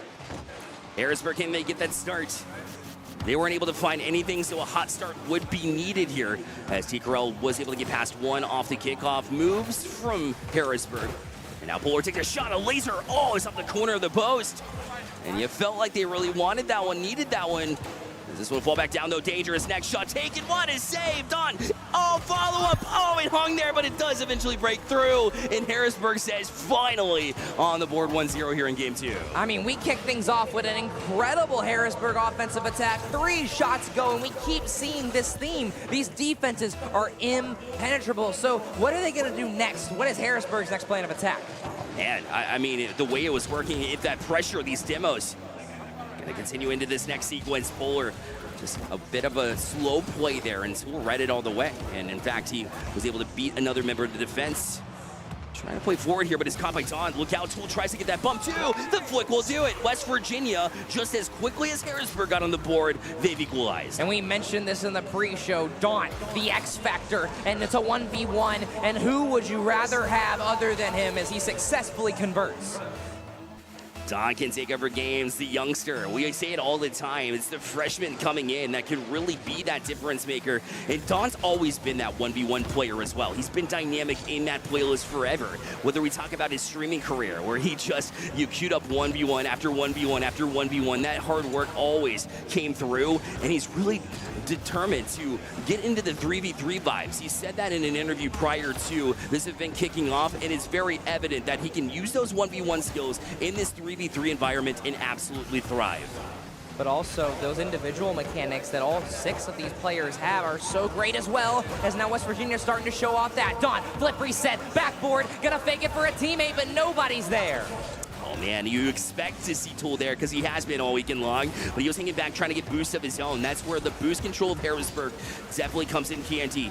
Here as Angel try to leave it as a fake again. It did pull up Polar, but T-Corral will settle and move forward. Next was looking for that bump, but Tool did a good job to shake him off. That's a massive job from Tool. A 2v1 against professionals is not your standard 2v1 in ranked, and an incredible job from him to keep West Virginia in it.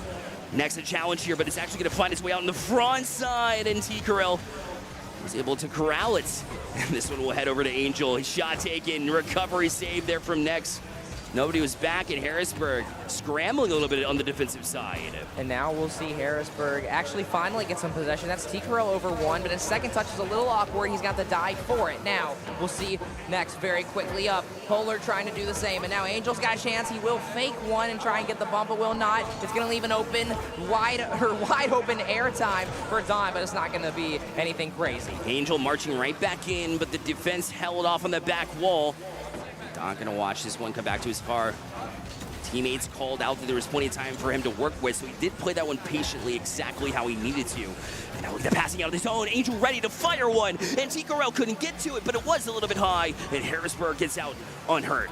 Just barely missed, and now Harrisburg very quickly on the counter, but West Virginia will do a good job of just banging it out. But now, ball's a little awkward towards their net. Passing play not gonna land either. That's a backboard clear, though. That will give them a little bit of breathing room. But wait a minute, you can't hold your breath just yet, as shots still being exchanged. Ball going middle, a dunk from Next. It's an open net, only one player left, and it's a good touch from Angel. The pace has been increased tenfold here, and it's really playing into the hands of Harrisburg, who knows how to play this quickly. I know it's even ground right now, but Harrisburg wanted to set this tone, set this pace.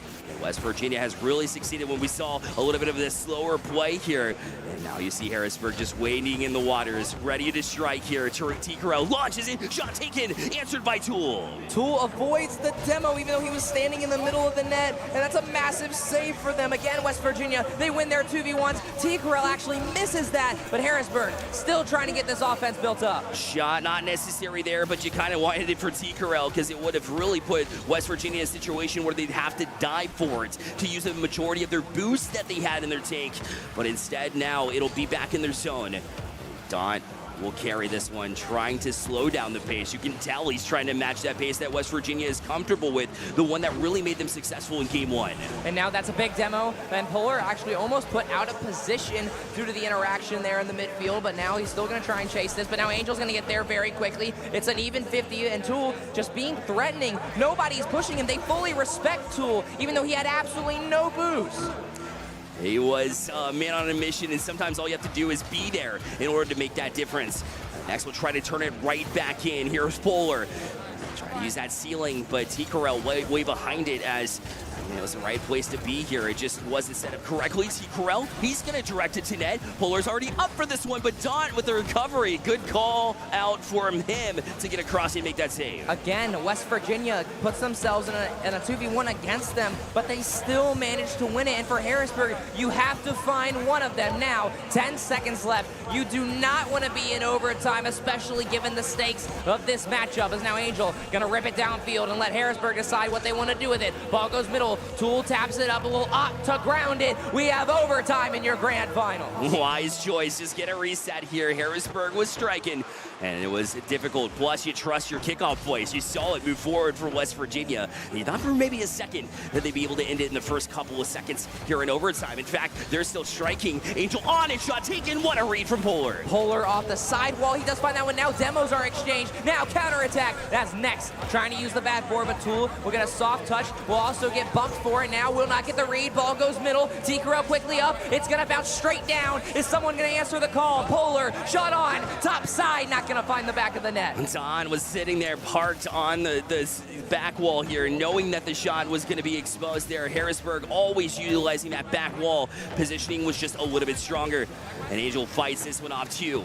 Allow Tool to jump with it. He's got room to work with. He'll look to pinch it off this corner. It is pinch. And Polar going to miss this one. Leaves the door open here. But who's up for West Virginia? Nobody. Daunt had to backtrack and just shadow defend its way to the corner to leave it for Angel. These teams have so much respect for each other, but also so many nerves that they're not really pushing each other. And now you can have zero boost and just look menacing. But now this is an actual menacing attack, but not going to find the net either. Ball still center though. Polar going to try and find a pass over one. Right corner! Oh! Bang! Tie it up at one apiece. Oh man, we've been talking about how Next was scoring goals, how Polar is scoring goals. It's T-Corel, the hero in this one. Polar set him up, and it was a bullet. And even though Angel got the read, it was not enough to get across and try to save that Hollister. And Harrisburg University with the answer. And it's in T-Corel's tag. He is an elite and then the great RLCS player, and that shot and pass, the perfect placement over one, then perfectly in the corner. That's a massive change of momentum. No doubt about it. I mean, these three, they've been doing it all weekend long, digging deep, and in the clutchest of moments, you want your boys to be able to get together and be able to launch into it the way that they were able to in overtime. It was multiple shots coming from Harrisburg, and West Virginia was looking like they were holding on. They played great defense, right? Daunt was up where he needed to be defensively, but they never were able to really translate out. There was actually a few chances from West Virginia that were left on the table. They played great defense and solid offense. I do think that Harrisburg had the advantage on the offensive end, and you got to play perfectly to stop the attacking side of Harrisburg, as that was absolutely surgical, and they also outshoot Harrisburg as well. They certainly do. Well, things are even here, and rightfully so. You can tell in this skill level that we're even. Of course, in this best of 7, we're even. And the #1 team in Harrisburg looking to fight off the surge from West Virginia. As, you know, they had a strong performance in the group stage. West Virginia did, but you saw some vulnerability. But that has all gone away. When they made it to the finals, we crank up game #3 and see who can get the advantage. Except we got a bit of a tech pause here, so we will come back to us in the meantime. And now we get to discuss more, so good for us, you know? Yeah. I will say, I'll correct myself from the point I made before. So Harrisburg did not outshoot West Virginia. The difference was about 5. So West Virginia with 5 more shots. Harrisburg only has 4, but it's still enough to get that win. And, you know, you can't look back at it and be like, you know, there was an opportunity where Tool just killed it for overtime, where could have left it for a teammate to go up the wall and challenge that. I know you can play what it could have, should have, but at the end of the day, it was a decision that's made, and you trust yourself to win out in overtime, especially when you have clutch members on your team like you do for West Virginia.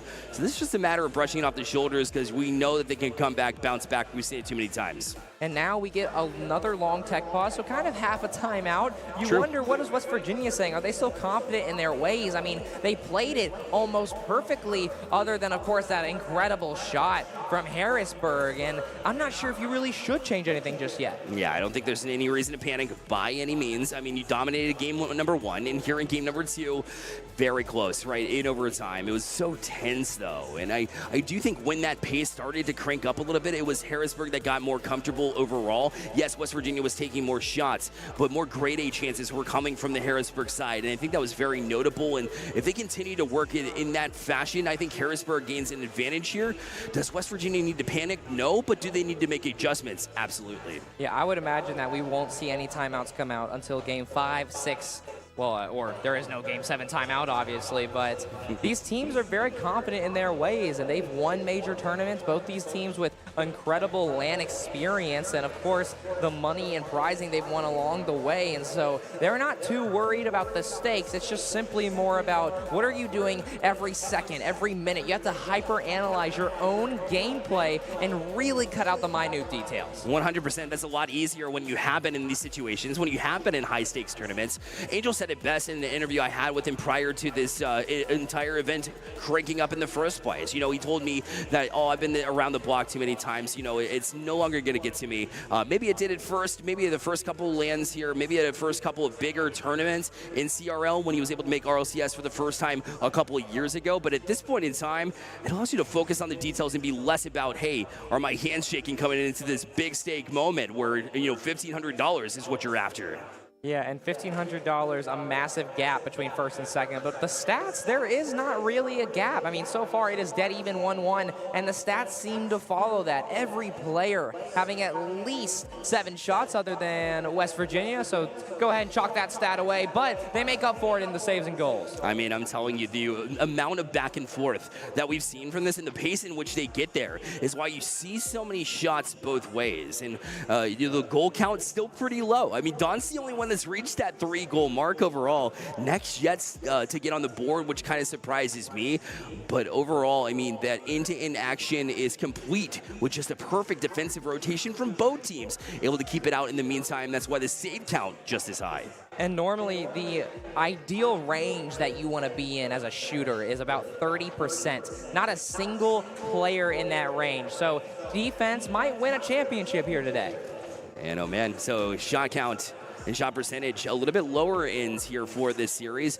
We've seen Tool rank up to about 40% shooting in the NACE Premier League at one point in time. So he takes those grade A chances. Maybe it's time to feed Tool and find the right moment to strike. Easier said than done. I will say, though, that this is not NACE. This is a LAN, and maybe there's some extra stat padding that's gone on in both leagues, but here there is no stat padding. You've got to fight for every living chance to even look at a shot, not even to get one. And so these teams know it's a mental battle. It's a best of 7. You know exactly what you're getting into. You know the stakes. You know the venue. And, of course, the viewers at home know exactly all the action that we're bringing you here. And so when you focus in, when you dial in, you're in the communication channels here, and you're talking to your team, and you're just trying to make sure that everybody's ready to go, especially with the tech pause.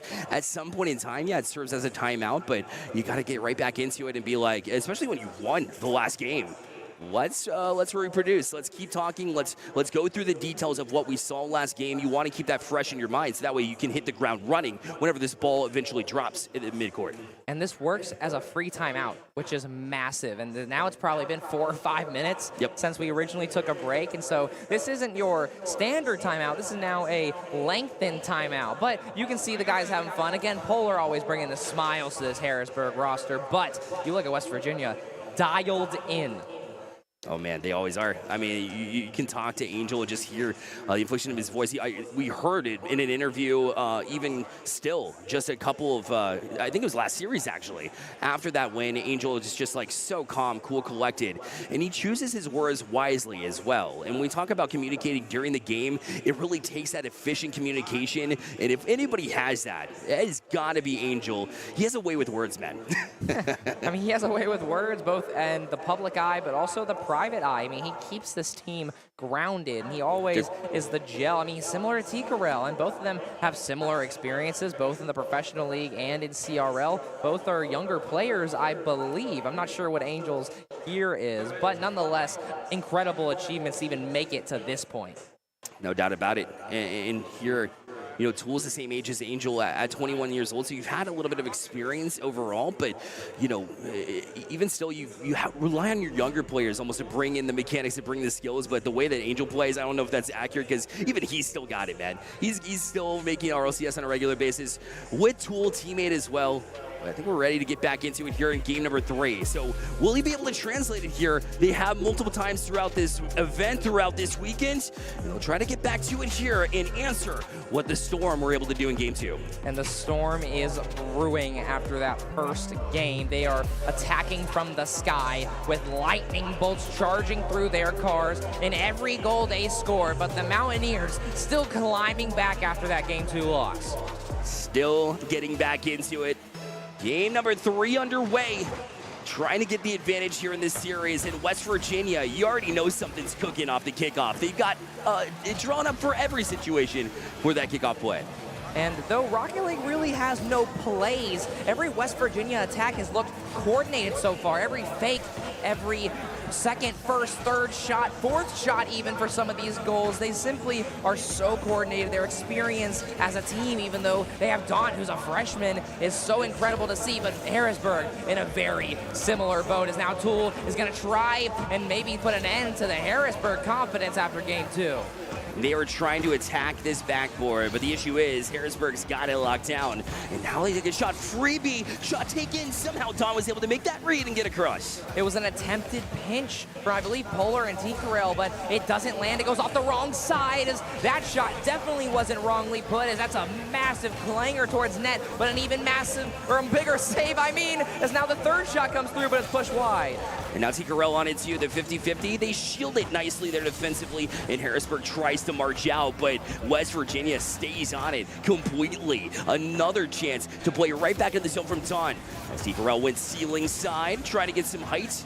As they see some boost running out from West Virginia. I mean, they had to use all this boost at some point to keep the midfield presence there, but I guess not, because they still continue to have these mid packs that they pick up on a regular basis. And now Tool just trying to get some time and maybe that 100 boost, but he doesn't find it. His teammate, though, will find a Harrisburg vehicle, as now that demo comes through. Daunt looking for a bump as well, but Next does a good job at getting that touch that he's required to make. Now Harrisburg looking for a counter, but West Virginia very quickly putting it back. That's another unfortunate clear from Harrisburg, as now the ball just sits in the middle. Corner read is in store, and that is found, but the net is not a part of it. West Virginia wants to stick to their guns as far as trying to challenge this back wall, and it doesn't matter how they get it done. I just saw Dawn jump up to the back wall to try to bump Next off of it. I haven't seen that since maybe Arsenal of Space Station Gaming when he was back with them, but now West Virginia finding ways to break through, and although they get a couple touches, it will be finished off by Harrisburg. Harrisburg, 2 major saves, and now we finally have a game where we don't see a goal in the first minute. And for Harrisburg, maybe they don't like that, especially since they were the benefactors of that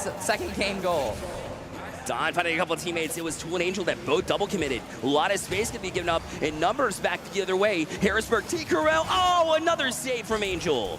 It is a defensive masterclass. We already talked about it during the tech pause, and right now it is living up to the hype. Ball goes middle once again, and then T-Corral will rip it to the other backboard. It's going to be an awkward touch, but it's a great catch from who I believe is Daunt. Now wall dashing his way into position. Angel looking for a pass, will find the ceiling instead. Maybe going solo. Yes, he does, but it's not in the back of the net. Follow-up shot going backboard, but that will also be denied. West Virginia just trying to get a goal through brute force alone, and listen, I'm for it because it seems to be inches away from working. Here's Angel back down, the dunk. It's out in the box, but T-Corral able to fight off that member of the offensive side from West Virginia yet again, and they'll be able to clear the zone, or are they? Finally, T-Corral on it, and a chance to breathe. He'll flick it high. Chance there from Polar will be denied by Angel. You never, ever should see a ball just roll in front of the opposing team's half. You got to capitalize, but West Virginia not thinking of that too much, as now Angel looks for a double, does find it, but makes his next teammate in an awkward spot, has to use a flip, but will get a bump regardless. Now Angel, double touch part 2, but the sequel isn't as good. Dawn gonna be patient for this, let it come to him, because you're gonna have space here too. Tried the flip reset to get under the member of defense, and it worked temporarily, but not all the way. Here's Harrisburg able to jump on it now. All the way back to the West Virginia zone. Touch that by Next. Now in transition. Dawn, back wall. It's going to fall down. Waterfall, and they knew it. What a read from Harrisburg. And Polar makes a huge defensive play. And with a minute left, you can feel the urgency of these teams. That's a double commit from Harrisburg, and a demo on Polar means that there's nobody left back. T-Corral, the only man up. Next, the only man back, needs to get to this ball, but Polar's respawn is in time. And Polar right on it, but so is Tool. He was keen to it. And Next beats 2 members of the defense, but of course, Dawn, cool, calm, collected. Defensive side, T-Corral directs it back in. Now a pass, Polar, shot taken. Oh, it's Harrisburg on top with just 29 seconds left. I don't know if you can feel it, Bear, but it is ice cold here at the Hangout in Myrtle Beach. That's Polar finding the shot when his team calls on him most. 1-0 with 30 seconds left. Name a better duo. You can't. T-Corral to Polar has been working all weekend long and continues to be exactly as effective in such a big moment. And the opportunity to put themselves up 2-1 in the series. But West Virginia's got this 19 seconds left. They need to push forward. They've been doing it all game long. Why not one more or two more opportunities here? And that's Polar coming from the opposite side to bump the first man of West Virginia. But now Next misses. Now it's an awkward counter. 1v1. It's not going to be an instant shot. It's a pass, but it's going to be blocked by Polar. Last few seconds left. It's an awkward 50. Now Next needs to ground it. Yes, he will. Harrisburg gets 2 in a row. Oh, man, the way that Harrisburg was able to play just as patiently as West Virginia and then be able to kill that ball, just as impressive as their defense was that entire game. West Virginia continued to just pester this defensive Harrisburg with shots, and they handled every single one of them. They had the back wall locked down. They had the crossing the box locked down as well. It just seemed like there was no way past that defense. I mean, and it's very hard to find the holes. And so far, we've only seen one perfectly placed shot, and it came from Harrisburg in game 2 to give them the lead. And so far, if they're the only ones who can find it, you start to worry if you're West Virginia. I still don't think we're in timeout territory, but something needs to change quick. Again, yeah, we said it about Harrisburg after that game number 1, and they were able to adjust nicely, get a couple of wins on the board here, and now they'll march towards their 3rd win if they can get it done against West Virginia in game number 4. But right now, West Virginia, you can't be nervous. It's been close match after close match. Yeah, you wish the overtime went the other way, but that doesn't necessarily mean that you need to worry about it here. Just a 2-1 difference. And now we go to DFH Stadium and we find ourselves in game 4. West Virginia, you do not want to fall 3-1. $1,500 on the line, and it starts with game 4. Look for the crafty touches from West Virginia off the bat. They were able to not only gain possession, but the 100 boost there in the corner to amp things up. And of course, when you try the back wall, it's going to be locked down. Harrisburg has it just about every time. But Don here working the corner. Will work it past one, strong-armed it, but Next was wise to and able to get it out to the other side here. And now we'll try to cause chaos here on the back line of defense of West Virginia. And once again, teams finally start to settle in. We haven't seen another early first-minute goal, but I might eat my words. Angel looks for a bump, but Next does a good job of defending. But now, Tool very quickly up, gets a flip. I believe he might not have actually gotten in, and he can't convert because of it. Next left back, he's got plenty of boost in the tank, but he's got Angel to deal with, and that one almost worked his way in just by the bounce alone. Follow up there, the shot wide, another follow up, but that one's handled by Polar, and it goes back out to midfield. Tool directly back in, with the 50-50 all the way back out to midfield, and T. Corral, well, I thought he had the challenge, but able to work around it is Angel. Now T. Corral in support.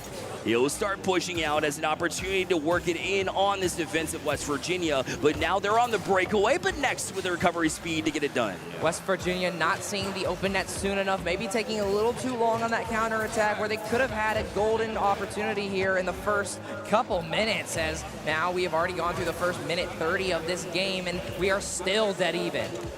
Don's trying to pull them out of position. It's not a bad move here, especially when they're camping back wall. Okay, come to me then, right? Then it's going to open things up for West Virginia. I do like that approach here. It's just, is Harrisburg going to fall for it? They're not known to do so. And now T. Corral taking on 2 West Virginia players, but will not find it. Now Polar's last man back. Oh! Shot is under him. Angel drops another one in. Yeah, another perfectly placed shot. Tool did the legwork here in the corner. And then that extra touch here in the demo on the far side as well was just enough to find a little bit of space. He said it's hard to find that little bit of space, in West Virginia able to do it. And to find it in game 4 and to maybe finally sink into a rhythm is massive, as now 2 players trade demos in the midfield. It's a 2v2. Polar reads through it though. Now Next soft touch, but can't get the next one. Tool, trying to go to corner here, but he will be by the other T. That's T. Corral finding Polar. Angel says no hesitations. We got to get up, and he was up in a hurry to get all the way up to the ceiling to try to shield Harrisburg from leaving their own zone. But T. Corral will be able to do just that, try to leave it for Next. Polar's getting bumped and bullied.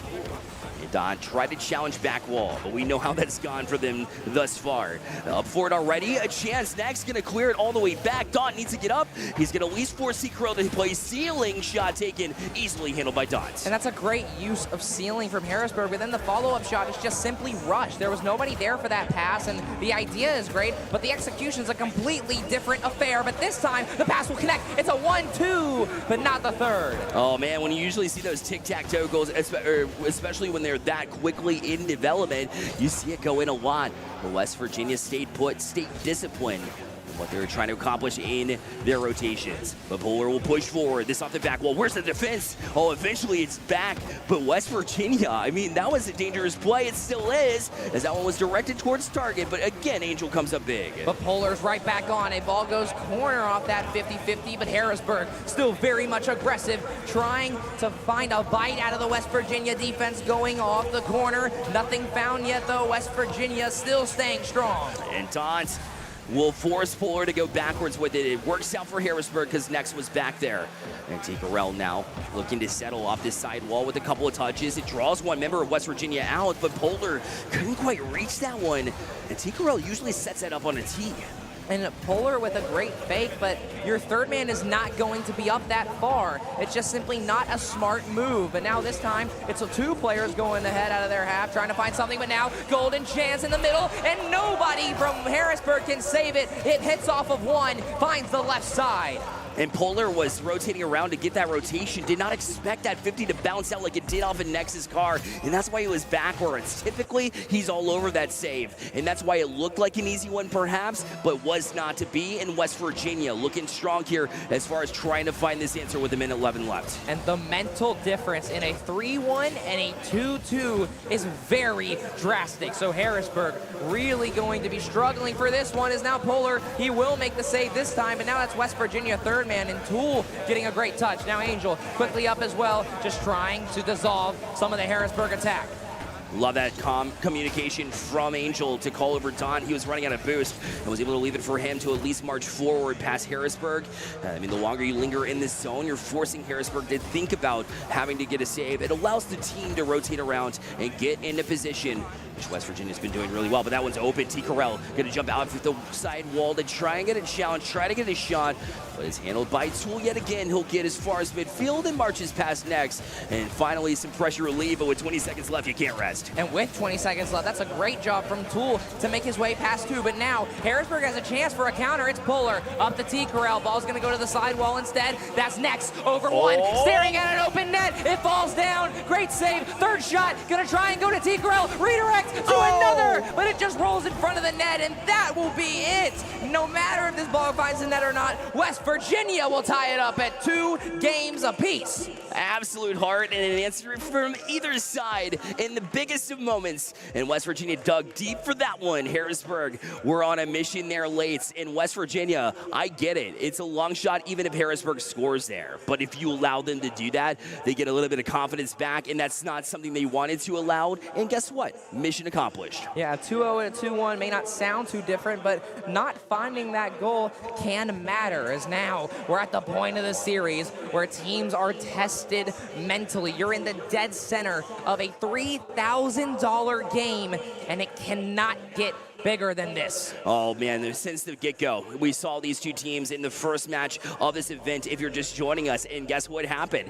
It was one team wins, one team answers. And we've seen the same thing in this series, and there is no other option, at least in my mind, than to play to the very end of the series. Right now, it's a tough ask to say that either of these teams can get 2 wins in a row, but West Virginia's gonna be after that because they want to march to match point just as much as Harrisburg does.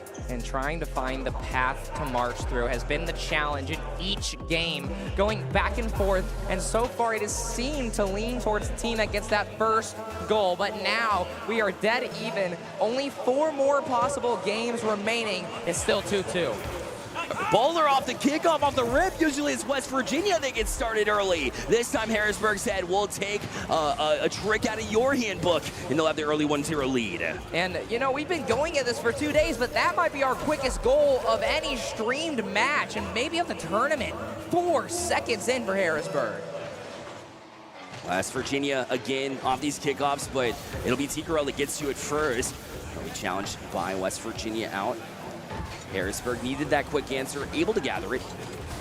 Now looking to build on it. They were shut out in the last game, so to get that first goal early, A little bit of that pressure off you. I know they say they don't feel a whole lot of pressure, but I'll guarantee you this, in this environment, I don't care how little you say you feel, it's still lingering to some degree at least. Yeah, once people start hopping on tables, you start to feel that pressure. Is now T-Corral gonna miss one there, and Polar just trying to get out, trying to get off the wall, does get past one, but now that's Daunt very quickly up with a corner shot available to him, but next there first. And Polar able to challenge that one too. Angel, perfect pop-up and setup, but he got a little bit above it now, will be forced to just fall down and try to play that 50-50. Even though it fell into the hands of Daunt, he'll have to retreat after next with a good challenge as well. Now, West Virginia feeling the pressure. That's still a great clear. And next, can he get there? Yes, no, he can't! I thought he had it for certain, but that's a huge miss. That gives West Virginia their first goal of the game. It's such a tough read, but at this level, Next is definitely going to be a little bit upset with himself here. He will be the first one to admit that, hey, I should have had that one, guys. Listen, I will get it back for us. It's up to Next to make up for that minute mistake, and those little mistakes can go a long way in this series against you. Well, Next put on the kickoff there, and now T-Corral trying to find Polar. All three players of Harrisburg getting involved instantly. You have to shake off and roll with the punches, as now a big punch comes out from West Virginia, bumping Next out of the way. Polar with a miss, T-Corral with a follow-up, but it's just going to be midfield battles. Angels looking for Tool. We've seen that combination so many times. Pro level, collegiate level, doesn't matter. But it did not connect in this instance. Next, will settle it back down, and although he does get the chip across, it's well high of the net, so no opportunity for Harrisburg to crash into the net, and West Virginia with the big clear. And a massive clear at that, but they're not finding possession, but they're going to get it given to him. Next with an awkward touch, he can't follow, but it still ends up in Harrisburg possession. T-Corral going to leave it for a teammate, but it's not going to find the corner. Again, players starting to get more creative, but it takes just that extra edge, that extra touch, and again, the centimeters between you and a shot that ends up in the back of the net. Yeah, in that instance, Harrisburg had an idea. Look out. Oh, T-Corral tried to pre-jump that one. All right, T-Corral trying to match Nex's energy with a freestyle. At least it felt that way with how early he was up in that process, but they weren't able to connect in Harrisburg, now having to dig out from their own end. And T-Corral gets a great play, taking it across his own half. That leads to a dunk, and there's only one player left for West Virginia after Daunt found a demo, but still, with that disadvantage, Harrisburg will not capitalize, but maybe they'll get a chance right here. That's a great touch. T-Corral almost dunks one, but it's just going to be another possession for him. Yeah, Next getting real creative, diving deep into his playbook in order to try to chip that one to T-Corral, but now he's back up again. That'll draw two defenders of West Virginia. But when Polar tries to cross it back, the third member of West Virginia always ready. It doesn't matter if they double commit. But look out! Waterfall out in front. Next, another shot, but they couldn't take care of Angel back in net, so he's just able to dribble it out. And Polar looked for a bump, but he had two players to choose from, and now he gets neither. Now Polar's last man back. That's a close redirect from West Virginia, and it's almost that last goal they were looking for, but now we still have 2 minutes left of Rocket League, and it's getting close. The margin's getting smaller, and West Virginia finally getting possession, and that bump on Polar won't do much. They're still on. Backboard, it's a dunk as well, but nobody's middle. Quick turn, a demo. Now once again, it is going to be off the backboard, wide open. Angel gets the second one for West Virginia. That's sticking to a play here. Daunt jumped out with the demo, and Angel, instead of falling back for boost, had just enough in the tank to say, I'm carrying that all the way back into your ends, and a clean air dribble is all it takes. That's not a difficult play to make, but when you have some support, maybe that's all you have to do as Angel, and that's why West Virginia retakes this lead. In a best of 7, a storybook that is so long. Normally, if you're trading games in the first 3, it's okay. But once you start to get to games 4 and 5, especially if you win 4 and 5 in a row like West Virginia might, then the momentum changes drastically. But Harrisburg not out just yet. That's Polar over 2, but then he bumps his own teammate. Yeah, that last little bit does not discredit what Polar was able to do there. He's realizing that West Virginia is trying to take these risks, and with good reason too, they've been after it, and they've been able to fight them off. But that extra touch that we saw from Polar almost opened up the floodgates for Harrisburg, and I'd like to see more of that. And there's absolutely no boost on the Harrisburg end, and it's why these shots keep happening for West Virginia, and now only 45 seconds left. If Harrisburg can't get out of their half, they have no hope, but West Virginia, they have an open net. It's relentless, but it won't go in. The dagger still not gonna land. They won't find it once again. Now next, it's an awkward 50. Dawn gets it middle, bumps one. Left side, 3-1 West Virginia. All starts with the boost control here. You see Polar having to go for 100 boost instead of the ball in that moment. I get you're a little bit past it, but then TKRL bumped off of it at the last moment. Draw them out of position. West Virginia's been doing that since the last game. It has been effective, and they've got this demanding lead here with 30 seconds left. We have watched Daunt be the aggressor almost all series, almost all weekend, and how about that? Maybe his biggest aggressive play, bumping TKRL out of the way. Now, flip reset for him, trying to find a little more magic, but Harrisburg trying to find some of their own. 10 seconds left, they need to find something, but next, that's a soft touch that won't lead to much. Now Angel looking for a fourth, it goes to the bottom corner, it's a good save, but now the clock will hit 0, and West Virginia move to match point. Just an all-around great performance from this team. The recognition, the quick speed and pace in which they get in the face of Harrisburg. They know the mechanics that are across the pitch. They've seen them before, and the best teams take notes whenever you go up against a team and you actually drop that series. You got to come back stronger. So far, so good, but you also have to close out if you're West Virginia here. And West Virginia, they are still locked in, but now look, their coach is trying to get them to relax. Love it. Let's go. They've done such a good job, and now, after winning Game 5, they have 2 games to spare, but obviously you want to go ahead and take it here in this 6th one. No doubt about it. I mean, look at the vibes going around this West Virginia team. You can't lose focus, but you want to keep those positive vibes. Meanwhile, on the other side, you know Harrisburg is talking about this. There's no chance that they're out of this one. They know how easily they're able to flip games, and from my perspective, I see them jumping right back out here and giving them at least a run for their money. There's no way this is a blowout from West Virginia. We're about to see a close game here for this match point for West Virginia. I mean, every game this series has been insanely close, has come down to the wire. We've seen goals in the last back half of the game almost every single time, and this game is absolutely no difference. But Harrisburg, a team that in Rocket League at least has had to recently try to write their own journey. West Virginia having a little bit of a head start, especially with the roster they've had for so long, but so far it's still fairly even, really. It honestly is. It honestly is. I mean, when we talk about Harrisburg coming in and acquiring this new roster, going international, and there's something they're not afraid of. Harrisburg has always been an esports program that has just pushed the boundaries. How can we go farther as a program? They were one of the first programs around that really took it to the next level as a varsity program. But now West Virginia, a new varsity program themselves, and really making waves. The shot count from Angel, unreal. 21 shots. Yeah, 5 for 21, but also tying the lead in saves in this entire series. So he's really doing it on both ends. He actually leads in every category other than assists. That's absolutely unreal. One thing notable as well, the fact that Next still 0 goals. I don't know if you remember this, but in that series that we saw yesterday against the same West Virginia team, Next had 3 goals in the first game and then established even more. I believe he had 2 before that series was over after 5 games. To see him at 0 right now, very interesting to me. It seems like they're targeting him, and the more space you take away, as suffocating as you can play defensively, the better against a superstar with mechanics like that.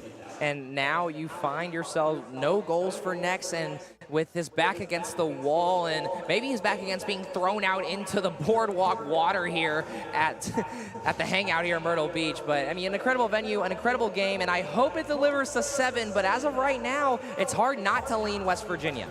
I get it, yeah. You know, you go to a match point and you say, you know, you have 2 chances to close out. You are going to eventually get there. But let's take a look at what we got here in the first place here before, you know, we saw a West Virginia hot start. It was so effective. They got out to a 3-0 lead, and you're like, okay, West Virginia might just run away with this finals. Surely that's not the case, but it definitely felt that way in the moment. And this entire series, though, has been a highlight reel. You could summarize Boost on the Beach with this game alone for West Virginia. I mean, massive goal after massive goal. I mean, 5, obviously, extremely impressive. But then Harrisburg started to get their momentum back. They started to find their own opportunities, took some big games, and now they still find themselves down after all that. And so, you know, Harrisburg did a good job to dig out, but West Virginia has an answer every time Harrisburg got back. So now it's up to Harrisburg. Their hand has been forced, and they will look to get back to it in this game number 6. It's do or die here for Harrisburg. This is not a situation that they've been in this event at all, and it comes down to this moment right now. Do or die, can they get it done? Also, not a whole lot of Game 7s in this Harrisburg team's history. I mean, they did just go to 7 against Maryville in a show match, but that's not a $3,000 show match. A lot more on the line here. Game number 6, 5 minutes on the clock. We begin, and yet again, Harrisburg, although they've marched forward, it was a West Virginia extent off the kickoff. Another play works for West Virginia. They're off to a 1-0 lead. Well, it's not a 4-second goal, but one more will have to do here for West Virginia. A massive kickoff goal to keep the momentum going. Harrisburg will already have to fight off the back foot. And how many times we've seen Harrisburg come back with an answer on the offensive side. They've been so keen to being able to do so. But yes, a great start from West Virginia as they tried to find T. Corral there, but it's shut down from Tool. That took a little bit of a higher bounce than maybe he was anticipating. And although T. Corral was able to launch a shot, it wasn't very much of a hassle for the defense of West Virginia, and they march it all the way down the pitch. Next, trying to kill some more time to get T. Crow to come around. He'll clear the zone, and Dot will just have to circle around this one to play to the corner. And again, plenty of Rocket League left to play. Harrisburg knows that you don't have to rush anything, but now you kind of might have to, as Tool finds a quick second goal. Just catching him by surprise. It didn't look like anything crazy, but when you have room, you have the luxury to fake it. And then I guess T. Corral just lost track of where he was on the pitch. He was a little bit more centralized than maybe he thought, and that's how they were able to sneak around him to get the second goal. We've seen incredible defensive game after incredible defensive game, but even at the highest level, everyone can't be consistent for 7 possible games. It is the ringer of Rocket League. It is the longest possible series you can play competitively, and Harrisburg's starting to feel the effects.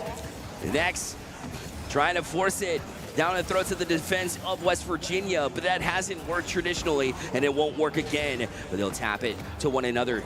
Thinking Next was going to go up for T. Corral a little bit late because of it, but Polar will just tap it down to Next. Oh, it's already on it. The read again. Oh, allow the freshman to pop off. West Virginia up 3-0. We finally cross over the 4-minute mark. We hop into 3 minutes, and we have 3 goals. It is insanely quick from West Virginia to take this lead, and the momentum leaning heavily now. Oh, wipe your brow, Harrisburg. You're sweating a little bit. You're going to need to get back here. When West Virginia gets cooking, look out. And of course, with this lead established, nothing is safe. Not at Boost on the Beach. You got to continue forward. And for Next, trying to jumpstart here for Harrisburg. But again, they're all over it. Where's the defense? West Virginia off and running again, 4-0. It's a quick 4th goal, now scoring 4 unanswered, and Harrisburg can't find anything to retaliate with. Oh man, West Virginia feeling it. Again, as many goals that are going on the board right now, you cannot call it, especially with all this time, but another kickoff, another goal. What is happening right now, TJ? Well, Tool has a Tool box, and he's reaching in it to find his second goal. 5 in a row here. Not every kickoff play was drawn up from West Virginia, but that one certainly was, and they hadn't had to rely on their kickoff very often in this game, and that's the perfect time to sneak in another one as they are able to win this one back too. Though Don with the back wall here, T. Corral trying to carry it out. Harrisburg, you need a goal really quick to feel good. Instead, you get Tool with another double touch. It's a highlight reel here for West Virginia. Tool getting magic out the hat for his hat trick. Whoa. That's 3 for 3. Flip reset. Bang! Down center to make it 6-0. Oh my goodness, a play the likes of Parth like we saw in the semifinals of an RLCS event where it was off the bottom side of his car, able to adjust to it. It wasn't the triple flip where he said, but it was dang impressive. And now Angel trying to add to it as well. Harrisburg, the last thing you can do is calm down here, but it is what you need. So it's really devil's advocate here for Harrisburg.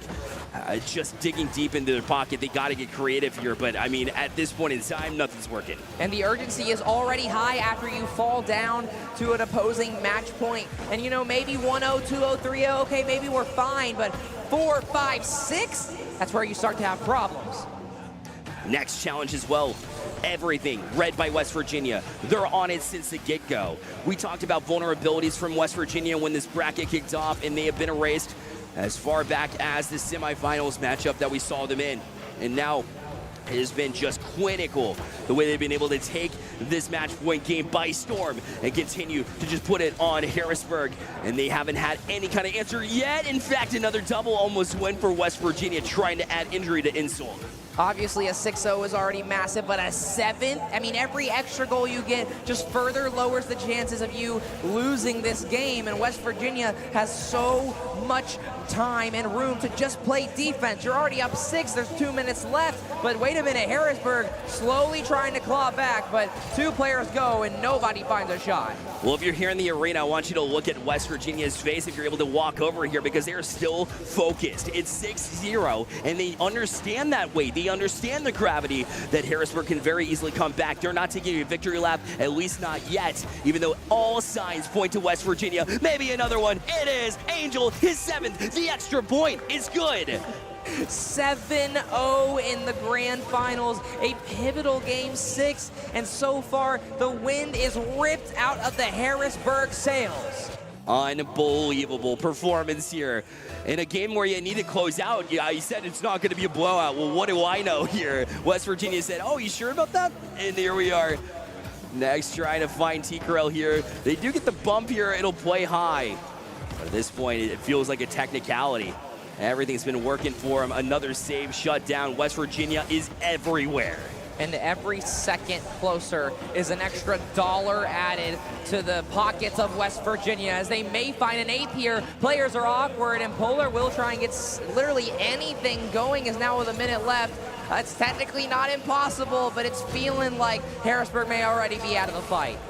You see them already up. Angel from the ceiling, from the sky. There he is. What a play again. Don set him up to perfection, and they're styling on him now. It's in the name. Angel rising up above, and a shot that only you can make with talent gifted from God himself. Make it 8-0. Unreal. In Harrisburg at this point in time, you had a good run. You had a great weekend. And now as you inch closer to it, you don't want it to end like this, and I understand. But West Virginia, you can't say enough about what they were able to accomplish against one of the best teams in this event. I mean, they just put their heart and soul into every game in this grand finals, and it showed. And it is an unfortunate ending, as now we slowly are getting closer to the 0-second mark. Will there be a 9th? It's rolling in. Is anybody there? 2 players go. Both of them don't get a good enough clear. Tool goes 4 for 4. And this is the first time I'm looking over and finally smiles on their face. I guess 9 was the number where they're like, all right, now we're comfortable here at this point with 25 seconds left. And West Virginia, with one last victory lap, they'll get to celebrate a bit here at the tail end of this one, as they just are able to celebrate quite a performance here at the finals. And it is a statement when West Virginia came into this event, had a fairly rough first round against this Harrisburg roster, and Boost on the Beach has delivered chaos, including this series. But as the clock slowly reaches 0, you'll see West Virginia slowly reach into the cash purse, and they're going to be taking home $3,000 and the grand trophy and the title to be called your Boost on the Beach 24 champions. Congratulations, West Virginia, for your victory here on Boost on the Beach 24. Well-earned victory. Their focus pays off, and they can finally relax and say, we've done it. We made the trip all the way from the north side, all the way down to South Carolina, and we will take the grand prize. What a performance it was. And of course, teams of all skill levels have come to this event in hopes of just getting a sliver of that cash prize. But again, only one can walk out of here with the full $3,000, and what a performance to really speed out of here. $500 a piece, aka $1,500, will go to Harrisburg University as well, so definitely not leaving empty-handed. In fact, if you smile on the faces of this Harrisburg squad whenever they get that last goal too, they're like, listen, it didn't go our way, but at the end of the day, we had a good time, number one, a great event overall, and they're able to live that. And even though, you know, second place, they're still feeling pretty good about what they were able to accomplish over this. They took everybody by surprise. I mean, a lot of people had them placed 4th in their power rankings. I will say that on day one, I said they were going to win it. So Maybe I know ball, but what I do know is that this event has been an absolute pleasure, and I know that on behalf of all the casters, I want to thank all the sponsors, and especially Shenandoah and Syracuse for giving us the opportunity to bring y'all this incredible Rocket League action, and what better a partner to do it with in Ubear. That's absolutely right, TJ. It's always a pleasure with you, man. Not to mention a big thank you goes out to this arena as well that we find ourselves in. It was an awesome time at the Hangout in Myrtle Beach, South Carolina, and it was West Virginia that was able to take it to them. Let's check out the stats now and see how we got here. The 26 shots from Angel. It's not like he got out to that shot count lead. He just continued with it. It was unreal. When one player can outshoot 2 on the other team, it's an incredible statistic in Angel. He leads the team, he sits in the center, and it's because of a performance like that where he just simply elevates to the next level. He did, and he elevated Daunt with him because leaders lead by example, and Daunt also was able to pull his weight. 10 assists, was the dish master. Call him that because a couple of highlight reel goals, all because Daunt was able to make those plays happen from his own defensive end, from his sidewall. It didn't matter. It's just incredible play, and I hate that Game 6 had to be such a blowout, but every other game was incredibly close, and Harrisburg did such a good job. And even looking at the paths that both teams had to go through to make it to these grand finals, it's an incredible mountain that both teams had to climb. It sure was. I mean, what a journey it was for West Virginia. It wasn't easy. Listen, that Ole Miss game, match rather, that went to 5 games, was one of the most tense matches that I think we've seen all weekend long. They were able to fight through it and stick with it, and they got the job done at the end of the day after Harrisburg. I mean, they were perfect for the most part leading into this finals. Yeah, I mean, didn't drop a game at all, and then they finally get pushed to the test, and maybe that Game 5 against Ole Miss prepped West Virginia for this match, but nonetheless, it is all said and done. The book has been closed, and it's an incredible achievement for the West Virginia Mountaineers. Again, the thank you goes out to everybody, the production team behind the scenes, Shenandoah, Syracuse, and the Hangout at Myrtle Beach, South Carolina. Also the help from the Coastal Carolina as well. We want to say thank you to everybody who tuned in as well. Much appreciated. We do have the ceremony coming up with a trophy with West Virginia. It's not something you want to miss, so go ahead and stay put, and we'll be right back.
What a couple of days it has been, Hangout family.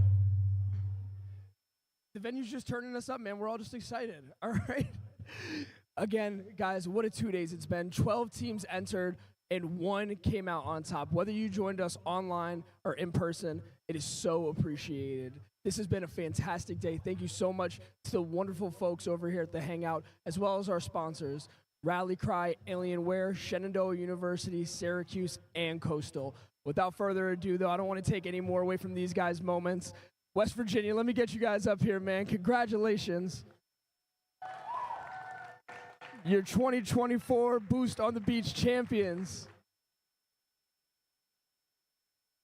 Guys, congratulations, man. I just want to hit you guys with some quick questions, man. I mean, obviously coming into this, right, Harrisburg got the better of you guys in the group stage. What do the conversations look like going into that final between yourselves? I mean, we got in on Friday. It was a bad day. We had a flight that got delayed, so we're just tired. But, like, we knew once we got into the game, we'll get our rhythm back. Man, you guys ended it with an exclamation points, almost hitting double digits there. You guys really made it worth it, man. What's this experience been like for you guys? I mean, I think it was fun. Our biggest thing was we just wanted to play with some passion, and that's why we tried to put up 10. And it absolutely showed that. Along with that trophy, the $3,000 first prize, guys. Congratulations, y'all absolutely deserved it. Crushed it the entire time.